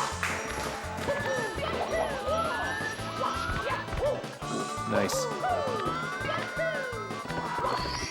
Love to see the first one for coming one, out for yeah. Simply There, huge. And I mean, we mentioned it before, man. It's one of those crazy tricks. But we are in Rainbow Ride with the best possible time, 1:40.02. Still potential for that second place run. We just need to hold it down, I guess. Yeah. And Simply's got this. could improve his third place as well, even if he makes a few mistakes here and there. Still worthwhile. You know they're all dreaming about that sub 140 though. Dude, That's the I thing that mean, really got the crowd hyped up earlier. yeah, once the first one's there, it's like you know. I mean, I'm sure everyone wants one.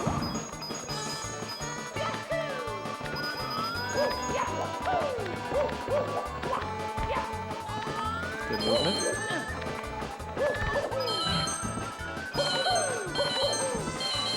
Again, I think of some runners as, you know, they're best fresh, they're best early in the run. I think of some as needing their time. I think Simply's one of those guys who gets better as he goes. Go scoop that coin. Boy, well, was missing one. He could have grabbed an extra red coin there, but it's like the bomb was the play. Yep.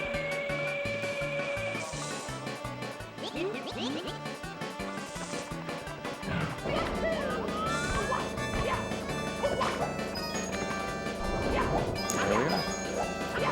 Going for a ride. It is time. It is time. You can almost feel the runners like fidgeting at this point.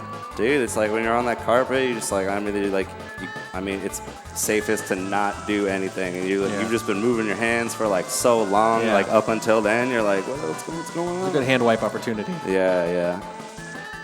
You know what it reminds me of? It reminds me of the beginning of every roller coaster where just ratchets up. Yeah, bit by bit. yeah. It's nothing but anticipation. There's nothing to do but just wait. The big drop's coming after. You know you're just about to get rocked. Yeah. Not a fan of roller coasters, by the way. Oh, Because no? of that, no. Yeah, that's You fair. seem like you would be. Yeah, I'm down, dude. Yeah.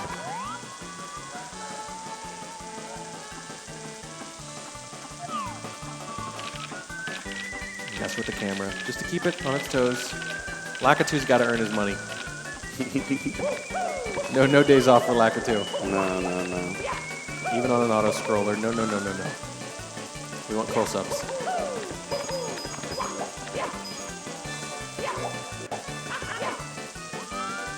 Stay in the limber on the platform there. It's you gotta keep it moving, you know. There should be stretching animations for Mario instead of like the sleeping one. All right, looking like he will have the rest of Rainbow Ride to clean up here, but so far 100 coin has been a great time.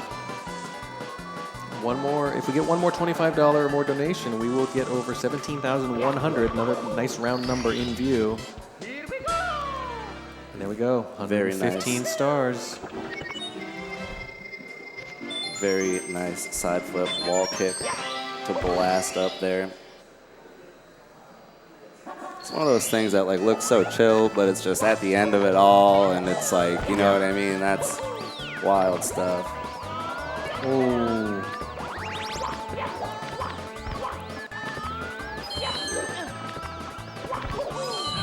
This should be quick work right here. Here we go.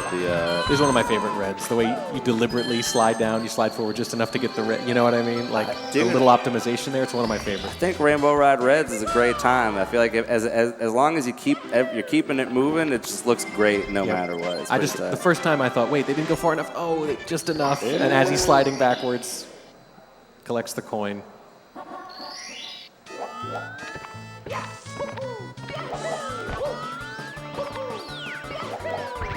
There it is. There we go. The ass lie. 2 for 2. For Simply. 2 for 2. Well, you know, with a little backup in between. But he hit them both, and that's what matters. Hey, yeah. Well, the one, you hit the one you really needed to, which is the backup's not there. He technically didn't go for it though, because he didn't jump up there. He was like, fair. I'm out of here real quick. So That's fair. That was very, very, very cool. Yeah, it's only a backup if it really costs you some time. Otherwise, it's what you meant to do all along.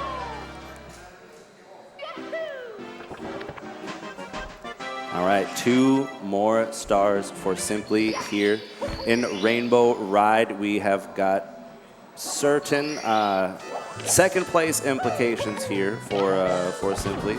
Oh. Unfortunately, gonna take a death on the rollout.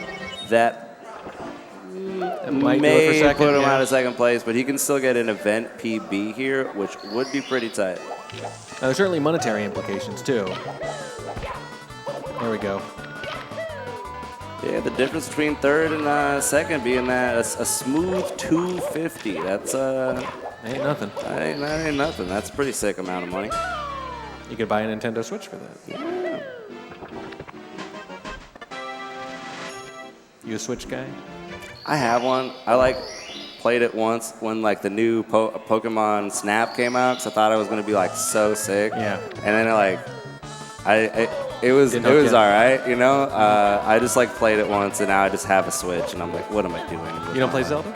Nah, dude, I don't know. I Or like Odyssey or anything? Like all the old ones are tight, but I'm like, I don't know. You just still play the old games over and over? Yeah, I guess so. No Here shame we in go. that. Well, look at that. If That's not too bad, actually. If you think about we thought it, that was a lot worse, didn't we?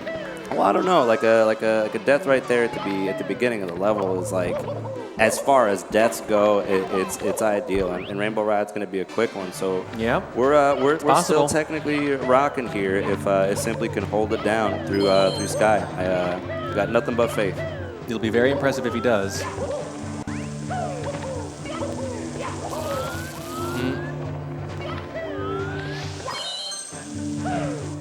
I'm not sure if that alone is the difference exactly, but that was probably your one mistake.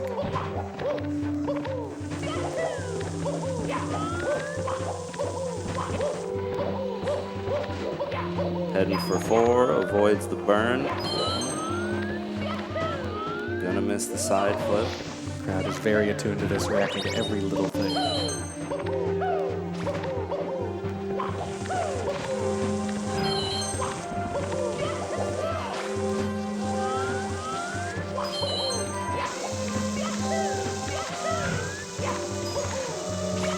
One more here for the man. Gonna hit the triple jump. Holy bones. There it is. All right. Gotta grab the star and chuck this guy. Little hesitation there. We'll see what the final time is. We'll see if those little things matter or not. It's gonna be close.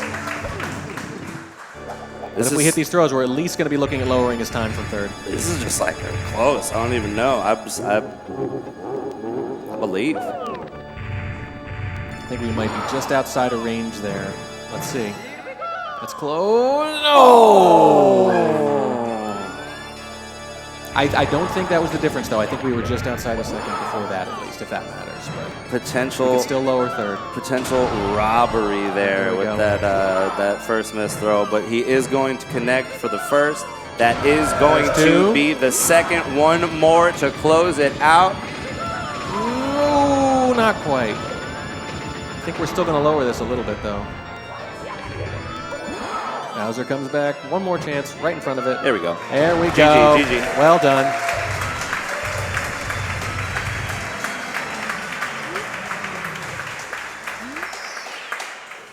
There we go. Simply going to be improving on his event 10 seconds, PB by about 11 seconds. There we go. Well done. Well done. With a 1:40.44 GG. Simply, it is an event PB, and with all these runners, hot on his tail, so to say, 10 seconds could help in the long run. Yep, definitely a good run there. Shave some time off. Whew. All right. Well, lowering his personal best there at the event. Throws, little trouble there. Got to walk it off. And it's funny, he on his actual PB, I think it was just 3 months ago on his stream, he kind of wondered aloud, can I get better at throws? He was talking about whether or not it's one of those things where it's so precise, down to the pixel, it's all reaction, it turns on almost nothing. And he remembered thinking it was maybe there's this element of randomness they'll never get past. So kind of a foreboding thing to say just a few months ago on stream and then have a couple missed throws here. I don't know. I think people are at times different at like naturally gifted at certain things. Yeah. I've talked a lot about. I've heard Dowski talk a lot about BLJs. Yeah. And how some people are just better at them, and it's it's just a thing. And in a category like 1 or 0 star, a difference like that can be everything, right? Yeah. So I don't think it cost him second place though this time. I think it would have just saved a little more time off. There were a couple of small issues and bits that might have made it just a little short, even if he'd hit all 3 throws. Yeah, I think it was close. I think it was very exciting, and I have no doubts that he can hop right back on and make something happen today or tomorrow. I'm pumped up. And we're going to hop right back on right after this. Going to take a short break. Stay tuned. No resets coming very soon. Whoa.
Hello, everybody, and welcome back to the 120-star lifetime attack here at Pace. I am West Dog, joining alongside Markinator99, and I just tried out the drum set for the 16-star run coming after the LTA, and I am sweaty. Markinator, are you able to tell us what's been going on this last hour or so? Yeah, just a bunch of Mario action has been really awesome to watch. We just saw Simply finish a 144X, I believe. Reducing that event PB a little bit. I was probably hoping for that 139. We've actually seen quite a lack of 139s from what we expected, I think, from the runners as well. They've been really on the ball, but just haven't been quite getting there. So I'm excited to see what they have. They have one more run. We're going to reset everything at 8 o'clock, and it's going to be great. The runners are all focused up, and we are going to just get right in it. I know we have a couple of runs cooking, a couple of people practicing before they get their first runs, or their last runs started, before they can reset no more. Mm-hmm. So it's been crazy. It's been a lot of Mario action. Callie's still holding firm in first place with that 139.34, an absolute beast of a time. As Punkay just shows that they're a beast with that great BLJ clip through the great and hazy maze cave. Also, we had a $15 donation during the commercial break coming in from Big Brain Genius, who says, "I love this community. Good luck to all the runners. Brush your teeth." I feel like that's either calling out the commentators or the runners here. One of us may have some bad teeth going on. Mark, what do you think? Perhaps. Just a general health warning, perhaps, you know? You get a little crazy, maybe you end up in the wrong room overnight at Pace, and you don't brush your teeth, and you can't do that. Oh, no. Yeah, don't be doing that, people. Brush your teeth. Always a good reminder. And we just got a $20 donation coming here from Wicco, and I'm probably about to offend an entire civilization of people when I say, "Good morning from Australia. Awesome to wake up and be able to watch some of the best Mario 64 runners out there. Good luck to all the runners at Pace." Think Aussie accent 3 out of 10? It was okay. It was okay. I'd let it slide.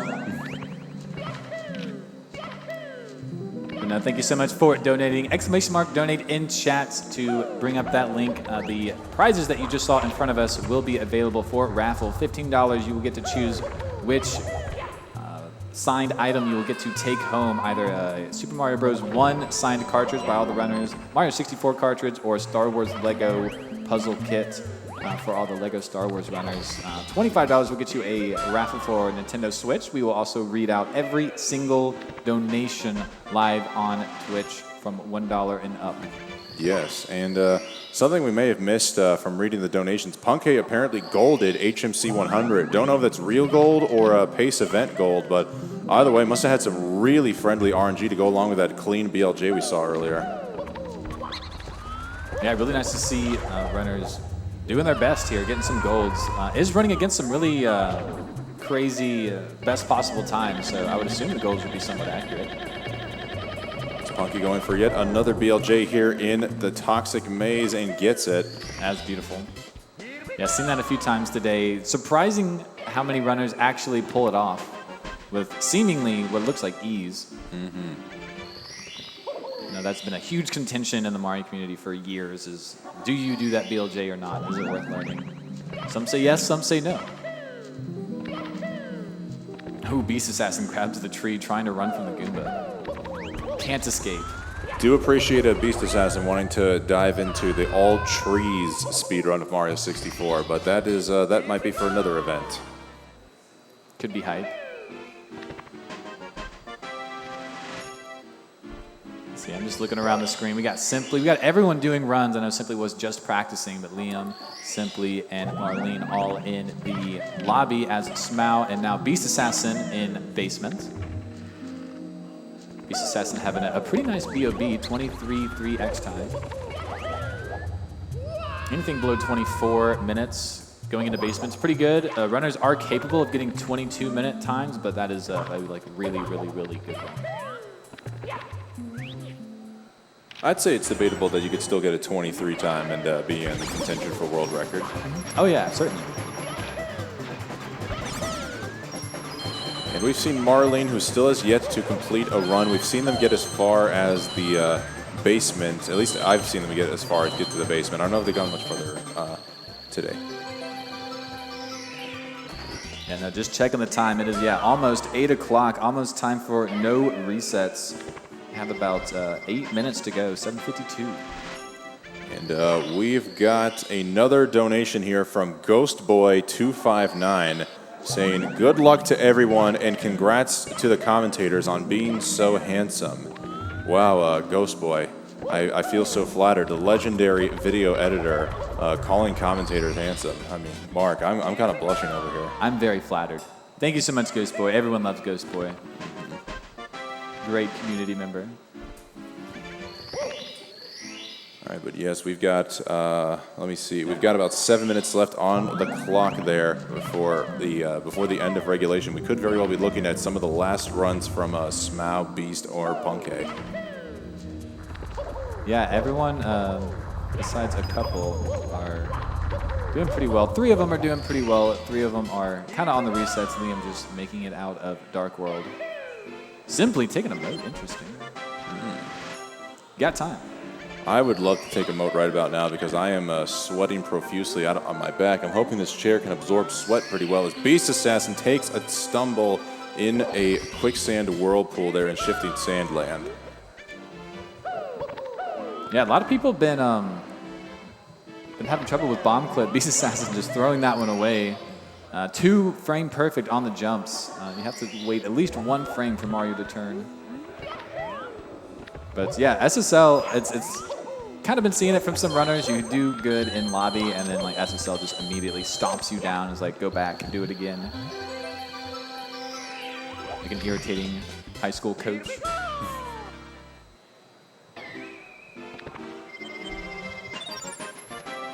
Yeah, Punkay is on a pretty decent run. If this is the PB from earlier or something similar, yeah, pacing for that to 139, possibly 138 even. Smau unfortunately lost out on one of the coins from the bouncing box there in Shifting Sandland, so it looks like they're going to have to back up with at least 1 Goomba here in the pyramid. We'll see how the second half of this 100 coin star goes as they make their way into the top. Yes, it is cycle-based here in the 100 coin pyramid. Unfortunately, Smau did take that ledge grab. So not going to get the great cycle, but not going to be bad as Beast Assassin takes a death in SSL. Still has 5 minutes to reset if they want to do so. I know has had a little trouble with this pillarless. But 5 minutes is not a lot of time. It's like 1 trek through Dark World, and then, you know, you can't really reset on that LBLJ too many times. Oh, but 1 more death is going to do it. Just enough time. Made it into basements at the right moment.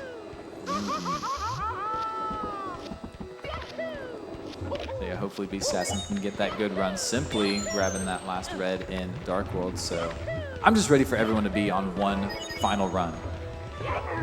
Marketeer, I want to ask you this question. We always start our timers in the moment we reset, but I've always wondered, how come we don't start the timer once we select the file? How come we've had to do it once the game restarts? Is that just grandfathered in? What's the logic behind that? Yes, it is grandfathered in. It's considered first light. So if you plug your console into a CRT and you turn it on, it will flick, like the light on the TV will turn on, and that is the start time. And it is officially 1.13 seconds from the first frame you see the Mario logo. So it is a very consistent timing, but it is a bit weird. Like first light, that doesn't make any sense. File select's very visible. But yeah, it is a grandfathered in kind of thing. Not to mention when you get to people with the lower categories like 16, 0, or 1 star, you see them resetting, even not being able to get proper menuing out of the beginning there, and it just seems a little ridiculous. Menuing's part of the game, right? There actually is some skill when it comes to the menuing. If once you hit start on the first one, you can just hold start. You have to like let go and then like re-hold it. But if you're holding it before the file select shows up, you'll just instantly snag it. Oh, really? Yep. I did not know that. That's very helpful. A little cheat the top runners do. More cheating from the top runners? This is unacceptable.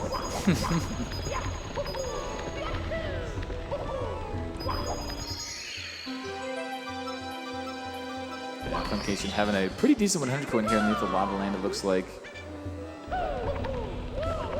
Volcano, always scary, re-grabbing that pole. I'm always really nervous when I see crazy movement on those poles. I just grab the pole and jump off, and I'm like, dude, whatever's 0.5 seconds faster, you can have it. I'm just ready to get out of there. All right, SMAU is looking like they're going to be resetting. They may have actually saved and quit just now, which is why they're deleting that file. So unfortunate save and quit from SMAU. Fortunately, we've still got a little over 2 minutes left before final runs commence. Now 2 minutes on the dot. It's funny. You ask a person with 1 clock what the time is, you'll get it every time. You ask a person with 2 clocks what the time is, you'll never know. Every clock is a little bit different. Just a little bit. As we get this official time going, Puncation leading the pack. Now everyone kind of on a reset. We've got Liam making their way into the aquarium. But yeah, 2 minutes on the clock, 30 seconds, reset. We'll see what happens. One final run. One run to end them all, right? Yes. I think that's how the saying goes. It looks like for sure I'm just going to assume this will be the final attempt here from Punkay as we're just watching the seconds tick down for Beast Assassin, SMAU, Marlene, and Simply. I assume this is also the last run for Liam as they're now in a swimming stage. Only a minute to go before there are no more resets left. So let's hope that LBLJ goes well for Beast and Simply here. Yeah, it is a finicky trick, LBLJ. Need just the right amount of A presses. Puncation taking it a little safer here, making it through that Vanish cap. Really, it's the normal strat, just backed off of his insane strat.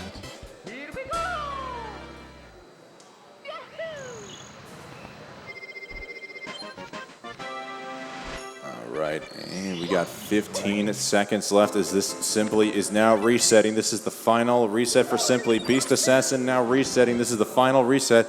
We've got 7, 6, 5, 4, 3, 2, 1. Time. There we go. No more resets allowed for day 2 as SMAU closes off day 2 with the final reset. These are now the final runs we're going to be seeing from the 6 remaining active runners here today. Punkay being the farthest along. Liam now making their way into Jolly Roger Bay. And we got 3 people shown in the courtyard, and Marlene is in Wom's Fortress, which basically feels like the courtyard given how many times we reset to it. Yes, can definitely feel that way. Yeah, towards the beginning, it's nice to have that LBLJ and Dark World out of the way at least when this timer runs up, so just focused on your tricks and the rest of the run. We will see how these 3 hold up.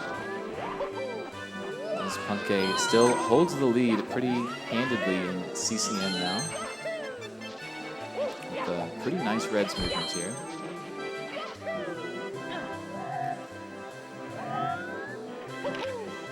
All right, all of them nailing their Lakitu skips. Beast Assassin, first attempt at LBLJ did not go well. I'm guessing the same thing for Simply, so they're now just getting out of the pillar with a 1-2x on the clock, but they are in. Gonna give it a crack, and SMAU looks like they're just gonna call it there. They were not able to get the LBLJ off successfully. Neither is Beast Assassin. They're gonna try one more crack through, but SMAU looks like they are done for the day. But let's give a quick round of applause here for SMAU, who's improved their event personal best up to a 141 from a mid 140. 1-4X earlier today. GG SMAU. We look forward to seeing more of you on day 3. Yeah, absolutely. And the times are so tight here as well. So being in 5th place is not a bad thing at all. Less than 2 minutes, about 1.5 minutes really between 1st and 5th place. It's a little more of a gap between 6th and 7th. But yeah, super close. Really only 2.5 between everyone who set a time. Marlene's still looking for that right run. But perfectly capable of being 1st place at any moment.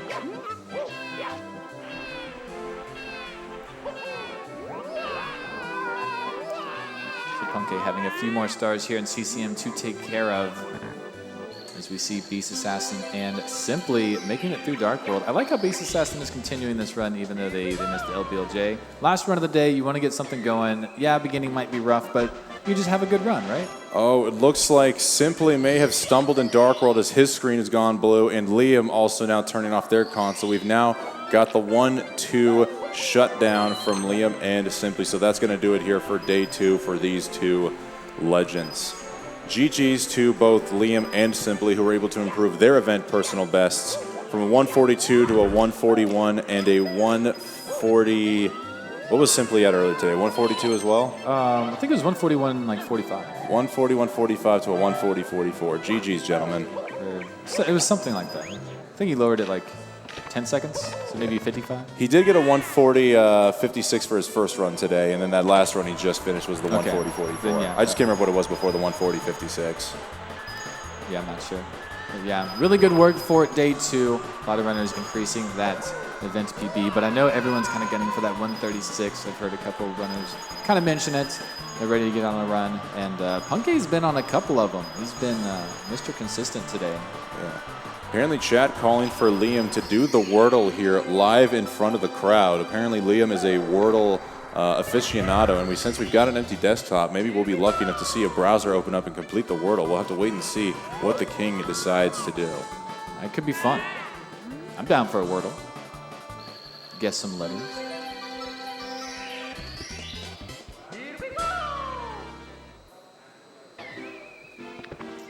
One more star here for Punkation, and it will be the Snowman's Head. We actually have to do this star last. This is one of the few stars that like the game forces you to do last in the stage. Well, I suppose the last star is wall kicks will work, but I mean that star is just out there no matter what. But exactly, for whatever reason, you have to load up star number 5 or star number 6 in the menu after completing the first 4 to get the snowman's body to spawn for this star here.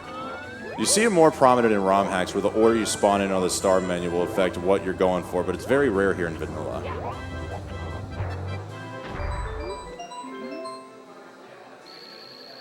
Yeah, we really avoid spawning things that are not necessary. Reduce as much lag as possible. We had that question about the eel earlier, and like why we do it last, and it's like, oh, because it swims around if you let it out. And we like to reduce the lag. Little things. Yeah, something I didn't even realize until running 120 myself is that you think it just makes sense for the eel to go out there, but then yeah, if you're trying to go swim for any other star, it just swims around and it just looks at you with such a death-defying stare, and it just taunts you so much that the console lags up. It's horrifying. It's intense. Speaking of intense, we're now into Big Boo's haunt. Speaking of scary things, oh god. Spooky time. No. Spooky time for Punkei. Hopefully it's clean spooky time. As Punkei's doing the door skip, very nice. Door skips are always so fascinating because they're extremely hard and these runners make them look easy. The consistency. The second one is a bit more RNG, so we'll see about that one. I'm pretty sure Punkei goes for it. But yeah, I'd love to see a couple more runs going. I really do like how Beast Assassin's continuing this run. I just love doing that one more and seeing what happens. As Marlene does, frame walk, here it is. Nice, good job from Marlene. Yes, we'll have to wait and see how Beast Assassin takes on the rest of this run. They're still going to be swimming in the red a little bit there out of Womp's Fortress, but they're very confident in their ability to save up time later in the run. As Punkei struggling to get the wall kick up there, summoning the staircase. Don't think you see that all too often from the top runners. Yeah, just a limp side flip, really. As Marlene taking a very bold strategy right here. The coin RNG from that yellow 3-coin box at the beginning of GRB was not kind. The third coin was flying away from Marlene, and just like that, they are now missing the one and only coin they're allowed to do into this route. If they miss any other coins, they'll need a Goomba for a backup. We'll have to wait and see if Marlene is able to clean this one up here in Jolly Roger Bay. As Punkei now, speaking of 100 coins, is going for the 100 coin Big Blue Haunt Star. That's right, a lot of 100 coins going around. But yeah, the JRB is pretty rough when it comes to the amount of 100 coins. If you miss one blue coin, you don't have enough coins to complete the 100 coin, because there's only 104 total. It's the lowest in the entire game. And these 3 Goombas here are the other 3 that we can grab. You can have one extra from our route. Marlene's already missed one, and those Goombas are the only extra coins beyond that.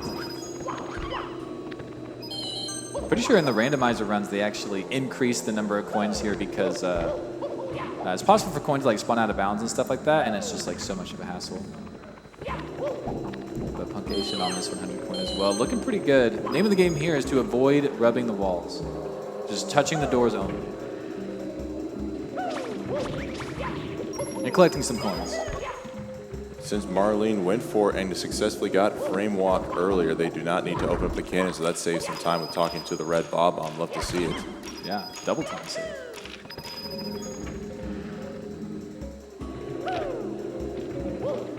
All right, so Beast Assassin, yeah, plus 34 out of WAPs, but nothing that you can't fix. You need to beat that one at 42.09.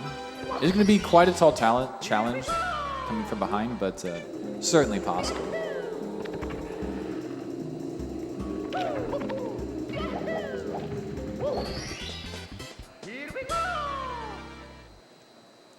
Right, clean ending there for Punke.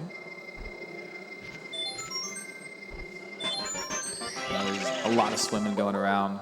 It's actually a lot more fun to watch the swing stages the more you know about Mario. Because there's so many like micro optimizations that these runners do that you would just never know. Like Marlene just clipped through the wall. That clip's actually pretty easy, but it only saves like 2 seconds. Just little things here and there. The sign actually in this JRB says that a pirate by the name of Jolly Roger left their treasure here and we'll never figure out the code, ever. Yar. Yar. Well, Mario is smarter than any foolish pirate out there. He is a plumber. While the pirates may control the sea, the plumber controls the things leading up to the sea, so if anything, that makes him even mightier. Yes.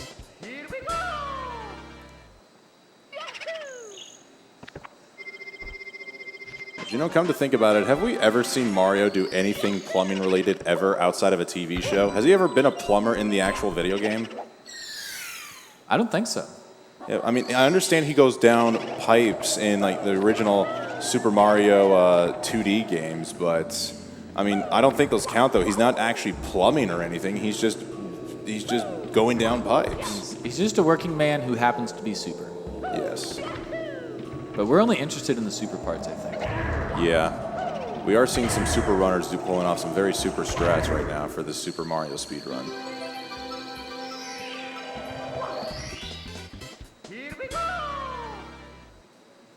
Yeah, some clean BBH here for Punke. Not too many mishaps going on as Beast Assassin tries to do the frame walk and yeah, just barely missing. Claps in chat. I love how Beast Assassin pushed that run. Very nice indeed. Beast Assassin improving their run greatly. Oh, Punke must have saved and quit in BBH. So he's got to work his way back to the courtyard, which honestly, of all the places to save and quit, this is definitely not the worst of them. Yeah, not too bad. Right here at the start, you do still have to like kill the boob, but yeah, not too bad.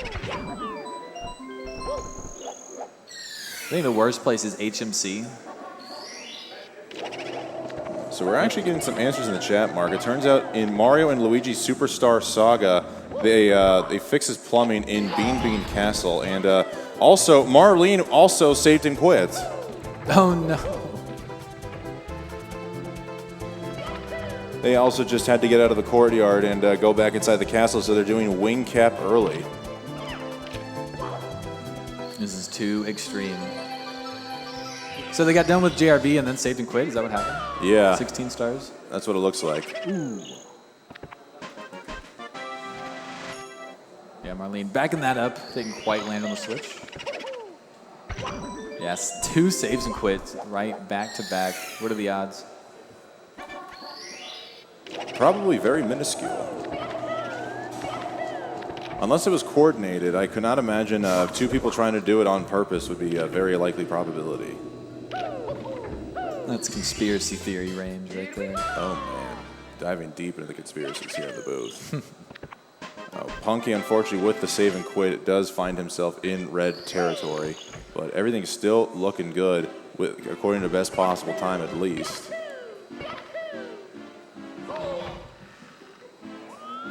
Yeah, Punke not doing too bad here. I mean, definitely frustrating to save and quit, but was having a good BBH, was doing really well. Your best possible time still 137.33, so, I mean, Punk's still cooking. Still going. And speaking of still going, we're still going with donations. We got a $15 donation from Anonymous, no message, but they have chosen to enter for the chance to win the signed SM64 cartridge. Best of luck to you, Anonymous.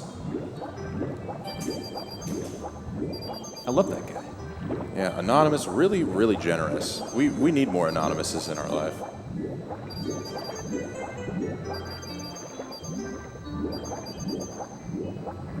Nice coin grabbing for Punke. This is probably the most exciting swimming star that we do here. Mario 64, there's just so much on the line here with the sub. So much lag jumping into the water. From the sub, we'll waste like minimum 15 seconds probably. So big stakes here right in the middle of the run. And the runners like play with it too. You'll see certainly Liam, I don't know how many other runners do it, but instant like kicks into the triple jump ending for the last red grab. So we'll see what Punke does. I'm not super familiar.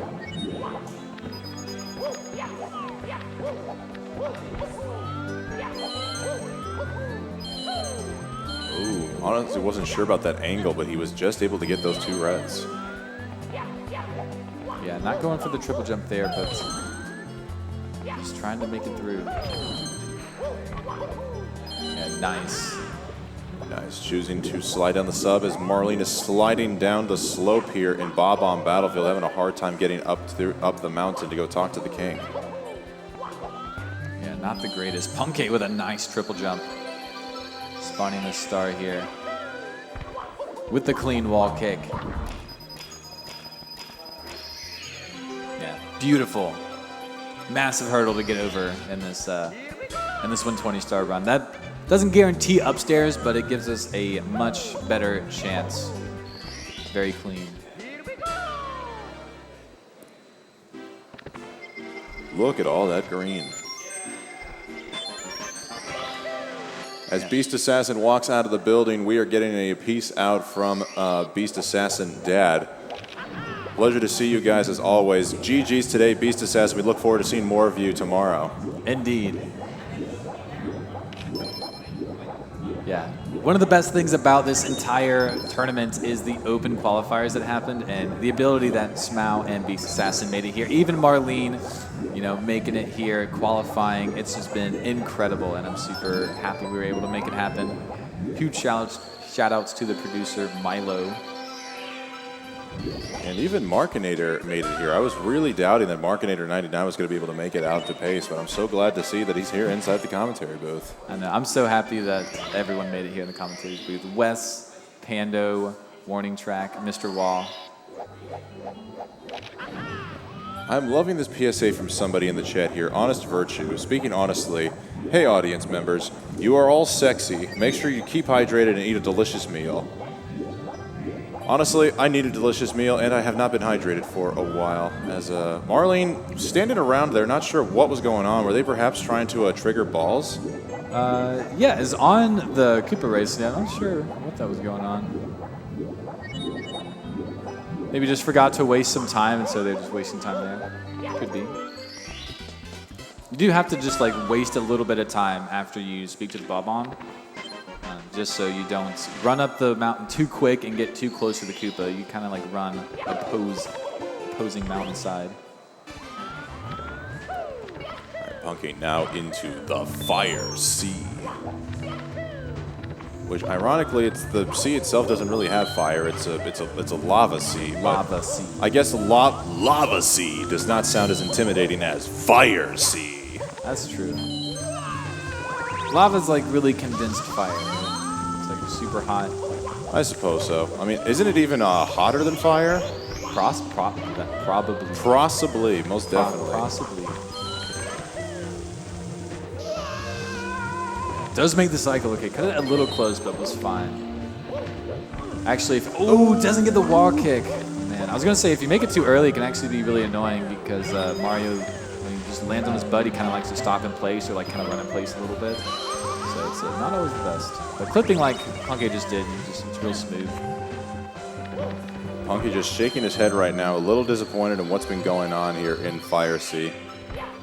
Still relatively clean, but unfortunately not as good as it could have been. At least I'm not trying to openly criticize. I'm just saying, like, that's just what I'm interpreting from the look on Punky's face. Yeah, I mean, at this top level, like, you really want to hit every single cycle you possibly can. And, I mean, still made, like, the early cycle, like the normal cycle, I guess. But, yeah, I mean, nailing the Fire Sea lava boost and then just kind of missing the wall kick is a bit of a blow, for sure. No, Humble Dojo. Lava is not fire water because fire water, much like regular water, is not wet. Oh, you think water's not wet? There was a whole debate with me and Mr. Watt earlier in the commentary booth, and some people were donating money over that, actually. Oh, nice, because I think it is wet. It is, like, literally the wet. But I guess water itself can't be wet, just water makes other things wet, I guess, is the argument. I guess depends. Yeah. Oh you go to the atomic level. The definition of wet is surrounded by water. So, like, a water atom is always surrounded by other water. We're now hearing people getting fired up in the crowd. This is a really, really aggressive topic here. Who would have thought that wetness was going to be the thing that gets us all fired up here? Oh my gosh. That's a whole nother topic we don't need to go into there, audience member.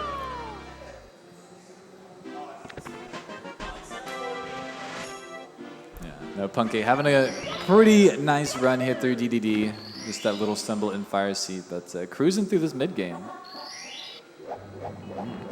As Marlene's getting ready to wrap up BOB 100 coins here. Looks like they're going to be getting a mid 23 at exit at best. On par with most of the times they've had here today. Yeah, actually I saw like a couple mistakes here in BOB, so must have had like a really good Womps and JRB. Really good run to end the day on.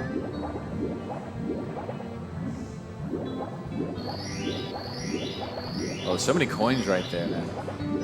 Does need that extra pull, but... Oh, Punky, no. He lost the 5th and final ring there in the jet stream, so he's got to go back this up with Vanish Cap. That is rough. Yeah, missing the ring entirely is like, it really is just kind of like a reset of the star. Like you have to swim all the way back up and then back down. Yeah, just grab the Vanish Cap, have a do-over. So last one for Punky here before we head into the upstairs. See if he's able to get ring this go around. Should still be able to beat his 103 uptime from before on the 140.24. Yeah, should still solidly be a 103 as long as nail this star. I think a chatter is trying to get somebody in particular here fired up, Markinator, as we got a question saying, do you think aliens are real? That's a Lasos question. Yeah. So what do you think? Aliens are real. I think... I don't think there's really any necessarily proof. All the arguments I hear is like, it has to be real. The space is so big, and that's not really a scientific argument. So I don't really know. It's one of those topics like each person kind of needs to see their own proof for, I think. Yeah. I'm definitely more of like a... As long as the proof you're showing off does not come from that god-awful excuse of a television program, Ancient Aliens, I'm completely on board with it. Yes. There's not even any proof being demonstrated. It's just like, this cartridge here is autographed by names like Callie and Beast Assassin. But what if Callie and Beast Assassin were aliens that visited the planet? What if? Oh, it's all about the what if. What if this commentator booth has been taken over by aliens? Ooh. What if? What if Punky just popped off right now and got this 137.57 gold at everything? Well, then clearly the aliens are responsible. I think it would be the aliens.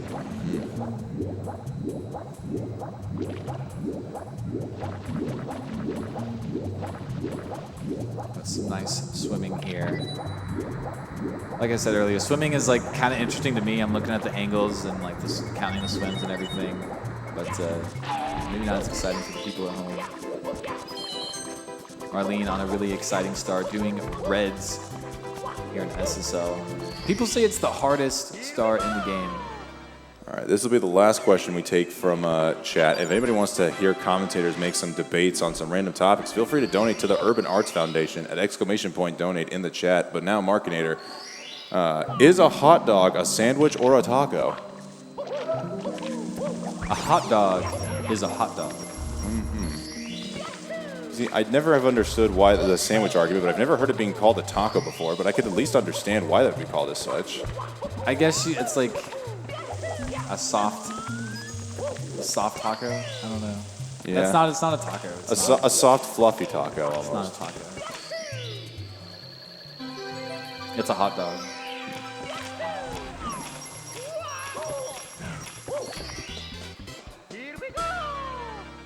Yeah, speaking of donations, we are here still sponsored by the Urban Arts, the foundation responsible for giving underprivileged children the ability to learn the art of computer science and video game development. Perhaps some of the kids who walk through the doors of Urban Arts today could be the future video game developers of tomorrow. Over 250,000 students have walked through the doors of Urban Arts, and every single one of them has gone on to receive a higher level of education, whether it be college or otherwise. So if you want to support the kids today, make sure to make a donation at !donate in the chat for the Urban Arts Foundation. For the kids. For the kids. Think about the children. Yes. No, actually, we joke around because we say it so much during the week and we have to keep ourselves entertained. But seriously, it is a great organization. We love working with them. They do legit work. They're not just some charity you give to. So you give to charity. They do good stuff. Yeah, when Jason was still working for the Urban Arts, I got to see some of their showcase games, and some of them were actually quite well developed for high school age students. Yeah, I don't doubt it. The results speak for themselves. Yeah, Marlene taking on this SSL. Has done pretty well. Haven't seen anything too crazy. Location making his way through Wet Dry World. I really love both of these 100 coins, and they're happening right now. SSL, I less like running myself, but I enjoy watching it just because it's a lot of action. Wet Dry World, I actually do enjoy running it because it's awesome. Yeah, SSL is a vessel popper for sure. When things go wrong, it can just be incredibly frustrating. Wet Dry World, maybe it's also just the music selection. I don't know. Wet Dry World kind of makes you feel like you're being put in the zone, but SSL, you're just like, oh God, no, not here. Yeah. You're just so scared in SSL. You got a good run, you don't want to ruin it. You just got the basement. It ruins everything else. So you're just so scared when you run it. But I love watching it. It's great. So I've never thought about that, Markinator, but is that the reason why a lot of people like to go for that little ledge grab fail off of the side of the cage there, because they are able to make a good cycle to pick up those 4 coins? Yes. Yeah, it just gives you the perfect turn of Mario to be facing the final secret you need to grab. Yeah, it's just what you do. It's really I think it's the only place we fake grab anywhere on purpose. I know Warning Track was talking about that, and he's he always cringes when he sees it, but then realizes oh no, it's okay. It was on purpose because it's the only time you see it. Well, we're not. You know what's not a fake grab, Markinator, is this $15 donation from Mr. Dingnut saying, "Water is wet. If something is in contact with H2O, that thing is wet. Water, by definition, is a collection of H2O molecules in liquid form. The only way to have an H2O molecule that isn't touching another H2O molecule is for it to be in a gaseous state. Therefore, water, by definition, is wet." Hey, there we go. Mr. Dingnut's my brother. Okay. Actually? Yes. He knows what's up. That is real. That is real life stuff. Markinator's brother, the scientist, coming in here to let us know what's what. Thank you, I guess, what is he, Markinator 98? He's Mr. Dingnut. Oh, true. What do you mean? Mr. Dingnut, yeah. I just want there to be 98 other Markinators out there. I want to meet them. Like Pokemon, I want to meet them all. I want to meet them all, yeah. Can't catch us, not a one. Yeah, no. I've tried to catch you, and you just get away too easily. Yeah, good stuff. Funke, out of Wet Dry World. Did save some time, so yes, really solid stage there. THI Secret's looking really hot. Always kind of the gatekeeper here. THI 100 and 120 is pretty rough, but THI Secrets is just always known as being a pain. As Marlene gets a nice wall kick there for the first 5 reds here in the Hazy Maze Cave. We now got a $1 donation here from Hi, I'm Scott. Markinator, I'll let you read this one and possibly answer the question. I can't. It's too far away. All right. It says, will my girlfriend have a crush on Wes if she has a crush on Jason Segel? Everyone's just screamed yes. Not everyone. There was only one person. Don't make one person everyone. Yeah, there it is. You do. So, like, Wes's facial features do resemble Jason Segel, but there is a clear difference. There is a Wes dog and there is a Jason Segel. First of all, it is Jason Segel. Segel? Okay. Segal is Steven, so I do not want to be associated with Steven Seagal. Okay. That dude defected to Russia. This is a Cake Kona stream only. But yeah, apparently, people have been saying that for years. I'm also coincidentally the same height as Jason Segel, so I'd love for us to stand side by side and just find out if it really is there, because no matter how many times I look, I just don't see it. Yeah, I say that about my dad. They're like, you look just like your father, and I'm like, no, I don't. It's okay, it's okay. We're all human. Yeah, Marlene... Except the commentary booth, of course. We're aliens. Yes, we have been taken over, of course. Yeah, Marlene is what now? No, I was going to say, had some extra coins. Actually ended up missing at least 1 coin and got the Scuttlebug towards the end before making it into this room. But finishing up this HMC 100. Always nice to have that star behind you. Punkay really is just on a tear. We're just kind of babbling because these runners are just too clean and we don't have anything to point and laugh at. Yeah, they're just on cruise control right now. Punkay has been on a roller coaster pretty much since the split titled Funk This Too.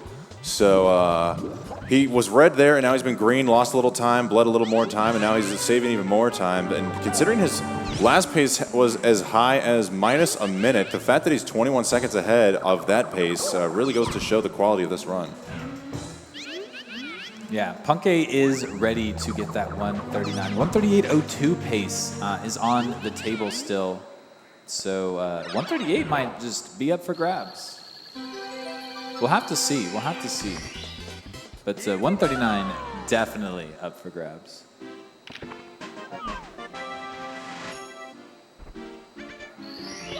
We have a couple more stars here in THI. I don't think Punkay's done the 100 coin yet. Could be wrong. I don't believe he has done the 100 coin. He's probably going to be going for that one. Oh, not right now. Maybe he did. No, wait. I haven't seen it, so I might be saving it for last. Yeah, because he would have had to have done the Cooper race by now. He probably. Oh no, wait. He did do it. I remember. He did do it. He wall kicked. He got it out of the way early. Okay. Yeah. Yeah. Caster's brain is fumbling so hard from all these intense questions going on here in the commentary booth. It's hard to just keep everything in order. Yeah. Some good questions though. I do like it. We are seeing Callie here in the chat, so I'm wondering if Callie's perhaps tuning in to see if Punkay is trying to is going to bop their first place time, or if Callie is, at the heart of it all, a Mario 64 viewer like us, like all of us. Now Callie at home.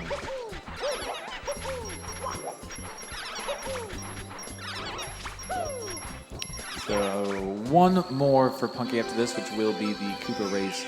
Marlene making it through HMC. I'm trying to remember times for HMC. I'm pretty sure 36 minutes, like 36:30 is a really good time. Not sure what pace Marlene is on currently. 42 stars is what you need to come out of the stage. Callie responds with pancakes, so they are here for the Pancake Jones. They're here for Punkay, nice. Yeah. Well, who's Punkay? I thought they were talking about Pancake Jones. That's the same person. Oh my God, what? Yeah. All this time? How come nobody ever told me this? I don't know. Man, do I feel like a fool. Jones. Well, Pancake Jones, apparently also known as Punkation over here, is on the Koopa Shell, riding very quickly over this mountaintop. Glad they know to take a small jump there. Marketer, the first time I ever played through the stage on that turtle shell, I took a huge jump and made a swish directly into the pipe, and it was embarrassing. Yes. No, I think everyone has done that at least once who runs 120. Because it does happen. It's like in direct line with the flagpole, so you do need to like intentionally like not land into the pipe. Yeah. It is a big problem. So don't feel bad. And when you try it at home, you don't feel bad either. Every mistake that you make at home, somebody else has made 100 times over. 100 people have made that mistake. And possibly 100 times more embarrassingly, too. Yeah, and if you are the only one who's had that mistake, you're going to make it into a Cobra video. So smile at least. Yeah. Shout out to Cobra. Yeah. Cobra, a homie too. Yes, Cobra is one of the homies. But we'll see if Breezeless is going to be a homie here to Punkay, as he did not stop. But doesn't matter. Gets a great angle, making Breezeless look so easy. Yeah, that was clean. I'm trying to take a quick look at Marlene's personal best here on their Twitch VOD. They're coming out at 36:51, and they were 36:05 on their 137. So they're about 46 seconds off of personal best, and probably given Marlene's skill level, this could still be a high 138 pace. Okay, there we go. How awesome would it be to see Marlene close out day 2 with a potential sub 140? That would be sick. I would love that. I would stay here all night to see that. Really? All night long? Some of the night, I would stay to see that. So I would be willing to stay here for a while too, but as long as I've got somewhere to sleep.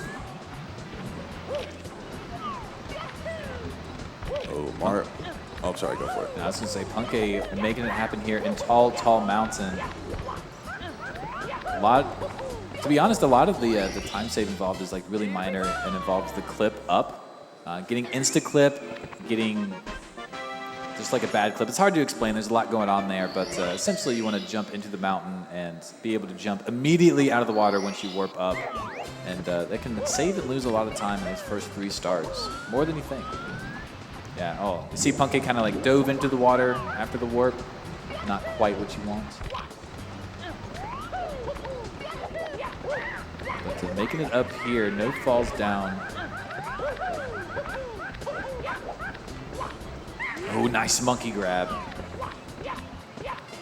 Marketer, Mr. Wall and I talked about many goals for incentivizing people to donate here, and I've got a proposition possibly for $20,000, something I've done before, but I want to know what you think of it.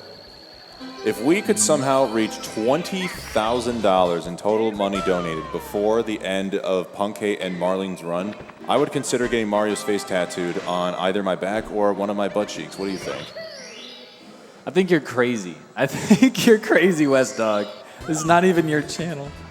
Yeah, well, personally, I think it's even crazier that people would be willing to donate $2,836.66 to make such a ridiculous goal happen. I consider myself to be a man of my word, so if anybody else wants to test me here, by all means, please come donate at ! Donate in the chats. West Dog is wild. West Dog is wild. I would never. I love all of you. I would never. Frick off, Mr. Wah. I see you in the chat. I can already tell he's going to go in for a donation right now. West Dog just loves the hype. He's always looking for the hype, however it happens. I do love the hype, but just not quite feeling hype right now, because if 120 has taught us anything, it's to not get too attached until at least close to the very end. And something I'm realizing, I think Punkay must do that on purpose. He stayed on his belly. I saw that in an earlier run by Punkay. He got on his belly and then went off the edge of the slide and got onto his butt. But considering he did that for the second time in a row, I wonder if that's just his intended strat. That is indeed the intended strats. I didn't know that either, and then I just happened to be sitting next to Zoofy, and Zoofy was like, nah, he does that on purpose. I was like, oh, cool. Well, dang, we need the brain of Zoofy right now. We do. Zoofy's big brain.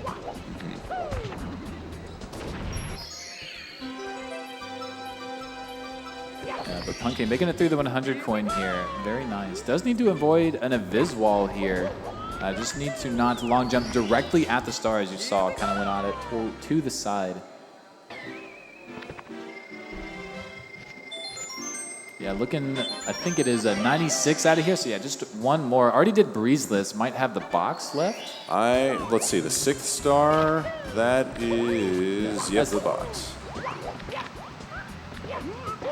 beautiful. And he's going to be coming out of here saving more time. Yeah, Punkay on a tear.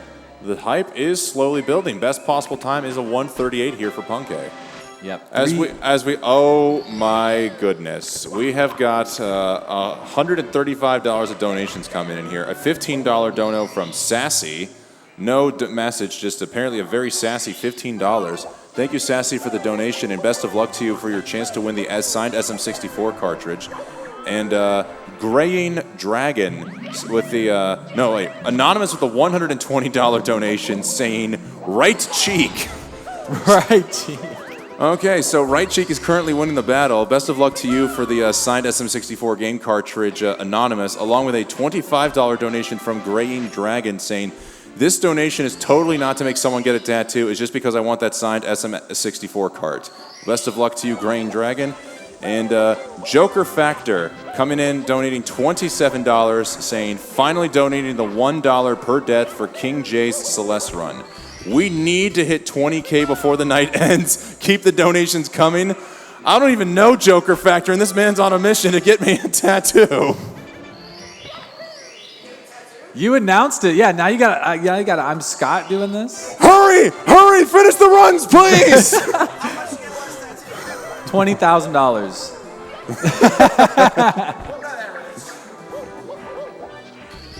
Well, I guess it's $2,650 now.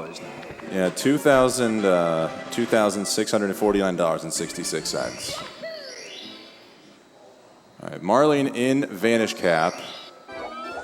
Clean start. Now let's see if they're going to be able to get the Siglemic finish. Oh, wow. Ooh. I can't believe they were able to get that star with such a low jump. We should have yelled Siglemic. What are we doing? I mean, I just... Siglemic! I love it. Thank you, audience member. He gets up and leaves. Not an audience member.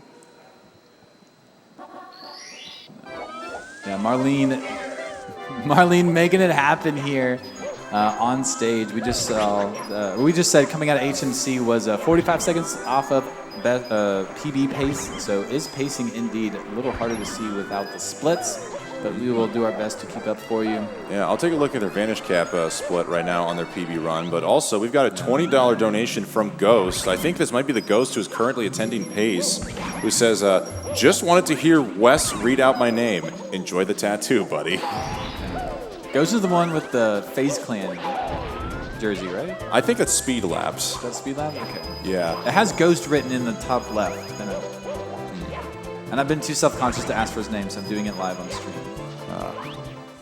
If there is a ghost in the building, identify yourself now. I love it. That's the kind of reaction I was hoping to get. Thank you, crowd. All right, Punkay this go around. Last run we saw Punkay in Snowman's Land. He unfortunately was just a little too deep in the water and destroyed the spin drift, but this time was able to get the lucky spin bounce over the top. So now he's already onto the shell. Got to be saving a little bit more time, provided commentator is not cursing him leading up to this money bag. Ooh. It wasn't too bad. It wasn't too bad. Just had to take a decent angle, a little wide for that coin, but it's not bad. Honestly, as bad as it can get. It could be worse. Yeah. Man, these two runners are like spawning stars at the same time, grabbing stars at the same time. It's been pretty nuts. Oh, and the RNG falling down. No. This is a pretty awkward spot to grab the coin. Thankfully, it fell on that side and not the other side. It's a bit more tricky. All right, Marlene, do you know what time Marlene was out of Vanish Cap on? We'll just do CCM if that's possible. Okay, yeah, they're getting close to CCM. Hopefully they will be able to finish up CCM, but they had a 42.02 VC exit. And their CCM was a 47.20 and their 137. 47.20, okay. So I don't know what the likelihood of that is going to be here in CCM, because it means they'd have to get 4 stars in, or 3.5 stars in 2 minutes. 42-13 for VC. Thank you, Hakuna137. So Marlene is actually only 11 seconds away from their personal best. That's actually incredible. Yeah, pacing here at pace. As Punke is making up some ground here, we're out of Snowman's Land. One final attempt here for day 2. Can we get Wilco Clip? Wilco Clip. Yo! Looks like the drum roll is the secret. It works. It works. Whatever helps. Punke coming through Cloud Stage. I know Punke doesn't do the crazy camera or like the angle storage cannon shots, but making his way through Cloud pretty speedily, I would say. Just a reminder to everybody at home, the tournament is done for the day, or at least regulation. We are currently in overtime. The final runs were reset 42 minutes ago. Punke and Marlene are the only active runners left. After these runs are completed, we are done with the LTA for the day, and we'll be doing a 16-star speedrun on the drum set right after this, along with more speedrun classics to come afterwards. But then we've got an entire day of 3 of Mario coming up, and that will be the conclusion of Pace. Honestly, it will be sad to see it come, but for now, let's just enjoy the moment as we see Punke getting ready to collect this star and conquer Winged Mario over the rainbow. That's right, and that's drum controller 16-star run of Mario. Everyone was so hyped to see it. We plan to do trivia after this, and we moved trivia. We're moving it after the run is over. Yeah, so the pressure's on you, CCR. You're now going to be anticipating a very, very huge crowd. Good. The more nervous he is, the longer it'll last. Or the more nervous he is, the more likely he'll be to tap the drum really fast, and that might actually make it go even faster. There you go. Punke on this 100 coin, doing it first here in TikTok Clock. Ooh, ground pound for good luck. Everybody knows RNG manipulation is very key in TikTok Clock. Indeed. There actually is a decent amount of RNG. Typically, coin boxes aren't too bad, but every now and then one will just like run away from you if you're not too careful, especially if you're trying to go quick and you're just kind of like trying to jump through the cloud. I did also learn recently you can only grab 1 coin per frame as Punke gets the invisible wall. Quick backup though, not the first rodeo for Punke. Wait, so is that why there is sometimes a lag as you open up the coin boxes, because that's like the game trying to render you collecting multiple coins at once? Possibly. I mean, there is a little bit of time between the coins like actually have to spawn and be like available, but yeah, after that it is only 1 coin per frame. Interesting. Yeah, claps for Punke. Nice TTC 100. It's very clean. Yeah, 138 still very much on the table here for Punke. Let's see if he's able to finish this one out, as Marlene got out of CCM with a 48-20, and that had puts them a minute behind their 137 PB pace, but hey, still 139 capable in this commentator's humble opinion. As it looks like the hypes has slowed down for the potential tattoo on my cheeks, and this will probably be the last time I remember or I talk about it. Yeah, just let's let it slide real quick. We'll let it ride, man. We'll let it ride. I've already got the $30,000 goal for chugging hot sauce, and apparently I heard you're getting in on that. Yeah, I would do that if we got $30,000. That'd be sick. Question is, where are we gonna? Oh, Marlene got the door skip in BBH. Yeah, that's super pog. That is extremely hard. I'm sure I got the first one as well. Yeah, Marlene did get both door skips there in Big Boo's haunt. Incredibly rare. Most of the time you see somebody just getting through the door, but then opening up, but Marlene was able to just completely phase through like it was nothing. You know, I asked for a ghost in the audience earlier. Maybe Marlene's the ghost. Ooh. Spooky. Spooky time in BB-8. Also, shout-outs to Illegally Sam for the $15 donation. Let's get a donation train going to get that beautiful visage of an Italian plumber put somewhere it really shouldn't be.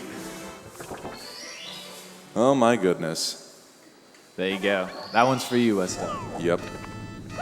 Also, shout-outs to Ghost Shock Gaming. Apparently that was the ghost who donated earlier. Thank you, Ghost Shock Gaming, for the generous donation. Hope you're doing the team proud and well while one of your homeboys is chilling here at Pace. I'm bringing the team down, and I am sorry. The league team? Yeah. Apparently, you've been pulling your fair share. I guess you're the person who's at Pace who's actually obtained the most points right now with 9,400 or something. Yes, I got 9,400 points. I think it's like 17th in the league, but apparently of the people who are here, I am number 1. I learned that today. I also would like to give a very stern calling out to Sarah Staranka for stealing one of my teammates. Hot Takes by Soph is part of Team Akatsuki, my team for the Fantasy League, but she was turned over to the dark side and joined the Blonde Boys as I saw them walking around with merch on. Sarah, how could you? I thought we were homies. Homies don't take teammates from other people like that. I'm now going to have to... Oh, Marlene! Oh no, Marlene missing the final 2 blue coins there in Big Boo's Haunt. I don't even know what they can do to back this up. They're going to take out this ghost. I believe they can go get the eyeball right outside and maybe the crazy box on the side of the building or even 2 cork boxes. They are going to have to work their way outside to go back this up. And it's just going to eat into their time a little bit more. Oh, it's going outside. There's a crazy box there. Yeah, there it is. Oh, snap. I wonder if they're going to be trying to go for the eyeball indoors or work their way over the building. Yep, they will be going for the cork boxes. Good backup there from Marlene. Yeah, that's pretty intense right there. Yeah. Only reason I know that backup is because I'm so bad at this game, I can't even get 100 coins the normal way because the outside scares me. When you use the Vanish Cap to go outside and get the Scuttlebugs? Yeah, it's tough. It's tough. You're on a timer. You're on a Vanish Cap timer, and that thing's not long. Yeah. But yeah, good on Marlene for knowing that cork box had 5 coins in it. I didn't even know that. It was 2 cork boxes with 3 each. Okay, there we go. But even so, you can. But the only backup I knew of was like 1 extra blue coin in the very next room. Punke's on this 100 coin Rainbow Ride. It's looked pretty solid so far. Is now on the carpet ride. Ponder life a little bit. Yeah, carpet trick or no carpet trick. Punke's saving in a good amount of time there in the TikTok clock as they now get ready to ride on the magic carpet. It would be so nuts right now if Punke did a run through the building. Can you hear me? What do you mean a run through the building? Through this castle. Carpet tricks. Oh, you want him to do carpet tricks? Yes. Has Punke ever been known to do carpet tricks? No, but it would be really hype. All right. Yeah.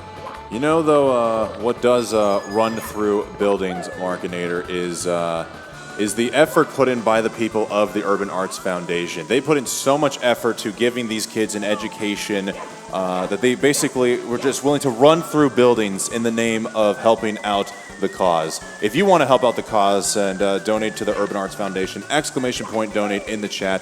Help the kids of today become the future computer scientists and game developers of tomorrow by donating to the Urban Arts. And if you'd like to learn more about the charity, you can also click on the link at ! UA here in the chat. Super awesome charity, allowing us to make this whole thing possible, getting people out to Pace through the qualifiers. It's actually insane. Love everyone who's a part of that. Punke's finishing up this 100 coin, doing a few punches, staying limber. Marlene finishes up BBH. I believe has 1 more star to go. All right, good job from Punke. Honestly, unless Marketer, do you know any other runners that do a separate split for Rainbow Ride 100? A couple, not many.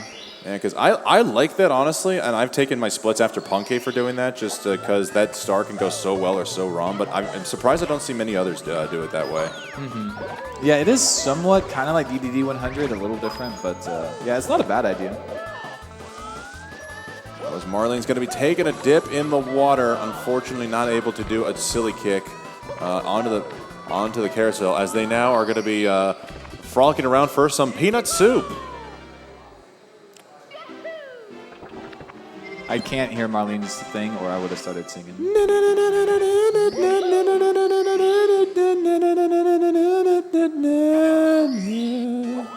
That was beautiful. Thanks. All right, Punkay, Lakitu bounce. Let's see it. See it. No bounce. Next time. All right, well, let's see if Punkay's able to... All right, I wonder what he's going for. Okay, he is going for tricky triangles. Decided to go for the right side. He has been trying the left side earlier throughout this event. But anytime he's tried the wall kick approach, then go for left side, has not been doing well. And when he did do left side earlier today, he couldn't quite make the long jump and had to wall kick to recover. So honestly, good on Punkay for choosing to play it safe and go right side. Nothing wrong with that whatsoever, especially with this kind of a time we got on our hands. Yeah, not at all. I know these top runners are like just looking to save any time they possibly can, especially after a mistake. You just try to be really optimal. Punkation he's actually getting that wall kick like really early, and then Lakitu's like not getting to the plank, it seems. Too quick. But not a huge time loss. It just kind of sucks. Yeah, this is his last backup. I believe he's... No, he's still got swinging in the breeze as a possible backup, but he does need to get Lakitu bounce one more time. Yeah, it's like the last good backup.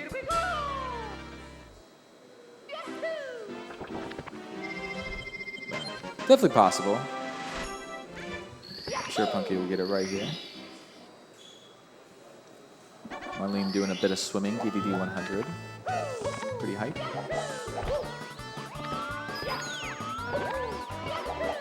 Lakitu bounce, late wall kick to make sure it happens. Ooh. Very nice. All right, it's good. Now he's just got to make his way up to the cruiser. Good kicks. All right. Marlene is in DDD 100s right now. Looking forward to see what that pace is like. Good cannon shot there from Punkay, and now he's just got to get swinging in the breeze and finally get out of this rainbow ride, which I think might honestly be the cleanest rainbow ride he will have had so far at pace, provided he can just get this one easily. Please don't be a long-term commentator's curse. No. It's going to be great. It's going to be super hype. Punkay's going to have an amazing time at the end of this. One more star to go here in Rainbow Ride. Make it 119. One more to go. One Bowser stage. Reds to go. All right. I think maybe it is time to get the hype real. Here we go, folks. First place is now on the line with Bowser in the Sky, the only stage left. 119 stars. One more to go. Yeah, super hype. Full screen Punkation. We will leave Marlene for last. As Punkay is here and ready to go in here. 1:39.17, best possible time on the splits. Let's make it happen. Callie has that 1:39.34. So not a ton of room for error, but still a little bit of a safety cushion. I believe in the 139 Markinator. He's definitely going to clutch this one out. No! No way! No! Commentator has left the booth, is so upset that happened. Actually insane. Is still going to have like a really good pace. 1:40.24 is what they're trying to beat. Can still get that 1:39. The Cali Bop just might not happen. That is, I think, what died right there, the Cali Bop. You've got to be kidding me. 139 is still possible. It's okay. It's okay. The last time I was in a pace commentating session with Zero Soon Meter, and I said the exact words, I believe in the 139, Punkay took the death right there. That's the second time in a row that's happened. I apparently need to stop saying those words in that order. Stop.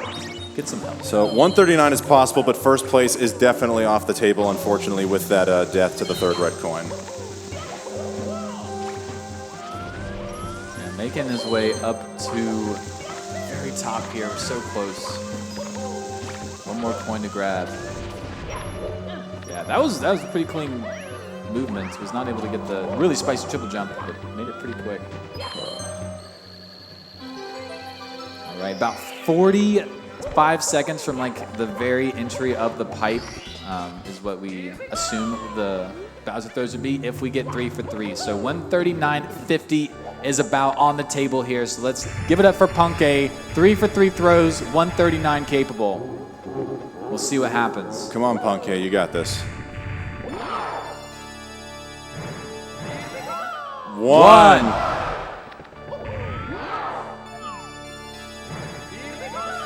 2. That's 2. 3. As the crowd goes wild, 3 for 3 throws, nailing the second 139 of the day. Everyone a little sad that he took the death, wasn't able to snag that first place time, but 139.50 on the dot. GG's. Packed crowd here. Well done there, Mr. Shun. All right, as Marlene is now the final run here for day 2. We did see chat expressing a little bit of sag earlier while they were in the middle of DDD 100. And unfortunately missed what happened there, so don't know if they fell down or accidentally missed a coin somewhere, but either way, they're still trucking along and they're here in the Fire Sea. Yeah, is on a pretty good pace. I did see a bit of flubber as we went to full screen on Puncation here at DDD 100. I don't know how much there was, but this Fire Sea seems to be going pretty hot. It's got the lava boost cycle, pretty good ending. Not the best pole grab, but not too bad, not too bad. Call it clean. Oh, Marlene missed the last red twice in DDD, unfortunately. So I'm guessing that must have that means they missed the triple jump dive. Yeah. That's really tough. So Marlene's upstairs door time was 1:03:09, and they're 1:37. Again, reminding us all that they had a 34-minute upstairs. Absolutely insane. So just because we're seeing a what would probably be, what do you think, a 104, 105, high 104, low 105 for a doors time here for Marlene? This is looking to be kind of closer to 105. I think the last DDD stars take about like a little over 2 minutes to complete, maybe 2:15. Okay. Something like that. So yeah, it's going to be close. It's going to be close. We'll see. Still, Marlene could theoretically churn out a 140 out of this pace right here, should upstairs go well for them. Yeah, I mean, Marlene, last one not to complete a time. Was not able to make it yesterday. Bunch of travel issues, so just wasn't able to play at all. So really great on Marlene to really try to pick it up. I'm sure it felt a lot of pressure, so just really playing today, making all the time count, and it's all coming down to this run here. Final one we have on the day. Which would be pretty poggers, honestly, for Marlene to have only 1 day, to have 1 day fewer than the rest of his competitors, and they were to come and to just shoot up into third place, just like that.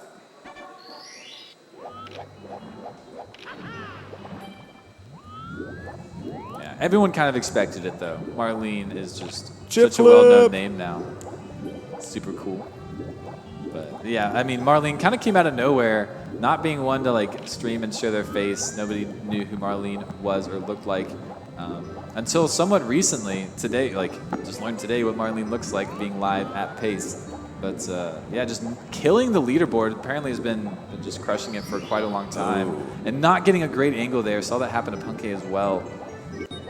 Yeah, that jet stream is a lot tougher than the one in JRB. So We'll say it was a much quicker backup. Punky unfortunately had 4 rings, then missing out on the 5th one, whereas Marlene just didn't get any rings at all, so they knew immediately to just go up and get this to go get the Vantage Cap as quickly as possible. yeah, you do have to like cut it kind of close on the first couple. Yeah, just one more star to go. We'll be in our upstairs. We'll make it time. I was a bit off on my estimate, I think. It is going to be 105, but maybe a bit higher.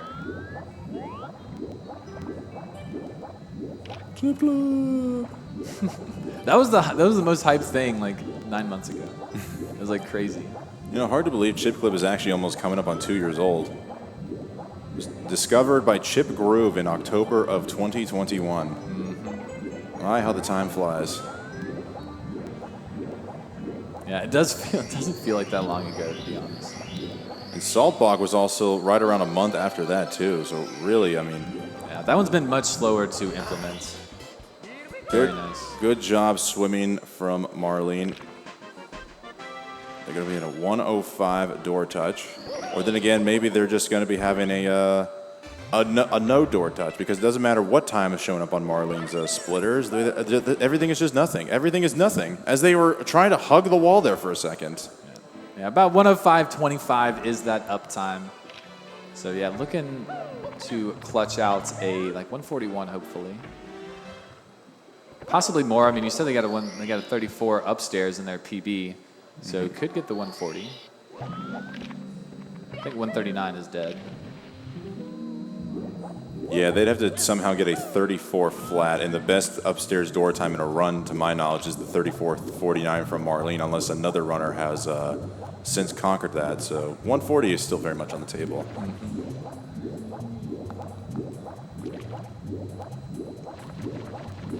Cutting some angles close. Going the clockwise way on this switch touch.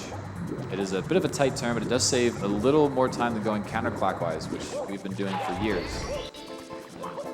Somewhat of a more recent update. It's been a little while, but saving those like 0.3 seconds.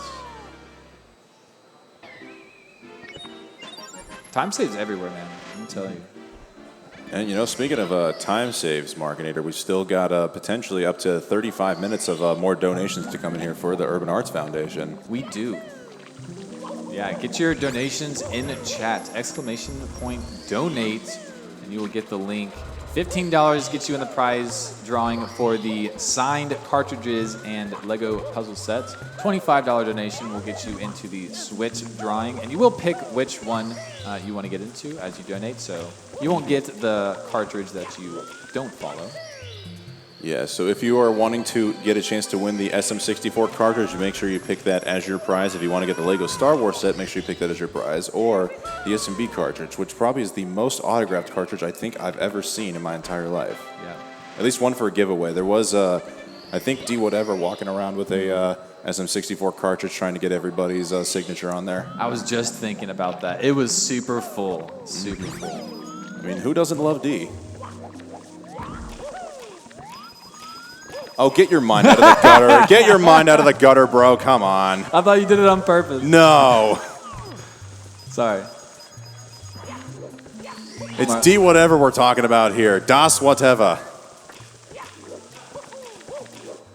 Yeah, Marlene killing this 100 coin right here. Making it through. This is one of the best 100 coins, I think. Most people agree. Downtown area is super pog.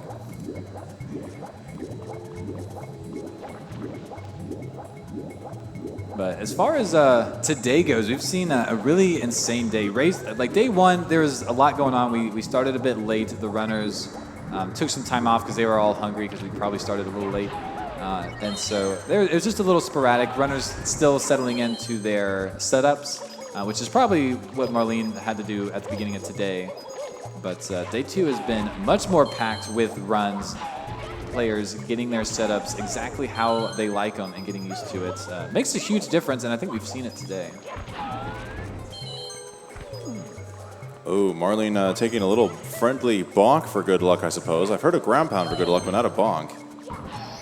Fortunately, Mario's hat is basically made of a very strong set of fibers which prevent concussions.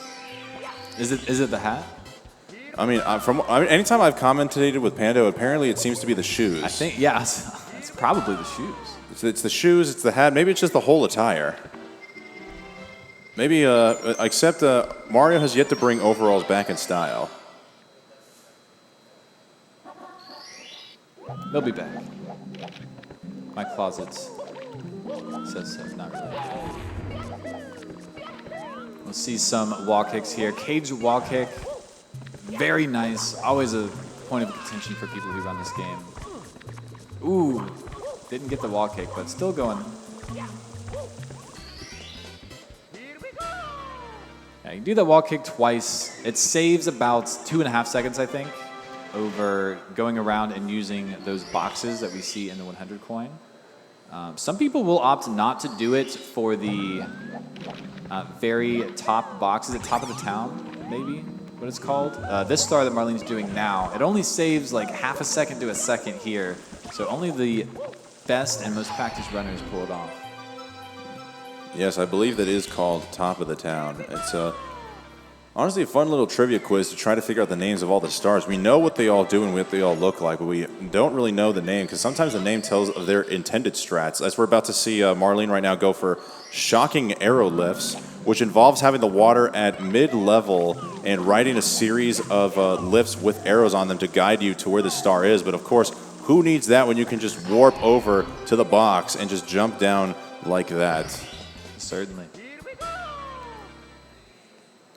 All right, so a 1:10:47 exit out of Wet Dry World. I'm going to see what that's like in regards to their PB pace. Might need to get a little bit of a stall in here. Marketeer, would you mind filling in?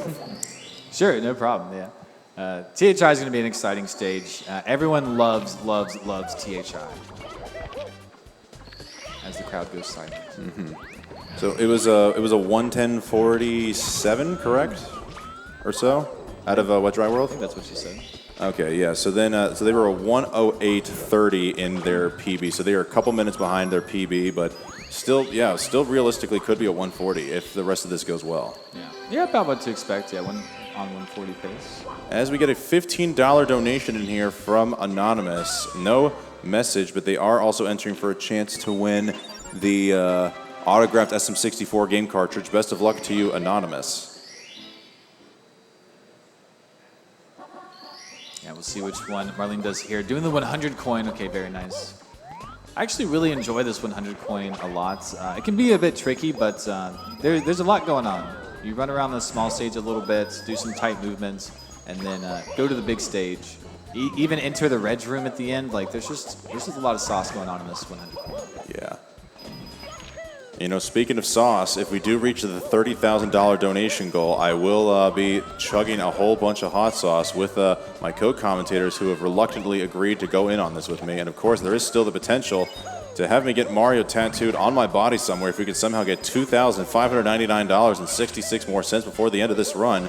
I'm just going to keep bringing it back because I'm frankly don't think anybody is going to have the money or the willpower to want to donate such a crazy amount of money before the end of this run that I think I'm perfectly safe.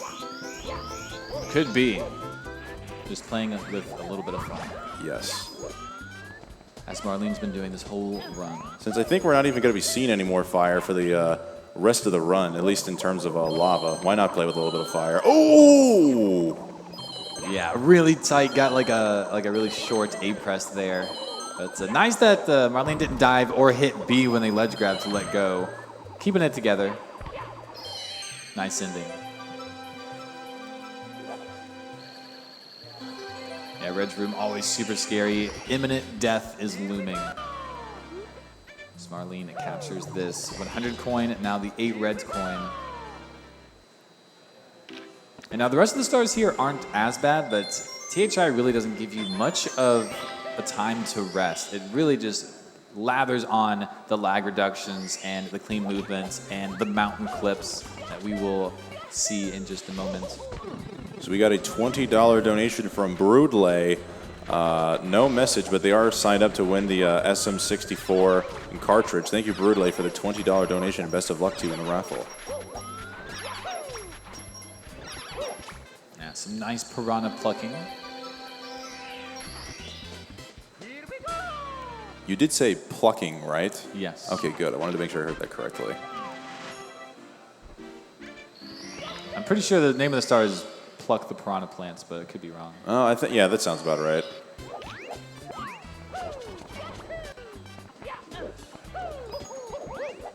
It would be nice to go through all the star names. Some of them are weird. Yeah. I'm trying to even think. So if they're going for the one here, what even is the name of this star? Is this just Top of the Mountain? No, it can't be Top of the Mountain. So, it might be something like that. Well, because Top of the Mountain is the one in Tall, Tall Mountain. So I wonder if...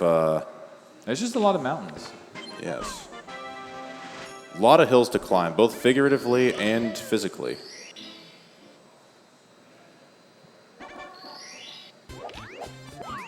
Yeah, one more mountain clip. This one will be for the Wiggler. The way this works basically is there's water inside of that hill, and Mario touches the water. And anytime Mario touches the water, the game wants to put him at the top of the water as if he just entered the water normally. So we touch the water in like the middle, and it like warps us to the top, assuming that we just landed in the top like normal. And then we're just automatically in the mountain like this. Works out very well.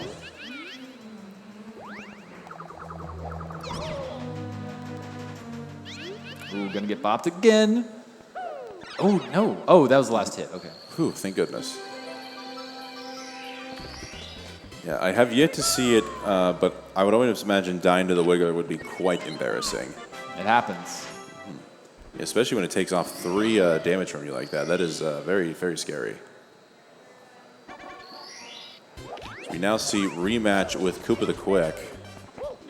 I can't remember if I talked to you about this, Marketeer. Do you think if, when we're starting the race here with Koopa, we're at the top of this hill before we go down into the sand and take a shell from one of the little Koopas. So, and Koopa already starting the race does not even have time to look back, let alone look down. Do you think that Koopa would really award us the star had they known that we completely de-shelled and demoralized one of their relatives like that? Who knows? Who knows? We'll just keep it a secret as Marlene jumps off into the abyss. No. Oh, man. Taking that secret to the grave. Marlene is gonna call it here, it looks like. Yeah, claps for Marlene. Really incredible runs. Incredible runs. Everyone's just waiting for Marlene to pop off with their submitted time, but yeah, everyone knows the capabilities of Marlene. They will be back tomorrow to see what they can do for another, oh gosh, what is it, 10 hours, right? 10 hours of gameplay? Roughly, give or take, yeah. It could possibly more with overtime. Mm-hmm. All right, and so that is going to be the conclusion here of day 2. We have seen event PBs all over the place. We have seen the live debut of the legendary Marlene, and we've still got one more day left, folks. Starting at 10 a.m. tomorrow? 10:30? 10:30. 10:30 a.m. tomorrow, Eastern Standard Time, or Eastern Daylight Time, I believe is what we're actually in. We got one more day of Mario 64 action. And, of course, donate to the Urban Arts for a chance to win one of these 3 great prizes here. Markinator, do you have any final words before we go for the night? No, it's just been a great time to be a part of this. Really excited to do comms. Everyone's been awesome. We're going to have a great time doing trivia. And also make sure you stay here and watch the drum controller 16-star run. We will be doing a 16-star run with a drum set as a controller. So you don't want to miss it. You don't want to leave. And yeah, please make sure you get your donations into Urban Arts. Could wait till tomorrow. We'll read your donations out live. But thank you so much to everyone who participated, and have a great night. Get ready to rock on, bros. Drum set coming your way shortly.